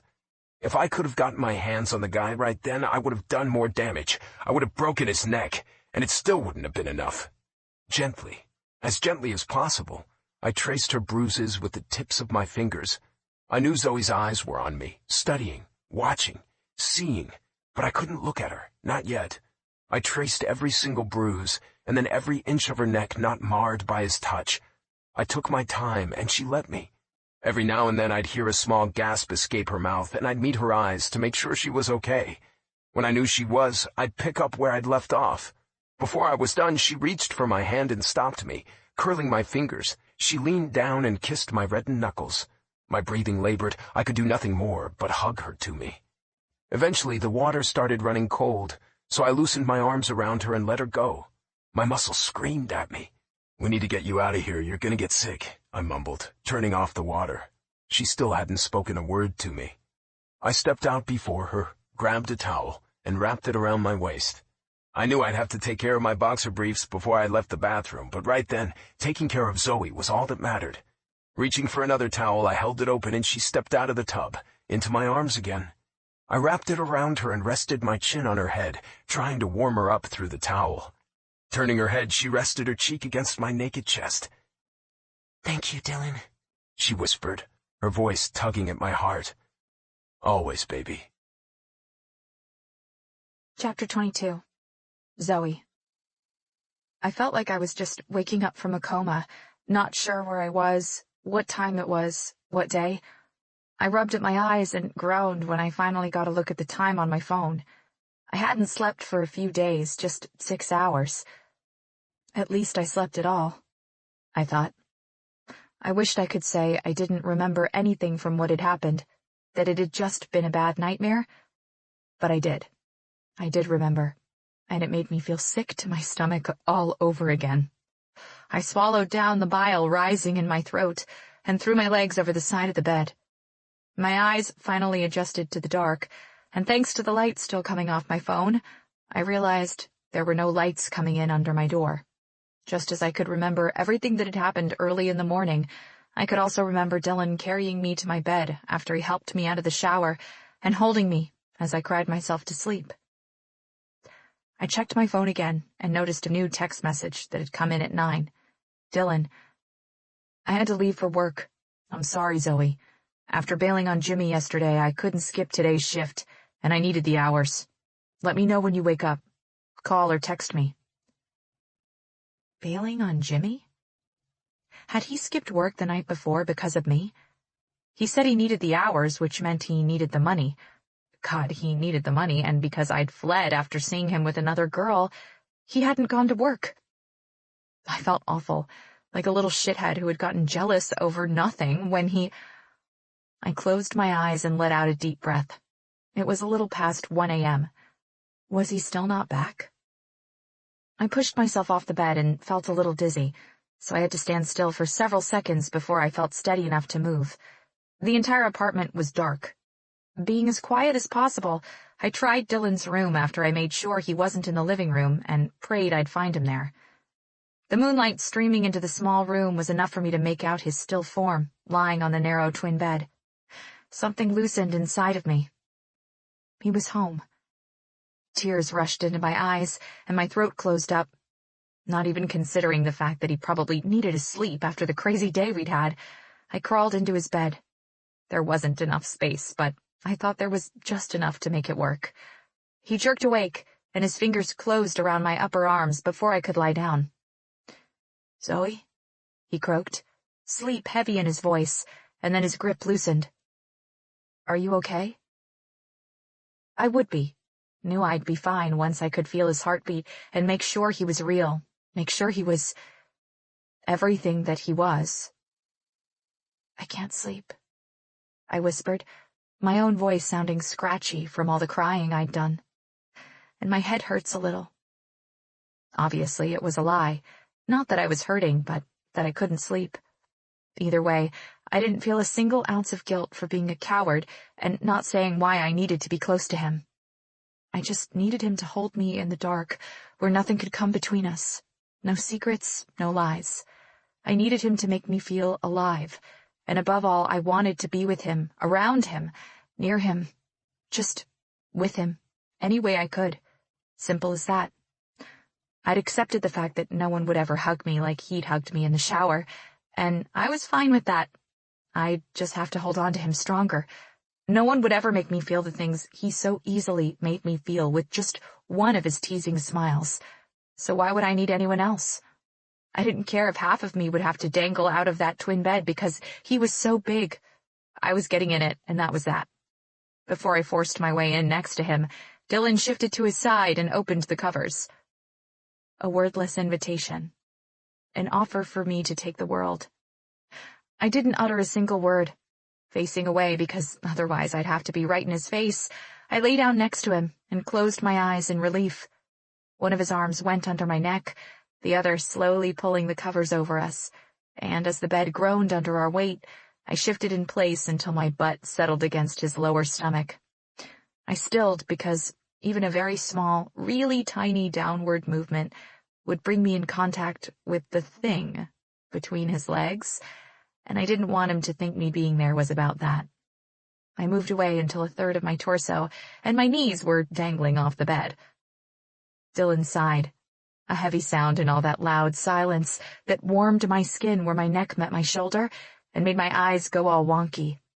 Then the arm under my head moved and he tugged me back, curling his elbow as he reached for my shoulder with his hand, trapping me in his embrace. His right forearm moved over my stomach, fingers gently diving under the t-shirt I had haphazardly put on after our shower, sending goosebumps all over my body. He stopped when half of his hand rested under the waistband of my PJs, his skin warming me from inside out. "You're going to fall off," he whispered. I was officially in a Dylan cocoon, and I couldn't have felt cozier, hadn't ever felt cozier or happier. I turned my head a few inches, and he nuzzled my neck with his nose. "You're okay?" he asked, his voice still gruff. It was perfect. So perfect. Instead of a verbal answer, I angled my head, moved it up and down, and felt his smiling lips against my skin. If I attempted to speak, I was afraid I'd say more than I was ready to say. Neither one of us spoke for several minutes. I had no idea what he was thinking, but my mind was working overtime. Kayla, Mark, Chris. Everything and nothing was coming at me at once, and there were two words I repeatedly heard over everything else. Tell him. Tell him. Tell him. "Shh," Dylan murmured, pressing his lips against my neck and lingering. "I can almost hear you thinking. Just go to sleep, baby. I'll watch over you until morning." And he will, won't he? I thought. He'd help me breathe after scaring me to death. He'd save me from earthquakes, hold my hand after watching a scary movie, buy me pizza because he knew it'd make me happy, protect me from anything and everything by putting himself in front of the danger. He'd watch over me until morning. When the lights came on, he'd still be there. After he learned all my secrets, he'd still be there, holding my hand. At least, I hoped so. He forced her in front of his friends. I said into the darkness. How do you come back from that? She has her friends. You'll bring her back. I don't think I could have been as strong as she was today if it had happened to me. She's loved him since she was 16, and His arms tightened around me, so I reached up to curl my hand around his forearm, holding on. You don't have to think about that. Not tonight. Go to sleep so you can be there for her tomorrow. A few minutes passed in silence, and I wondered if he'd fallen asleep. Dylan? Shh. I like your voice, I blurted out quietly. His voice was so low when he hummed next to my ear. Do you? Yes, I murmured back as I closed my eyes to process that hum. How was work? A short laugh as his chest shook behind me, then a warm huff against my skin, making more goosebumps dance on my arms. Same as always. That didn't give me a chance to hear his voice all that much, did it? You must be so tired. He grunted, but even though I knew I was being selfish, I wasn't ready to let him go. I guess it hadn't been much of a lie when I told him I couldn't sleep. When do you have to get up tomorrow? You don't have to worry about that. I won't leave before you wake up again. It's not that. Unconsciously, I started to move my thumb up and down through his arm hair. Are you going to work out in the living room? Or are you meeting with Chris? Would it be okay if we skipped classes and hung out here after I spent some time with Kayla? Oh, but it's Monday, so you'll have practice. I was just wondering... Zoe? He groaned and tilted his hips up, quieting me pretty efficiently with just one move. My fingers stopped moving on his arm. As you can imagine, I could feel the thick, round head of his cock against my ass. I'm already having a hard time as it is, Flash. If you keep moving your finger like that and talking in that husky voice, I'm not going to be able to... Just let me hold you like this and go to sleep. I swallowed and nodded, but a few seconds later I couldn't help myself. I shimmied my butt, then stilled when he groaned and his teeth grazed my neck. Shifting in the small bed, his hand dragged lower on my stomach, causing me to hold my breath. Lower and lower he went, until his palm lay flat over my underwear, just a few inches higher than the center of my body. A second later, he pressed his palm against me and shifted higher in the bed at the same time, safely nestling not just the mushroom head, but also the thick length of his erection, right against me. Dylan... I moaned, feeling a little dizzy and maybe a bit drunk on him, as I restlessly tried to move my hips. I buried my face against his arm and, still holding his forearm with my left hand, put my right one over his hand on my lower stomach. Flipping his hand, he linked our fingers together and lay still. I wasn't ready to lay still. I was ready for anything but lying still. His mouth gently sucked on my neck as his hips moved behind me once, twice, thrice, just a slow roll of his hips, a barely there movement I might not have been able to feel if my entire body wasn't screaming for him. I whimpered, my whole being electrified by his touch, down to my soul. Never in my life had I felt anything like it. I'm so tired, baby. A kiss on my neck, and then everything stopped. And you just went through hell. You need your sleep. I'm not going to do anything. But, I sputtered, earning myself another soft kiss that caused all kinds of tingles and shivers to go through my body. Sleep, baby. Are you kidding me? He'd just played Tetris with our bodies, and then what? I was supposed to just drift off to sleep? I wouldn't have thought so, but to my utter shock, I did just that, with his breathing steady and reassuring against my back. I did just that. Chapter 23. Dylan. Before I even opened my eyes, before I was even fully awake, I could feel her next to me. Not because I'd have known her smell anywhere, or because we were still pretty much wrapped around each other in the exact same position we'd fallen asleep in, but because it was her that was in my arms. Not knowing what time it was, I opened my eyes to darkness. Frowning, I moved just an inch or two and tried to reach under the pillow to get my phone without waking Zoe up. Dylan? Her voice was still husky, still groggy. Shh, I'm here. Go back to sleep. I whispered into her neck, then finally managed to grab my phone under her head. The light coming from the phone illuminated us, and I had to blink to see the time on the screen. What time is it? Zoe asked as she shielded her half-closed eyes with the back of her hand. I turned the phone off and pushed it back under the pillow. Zoe shifted and turned her head to look at me. I could barely make out her features in the dark, but I could see that her eyes were open and staring into mine. I ran the backs of my fingers against her cheek. It's only 4:30. So we slept, what, just a little over 2 hours? Something like that. I let my fingers trail down her neck and tried to be as gentle as I did a quick sweep.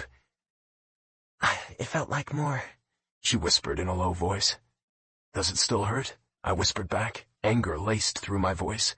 She swallowed and I felt the movement under my touch. It's okay. I could have killed that sick bastard for putting his hands on her. If she hadn't stopped me, hadn't burrowed herself into my arms, I'm not sure I would have stopped. Feeling helpless, that deep burn in my chest, the same one I had felt at the library when I'd first seen him press Zoe against the bookshelves, started to consume me again. That intense initial shock, the sudden anger. Dylan, what's wrong? After 3 maneuvers, she was facing me. At first, she didn't seem to know what to do with her hands, but then she placed her right one on my chest. Hey, where did you go? I covered her hand with my own and dropped my forehead against hers. I don't think I'm going to be able to go back to sleep. Since I'm already awake, I'll get in a workout. You go back to sleep. You need a few more hours. I moved to leave, but had to stop halfway out of bed when she spoke up. I can't go back to sleep either. Zoe. I can go back to my bed if you can't sleep because I'm here. Frowning, I folded myself back into the bed.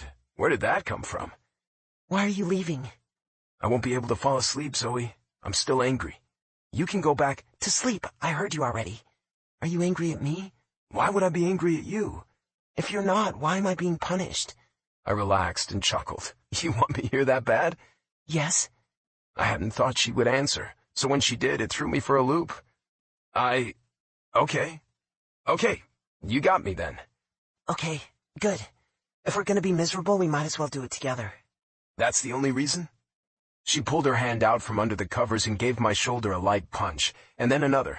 Silently, I waited for an answer. No, she replied with a sigh.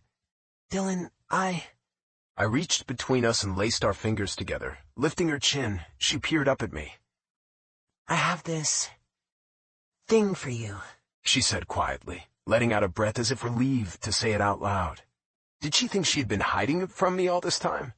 Did she think I didn't know? Didn't feel the same thing? After resting our hands on her hip, I leaned down so I could speak into her ear. I have a thing for you too, Flash. She groaned and tried to let go of my hands, but I held her tighter. I'm not joking, Dylan. I really have a big thing for you. How big? I asked, having trouble keeping the smile out of my voice. There was another tug on my hand, so this time I let her go. I'm trying to tell you how My hand free, I caught her chin between my thumb and index finger and tilted her head up so she could look into my eyes. There wasn't quite enough light for her to make out my expression, but I was hoping hearing it in my voice would help. It was after the second time I saw you, the time you tried to run away from me and crashed into that building. Remember that? I wasn't trying to run away from... By the way, it was just a model. It's not like I ran into an actual I looked for you, I whispered over her. To be honest, I didn't ask around to try to find you. Wouldn't have even known where to start to do that, but I was hoping to see you again. So I think, without even realizing what I was doing, I was searching for you. I remember this time when a girl walked around a corner, holding her books to her chest, just like you were doing when you saw me that second time. She was laughing with her friends, and I just stopped walking. Her face was turned, so I couldn't see her enough to recognize you, but she had the same hair color. I tucked Zoe's hair behind her ear, same pale skin. She stopped me right in my tracks, Zoe, because I thought, there she is. There she is again. Then she turned around and she wasn't you. I remember feeling so disappointed. It happened a few times, not to that extent, but I thought I saw you, and you were never there. She took a deep breath and waited for more. Now I couldn't possibly not recognize you. Now you're everywhere, always on my mind. I close my eyes and I can see you right there. My focus dropped low as I brushed her bottom lip with my thumb and her lips parted. Now I could never mistake you for someone else. Your shy little smile, your big happy smile, the shape of your eyes, you're all I think about, Zoe. When I wake up, I can't wait to work out because I know you'll be up only minutes after me. I'll hear your footsteps, you'll come into the kitchen still half asleep and so beautiful, and then you'll innocently perv on me while acting like you're having breakfast. She groaned and I laughed. Don't be mean to me, she muttered in a serious voice, but the quiet laughter that came after gave her away. And I wasn't perving on you, I don't care what you call it. I like it. I like having your eyes on me. I love it even more when you look into my eyes and give me your biggest smile. Every time I see you smiling at me like that, like after the game in Tucson, it feels like you're handing me your world. Even in the dark, I can feel your... Before I could finish my sentence, her head shot up and her lips found mine. Not prepared for it, I couldn't soften the kiss, and our teeth clashed. She immediately drew her head back. I knew she was blushing. I didn't need any light to know that. She covered her mouth with her hand. I'm sorry, This time I didn't wait to hear the rest. As far as I was concerned, even though it had lasted only 1 second, that brief kiss was the best kiss of my life. Pulling her hand down, I cupped the back of her head and went in for more. I didn't want to miss out on another second with this girl. Fuck everything. Fuck everyone. None of it mattered. She molded her lips to mine without a second of hesitation. My body moved closer and hers did the same until we were flush against each other. I tilted my head and went in deeper, my tongue tasting every inch. She moaned against me and I felt her fist pulling on my shirt. Our mouths moved in perfect tandem as we pushed and pulled at each other for more. When we had to breathe, Zoe moaned my name. Dylan. Just that single word coming from her lips added fuel to the fire inside me, and I let go of the back of her head to slide my hand down to her waist so I could pull her even closer, even though there wasn't even an inch of empty space separating us. She made no protest, only arched toward me and kissed me again.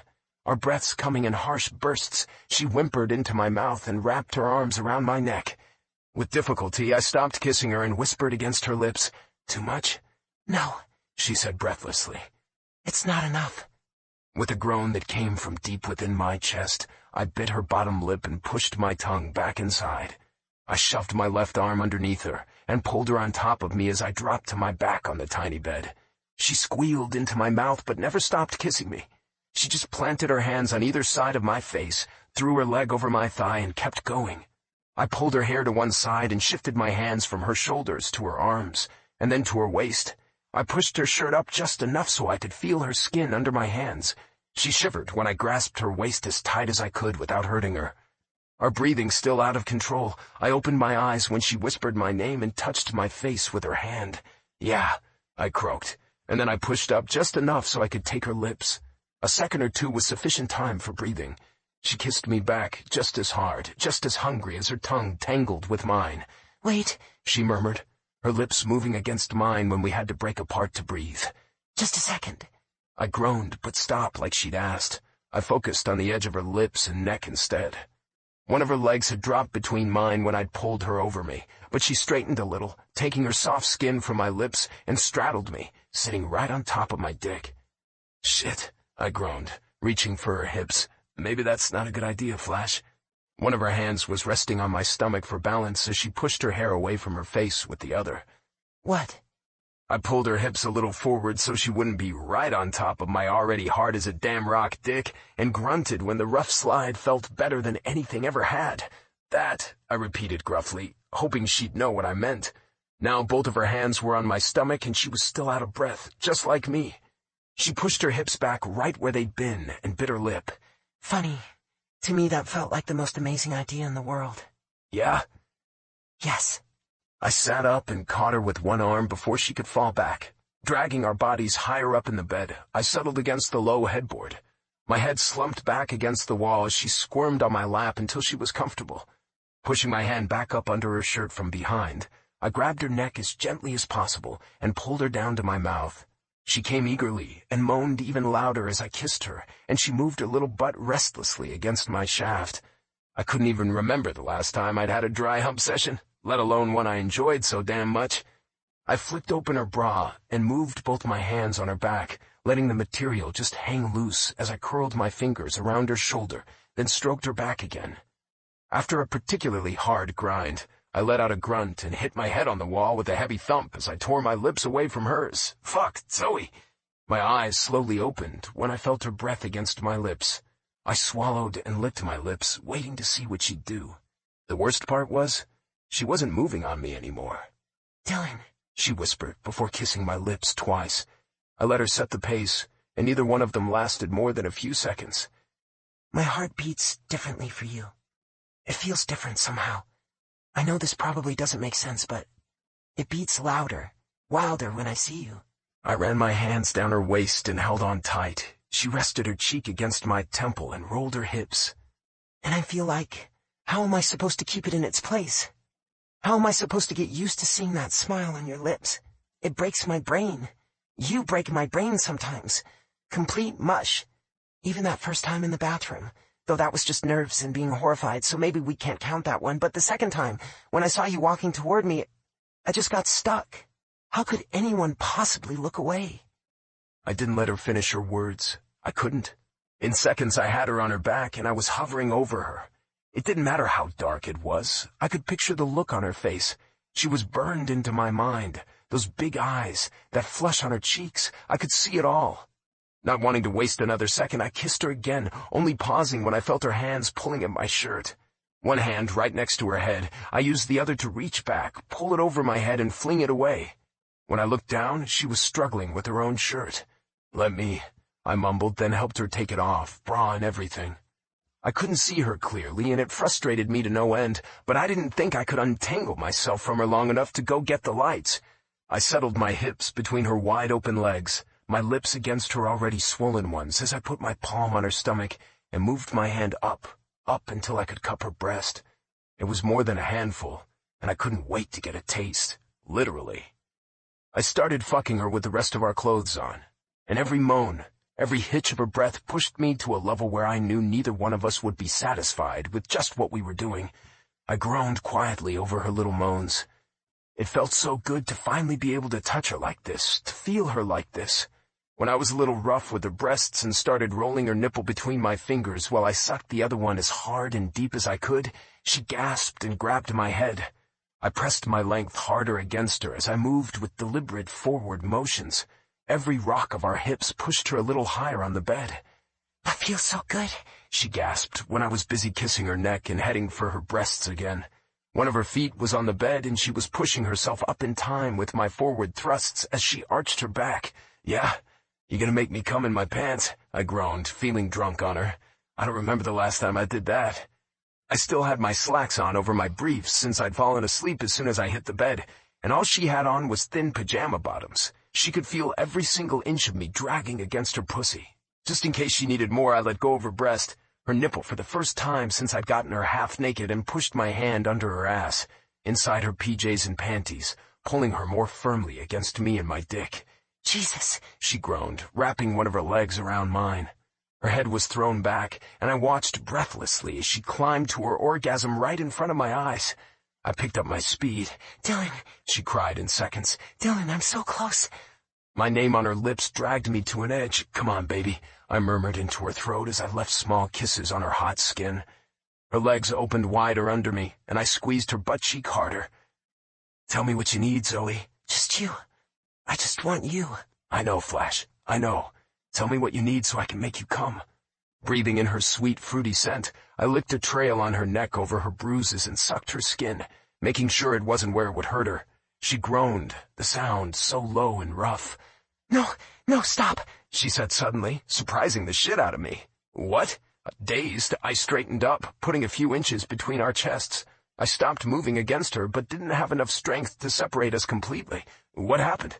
What's wrong?" Next thing I knew, her hands were on the waist of her PJs, and she was trying to wriggle out of them altogether.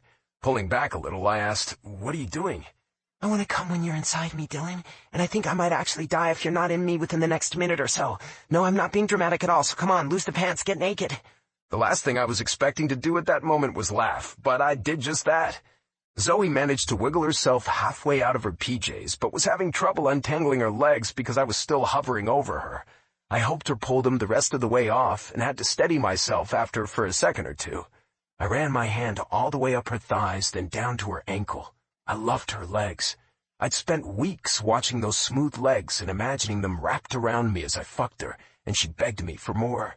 I don't think you can do what I want you to do with those pants on, Dylan, she murmured when I stood on my knees like an idiot and moved my hands all over her. I reached for the hand she was busy clutching the sheets with. Just a minute, I murmured, then wound her legs around my waist and settled between her naked legs, my shaft pressing and pressing right over her clit. I just wanted to feel her heat. Get me naked, then. Shit, she mumbled, her hands moving over my chest and curling around my shoulders. Then they traveled lower as I leaned over her, kissing and sucking her parted lips. Her legs dropped from around me. I lifted my hips enough so she could lower my pants without trouble, then I looked down between us to see the head of my dick make an appearance. If she touched me, she'd feel I was already leaking pre-cum. She pushed a little up and lowered my pants a few inches more, freeing my entire length. It bobbed between us, the tip touching her stomach. "Now that you took it out, what are you planning on doing?" I asked in a rough voice. I rested my forearms on either side of her face and looked down at her. I could just imagine her biting her lip and looking unsure. Instead of hearing words, I felt her fingers wrap around my hard, swollen length, nothing unsure about her touch at all. I twitched in her hand and felt her thumb brush the wetness down and around me. My heart hammering in my chest, I moved my hand lower, slid it all the way down, dragging my palm against every inch until I felt her wetness on my fingers, and that was it for me. I was gone. "Condom," I said, my mind working just enough to remember that we needed condoms, lots of them. "Condoms. I don't have condoms, Zoe." Her hand stopped moving on me, but she didn't pull it away. What? I slammed my hand on the bed and dropped my face on her neck. I licked and bit her earlobe before I spoke because I couldn't quite stop myself. "I don't have any condoms." "I do," she half yelled, and then her hand wasn't pulling on my dick anymore. "I do. One. I have one." She let go of my dick and slid out from under me, hesitated, then grabbed the pillow and hugged it to her perfect naked body before jumping up and running out of my room. Seconds later, she was back, and I was sitting on the edge of the bed, my fingers itching to touch her, to pull her, to keep her. "What's up with that?" I managed to ask as I gestured toward the pillow, my dick painfully hard, and even more painfully ready. I offered her my hand, and she took it without hesitation. With my other hand, I grabbed the pillow away and threw it back on the bed. "Dylan." "It's already too dark in here as it is. Don't hide yourself from me, Zoe, not anymore." I gave her a gentle pull, and she climbed into my lap. "Here," she said, handing me the condom after sitting on my thighs. "I just have this one." She paused. "Jared gave it to me just in case." "Just in case what?" She shrugged. "Just in case you and I, as a joke." "Fucked? Are you too shy to say fuck?" "Just in case you and I had sex." "Fuck sounds better to me." "Fine, fuck then." I chuckled and kissed her. Her arms slowly wrapped around my neck as she melted against me. "I want to watch you put it on," she said against my lips. "Whatever you want, just tell me and it's yours." She worried her bottom lip between her teeth and tilted her head down to watch me as I worked it over my length as fast as humanly possible. I lost patience somewhere along the way, so I lifted her off my lap and dropped her back on the bed with a bounce right before climbing on top of her. "I need you so bad, Zoe. I can't look at you any longer and not know how it feels to sink into you." She pulled my head down and went for my lips. Keeping our chests apart, I reached between us and went to feel the wetness between her legs. "Shit, Zoe," I hissed, resting my forehead against hers. "You're all ready for me, aren't you?" "I've been trying to tell." I pushed two of my fingers inside her, and she stilled under me, her legs tense, her fingers digging into the skin of my arms. She was dripping. After a few shallow thrusts, I tugged them out and dragged her wetness over her clit, stroking and swirling. Her hips were restless under me, demanding, her hands still on my skin, her touch searing. I leaned down and whispered against the shell of her ear, "I need you so bad, Zoe." "Please, Dylan, please." I took her at her word and wrapped my hand around the base of my dick so I could slowly slide inside until she had all of me. It took a few seconds and a few sexy grunts and gasps from her as she arched under me, but I was all in and nothing had ever felt so tight, so right, so utterly mine. I wanted to fuck her till the morning light streamed in and I could memorize every dip and curve of her skin. Feeling a little dizzy, I pulled out until she had just the wide head inside her, then pushed it all the way back in. I dropped back on my forearms and finally started fucking her with a slow rhythm. A small moan slipped from her lips and I bent down to capture it with my mouth. I wanted all of her moans, all her sighs and gasps. I wanted everything from her. "I'm gonna take everything from you," I whispered against her skin. It was only fair to let her know. "Good," she answered. Her hands cupped my face, and I could feel her staring straight into my eyes as I moved inside her with hard, shallow strokes. "Great, even." Another grunt after a particularly hard thrust. "As long as you give me everything of yourself." "You already have me, baby." After that, it was all lost in a frenzy. I was lost in her. I grasped one of her legs and pulled it high up around my waist so I could get even deeper. When my movements picked up speed, so did the soft noises she was making. She clutched at my biceps, squeezing and pulling and cursing when I went especially deep and fast. Then she was arching, her breasts protruding, offered to me so sweetly, and I was tasting her, grunting, breathless. "Gone. You're driving me crazy," I gasped, my heart beating like crazy in my chest, having trouble keeping up with us. The sound of our skin slapping with each thrust was the best sound I would ever hear in my life. "You feel so big inside me," Zoe gasped, bringing my attention from her breasts to her swollen lips. I slowed down my thrusts and kissed her lazily, sucking on her tongue, dragging my cock out of her as slowly as possible and then pushing it all the way back in. "Too much?" Biting her lip, she shook her head. "Does it feel good?" "I want to come," was her answer as her fingers closed tighter around my arms. "I want to come on you," she repeated, her voice all hoarse and breathy. I kissed the edge of her lips. "Tell me. Say it out loud. I want to hear. Does it feel good?" She put her palm on my cheek before she gave me an answer. "It feels amazing. It feels like I'm going to explode." A gasp. A moan. "You feel amazing. Love it. But I want to come. It doesn't happen every time for me, but it's so close. I can feel it. I want you to make me come. Please make me come on you." With a challenge like that, what could I possibly do? I got up on my knees, dragged her legs over my thighs and tugged her even closer with my hands on her hips, then started fucking her like there was no tomorrow. She pushed herself down on me, her hands braced against the headboard, and I could feel her slowly tightening around me, her legs squeezing, her whimpers louder. "Zoe," I hissed out. "Zoe, you feel so fucking good around my cock, squeezing me like that. Look at you, all ready to let go and come all over me." Then her orgasm took over, and she tried to pull her legs closed from around me, but I held them open and kept pumping into her until she went straight over and gasped, almost soundlessly, and then she came with her mouth open, her body arched, her breath lost. Watching her face, watching her breasts move with the force of my thrusts, I knew I couldn't hold back any longer. I was so goddamn deep in her, and she was so goddamn tight that I didn't know if I could ever stop. My blood hummed in my veins, and my spine tingled. Zoe stopped coming and found her breath as my name spilled from her lips again. She reached up and ran her hands across my chest and stomach, making me shiver. I didn't know how long I could keep moving inside her, but I was getting close to losing my mind. "I can't," I forced out. She was burning me inside out, and I had no idea why I was trying so hard to keep going instead of letting go. "Don't," she whispered, pulling me down against her skin.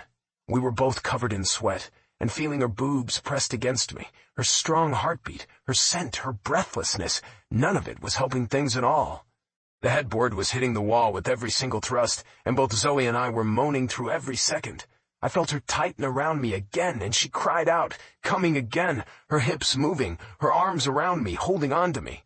She hid her face in my neck and got incredibly tight and wet around me. "Look at me," I moaned with urgency. "Zoe, look at me." Breathless, she dropped her head back on the pillow and our eyes met in the dark. With a groan of my own, I took her lips and buried myself to the hilt, again and again. I kissed her as deeply as I could, our heads moving and tilting, and spilled myself inside of her in a rush like I had never felt before. I came, but it felt different, like it had been ripped out from somewhere deep inside me, like what we did in that damn tiny bed was something much more than just having sex, more like an exorcism. When I could see and hear again, I found myself still moving inside her gently, slowly sinking in as deep as I could go. I never took my lips off of hers. I kept kissing her until we couldn't anymore.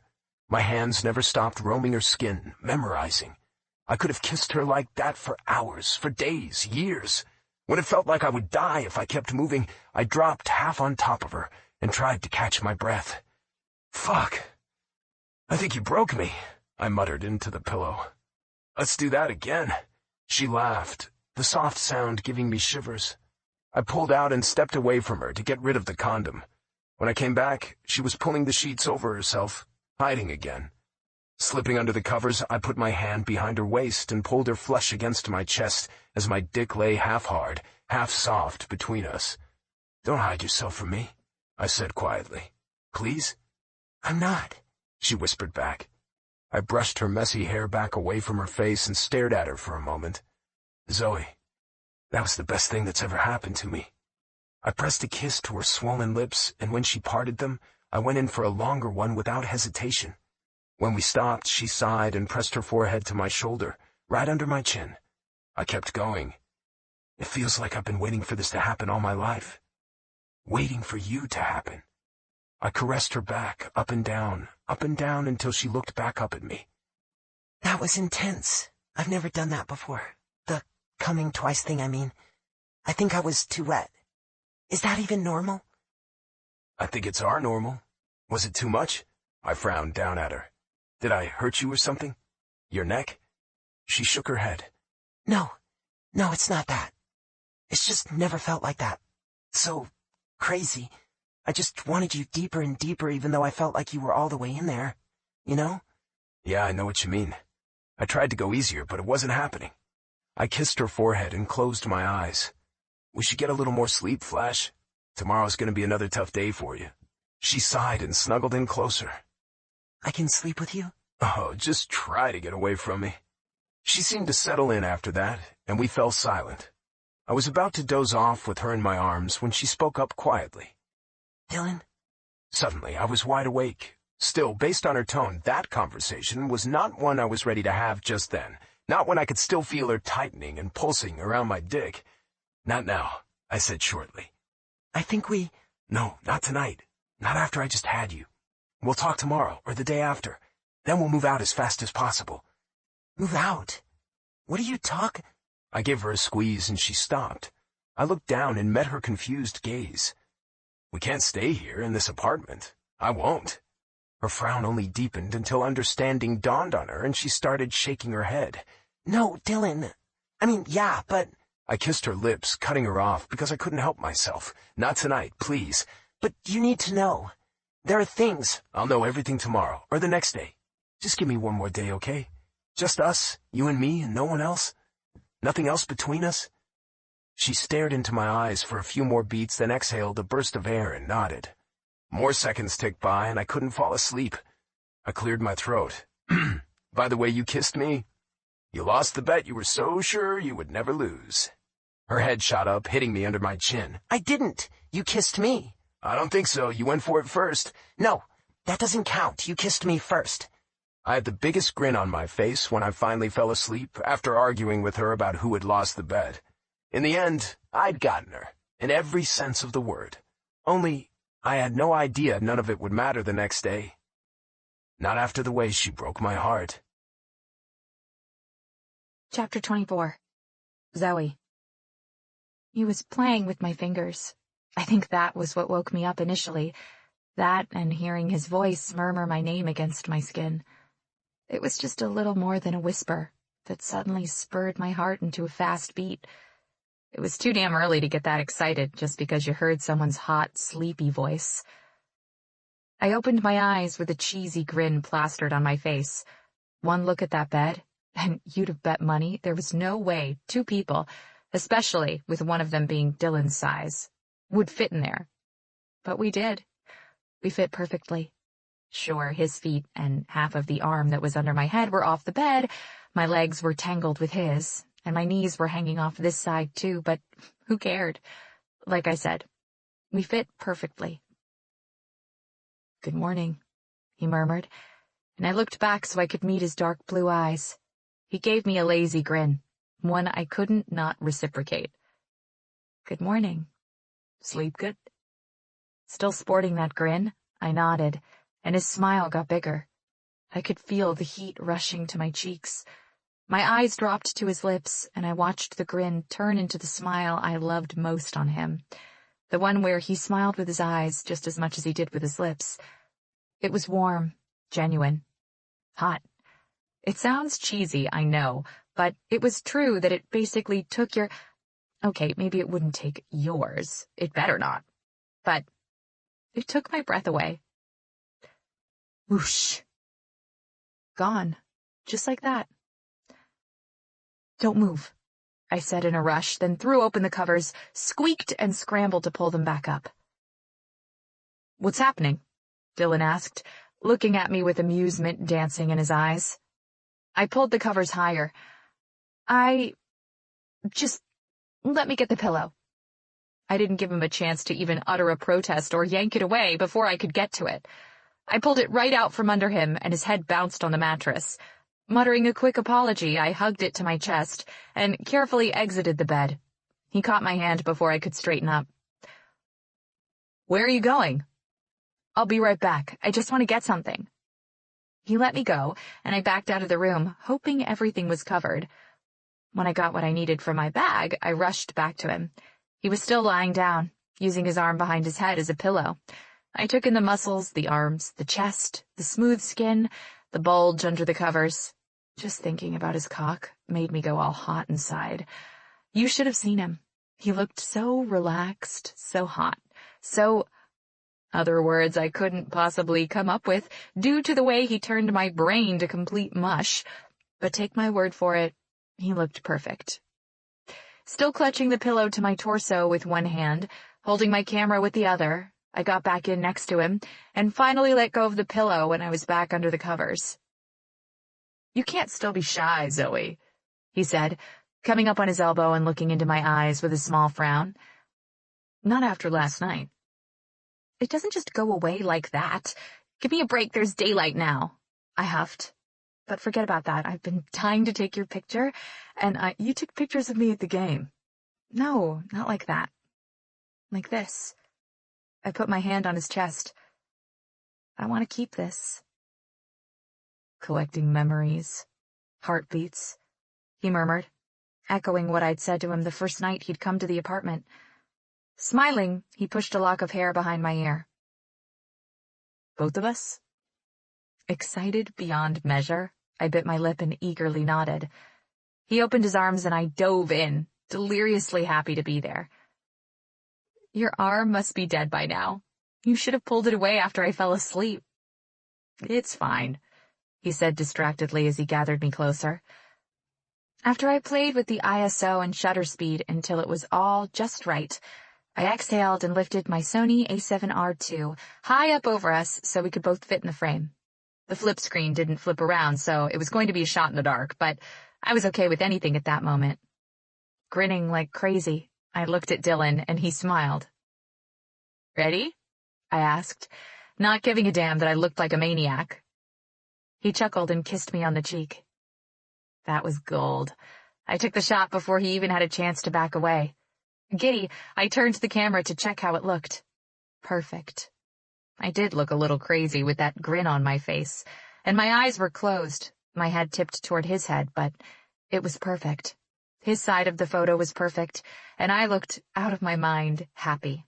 If you'd seen the photo, you might have thought I was a total loser, but I didn't think so. When Dylan laughed next to me, I knew he didn't think so either.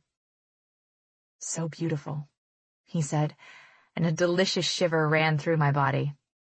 Capturing that single moment would have been just fine with me. I was planning on putting my camera down, but Dylan stopped me. "More. Can I?" "Yeah, take as many as you want," he said, giving me permission. I probably took a dozen of the same exact shot of us, but I didn't give a single fuck. They all consisted of Dylan kissing me while I lay on his shoulder, Dylan kissing me while his palm covered my cheek, me laughing as he leaned down and kissed my neck, me looking at Dylan with sparkling eyes as he smiled at me, camera completely forgotten. Then Dylan took it from my hand, which was already shaking from holding it for so long, and after a little fumbling, he started on the next set of the same photos. Him kissing the corner of my lips as I finally looked up at the camera, him reaching my lips and finally kissing me as I turned my body to face him, me with my eyes closed as he whispered words into my ear. Then there was a shot of his arms snaking around my neck, one of his defined torso and my waist as he twisted in bed. Then it was just silence and him and me. Reaching over me, he placed the camera on the carpeted floor and looked down at me. Sometime during our impromptu little shoot, the covers had revealed my upper body to him, and he could see everything he hadn't been able to before. My heart skipped a beat as we stared at each other. Dylan's expression softened as he studied me. "Hi, Flash." I smiled. "Hi, buddy." He bent his head and laughed. "Right, we're buddies. You're the best buddy I ever had." "Likewise." His fingers moved over my bruises, his eyes following along, and I swallowed. "It kills me that these are here."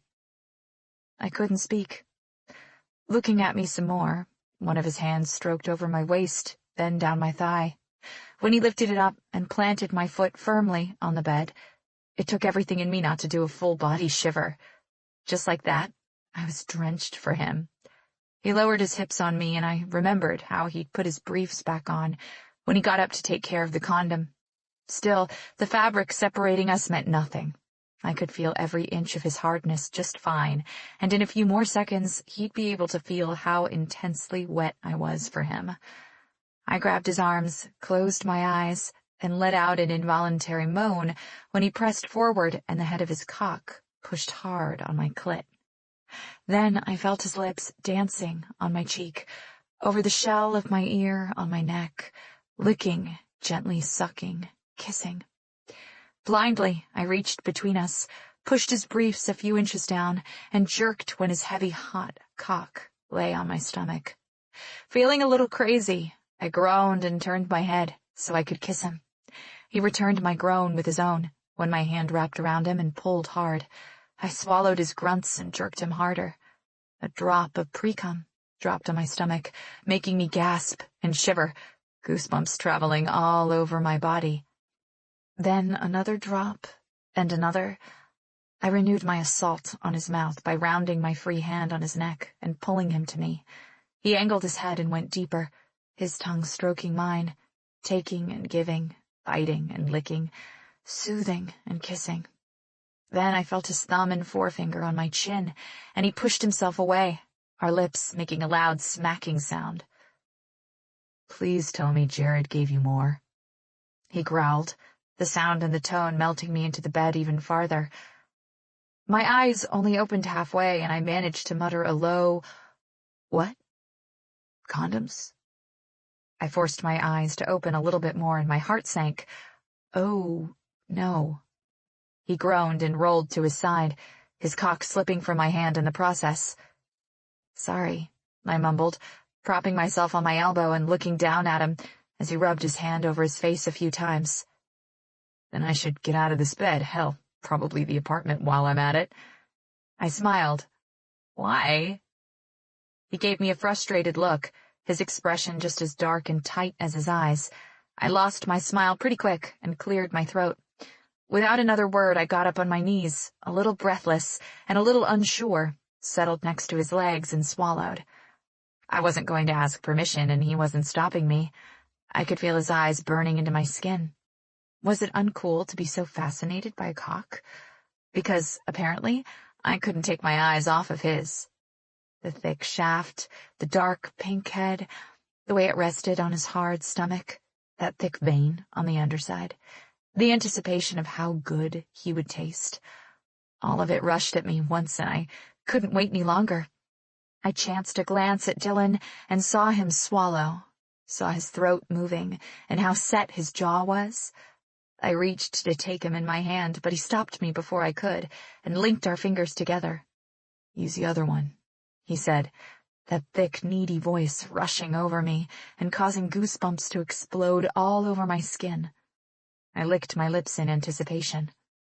"Okay," I wanted him in my mouth, probably a bit more than even he wanted it. I wasn't a pro at blowjobs per se, but I didn't think I was the worst either. Shaking my head to get rid of all the stupid second-guessing, I grabbed his thick base with my left hand and lowered my mouth over the thick head, rolling my tongue all around it. Dylan's hips jerked up, and he squeezed my hand with his. Sorry. Slowly, I moved my hand up and down his length, brushing my thumb over his slit, using his seeping wetness to make it easier. He tried to lie as still as possible. Fuck, he hissed, his head sinking into the pillow when I put him in my mouth again. Zoe, I don't think I'll ever let you out of this bed again. And he didn't. Not until he had to, when his phone started ringing over and over. One of his teammates, Benji, was calling to make sure he would make it to practice. After that, it was a mad rush. I had no idea when we had woken up, but after I made him come all over his stomach and my hands, he reciprocated, and then I got another bonus one. When his friend called and popped our private little bubble, I felt guilty for being so happy when my friend was going through hell. 15 minutes after the phone call, we were both showered, dressed, and ready to go. You'll call me when you're coming home? I will. You're skipping your classes? Yes, both Jared and I are. You'll call if you need anything. I will. Text me how she's doing when you get there. A quick nod from me, and I looked away. He reached up to grab my chin. What's wrong? I gave him a half shrug. How was I going to explain to him about Mark and Chris? How did you even start a conversation like that? So, here's the thing. I know you hate liars because you told me that the first night you came here, but I've been lying to you this whole time. Hey, at least it was a white lie, right? I never had a boyfriend, not since you moved in, and your best friend happens to be my long-lost brother, but we're not telling him anything because that's how Mark wants it. Good talk. Bye. Just like ripping off a Band-Aid. To my embarrassment, my eyes burned with unshed tears, and I turned away to get to the door before he could see them. Nothing. You're going to be late. Come on. I pulled on his hand to tug him out and locked the door. Zoe, wait. He put his hand on my arm, but I was already on the move. Miss Hilda's door opened before we could escape. I swore the woman spent half her day, possibly even more, with her ear pressed to the door, lying in wait for her victims. Where have you two been? I needed you yesterday, and I knocked and knocked on your door. Did you have a party over there? I believe I told you I wouldn't like that when you first got here, Miss Clark. If I'd had a to-do list for the day, dealing with Miss Hilda wouldn't have even been the last thing on that list. Very aware of Dylan's presence, standing tall and strong behind me, I tilted my head and took a deep breath. Did you hear music or something, Miss Hilda?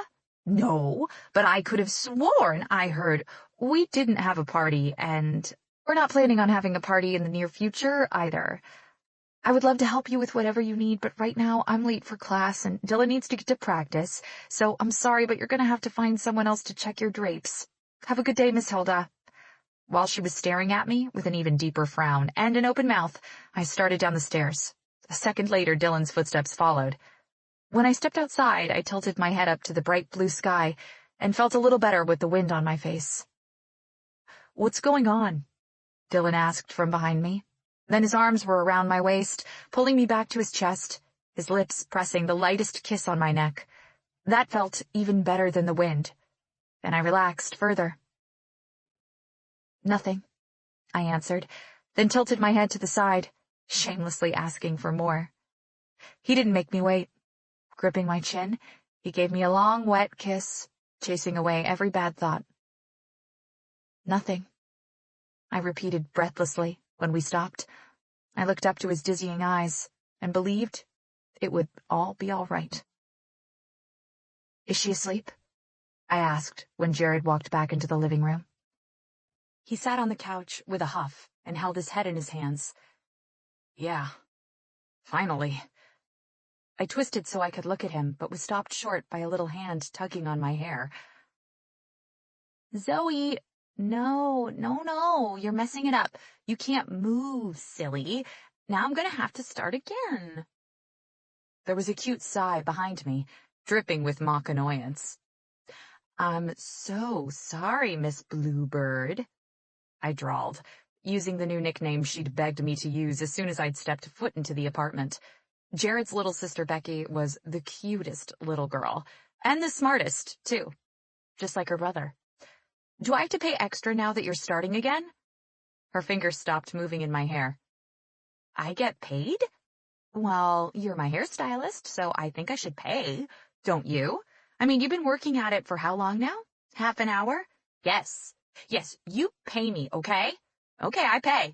But you have to make me look pretty, okay? I'm trying. How much are you paying? Ouch, I mouthed to Jared, but he wasn't even paying us any attention. How much do you want? She turned to Jared. Jar, I'm getting paid today. How much money do I want? I grinned a toothless grin and managed to hold my snicker back. Becky always called her big brother Jar or Jer. After a long negotiation process, we settled on $3 because she envisioned me with 3 braids, like her toy horsey had, and it was going to be beautiful because she was the best at braids. Jar had said so, and she was going to buy all the chocolates with her money. Letting Becky continue to play with my hair, I glanced at Jared's bent head. Her parents are coming tomorrow. It'll be good for her to see them, I said quietly. Agitated, he rubbed his neck and exploded up to his feet. In the 3 years I'd known him, never once had I seen him as angry as he was that day. He couldn't sit in one place longer than a few minutes. Fuck! I could kill him. We should have said something sooner. Abruptly, chubby little arms wrapped around my neck, and Becky hid her face against my hair. I reached up to stroke her arm reassuringly. Jared, sit down, I hissed at him. Oh, it's okay, Becky. He just got upset. Hearing my tone, his eyes snapped to me, then lowered, as he finally remembered that his sister was in the room, and sat back down. I'm sorry, Princess, he murmured, kissing her cheek and coaxing her out of her hiding spot behind my chair. You're not going to tell on me for using a bad word, are you?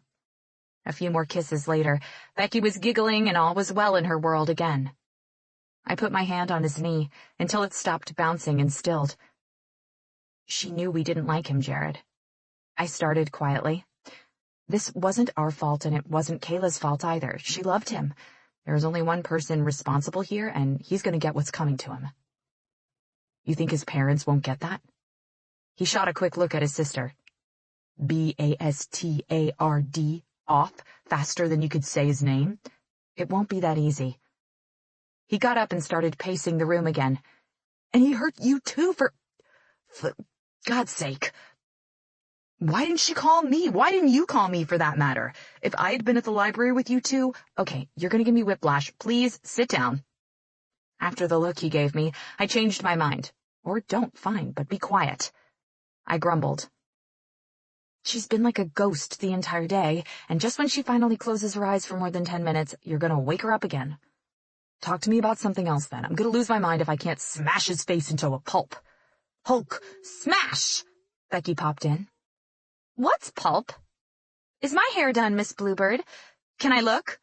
I get mirror, you see it. You sit here, okay, Zoe? You sit and you wait, okay? As I helped her off the couch, I nodded. Sit and wait. Got it. Before she could run away, Jared stopped her with a hand on her arm. KK's sleeping in my room and the door is open, so be quiet when you're looking for that mirror. Okay? Is KK sick? No, sweetheart, she just has a little headache, so she needs her sleep. She'll be fine. After you finish sewing Zoe her new hair, you're going straight to bed yourself. It's way past your bedtime. Okay, Jar. First hair, then bed. Satisfied with her answers, she ran away to her room. I should get going, too. It's past 9 and I need to get back. As soon as Becky was out of earshot, I blurted it out because I couldn't hold it in anymore. Also, just in case you want to know, I slept with Dylan, and even if you didn't want to know, now you know. In his bed, with him, last night. Well, more like morning, but let's go with last night. And then a little bit in the... Wait. Hold up, he sputtered. She was holding his hand up, his eyes blinking and blinking. You did... what? I slept with... Clarify, please. You slept with him in the same bed, or you slept with him meaning you fucked his brains out? Which one? Well... I pulled my legs up and hugged them to my chest, lips already curved into a smile. If we're talking about fucking brains out, it was probably mine that got fucked out. Still with that shocked expression on his face, he dropped down on the couch next to me. I guess that means I can't try to seduce him anymore. I burst out laughing and had to put my hand over my mouth to keep quiet. Then I sobered, and my grin disappeared. I feel so bad for feeling this happy when Kayla is going through this. I didn't plan for it to, Zoe. If it were left up to you, you'd probably wait 10 years before you made a move. I already know there was no planning involved. He was so good to me yesterday, Jared. As soon as I walked into the apartment, I just crumpled, and he picked up my pieces. And then, I love Jared to pieces, and he was one of my best friends. But for some reason, I didn't want to share every single detail of what had happened after we made it home. The way he held me, the way he hugged me in the shower, the way we fit so perfectly. It all felt private, like it was just ours, mine and Dylan's. Then it happened. Jared finished for me. Something like that. Now it makes more sense. What does that mean?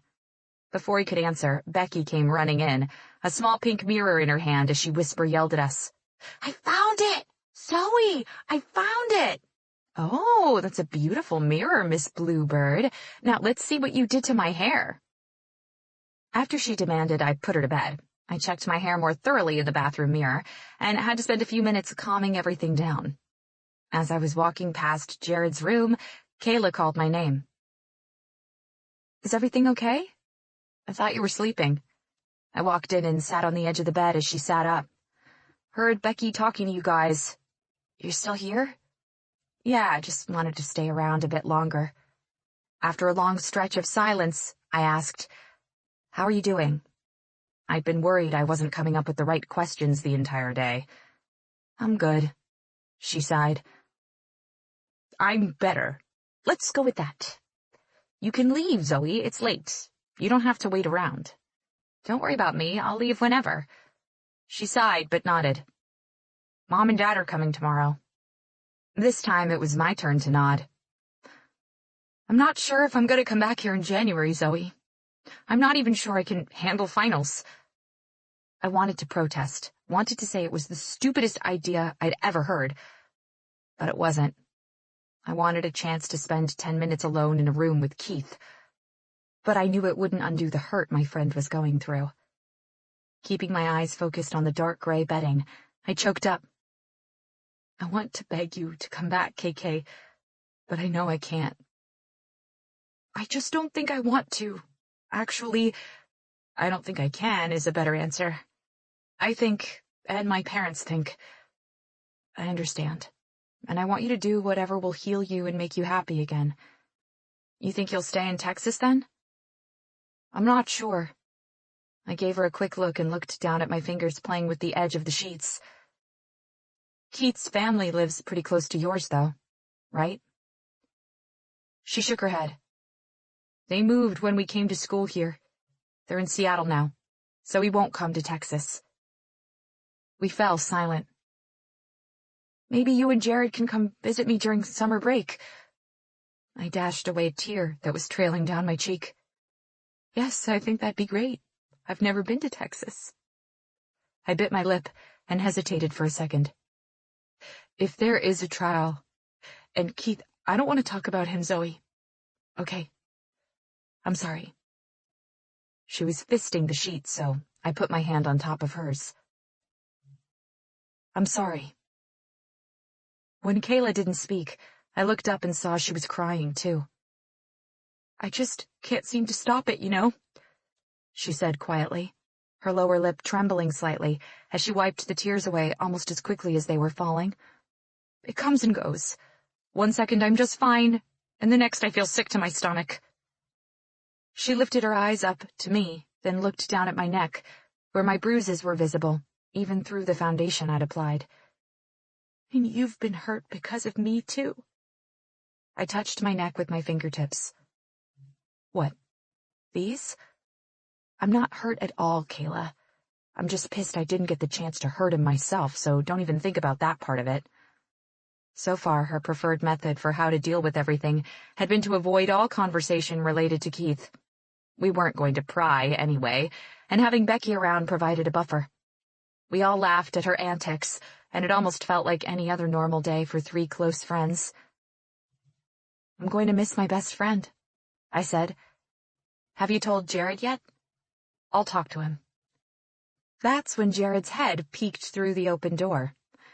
"Did someone say my name? I thought you were sleeping, you little liar." He walked around the bed and sat across from me. "Zoe, your phone is going crazy in your bag. Maybe you should get it." Frowning, I got up. I'd forgotten all about my phone after sending Dylan a quick text to tell him Kayla was doing okay. I had seen missed calls and notifications after reading Dylan's text when I woke up in the middle of the night, but I'd ignored all of it. The first thing I'd done after Dylan and I parted ways in front of our building was combing through everything Mark had sent.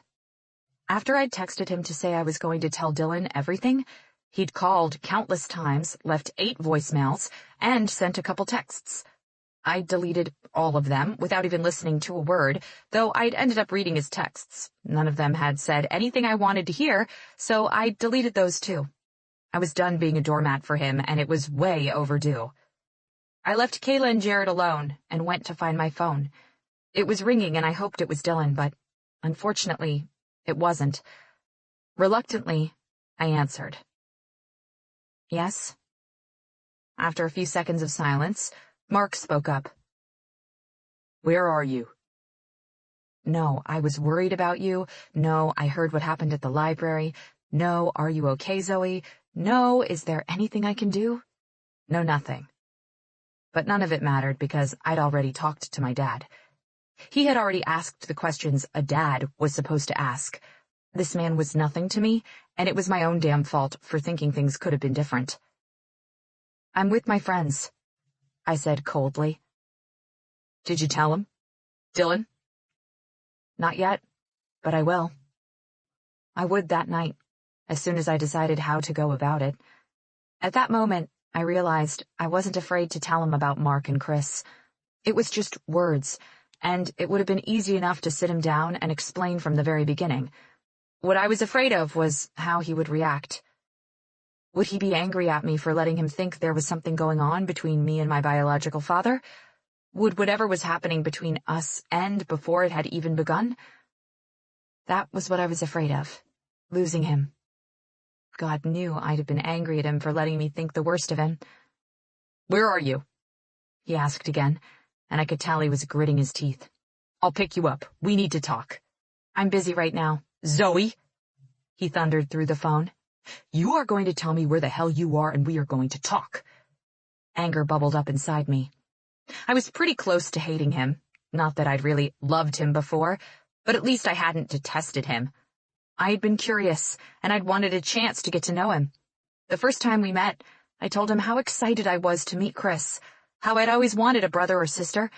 He gently told me it was too early to tell Chris, saying we should take advantage of the time and get to know each other before we told him, because he was still shocked himself. He said he was trying to protect his family, and I got that. Oh, it wasn't the best feeling to know he was trying to protect them from me, but at least I'd understood him. As the next 3 years had passed, I'd slowly come to the realization that Mark wasn't interested in telling Chris anything, at least not the whole truth, and the realization had come 3 years late. So it was time I told him everything I'd kept inside for so long. We were going to have a talk, and this time I was going to be the one doing all the talking. It was probably going to be the last time I ever saw him, too, and I was more than okay with that. I gave him Jared's address, and he told me he'd be there in 15. After sitting with Jared and Kayla for another 10 minutes, I promised them I'd come back the next day to meet her parents, then headed out to wait for Mark to come pick me up. When I told my friends I was going to talk with him, Jared gave me an alarmed look, but I didn't think anything of it. I should have. I should have been just as alarmed as he was, because I didn't know it then. But right that second, Dylan was waiting for me across the street from the apartment building I'd just walked out of. My phone beeped with a new text, and I looked down to read it as I walked toward the sidewalk. "Dylan, I missed you." When I heard a car, I looked up from the screen and saw Mark's black SUV coming toward me. Without sending a reply, I stuffed the phone in my back pocket and nervously waited for him to come to a stop right in front of me.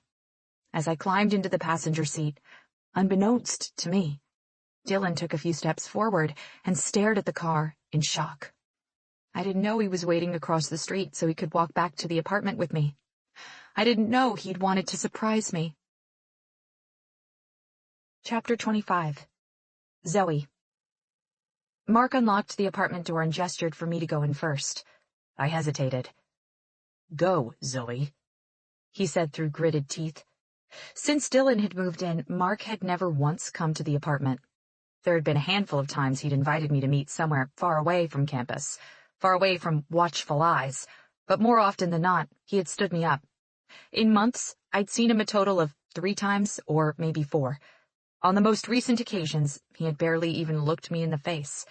The guy who acted like he was interested in getting to know me had disappeared somewhere between my sophomore and junior years, and I was an idiot. I stepped inside and panicked for a moment as I wondered where Dylan was. Mark didn't waste any time walking past me into the living room. His posture was rigid, his knuckles already white. "Tell me what this is all about," he ordered when I was standing close enough. "What?" "Don't make me repeat myself, Zoe. Where did this thing about telling Dylan everything come from?" He couldn't be that blind, could he? "I like him," I said slowly. "We're more than just friends." Just saying it out loud made my stomach tighten in the best way possible. If I hadn't been staring at Mark's angry face, I'm sure I would have grinned. "You can't be this stupid." I swallowed the bitter taste in my mouth and chose not to reply. "He is Chris's friend, Zoe. He'll tell him everything." "He won't, but why does it matter? We're going to tell him after the last game anyway." He gave me a look filled with hatred, and I tried to keep my expression neutral. "We are going to tell him, right?" In jerky movements, he ran his hand through his hair and muttered something under his breath as he looked out the window. I took a step back, and the backs of my calves hit the couch, so I sat my ass down. "Even after the last game, you weren't going to let me tell him, were you? You'll never tell him he has a sister." Deep down, I'd always known. If not, I was pretty stupid, and I really didn't want to believe I was that stupid. At any time, I could have walked up to Chris and struck up a conversation, but I didn't because I was partly afraid of how he'd react. I didn't know him, didn't want to deal with rejection, so I let Mark put it off. Also, I think secretly I wanted to give Mark the benefit of the doubt, wanted him to want to be a part of my life. He was my biological father, after all, and loving what came from you was instinctive, wasn't it? Considering the look on Mark's face, I doubted that was the case with us. "Why did you even let me come here? To Los Angeles? You don't want me near Chris? You don't want to know me? My freshman year the way you were with me? Was that all a lie? Were you just acting and lying to keep me quiet?" He turned to face me and smoothed down the edges of his mouth with his fingers. "It's not that simple. There are things you don't know." "What things?" I asked. Frustrated, I hit the couch cushion with my palm. "Tell me then. I'm so tired of this back and forth between us. We're getting nowhere. What things do I not know? Mom said you wanted me here. Mom said you wanted to get to know me. She said you were excited. She told you I wanted to meet him. That's the whole reason. He is the whole reason I wanted to come here. I didn't come here on a whim. I could have called Chris and gotten it done with, but you said you wanted to see me, meet me. What am I missing here? Your fucking mom lied to you, all right? That's what you're missing. She did nothing but lie to everyone in her life. Even in her grave, she is still fucking with me." I looked at him in shock. His salt and pepper hair was thick, no signs of thinning, and I remembered feeling so silly for noticing it when I met him. When he met my stunned gaze, I stared back at my own eyes. Green mixed in with hazel. What a cruel joke. Before I could even think straight enough to come up with an answer, he kept going. "Did she tell you we were in love?" She had, but I didn't answer. He didn't seem to need my participation in the conversation anyway. He never did. He shook his head and kept breaking my heart. disgust written all over his face. "We fucked," he snapped, opening his arms in exasperation. "We fucked behind my wife's back, her best friend. That's what we did, Zoe. There was no falling in love, just mindless, careless sex, because I was having problems with my wife, because we couldn't have kids, because it was nothing more than a mistake. After I convinced her to give Chris up, she wanted to go back to the way we were, and I didn't. That's it. I lied to her so I could get my son. That's where the story ends. You were just another one of our mistakes. It only happened once or twice after Chris, and then she was pregnant again." My frown got deeper, and I stood up. "No, you're wrong. You didn't know about me. She didn't tell you she was pregnant." He gave me a long look and shook his head. "I knew about you. I paid her to end the pregnancy. She took the money, told me it was done, and then moved to New York." We were standing too close, so I took a few steps back and put the couch between us. If I could have, I'd have just walked straight out of LA without even a glance back. What I didn't know was that she actually lied to me and kept it. That I only learned when she called to tell me about her health issues. She begged me to come see her. When she realized I wasn't going to do that, she told me about you. Maybe she thought that would change my mind, or maybe she thought something else. I have no fucking clue what she was thinking lying to me about ending the pregnancy. I felt like there was someone sitting on my chest, crushing it. My mom and I had had a lot of issues, and there had been a lot of anger toward the end because of the things she'd kept from me. But I had come to terms with everything. I'd accepted it. It was her life, after all, and it wasn't like I could go back in time and hope she didn't become a cheater the second time around. I couldn't make her reconsider giving up Chris. I couldn't tell her Mark was a liar, and she would be stupid to believe any word out of his mouth. Even that first night, she had me sat down on the edge of her sickbed to tell me about my real father. I hadn't felt as helpless as I did standing there in front of Mark. "Why did you ask me to come here?" "She wanted you with me." "I already have a dad. Her husband. She wouldn't—" "You don't get it, do you? Your mom was just trying to get my attention, threatening me with calling Emily and Chris, and she'd already told you everything. You would have come here to find Chris with or without me. At least this way I got to protect my son. At least this way he can focus on his future and not this nonsense." Just like that, I was done with him. Every painful, forced conversation we'd had since I stepped foot in LA made much more sense. Was I sad? Yes, but only because I'd been stupid enough to believe he was interested in getting to know me, when really, he wanted nothing to do with me. I realized I was holding myself up, hugging my arms, dropping my hands to my sides. I straightened my spine and nodded. "Now that I'm caught up on everything, I think I want you to leave. This is my apartment, and you can have it all to yourself. I'll leave first thing in the morning." "You're going back to Phoenix?" He could wish that all day, every day, but I wasn't going to do a single thing to make life easier for him anymore. I let out a forced laugh, but it came out more like a cough. "I'm sure you'd love that, but no. I have another 1.5 years of school, and I'm not going anywhere until then. Don't worry, though, you won't see me anymore. Neither one of us wants to see the other, so at least we have that in common. It should be a relief to you."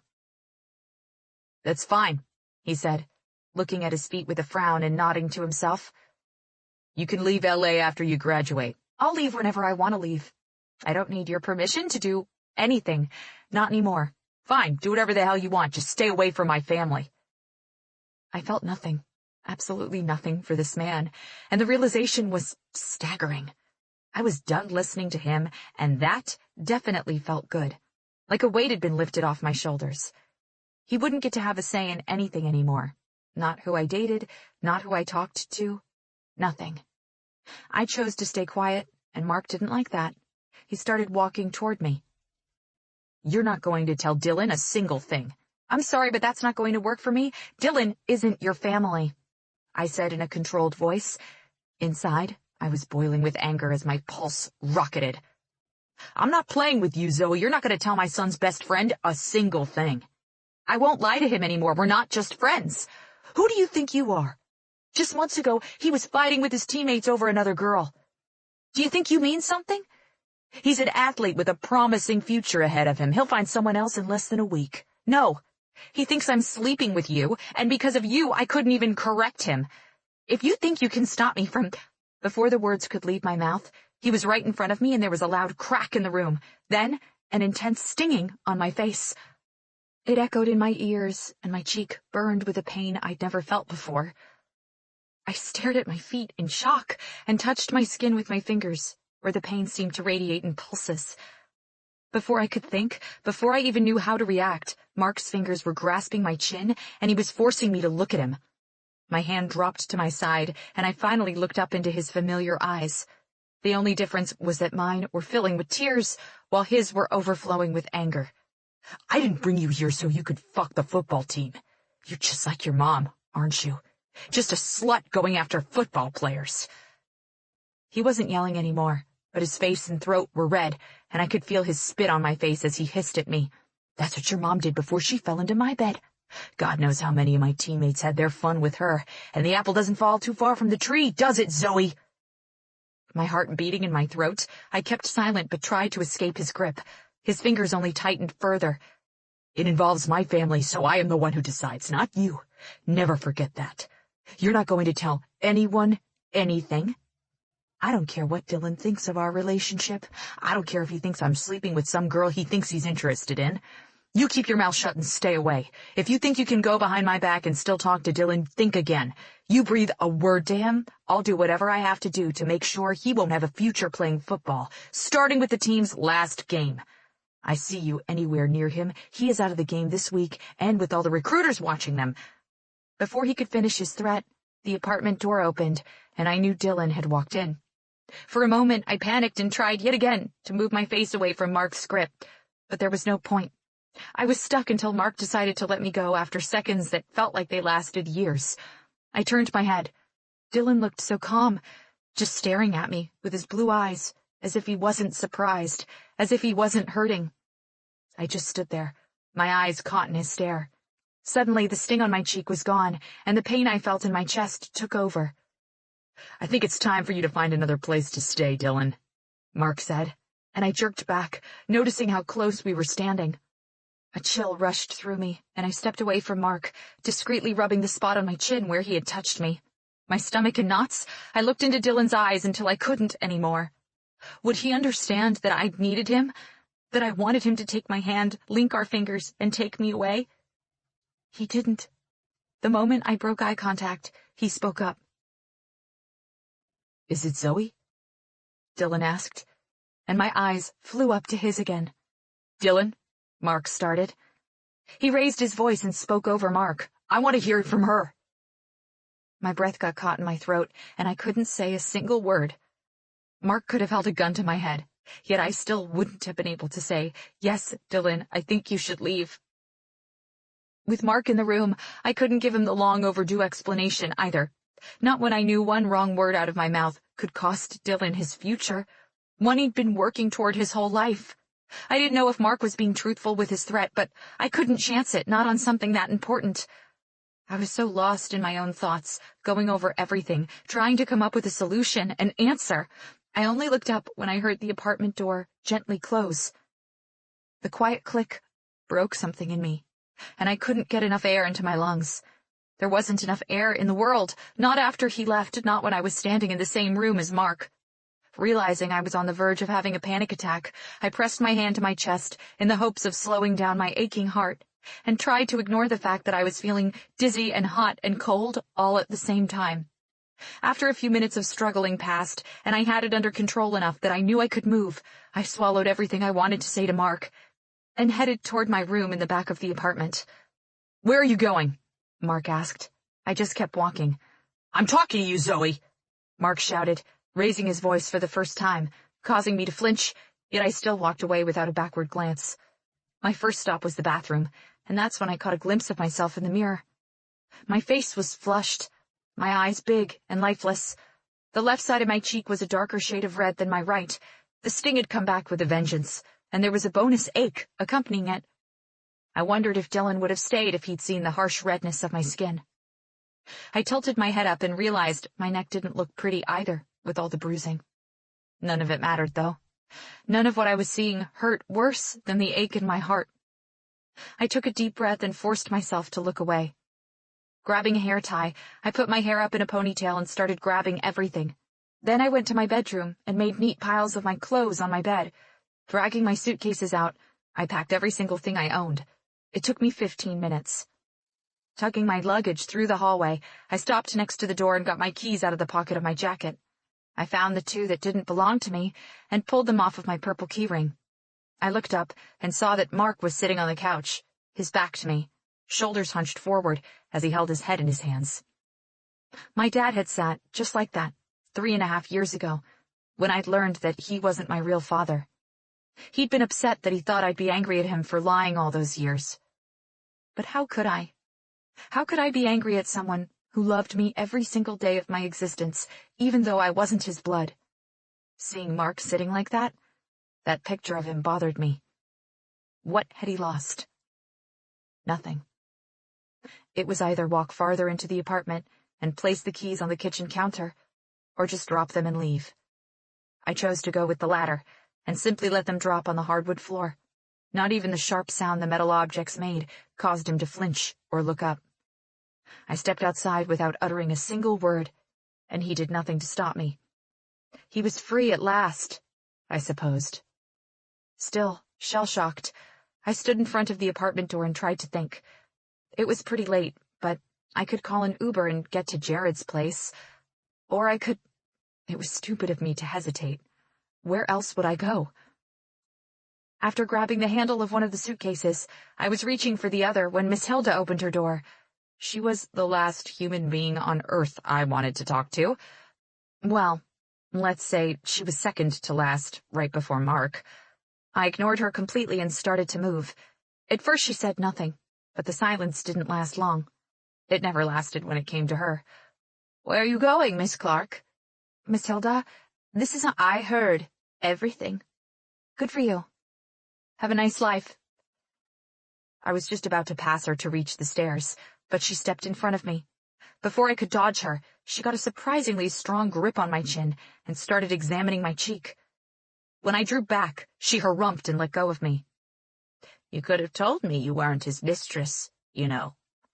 I pressed my lips together, and my grip on my bags tightened. "If you'll get out of— Oh, stop it. Get inside. I'm not going to lose sleep because of you, wondering where you are. Please." I raised my voice. Get out of my way. Her eyes narrowed at me, and she stood straighter. "Do you want him to come out here?" I didn't think so. "It's midnight. Where will you go?" Miss Hilda? Oh, for heaven's sake, just call me Hilda." Exasperated and pretty much over my limit for how much crap I could take in one night, I tried again.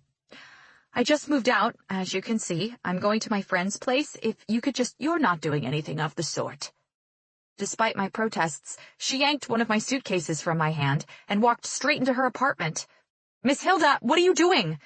She came back and took the other one. "I know I'm not the easiest neighbor to have, but if you think I'm going to let you leave looking like that, you're wrong, Miss Clark. Now you either keep standing there and wait for that monster to walk out and see you, or you get inside and regroup." Pinching the bridge of my nose, I took a deep breath and exhaled. When I looked up, I saw her standing in the doorway, waiting for me. Just for tonight. She rolled her eyes. "I'm certainly not offering for you to be my roommate." Grudgingly, I walked inside. The only reason I was accepting her offer was because I didn't want to burden Kayla with all my drama by going back there in the middle of the night. Miss Hilda closed the door behind me. "I'll make some tea and get you some frozen peas to calm down that cheek of yours. Then we can sit down and have a nice talk, and you can tell me what you're planning to do now that you're homeless. I couldn't hear everything, so you're gonna have to go over some of it." The look on my face must have said it all, because she waved me off and headed toward her kitchen. "Oh, don't worry, I heard most of it. I just have some questions. While I'm in the kitchen, why don't you stop standing next to the door like a harassed broomstick and check the drapes for me?" The next day couldn't come soon enough, because I'd already figured out what I was going to do. Chapter 26. Zoe. Finals passed in a blur. I don't think I'd be exaggerating if I told you it was the worst time of my life. Miss Tilda was her usual overbearing, nosy self, but she'd opened up her home to me, and I was grateful for that. Me staying at her apartment for 2 more days might have had something to do with lying in wait for Dylan so I could catch him when he came back to pick up his things. But I never got the chance because he never showed. After the 2 days passed, I moved my stuff to Jared's. When Kayla had moved into a hotel with her parents, an air mattress had opened up and it had my name on it. It was temporary, just until I could find a new apartment, and maybe some roommates. Kayla decided to stay for finals, and her parents never let her out of their sight. It was hard saying goodbye to her, and I'm not ashamed to admit that the 3 of us had a lengthy cry fest, but knowing we'd see each other as soon as possible helped lessen the pain. I chose not to tell Kayla what had gone down with Mark, but Jared knew all about it. I was a complete mess, and he was my rock through it all. What hurt the most, though, was knowing it was all my own damn fault. If I had told Dylan everything from the beginning, or at least the moment I knew I wanted him to be mine, I could have avoided all the heartache I had gone through. But they always say nothing in life worth having comes easy, and Dylan Reed sure wasn't going to make it easy on me. It was the last day of finals, and I was a bundle of nerves as I stood next to the black Challenger.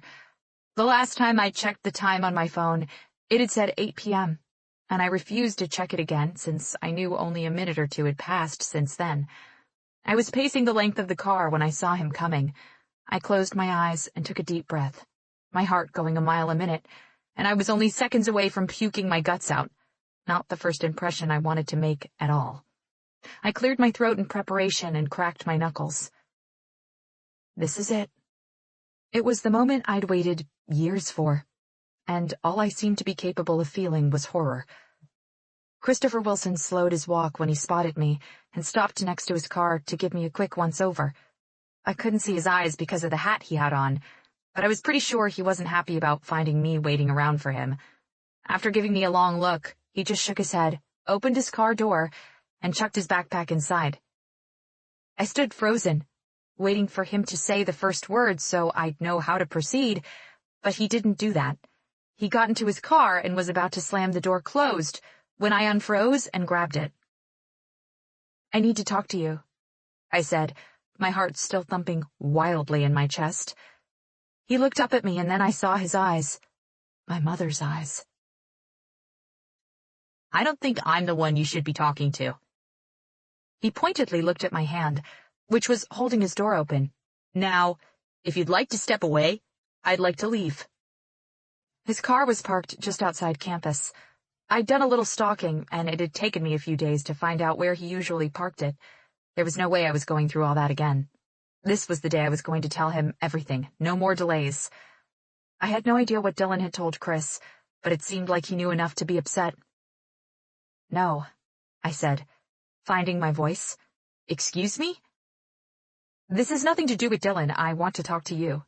"I swear to God, if this is you coming on to me no!" I burst out. "God, no. Just 10 minutes. I need to talk to you for 10 minutes. That's it. I promise I won't bother you again, but I'm not going to go away until you talk to me." It was true. I was not planning on bothering him after I said everything I needed to say. If he didn't want anything to do with me, that was just fine. I wasn't going to force him to have a relationship with me, but I was done waiting for the truth to be known.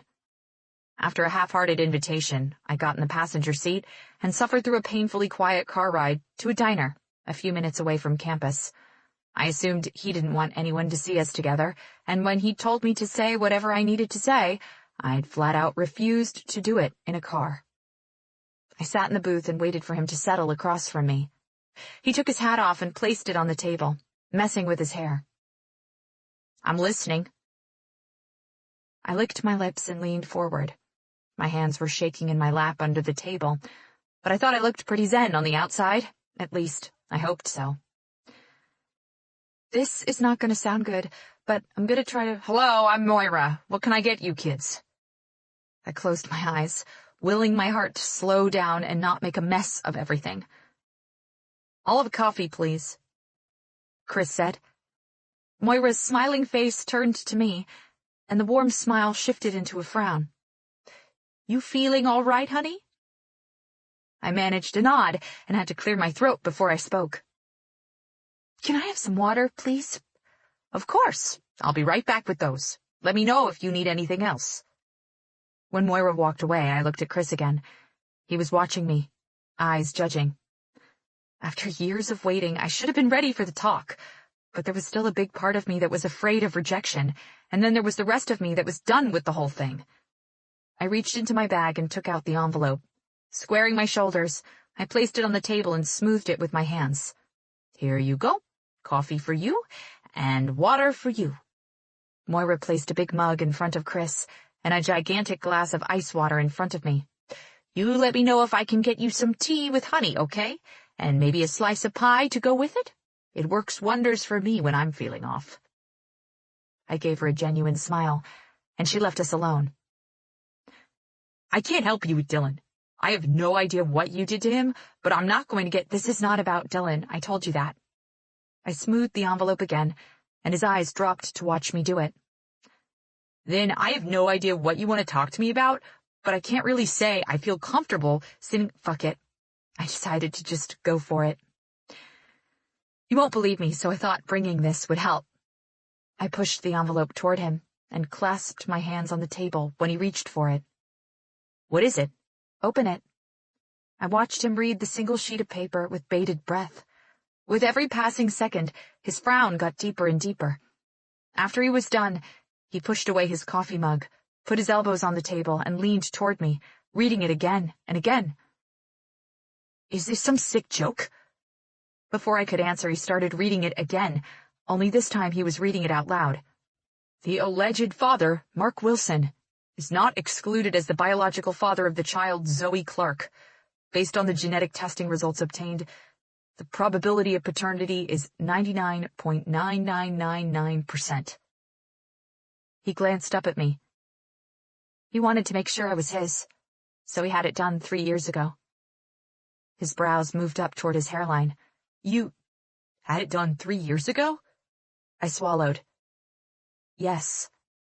He licked his bottom lip and leaned back, the test result still clutched in his hand. He read it again and again, and I waited patiently. I took a sip of my water and placed it back on the table, getting ready to tell him the rest.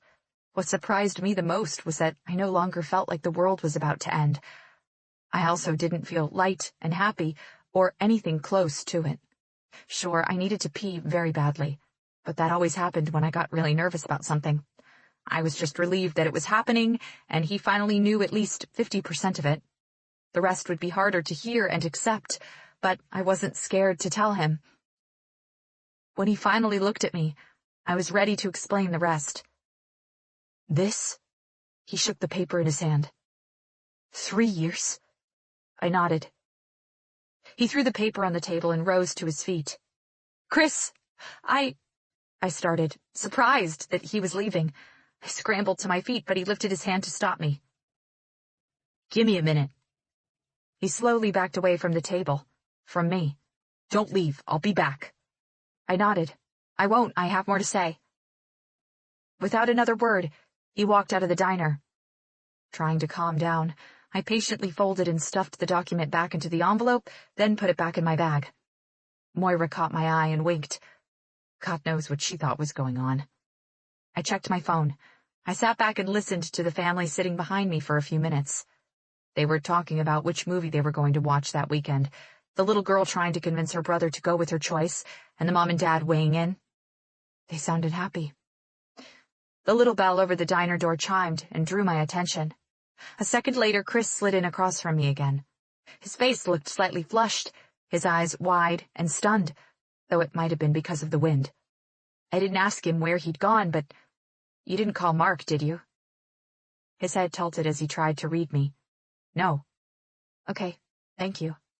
I moved back in my seat a little and reached for my water. You said you have more to say? "Tell me," he ordered. I placed the glass back on the table and licked my lips. I'm not sure where I should start. You're my half-sister. Start from there. Actually, I winced. Actually, I'm not. Over the next few minutes, I told him everything. Everything that had been told to me. Everything that had happened after I came to Los Angeles. The second I started, I couldn't hold any of it back. He listened without asking a single question. Chris was rubbing the temple with his fingers of his left hand, while the other held the edge of the table in a white-knuckle grip. Once I was done, I kept quiet and watched him try to process everything. He reached for the mug and downed half of the lukewarm coffee in one go. A few minutes of complete silence had passed when he finally spoke. "Why are you telling me this now? Why would I even believe you?" "Why would you believe me?" I shrugged and stopped playing with the salt shaker I had latched onto at some point. This isn't how I imagined it would happen, trust me, and I wasn't the one who wanted to wait. I came here 3 years ago, and I was ready to tell you then. Your father, don't you mean our father? His voice was harsh, and I hoped his words were not intended to hurt. I shook my head. Not really. Sure, he is on paper, but that's about it. He'll never be my dad. He doesn't want anything to do with me, and I'm fine with that. I already have a father, and he is more than enough. What do you mean he doesn't want you? He doesn't want to have a relationship with me. After everything we've been through. After everything I've been through. Thanks, but no thanks. I don't want a relationship with him. I paused and looked up. He wasn't the main reason I wanted to come here in the first place, so it doesn't really matter. But you two have been talking this whole time? He was spending time with you. Yes, but not really. Does my mom know? Does she know about you? About everything after the adoption? His voice rose as he sat up a little higher. No, not about me. I don't mean to say anything bad about your mom, but from what I can tell, they were basically having an affair right in front of her. I have no idea what was going through her mind, but from what my mom told me, they stopped speaking after she learned about the affair, but she was completely on board with adopting you. Maybe she already knew about it, and when the pregnancy came up, she jumped at the idea because she couldn't have kids? I seriously have no idea. But I do know Mark told my mom they would be together eventually, said he'd leave his wife and they'd raise you together. I lifted my tense shoulders in a shrug and gazed outside. After a short pause, I continued. It sounds so stupid when you say it out loud, doesn't it? After adopting you, why would he go back to her? I've learned firsthand how convincing he can be, so I get it to a degree, but at the same time, I don't. Mom said he told her it wouldn't be good for his career if he had a personal scandal like that, but I don't think she was giving me everything. I still don't understand how she could give you up like that. I winced and averted my eyes. I'm sorry, I'd rather not go into more detail, because it wasn't really fun hearing it the first time. Mom told me their marriage was just for show. I think your mom is his old coach's daughter. I huffed and leaned back. She was just so in love with him, and so sure he was in love with her. I think she believed anything he said. Don't get me wrong, I'm not putting all the blame on him. I hate that they were cheating on your mom, and that's how we came to be. And you? How did you happen? How old are you?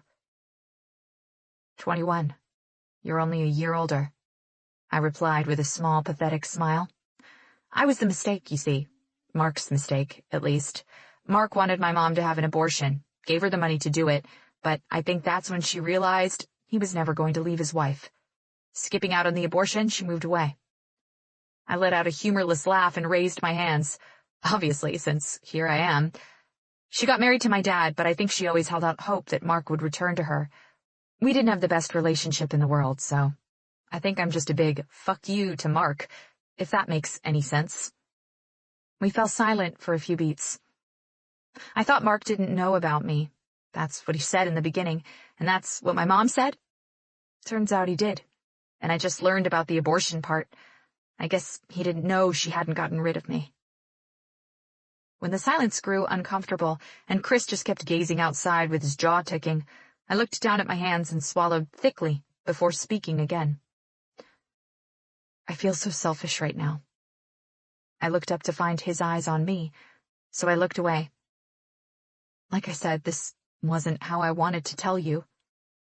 What was the plan? The plan? I don't think there was ever a plan. That first year I came, he told me he'd like to have some alone time with me, get to know me before he introduced us. He was also worried about how his wife, your mom, would react. To me, to you learning about it all. I thought that was a good idea, to learn more about you and him before, this happened. But then a year passed and he wanted more time because it was important that you focus on your football career. And I said okay because I didn't know how I'd do it without him. Then this year was your last year and it was even more important for you to focus on football. But then last week everything kind of went to hell and I just wanted to get it over with. I paused to take a breath. I completely understand if you don't want... Actually, I won't understand if you don't want anything to do with me, but it's not like I'm going to beg you to have a relationship with me. Mom died, and I was so angry at her because that was soon after I learned that my dad wasn't my biological dad. All I have is my dad. Neither he nor my mom had any other close family, so it's just the two of us. I thought I could have more. I thought I'd love to have a brother. To get to know you. Chris released a long, suffering sigh and smoothed his hair back with both hands. His jaw was still ticking away, and his face looked tight, like he was barely holding it all together. The conversation itself hadn't been as awkward as I thought it would be, but our reaction to each other was. Whenever our eyes met, one of us looked away. I didn't know what else to say or what he'd want to hear. This is all too fucking much. I'm sorry, I said, meaning it. It's not your fault, he countered, surprising me. He shook his head as if he was trying to wake up from a nightmare. He should have been the one to tell me, and not now. The time to tell me was when he learned about you, and my mom, she won't handle this well. I'm sorry, but I don't think it'd be the best idea to tell her I know everything, and definitely not a good idea to let her know Dad kept sleeping with your mom. She has her issues, and this would be too much for her. Not my decision, and really I just wanted to meet you. I just wanted to tell you I existed. I didn't come here to mess with your family. I gave him a shy smile and pulled my hands down to my lap. Just wanted to meet you, that's all. He cleared his throat and looked away. My stomach dropped. Maybe he wouldn't want anything to do with me either. I knew that was a possibility, but after the week from hell, I hadn't had much time to think it over, to think about what it would mean if he never wanted to see me again. That apartment I came to. That's Dad's, isn't it? Licking my lips, I nodded. Slowly, his brows drew together. Dylan, fuck. Does Dylan know about all this? He was living there. How did he? No, he doesn't. Your dad gave Dylan the apartment keys only because he thought I was moving in with my friend, but it didn't happen and he didn't know. Then Dylan came and... It doesn't matter. He had no idea, and he still doesn't know. He thinks I'm sleeping with Mark, and Mark wouldn't even let me tell... I couldn't even... All of a sudden, my voice broke, and I couldn't go on. Dylan, I thought. Dylan, Dylan, Dylan. Ever since he'd walked out of that apartment, something heavy had settled on my chest, like heartburn, but worse, because no amount of apple cider vinegar or lemon juice or baking soda would fix it. My heart was broken. And I was so angry, so damn angry. At myself, at Mark, at my mom, at anything and everything. So when Chris asked for more information, I told him everything that had happened in the last few weeks, how I'd argue with Mark about telling Dylan, and then everything that had happened back at the apartment that night, how Dylan had left me thinking he was correct in his assumptions. I wasn't surprised when tears started to race down my cheeks as I went through the stories. It felt like my entire heart was full of tears, and I felt alone. Without him, I felt so alone. I didn't see him in the mornings. I didn't get to, not so secretly, watch him work out. I didn't see him in the evenings. I couldn't watch him when he was working on a paper, focusing all his attention on his work. He worked hard, and he looked sexy while doing it. I didn't get to see his smile, the way he looked at me, the way he smiled at me. Just for me. I didn't get to see his face that first moment when he walked in after a long day of training and saw me sitting on the floor, retouching photos. Didn't get to see how happy he looked to find me there. I didn't get to feel his arms around me, crushing me. I didn't get to hear his voice, nor did I get to eat pizza with him or watch a movie and fall asleep on him. With him. I wiped off my tears, my face flushing when our waitress handed me more napkins to clean myself up, and asked if she could help with anything. Chris thanked her for me, then asked for coffee for himself and tea for me. When I was no longer a blubbering mess, I apologized to Chris. He hit you? He asked, his tone neutral. I held the warm mug and acted as nonchalant as possible. It's fine. I didn't tell him that neither my dad nor my mom had ever hit me. 2 hours had passed, and I was drained. Drained of words and tears, of energy and emotions. I'm going to be honest with you, Zoe. I have no fucking idea how I'm going to deal with all this. Can I just ask for one thing? Sure. You have one more game, December 26th, right? Yeah, the Cactus Bowl. Can you not tell Mark, or let him know that you know until after it happens? I don't want him to take it out on Dylan. I wanted to tell you because I was done waiting, and it's not like he's going to do anything to mess with your future, even if... when he learns about this. I'm not even sure if he can do anything to mess anything up for Dylan, but I just don't want to be the reason for... I can't promise you that. I met his eyes and nodded. That was understandable, but I didn't think he'd throw his friend under the bus. The silence after that stretched into minutes, and we both sat there not speaking to each other, just sipping tea and coffee every now and then. When his phone started going off in his pocket, he took it out and shot me a quick look before answering. Dad? I stiffened. Yeah, I'll be there. Just like that, their conversation was over. I need to leave, he explained. All right, thank you for listening to me. I don't know what I'm feeling right now, but I hope you don't think the worst of me. I just couldn't wait any longer, and as soon as I can, after the game, that is, I want to talk to Dylan and explain things. He blocked me, so I can't reach him. But I'm going to talk to him somehow. I thought you needed to know before him. After that, we had officially reached awkward land. He insisted on paying the bill, then offered to drop me off wherever I needed to go. I told him it wasn't necessary. Then we just stood in front of his car. Neither one of us knew what should come next. I can give you my number, I offered, a little hesitantly. You don't have to call me or anything if you don't want to, but if you do end up wanting to talk again, about other things or anything, yeah, sure. His response didn't sound promising, but I'd take what I could. After all, I already knew we wouldn't be besties right off the bat, or maybe ever, really. After he got in his car and left, I stood at the corner and called Jared. Did you talk to him? How did it go? Was the first thing out of his mouth as he answered. I did, and I'm not sure. At least, he listened. We talked for a couple hours, and now it's up to him. How do you feel? It finally happened, Zoe. I can't believe you talked to your brother. I felt like something was missing, but I didn't tell Jared that. I assumed I'd feel like something was missing for a while longer. Instead, I told him it had felt invigorating, and I was happy no matter what happened next. Which was true to some extent. Are you coming back here now? Mom made spaghetti and I saved some for you. She has the night shift at the hospital again, and Becky is already in bed, so we could talk all night if you want. My eyes filling with tears, I sniffled into the phone. Thank you for letting me stay this last week, Jared. I don't even know how to thank your mom, and I just... Oh, come on, sweetheart. Don't tell me you're crying. You've thanked us 1,000 times already. Becky loves you, and you've been babysitting and playing with her, so trust me, my mom is the one who is thankful to have you around. Did your big, bad brother break my best friend? If he did, I'm going to kick his ass tomorrow. Just say the word.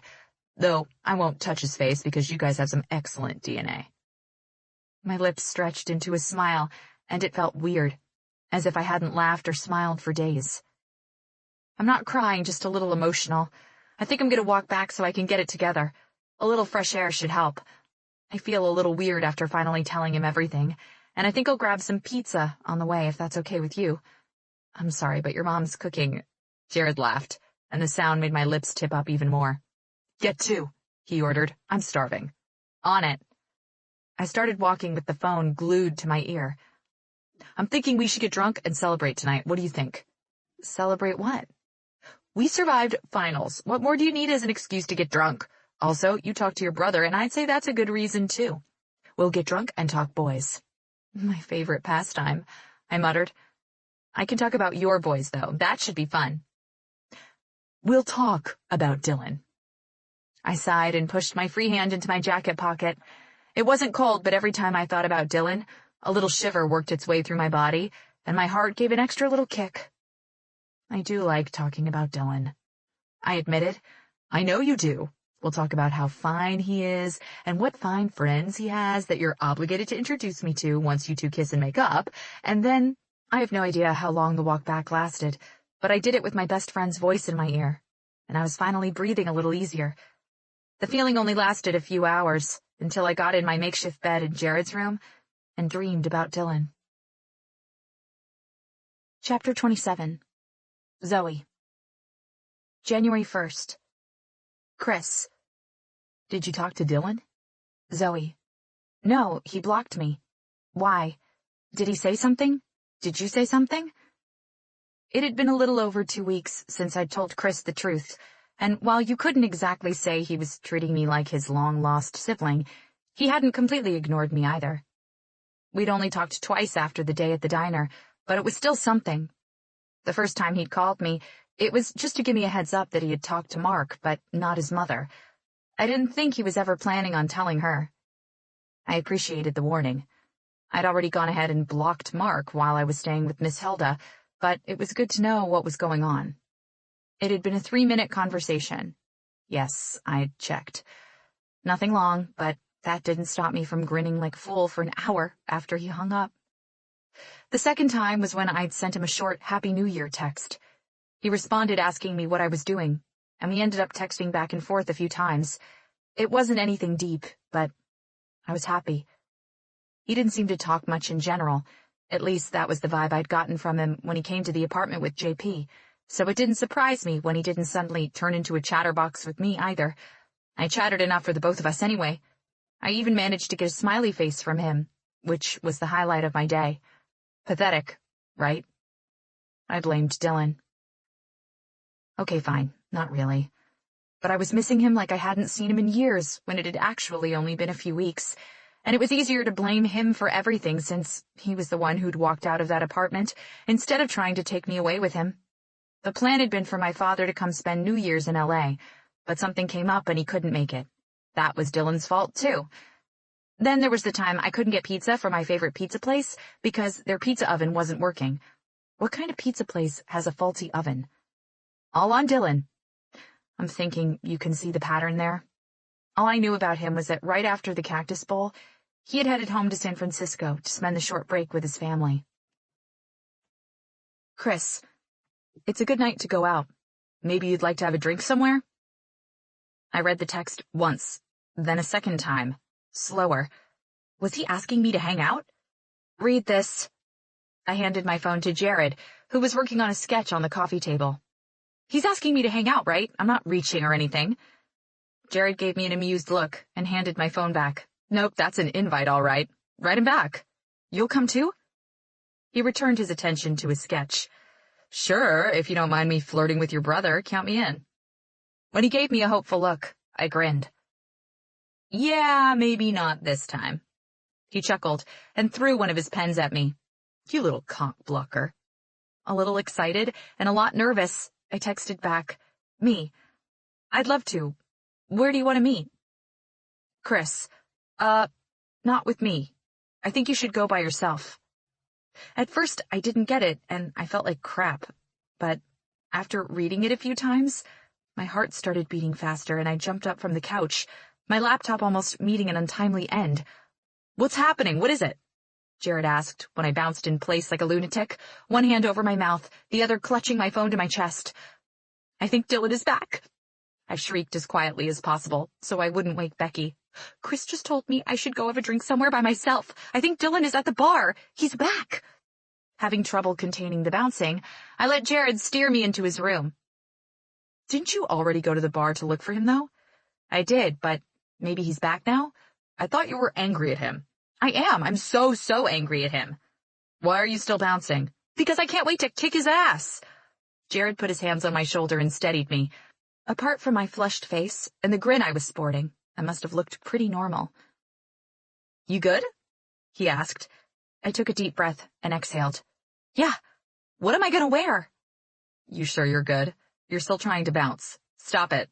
He pressed harder on my shoulders. I'm excited. Let me bounce a little, and now I have to pee. Find me something to wear, okay? I need to leave ASAP because I'm not sure if he's working or is just there with Chris. I need to get there before he leaves. I stopped in the doorway and glanced back. He's back, Jared. My best friend's face relaxed, and he smiled back at me. I know, sweetheart. Go pee, and then you can go kick his ass. I stood across the street from Jimmy's and tried to contain everything I was feeling. Excitement, dread, panic, happiness, hope, anger. You name it, I was feeling it.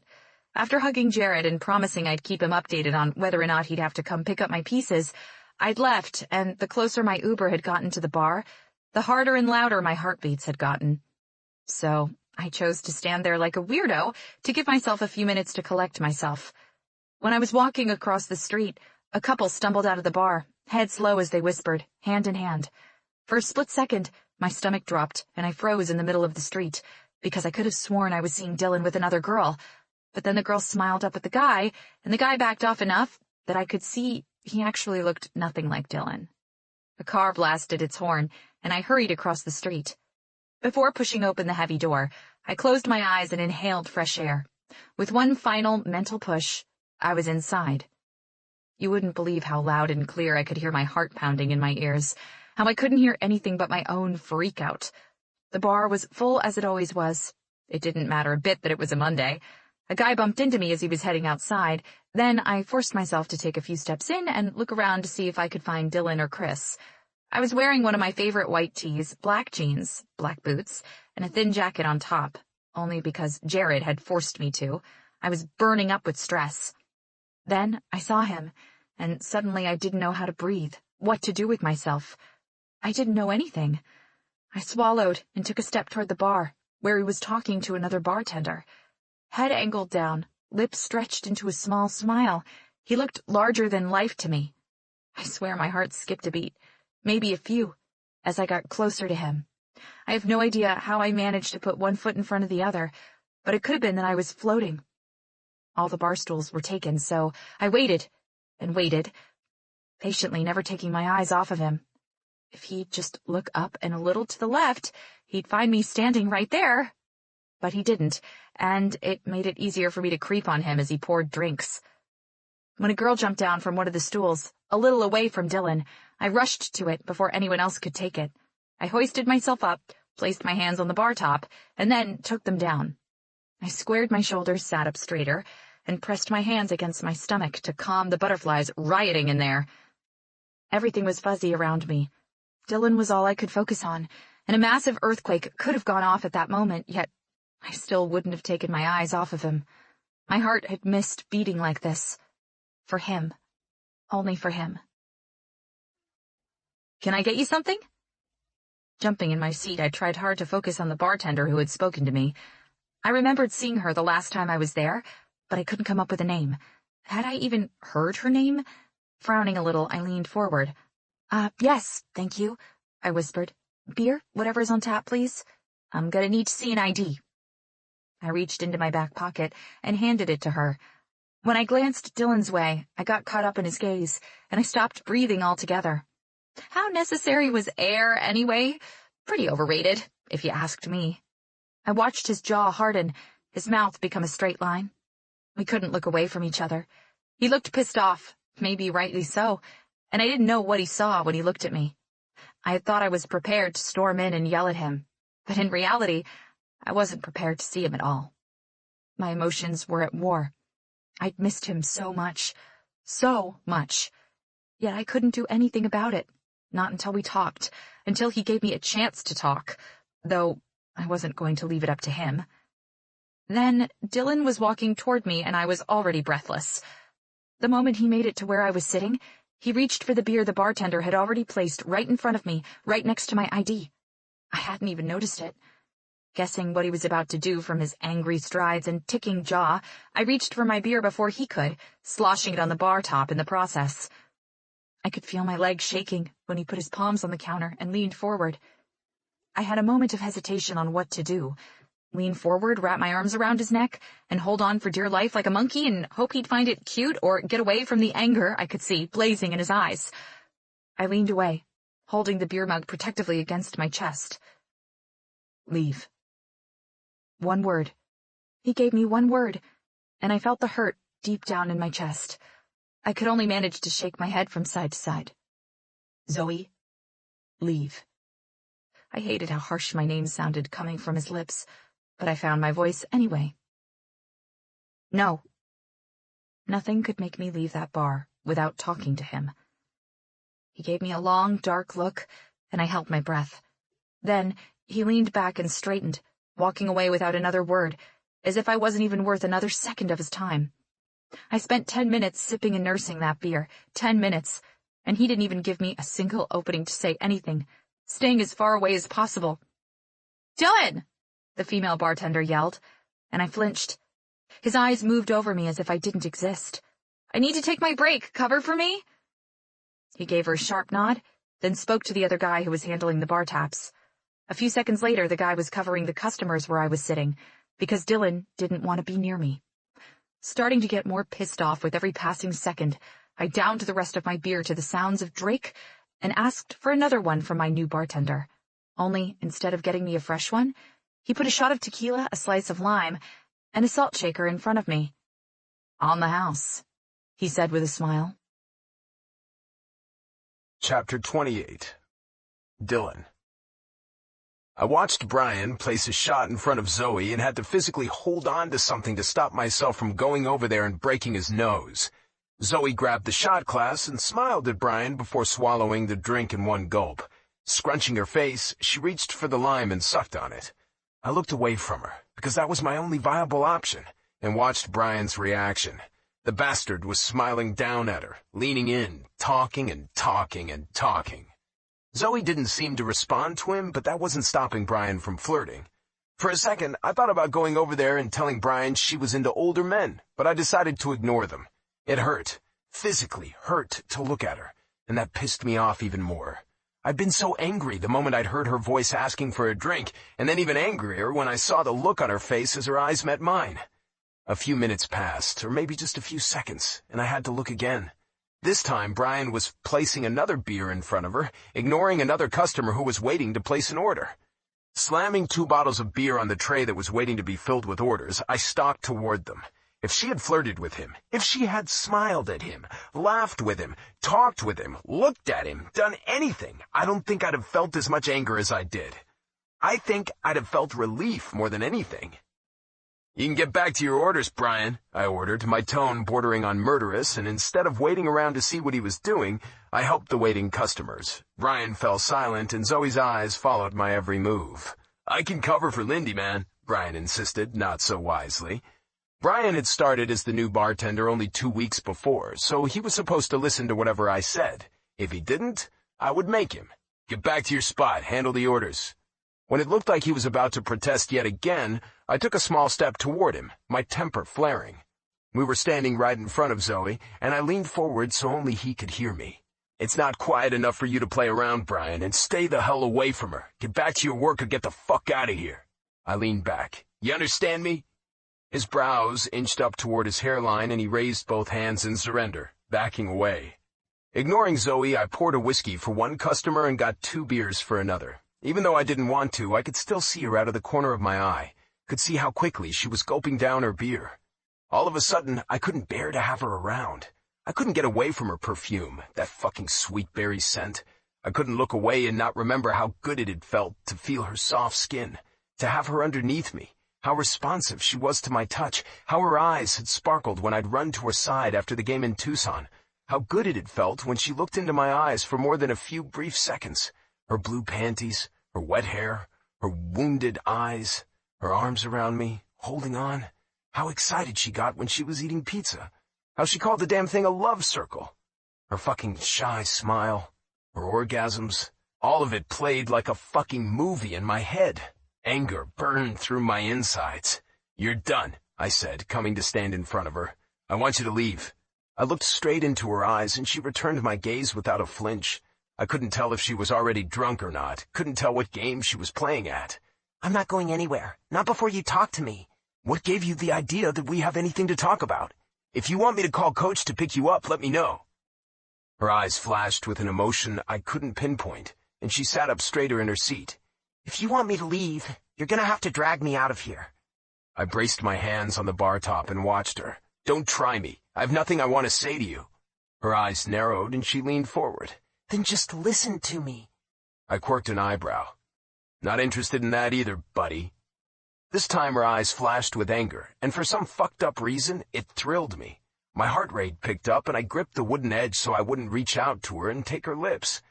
"I won't leave this spot until you give me 5 minutes, and you will give me at least that much, buddy," she spat. "Suit yourself." I walked away. A minute later, Lindy came back in from her break and took over. 10 minutes passed, then 15, then 30. With every second she kept sitting on that damn bar stool, I got closer and closer to losing my shit in front of everyone. When it reached a point where I couldn't take it anymore, I snapped the rag I had in my hand and tossed it away. Getting out from behind the bar, I walked to her side. By the time I was there, she was already standing up, waiting. "I'm not leaving, Dylan." "Yes, you are. I'll listen to whatever it is you need to say just so you can get out of my sight." Grabbing her arm just above the elbow, I pulled her behind the bar. "I'm taking 10, I shouted to Lindy as I opened a door that took us into the small kitchen, then led her out into the dimly lit back alley. The metal door slammed shut behind us, and I let go of Zoe as if her skin had burned mine, then put some distance between us. "Start so I can be done with you already." She stayed silent, so I looked at her. Her eyes seemed to be filling with tears. I tried to ignore what I was feeling and stayed put. "I'm so angry at you," she said quietly, finally. "Excuse me?" "I'm so damn angry at you," she repeated, her voice clear and strong. "Yeah?" I crossed my arms over my chest. "For what? Because I didn't play along with whatever fucked up game you were playing at? Because I walked in on you with him and interrupted you two? How dare I, right?"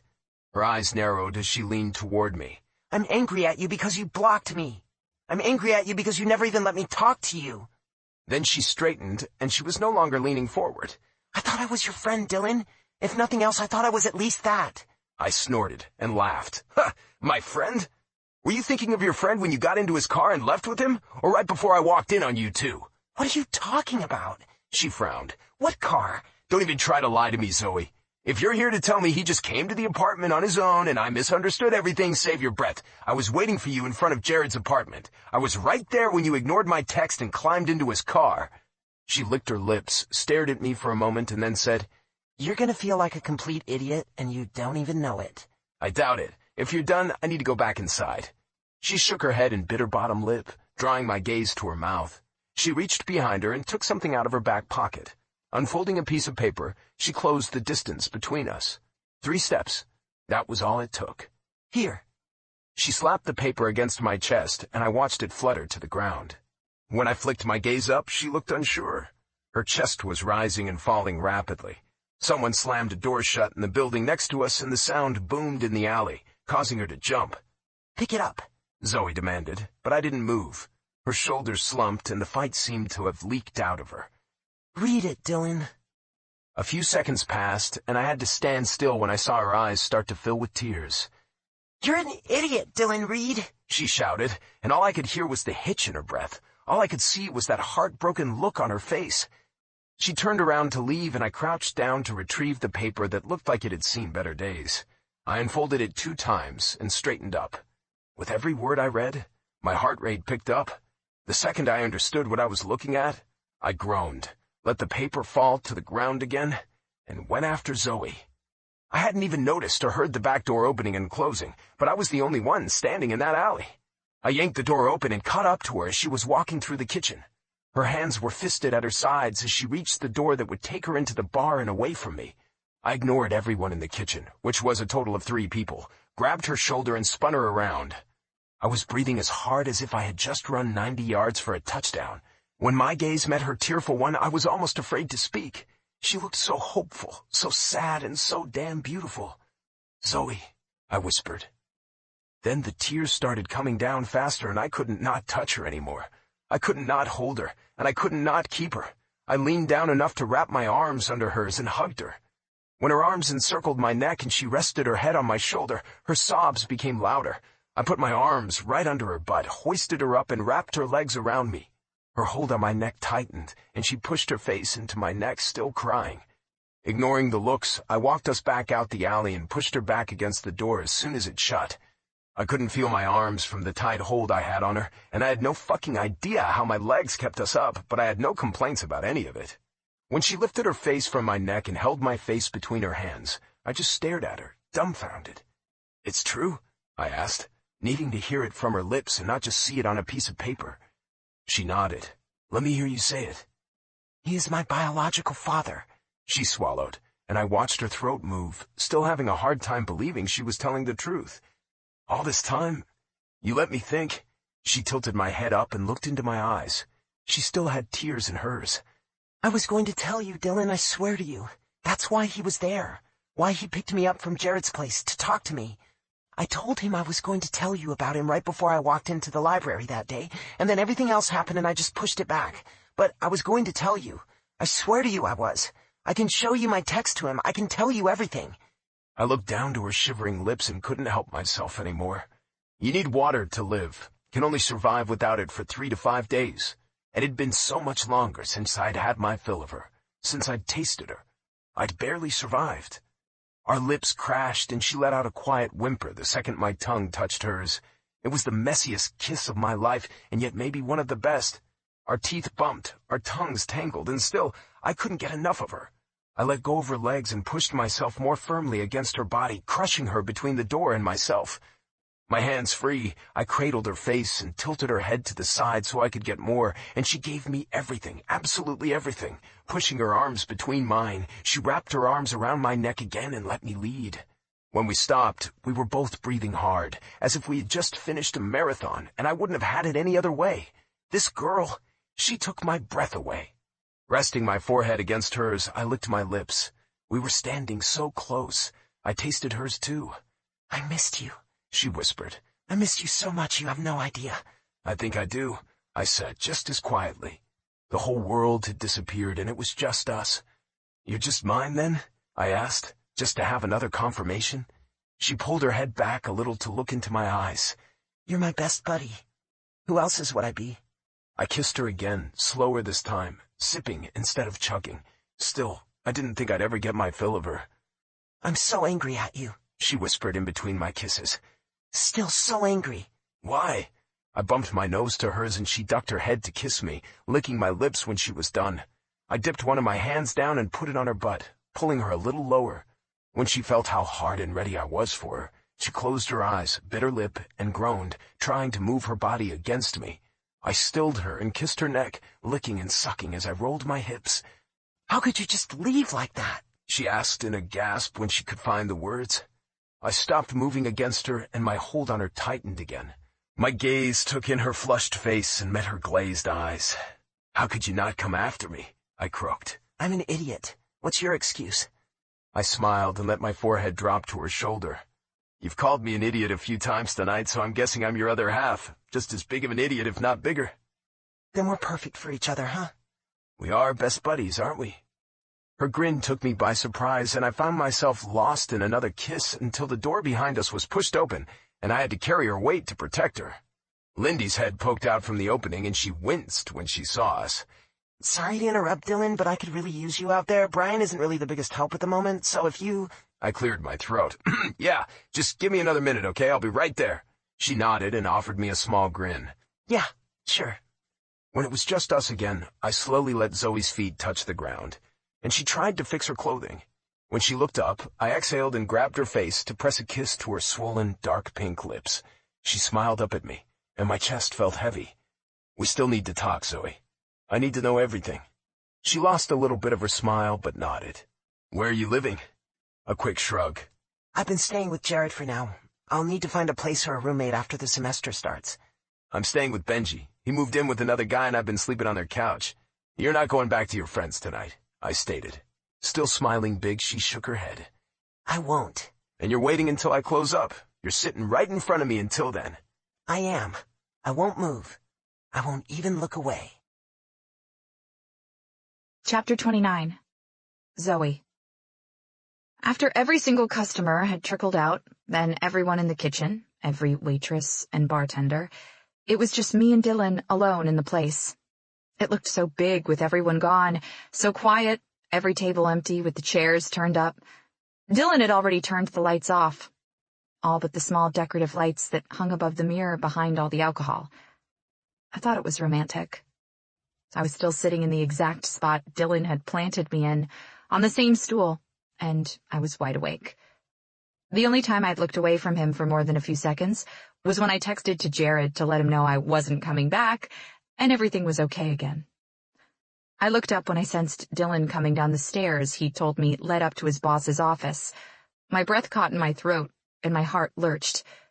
He was the best-looking guy in the world. At least, he was in my eyes. And I'm pretty sure you'd agree with me if you saw him. His eyes never wavered, and I never looked away. He was wearing black slacks and a simple, long-sleeved, dark gray t-shirt that had the bar's logo on the right pec. He looked incredible, ready to be devoured. Basically, he looked and tasted better than pizza. He also looked like someone I'd never thought could be mine. He was the kind of guy who would get you pregnant just from looking at him for too long. When he made it to my side, he picked me up as if I weighed nothing and sat me down on the bar. I immediately put my palms down to steady myself. Then he opened up my legs and sat between them on my empty stool. His hands moved up and down on my thighs, leaving goosebumps and shivers in their wake. Having trouble stopping myself, I leaned down, put my hands on his shoulders, and kissed him. Just a small, gentle kiss. He easily turned into something more, leaving me breathless. When he pulled back, I just stared at him with the biggest grin on my face. It was like seeing him for the first time and falling for him all over again. He was the dream. The one you always wanted to end up with, the other half of your soul, if you believed in that kind of thing. I was willing to bet Dylan Reed would check every single box every single woman had on their must-have list, and yet here he was, standing in front of me, smiling at me with a crooked grin. "What? What's that look for?" he asked, his hands moving again, more insistently this time around. I laughed. "What look?" He just kept staring into my eyes, and I melted a little more with every passing second. "No one has ever looked at me like that before, you know," I admitted, having a little trouble holding his gaze. He moved closer, arms resting on my thighs, hands around my waist, and my eyes closed on their own. "Like what?" I felt him kiss the edge of my lips, then my cheek. "Like that," I repeated lamely, in a whisper against his lips. He smiled, then brushed a soft kiss right next to my ear. "Can you be a little more specific?" "Nope." I felt his chuckle deep in my bones, more than merely hearing it. "Okay." Then he kissed me. Our lips molded together, gently, nothing more than a whisper in the night, up until he spoke. "You should keep me then. No one else can look at you the way I do." "That's not what I said, was it?" I protested with a small smile of my own, and I opened my eyes to find him gazing up at me. My heart soared. "So cocky," I whispered. His thumb moved over my lip, but he didn't look away from my eyes. "Keep me, Flash. I'm a good catch." I grinned, my heart skipping all over the place. "You know what? I think I will." His smile got bigger, and I felt out of my mind with happiness. Hands still around my waist, he stood up. I held his face between my palms and rested my forehead against his. "I'm happy again," I offered out of nowhere. "Were you miserable without me?" I thought it was just a throwaway question. Didn't think he expected to give him an honest answer, because he reached for my mouth again, but I pulled back before he could drown me in him. "I was miserable, Dylan. I couldn't sleep, couldn't talk to you. Then, when I could, after the last game, I couldn't find you. You blocked me." I accused him. "Not that I can blame you, but I guess I still will. I missed you. I missed you like I've never missed anyone in my life." I put my palm on my heart and tried to ease the ache. I have this ache right here, and every morning I woke up these last 2 weeks, I would have this moment, the first second after I opened my eyes, where I thought, "Get up, Zoe. Get up and see Dylan. Get up and go to his bed. Get up and have breakfast with him. He's waiting for you in the kitchen. Then I'd realize I couldn't do any of that. Dylan looked at me, either taking in my words or deciding how to respond, or both. I wondered if I'd revealed too much of my feelings, not that I'd have cared if I had. I missed you more than I had any right to miss you, and it ate at me, he said before the silence could become awkward.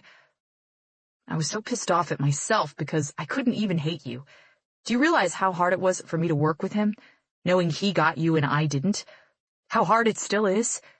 You thought of me the moment you woke up, and I thought of nothing but you ever since.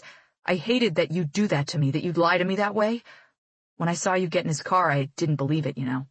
I was sure you'd explain it, but when I came home and found you two so close and him touching you... Can I tell you everything now? Yeah, you have to, and please don't leave anything out. I won't, I promised.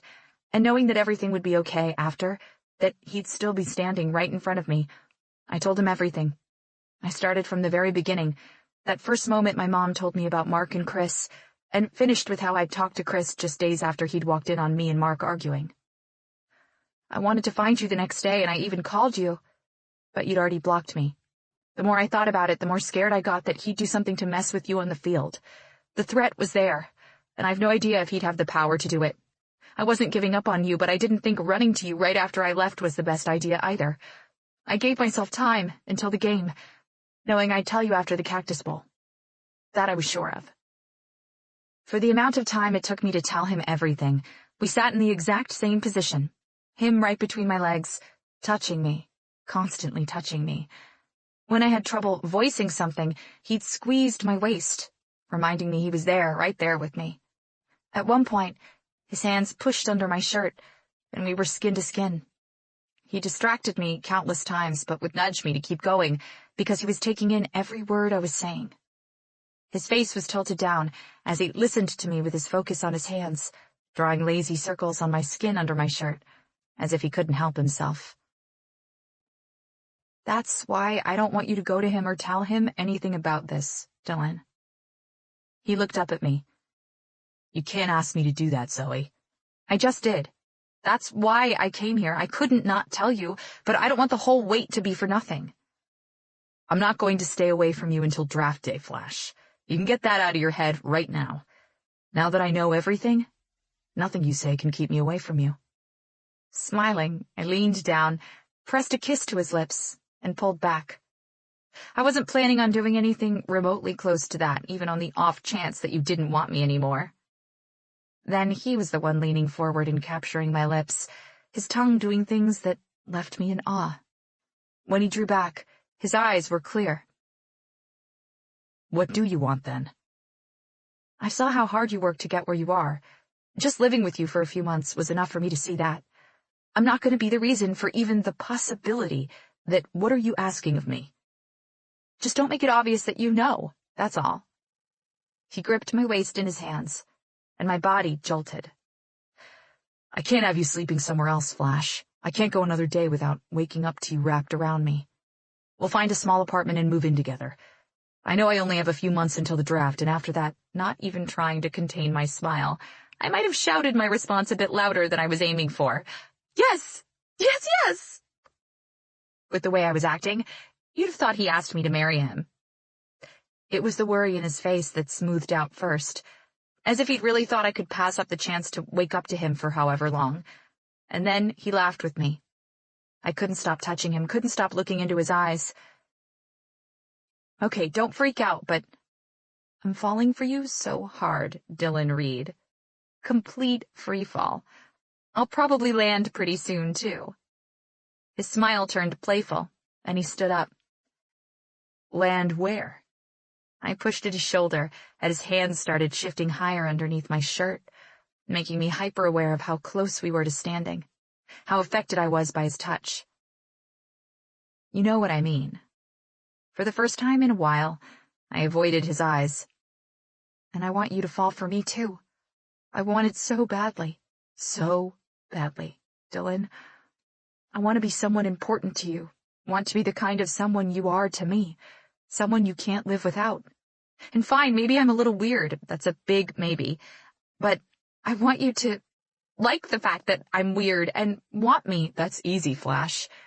You're my best friend, like I told you you'd be. And I already love your brand of weird.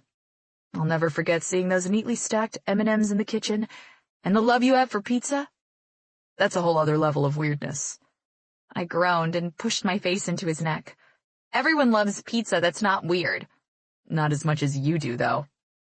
Dylan slowly dragged his hands back down, and every inch of skin on my body buzzed with awareness. Then his hands were cupping my face, and he was pulling me away from his neck to look into my eyes. I'll catch you when you land, Flash. Just don't take too much time, because I'm already there, impatiently, waiting for you. I blinked. You can't make a joke about something like that, Dylan. Who said I'm joking? You happened in a heartbeat, Zoe. I had no chance. Did that mean what I thought it meant? Then his lips were on mine, and I was kissing him as if our lives depended on it, and all thoughts evaporated from my mind. His hands let go of my face as I wrapped my arms around his neck to get closer, and let out a surprised squeak when he pulled me down to his lap. Shit, I cursed, reaching back to grab the edge of the bar top. Dylan, I'm heavy. You can't. I can do anything I want to now. Did he think that was a threat? His brows drew together. Wait. Chris? He never mentioned anything to me. I pursed my lips and shook my head. We've only talked twice since I told him, but he texted me to let me know you were here, so maybe... A small shrug. Maybe we'll talk more. Up to him. So I'm banging my best friend's sister, huh? I like it. He grinned, and I grinned back. I don't feel any banging happening, but if you say, the words died in my mouth as we kissed again, and I was carried away somewhere. When a door opened and closed, and my back hit a wall, our lips still connected, I opened my eyes to see where we were. We could have walked for hours, and I wouldn't have noticed. Apparently, he'd only carried me up the stairs I'd seen earlier. We were in Jimmy's office. I registered the mostly empty mahogany desk, small old-school safe, tall file cabinet, and couch. It wasn't big in the slightest, but it did look pretty comfy, and I was more than happy to spend the night on it with Dylan. Since it was so small, it meant I'd get to creep even closer to him. When Dylan nipped my lips, I lost all focus again, and there was just us. When he carried me away from the wall, he didn't take me to the couch like I expected him to. Nope, he took me to the desk and dropped my ass right on it. Before I had a chance to open my mouth or even catch my breath, he was taking off my shirt.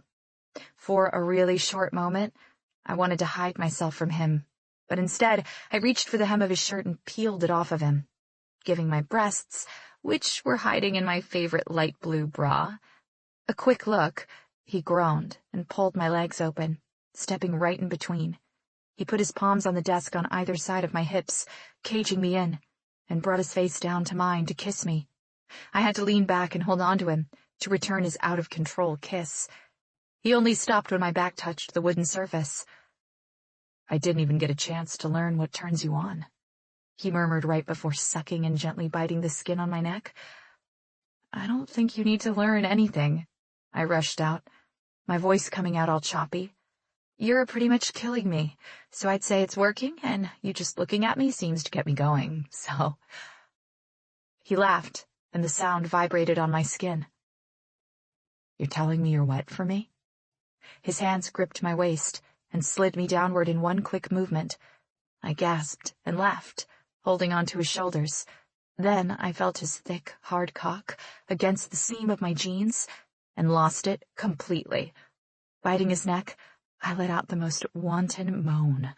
I wiggled and pushed myself down as hard as I could as his fingers tightened their grip on my waist to keep me still. Letting go of my hold on his shoulders, I reached between us and tried to unzip his jeans.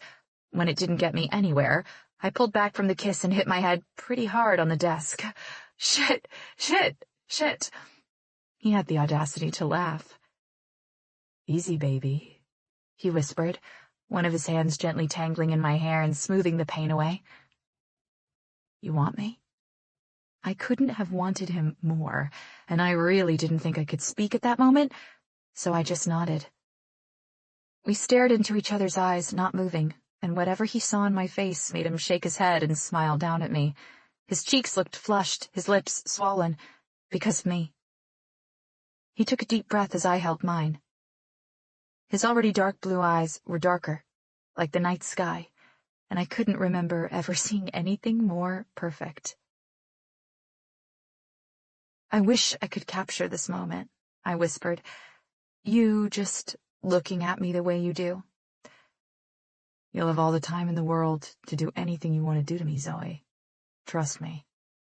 When I licked my lips, his hands finally moved down and he started to take off his pants.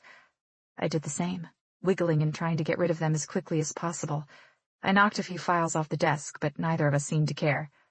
"Let me," Dylan said, as he took my pants off in a second, my panties sliding off with them. I didn't think I could wait any longer, so I sat up and went for his lips again. He helped me by leaning down and wrapping his arms around me. I thought he was feeling just like I was, like he couldn't get close enough. I squeezed my hand between our bodies and wrapped my hand around his cock. When one hand wasn't satisfying enough, I used the other one too. He wrenched his lips away and hissed into my ear when I rolled my thumb over the plump head. "I want to taste you," I moaned, my voice low. "It kills me to say this, but not right now." I felt his fingers between my legs, parting me, pushing in, and I couldn't even remember what we'd been talking about. At one point, he must have flicked open my bra, because when he urged me to lie back, there was nothing but the cool surface of the wood against my skin. I shivered and watched him pluck the loose undergarment off of me. When his mouth closed in on one nipple, first licking and then sucking, I didn't know what to do with my hands, so I just lifted them above my head and held onto the edge of the desk, arching my back and offering more. He gave the same treatment to the other one, making me squirm and pant under him. Then he was right there, pushing his cock into me, straightening up and watching where we connected with a reverence I couldn't explain. My ears ringing, blood roaring through my veins. I opened my mouth to gasp, but I was so overwhelmed by his size and by having him again that nothing came out. A split second later, another gasp, and then I groaned, feeling him slowly work himself inside, stretching me wide open. "You have no idea how much I missed you, Flash. Missed being inside you, feeling you work my cock, fucking you." My body shivered, and I smiled. Then he stopped, and I had to force my eyes open. "What? No. Don't stop." Still halfway in me, he dropped his forehead right in the middle of my chest, his warm breath on my cool skin causing me to shiver under him. "Condom, I forgot the condom." "Shit. Get one, please." One of his hands moved on my thigh, caressing, pulling me deeper into madness. "I don't have one, Flash. God damn it, I don't have one on me." His hips moved, as if he couldn't help himself, pressing into me, going deeper, and we both groaned. "You realize that you're failing at this college thing, right? What college student doesn't carry around condoms?" "Smartass," he murmured with a smile to his voice. Then we both groaned. It was on the tip of my tongue to say, "I don't care, just please fuck me." But he spoke first. "I haven't been with anyone else since you," he murmured, his tongue finding my nipple and swirling around it. "I've never been with anyone without a condom, and I promise I'm clean." Relief washed through me, and I pulled him up to my lips. "I'm on the pill," I whispered against his parted lips, right before taking a deep breath and kissing him. He moved just an inch, causing my body to twitch in pleasure. "Please, fuck me, Dylan," I panted, gasped. "Please?" I didn't mind begging. Not at all. Thank God that was all it took. He slowly pushed the last few inches into me, swallowing down my groans with his mouth. That's it. Just a little more. When I tried to ease his thickness off a little by rolling my hips against him, he straightened and held onto my waist, watching with such an intensity. I opened my legs wider, putting my feet up on the edge of the desk. Meeting my eyes, he pulled almost all the way out, then thrust back in, causing me to bow up. He put his hand on my stomach and stroked my body into delirium, all the way up to my throat and then down again. Tipping my head back, all I could do was feel his fullness inside me and try not to lose it too early. I was plenty wet, but it took a few minutes to get used to him. When I looked at him, my eyes barely open. I saw him watching himself gently thrust in and out of me. I chose to watch his abdominal muscles, the way they contracted and released. I watched the way his strong shoulders rolled with his thrusts, the way his arms flexed, how fascinated he looked, lost, yet found. When he lifted his gaze and found me watching him, his pace quickened. Reaching for my hand, he pulled me flush to his chest and slipped his tongue into my mouth. I spread my legs wider and wrapped my legs around his waist, wanting and needing more. "I'm clean, too," I whispered breathlessly when he let me breathe for a second. My mind was all jumbled up. Was I too late to say that? "Good," he murmured, and hearing his voice did something to me. He moved his hands under my butt and somehow managed to spread me open wider, manipulating my body in ways that I wasn't prepared for. My butt hurt from his grip, but I didn't mind the pain. It only fueled what was coming. Suddenly everything faded away, and all I could hear was the rush and roar in my ears. Every nerve ending in my body screamed, and it was all too overwhelming. "Dylan," I moaned, half whimpering. "Dylan, right there. Faster. Yes, please." "Right there?" he asked, fucking me harder. "Are you going to come on my cock? Do you want me to give it to you harder?" I was seconds away from sweet death, and I only wanted more. My answer was a gasp and an arch of my spine. "Yeah, that's it, baby. I'm gonna fuck your sweet pussy every day until my last breath, Zoe," he murmured before biting my neck and sucking my skin, and that was all it took for me to get pulled under by an intense orgasm. He kept fucking me through it, his thighs hitting my wide-open legs with the loudest smacking sound as my world turned upside down in his arms. My breath hitched as he pressed 2 fingers right against my clit. "Come on, Zoe. Let me have everything." My toes curled. My eyes rolled back in my head and I completely froze. Every muscle in my body tensed as a pleasure surged through me. I'm not sure how many seconds I lasted without breathing, but when it was over, I couldn't breathe quickly enough. I gripped his hard, unyielding biceps and groaned as loudly as I could as he slowed yet somehow deepened his thrusts. "Shit, Zoe," he murmured, and before I was ready for it, he pulled out and pushed me down with a hand on my stomach and came all over me in thick spurts. I was fascinated by the way his hand moved on his cock. His hold was tighter than I would have dared to squeeze, and he drew out every single drop. I felt a wet line slide down the side of my waist, tickling me. My body bucked in response, and I tipped my head back, closing my eyes. "Stick a fork in me. I'm done." I heard a tired chuckle, then felt hands moving on the tops of my thighs. "You should see the way you look right now." His words came out just a little more than a whisper, and each one was a caress on my naked skin. I closed my eyes and stretched. "Let's do that again," I said with a dopey smile on my face. "I don't have the strength to open my eyes, but I can totally do that again." This time his chuckle was louder, and it made me shiver all over. Dylan cleaned me up, then kissed me for a full minute. I was over the moon. He helped me dress, and then I watched him pull on his own clothes. We managed the impossible and lay down on the couch together. It was worse than his narrow bed in the apartment, yet it couldn't have been more perfect in my eyes. "I can't wait to fuck you in a normal bed." His voice was all sexy and drowsy, and I'm not ashamed to admit that I wouldn't have said no to another go, but he looked so sleepy, so tired.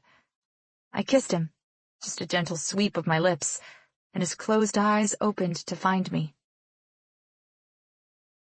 "I don't want to miss you like that again. You make fun of me for saying it, but you're my buddy, my best friend. I don't want to let you go no matter what." "I'm not going anywhere, baby. It's just us from now on." "Just us," I exhaled, the words giving me life, and then I hesitated. It wasn't the time, but you won't be here next year. And if don't even finish that sentence, Zoe. We'll figure everything out when the time comes, but believe me when I say, I have no intention of letting you go. Just let me sleep with you in my arms, and we'll take it one step at a time tomorrow. Okay? I snuggled in closer and closed my eyes, breathing in his scent. Just when I was about to drift off, right in that between space, his voice brought me back to the room. I'm gonna hate myself for even asking this. But what's your number?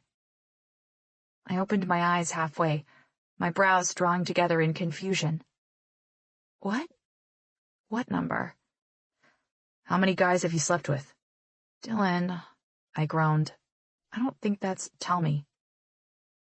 I sighed. 3. 3. He repeated, his body tense around me. It's not that many, and I definitely don't want to hear you. His body tensed further behind me. Not that many? He asked incredulously. His fingers pulsed around my wrist. That's 3 too many. I felt him rest his forehead against the back of my head. I wish I could have been your first. I know I probably sound like a caveman saying that, but even picturing you near another man makes the blood boil in my veins.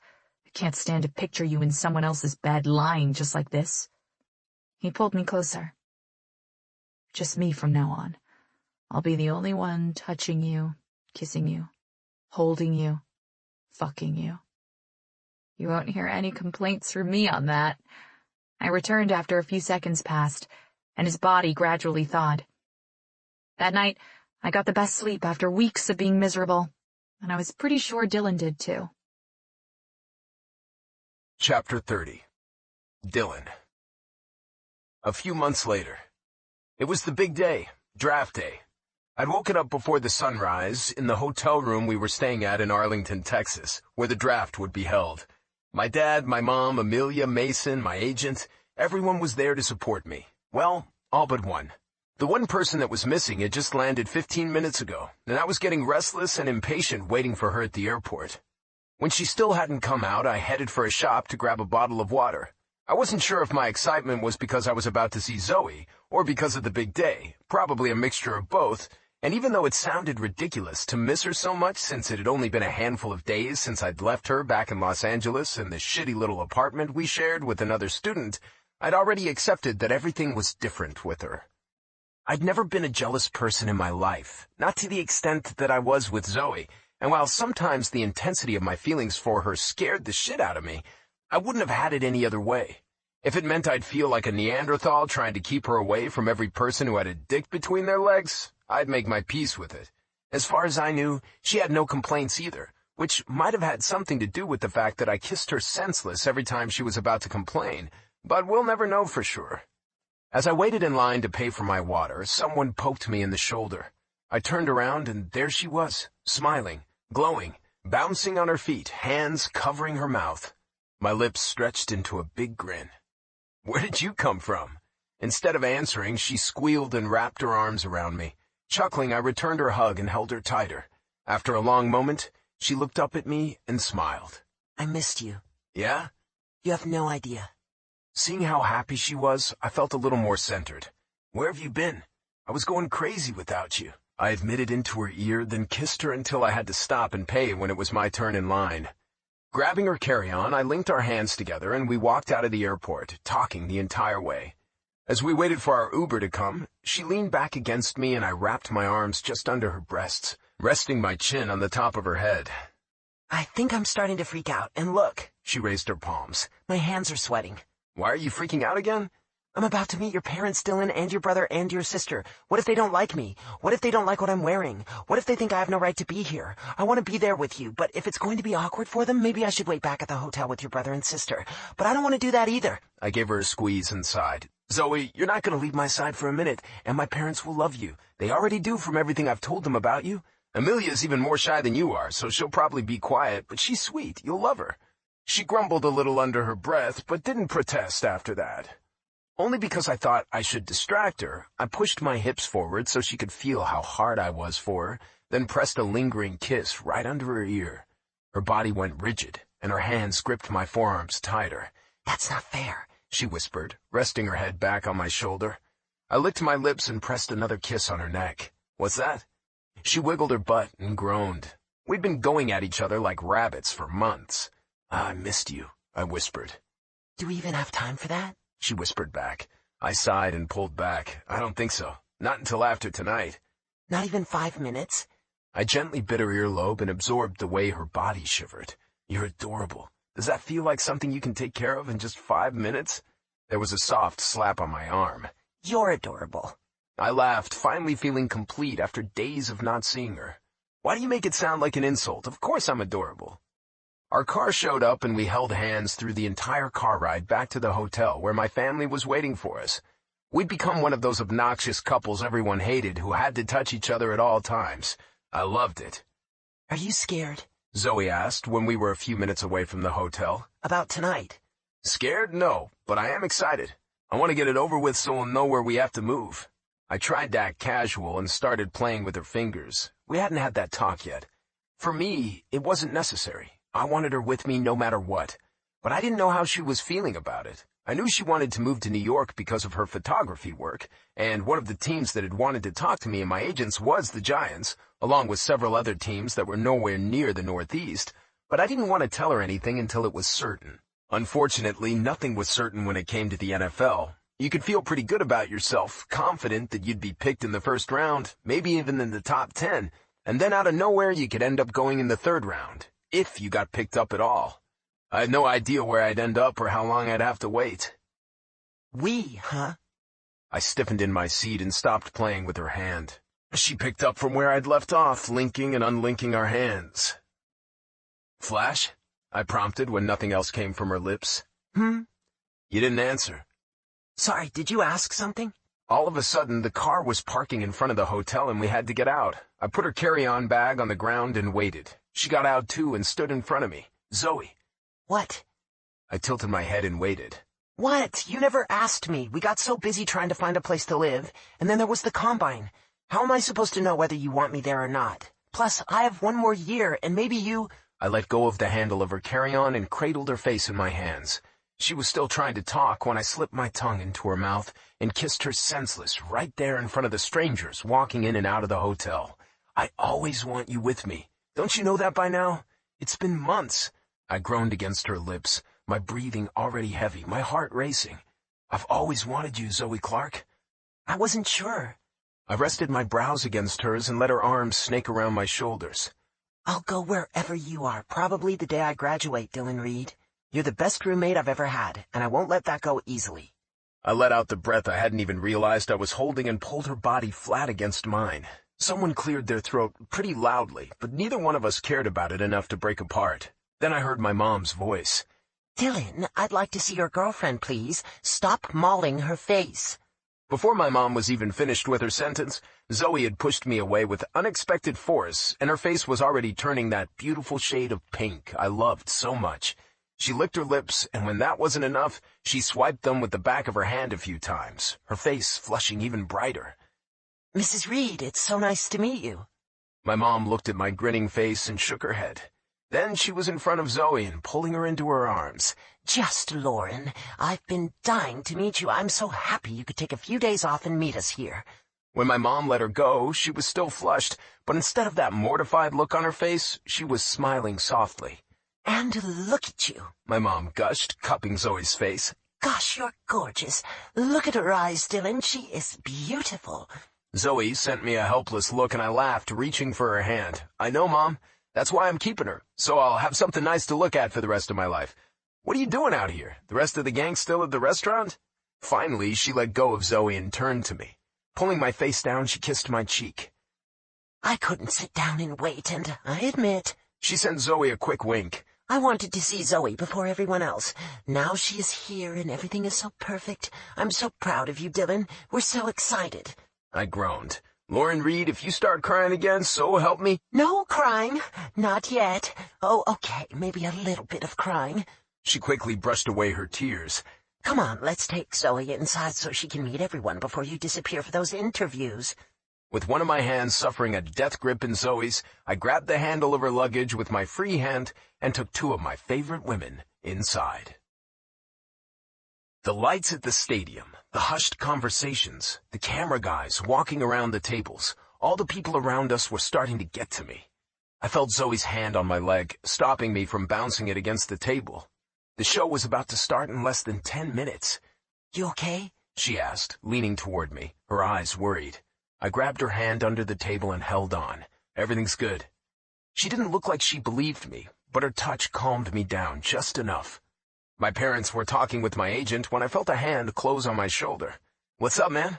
Chris greeted me with a huge grin on his face when I twisted in my seat to look back. I rose and we gave each other a quick hug. "I called you on the way here, wasn't sure you'd make it." He sighed and played with his tie. "Just a little late, that's all." When Zoe pushed her chair back and joined us, Chris leaned down and kissed her cheek. She was beaming up at him. "Hi, Zoe." Hey, I texted you earlier to wish you luck. Wasn't sure I'd get to talk to you here. "I called you, but I guess you can't hear a thing with everything going on." Zoe stood beside me as her eyes skittered around, no doubt looking to see if Mark was around. "He's not here," Chris commented before I could say anything. Zoe's frown deepened. This is the biggest day of your life. How could he— Chris turned to me. "You didn't tell her?" "Didn't come up," I replied, avoiding Zoe's curious gaze as I absent-mindedly stroked her back.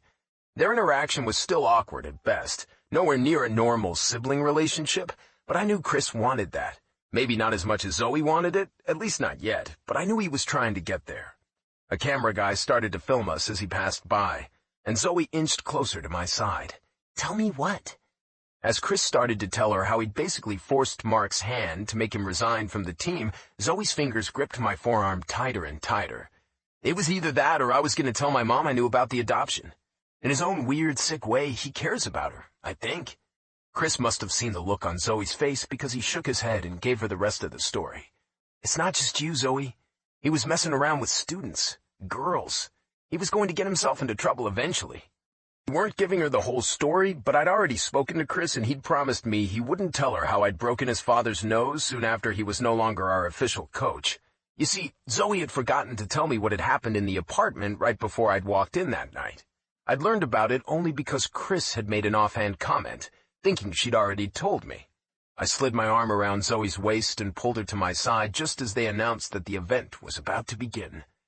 After promising to meet up after the night was over, we had to say goodbye so Chris could go to the table they had him seated at.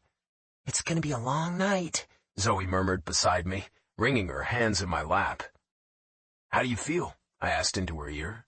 She looked up at me. "About what?" "Your dad." "He's not my dad," she replied automatically. "I don't feel anything." She shrugged. "I don't care one way or another, and he is the last person I want to talk about tonight." She reached up to touch my cheek. "Tonight is all about you." Her smile got bigger. "You made it, Dylan. All those shifts at the bar, all those morning workouts, which I enjoyed immensely, thank you very much, studying your ass off to graduate early, all your hard work, and look where you are. I'm so proud of you." Turning my head, I pressed a kiss to her palm. "Not yet, Flash. We don't know anything yet. I have no idea where we're going to end up." "Oh, come on. I read some of the predictions. Someone will snatch you up in the first round. Your NFL Combine was legendary." I laughed. "Yeah? What do you know about it?" "Nothing, but I know whichever team gets you will have one hell of a season next year with you on their side." I laughed harder and drew the attention of my parents. I nuzzled her neck. "You crack me up, Flash." She pushed me back. "You just keep making fun of me, buddy. I predict you'll be in the top 5. My eyes widened. I pushed a lock of hair behind her ear and my smile softened. "Top 5, huh?" The commissioner was on the stage, and all the players sitting around us fell silent. "Welcome to the NFL Draft." The night began as he put the Cleveland Browns on the clock and the waiting game started. The table we were sharing with another player and his family got a lot quieter after that, and my dad changed seats with my agent, Scott, to sit next to me. My mom was next to Zoe, and they were whispering discreetly. The minutes ticked by, and with the first pick, the Cleveland Browns selected a quarterback from Oklahoma. "For the overall second pick, the New York Giants are now on the clock." I closed my eyes and ran both of my hands over my head. I was so ready to find out what my future held. Zoe touched my arm and I looked at her. "It's going to be great. You got this," she whispered, our heads tilted down, side by side. 8 minutes passed. "You have an idea which team will pick you?" my dad asked. "No idea, Dad. If I don't get picked, if I start dropping too much, my chances will get only lower." He thumped my back 2 times and shook his head. I could see how nervous and restless he was, but he was doing his best to not show it. We watched the commissioner walk back on stage, and all chatter quieted. "With the second pick of the 2018 NFL Draft, the New York Giants select Dylan Reed, wide receiver. It took me a second or two to process what I was hearing, what I was seeing on the screen. My dad, my mom, and Zoe were all standing, but I couldn't hear a single thing because of the blood roaring in my ears. I covered my head with my hands and slowly got up. Both of my parents were crying, but I was still in shock. My dad was the first one to pull me into his arms. Everyone was clapping around us, and I felt my dad's chest rapidly rising and falling with his silent tears. He pulled back and looked at me, his hands holding my face. He gently patted my cheek twice, then let me go. My mom was standing right next to him, her eyes bright and wide and beautiful as always. Look at you, she said, her voice broken but still strong and proud. Look at my beautiful boy. When she let me go, I turned around. She was standing right there, waiting for me. And that's when I smiled. That's when sound started to trickle back in, and she still just stood there, tears running down her cheeks. I went to her because I couldn't look at her and not touch, not hold. Leaning down, I wrapped my arms around her waist, and she stood up on her tiptoes to hug me back. I could feel her frantic heartbeats, her pulse beating wildly. Then we started laughing, my own eyes misted with unshed tears. When they told me I needed to go to the stage, Zoe pulled back and smiled. Go, go, go. Everything that came after happened in slow motion, yet I still had trouble keeping up. Chris stopped me on my way and hugged me. I was still surprised, elated, shocked, honored, humbled. Then I was on stage, and I could see myself on the big screen as the fans cheered. I took my new jersey with my name on it and smiled for the photographs. I'd made it. I'd fucking made it. I had everything I'd ever wanted and more. As soon as I was off the stage, my phone rang, and I listened to my new coach welcoming me to the team. I don't remember everything he said to me, but I remember repeating a lot of the same things. Yes, sir. I won't disappoint you, sir. I appreciate it, sir. It was surreal for sure, but also bittersweet. As soon as I hung up with my new coach, JP's call came in. He hadn't recovered back to his old self, and the trainers didn't think he had a future playing anymore. But he'd taken everything better than I would have if I were in his position. Still, I planned to try my best to help him in any way I could. We would always be a team. When I made it back to the table, I found Chris and Zoe standing together, smiling and talking. As soon as I got back, I went another round with my mom and dad and listened to them talk, still just as speechless as I'd been on the call with my coach. I couldn't wait to get back to the hotel and see Mason and Amelia's faces when they heard I was the second fucking overall pick.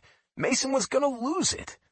Then it was just Zoe and me, resting our foreheads against each other and just breathing as I held her face in my hands. I tried to clear her tears with my thumbs, but I couldn't keep up. We did it. She put her hands on my chest. You did it, Dylan. This is all you, and you're amazing. No. These last few months, you've been amazing. And it's New York, baby. It's where you wanted to live. I'll live anywhere with you, Dylan. I'll go wherever you are. Come with me. Grabbing her hand, I dragged her behind me, dodging cameras and even more people. Breathless, she ran after me to keep up. If I could have kept my hands to myself for a little while, we would have heard that Chris had been picked by the Chicago Bears. I stopped when we reached the bathrooms and pulled her in behind me, locking the door immediately. I took a deep breath before I turned around to stare at her. She was leaning back against the sink, her beautiful smile soft and inviting. I can give you everything you want now. I know I couldn't do much until now, but Flash, trust me, you'll— Shut up. I just want you, Dylan. Nothing else matters. We'll figure everything out together, right? I swallowed thickly. Though I have to say I can't wait to see you wearing more suits from now on. You look so handsome. You like it? You like me like this, Zoe? I went to her before she could answer and grabbed her waist to hoist her up. She locked her arms around my neck and hid her face in my throat, pulling me closer. I rested my head against her temple, just breathing, just the two of us, away from everything and all the noise. I love you. I've loved you for so long I don't even know when it started anymore, she said quietly, so much emotion in her voice. I drew back and looked into her watery eyes. You don't know? The first time you saw me, you were grinning at my dick. She snorted, then groaned to cover it up. I did not fall in love with your dick, Dylan. I think you did, but let's go with your version. It's a package deal anyway. I started to drag her dress up her thighs, and she let me. Wiggling her butt, she even let me remove her panties. Widening her legs, I yanked her toward me until we were perfectly aligned and I could feel her heat against my slacks. I didn't even care if she gave me a wet spot. She moved closer, her arms already pulling me to her. You could hardly look away, I mumbled against her mouth, her breath already mingling with mine. She took my lips in a heated kiss, her tongue pushing between them and demanding I give her what she liked. I kissed her and let her slowly unzip me with her sneaky fingers. "Do you believe in love at first sight?" Not really. She panted. I didn't either. But then why would my eyes look for you in a crowd when I didn't even know your name? Why would my pulse jump whenever I saw someone I thought was you? Moaning, her eyes closed, and she played with my cock, making me hiss. "You want me inside you?" She nodded. Always. I held my cock in my hand and parted her lips before slowly pushing in. She was slick with arousal, tight and ready for me, as always. My breaths were coming in harsh spurts when I gave her all my length, and her legs trembled around me. Will it always feel like this? She asked, her eyes already unfocused, body restless. Always. I love you so much, she whispered. I don't know what to do with it all. I love you too, Flash. On and off the field, you're my hardest fall. No one has ever compared, and no one ever will. It was always going to be you for me. Epilogue. 6 years later. Oh! Zoe gasped as her body tensed for a quick second, then relaxed against my chest. I circled my arms around her waist before she could get away from me. It's you! I didn't hear you come in. Were you expecting someone else? I stared down at her as her head fell back against my chest, and she looked up at me. Nope. Good answer. I leaned down and dropped a quick kiss on her forehead. When our eyes met, she smiled at me, and my arms involuntarily tightened around her. Years had passed since she first told me she loved me, and I still couldn't get enough of seeing how much she loved me in her eyes without her having to say it. "You don't get to use that smile on me," I said, my heart warming just at the sight of that sweet expression on her face. What? Why? "I still haven't forgotten about John, Flash. You still haven't made up for that." She snorted and her smile got bigger. I loved it. Loved seeing her face light up, seeing her eyes sparkle when she looked at me with such open, endless love. He gave me his wife's phone number. You were there, right next to me. Yeah, and thank God I was. I've never seen you smile that big at someone other than me or your dad. Oh, shut up. Her arms started running over my forearms, caressing, seducing, without even noticing what she was doing. I was just trying to be nice. You don't have to be nice to my teammates. Be nice to your husband. I'm always nice to my husband, and that teammate just gave me his wife's number so we could talk about a cute little shoot I'll do for them when their baby is born. Husband. Every time the word left her mouth, my chest puffed up, and I couldn't help but feel proud. She was mine, my Flash, and I was the luckiest bastard to walk this earth. Leaning down, I ran my nose along her neck and breathed in her scent. Still doesn't change the fact that you smiled at him like that. Admit it. I know you checked his ass out. Are you kidding me? Have you seen your own ass in those tight pants? I mean, of course you have, but do you know what I mean? It's just hard to take your eyes away when someone walks right in front of you. I didn't know where else to look. I stopped and lifted my head from her neck. That's not funny at all, Zoe. She laughed. Her body shook in my arms as she turned and pulled my head down for a quick kiss. Then don't ask me funny questions. Now go away so I can finish cooking, and don't open the fridge. You don't get to see the cakes. There was no way she could get rid of me that easily. Instead of getting out of her hair, I pushed her back against the kitchen island and trapped her between my arms. I like where I am. I tried to go in for another kiss, but she arched away from me.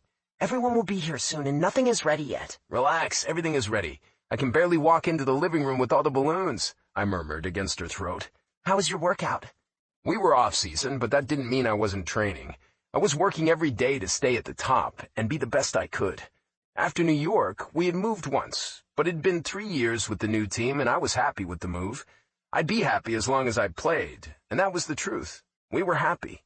I ignored Zoe's question and sucked the skin on her neck to make her go crazy. Dylan, she groaned, her tone a dead giveaway as to how close she was to giving in to me, but then again, she always gave in to me. I stole another kiss, this one longer and filthier, as I tasted every inch of her mouth and took her breath away. By the time I gave her a break, she was already standing on her tiptoes and reaching up for seconds. Her eyes still closed, she swallowed hard and licked her lips. I pushed my hands under her silk shirt and caressed her back, smiling when I felt goosebumps break out over her skin. Did you get the Nutella? She murmured. I buried my face in her neck and grazed her skin with my teeth. All 4 of them. And did you get all the Reese's, too, and M&M's? I let my hands travel all the way up her back and couldn't hold back my grin when she shivered and tried to plaster the lower part of her body against mine. I gave her what we both desperately needed, always, and lifted her up on the counter, pushed her skirt higher on her thighs, and pulled her legs around me until I could feel the heat radiating from her core through my pants. I got everything. Do we have enough time? Before my beautiful wife could give me an answer, we heard footsteps rushing toward us. Then my gorgeous little girl appeared around the corner. Her eyes got bigger when she saw me, and her little feet quickened. Daddy! She shrieked, arms open, ready for me to catch her. Snuggles! Zoe unwrapped her legs from my back, and I took a step back from her. The little monster aiming for me was the only thing that could distract me from my wife. I crouched down and caught my little baby, Sophia, in my arms. Oof! I groaned when she crashed into me and wrapped her arms around my neck. Daddy! She whispered as she laid her face on my shoulder, and my heart just melted. I straightened and saw Zoe watching us with a smile on her face. I couldn't get enough of them. Never would. Not till the day I died. Leaning toward her, I gave Zoe a small kiss on her lips as she closed her legs and focused on our daughter. I missed you like crazy, she whispered when she was done hugging me and looked at my face. I know I missed you like crazy, too. It's only been a few hours, you two, Zoe said, cutting into our usual love fest as she jumped down from the counter. I'd have to wait until everyone went to bed before I gave her all my attention. Small hands turned my head, and I looked into my daughter's happy little face, her clear blue eyes just like mine. Mommy is jealous, she whispered loudly, and Zoe snorted. I know, she's always jealous of us. Sophia nodded eagerly, then a grin touched her face. Your face looks happy, Daddy. Is it because it's my birthday? It's my birthday too, you know, I replied. While my baby was a little mini version of Zoe with all her quirks and looks, she had been born on my birthday. The best present Zoe could ever give me. Happy birthday, Daddy. But your face is happy because it's my birthday, right? I laughed. Yeah, I think that's why my face is happy. See, told ya. Did you buy my Riri's? Yes, I got your Reese's. My Nutella? Got that too. Show me. She was the bossiest little thing in the house, and I loved her for it. Let's check them out. I winked at Zoe as she stood barefoot next to the stove and stirred the meat sauce for the lasagna she was preparing. She shook her head, but I knew how much she enjoyed seeing me with Sophia. Marriage hadn't killed our love or sex life. Not at all. We still couldn't keep our hands off of each other, and I hoped it'd stay that way till we were wrinkly and old. I took Sophia to the counter and showed her everything I'd gotten, one by one. To say both my daughter and wife had a sweet tooth would have been an understatement. Good, good. You did good, Daddy. Now put them all in my closet so I can feed them every day. I threw back my head and laughed. She was the funniest little thing, repeating everything she heard from the adults around her, and just like her mommy, she loved gazing at her prized possessions. Where's your grandpa, Soph? Zoe asked, and she turned her attention to her mom. Outside. Yeah? What's he doing outside? She lifted her little shoulder in a shrug until it touched her ear. I don't know. Sophia, my favorite ball went missing, and he's helping me look for it. My chest shook with silent laughter. Did you hide it, Soph? She turned her big, innocent eyes to me and gave another shrug. I don't know. Gently, I put her down and righted her frilly white birthday dress. Come on, go get Grandpa Ron. Everyone will be here soon. For my birthday, right? Yes, everyone is coming to see you. Now go get him. Happy with everything she was hearing, she dashed out of the kitchen, after giving Zoe's leg a quick hug and a quick, "Love you, Mommy," all the while yelling for her grandpa. "Grandpa, everyone is coming. We're gonna have cakes and I'm gonna get presents." I went back to Zoe and she shrieked when my hands went up toward her boobs. She slapped my arms and forced my hands out of her shirt. "My dad is coming inside. What are you doing?" You weren't worried about your dad a minute ago. Yeah, because I knew they were outside. Now Sophia will get him in faster than you can give me a kiss. Ignoring her protests, I hugged her and rested my chin on top of her head. We could have gotten pizza. Why are you cooking so much food? Don't say pizza. I want one so bad. Everyone will stay for the weekend, so we'll order some tomorrow. And your dad loves my lasagna. And you love him. Well, yeah. I pressed a kiss against her cheek. She loved my family, and they loved her in return. My mom had taken her side on more than a few occasions, and I couldn't have been prouder of my parents with the way they had welcomed her into the fold. Did they land? Did they call you? Amelia texted me before they boarded, but I haven't checked my phone since then. They did. I just talked to them before coming inside. They're waiting for JP and his wife, then they'll head here together. I reached forward and stole a piece of cheese before she could stop me. JP will probably land at any moment. Is he happy now? Zoe asked before turning off the stove. Yeah, he's happy with the assistant coaching job for his old high school, and we have more ideas. It'll be okay. My best friend had struggled with the outcome of his injury, but he'd never given up on anything in his life. A shift of career wasn't going to change that. Just a different road now, he'd said. Just a different dream. When is Chris coming? He should be here any minute, and Kayla should be here not too long after him. Good. I nuzzled her neck. Are you happy to live just an hour away from your friend? She's doing better, right? She tilted her head to give me more access and dropped the wooden spoon on the counter. Yeah, she murmured. She's not dating seriously, not after that Tyron guy. But she is at least dating. Dylan, my dad is going to come inside any minute. Dylan, don't do that. I can hear them, and Soph is asking him what pressies he got her. I chuckled and gently bit Zoe's neck as she melted into me. Just in case you didn't know, we're raising a monster. I don't want her to grow up. This size is perfect. You're just noticing that? That feels good. Jared can't make it, by the way. He's busy with work, but he said he'd call you later. I nodded and kept brushing small kisses on her skin. The doorbell rang and we both froze. A second later, we could hear Sophia's shriek as she ran through the house to get the door. Uncle Chrissy is here. Zoe chuckled. Chrissy. He's gonna get you back for that, you know, she mumbled as we reluctantly let go of each other. I sighed and yelled at my daughter. You're not allowed to answer the door, Soph. Wait for me. Hurry up, Daddy. Hurry up, hurry up, hurry up. I saw Ronald come into the kitchen with a smile on his face and left Zoe with him so I could go open the door for my best friend, Sophia's Uncle Chrissy. Zoe and Chris's relationship had definitely evolved. They were much closer than they had been 6 years before during those first few months after he learned about everything, but it had taken them a long time to get where they were. There were still moments where you could see them holding back, but Zoe was happy she got to see him as often as she did since we were playing for the same team and were pretty much unbeatable. And Sophia, well, Chris was her favorite human in the world, and we were pretty sure her feelings were reciprocated, which was probably why he came to our house for dinner 3 or 4 times a week. As I walked through the corridor that held my talented wife's beautiful photographs and made it to the front door, Sophia was talking to her favorite uncle through the door. I missed you, Uncle Quitzy. Where were you? Did you bring my presents with you? It's my birthday today. Laughing, I opened the door and Sophia threw herself at Chris, shouting joyfully when he lifted her up in his arms.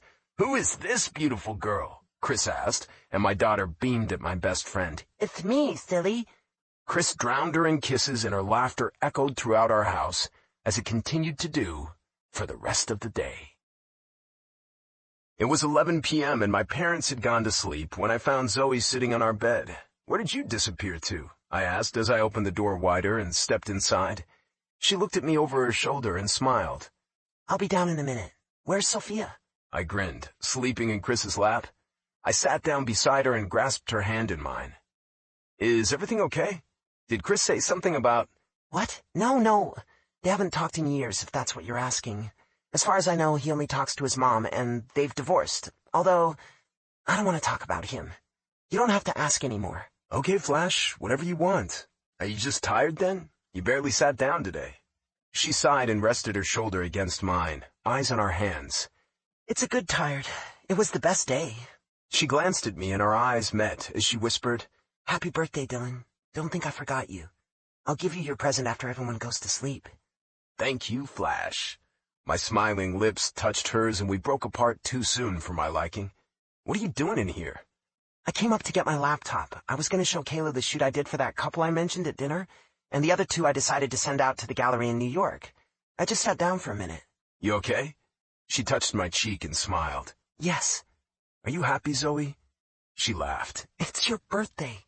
I should be the one asking you that. I just continued with my questioning. Do I make you happy? Does our life make you happy? Her brows drew together and then she was climbing onto my lap, holding my face in her hands. Where is this coming from? Just want to make sure. Her hands moved to my shoulders, and she settled down more comfortably on top of me, earning a small grunt and groan from me. I never thought I could be this happy, she whispered. Do I give you everything you want? Yes, you idiot, and so much more. I would have been happy with just you. I cut her off, deliriously happy. Yes, deliriously happy, but look at everything you've given me. I love our family so much. I love you so much, Dylan Reed. I'm so happy I barged in on you in that bathroom and saw your glorious cock. Glorious, yes. Good word choice. We laughed together as I caressed her back. and your little family loves you back, especially me. I love you the most, baby. I'm your biggest fan. However, you missed our breakfast this morning, so clearly I've been worrying. I could barely do my push-ups without your eyes on me. Don't make it a habit, my little pervert. My dick was already hardening under her, and with the smile she gave me, I lost the battle. I was getting our daughter ready. And that's the only reason I didn't come get you so you could stare at me. Holding my neck, she rested her forehead against mine, our lips almost touching. Am I too weird for you? You always make fun of my quirks. Quirks? Oh, is that what we're calling them now? I held her butt in my palms and pulled her a little forward, then pushed a little back. Thanks to her short skirt, she could feel all of me. Her eyes closed on their own, and she bit her bottom lip. I'm stuck with you, so I guess I'll make do? I smirked, and she chuckled. Ever since the first day I met her, she'd never seen her own perfect. But that was okay. I wasn't planning on going anywhere. I'd be right next to her to show her every day for the rest of our lives. It's hard to explain what draws you to a person, what it is about them that makes them so special that you give them your heart. I believe it's all about who you are together, how you are together. It's simple, what I feel for her. Simple, and the most powerful thing in the world. We chose each other, and we'd keep choosing each other long after we took our last breaths on this earth. Zoe Clark was my forever, the love of my life, and I was hers. This concludes The Hardest Fall by Ella Maise, narrated by Alexander Sendies and Lydia Dornay. Copyright 2018 by Ella Maise. This unabridged audiobook is published by arrangement with Ella Maise and was produced in the year 2018 by Tantor Media Incorporated, a division of Recorded Books, which holds the copyright thereto. Please visit tantor.com for more information on our growing library of unabridged audiobooks. Audible hopes you have enjoyed this program.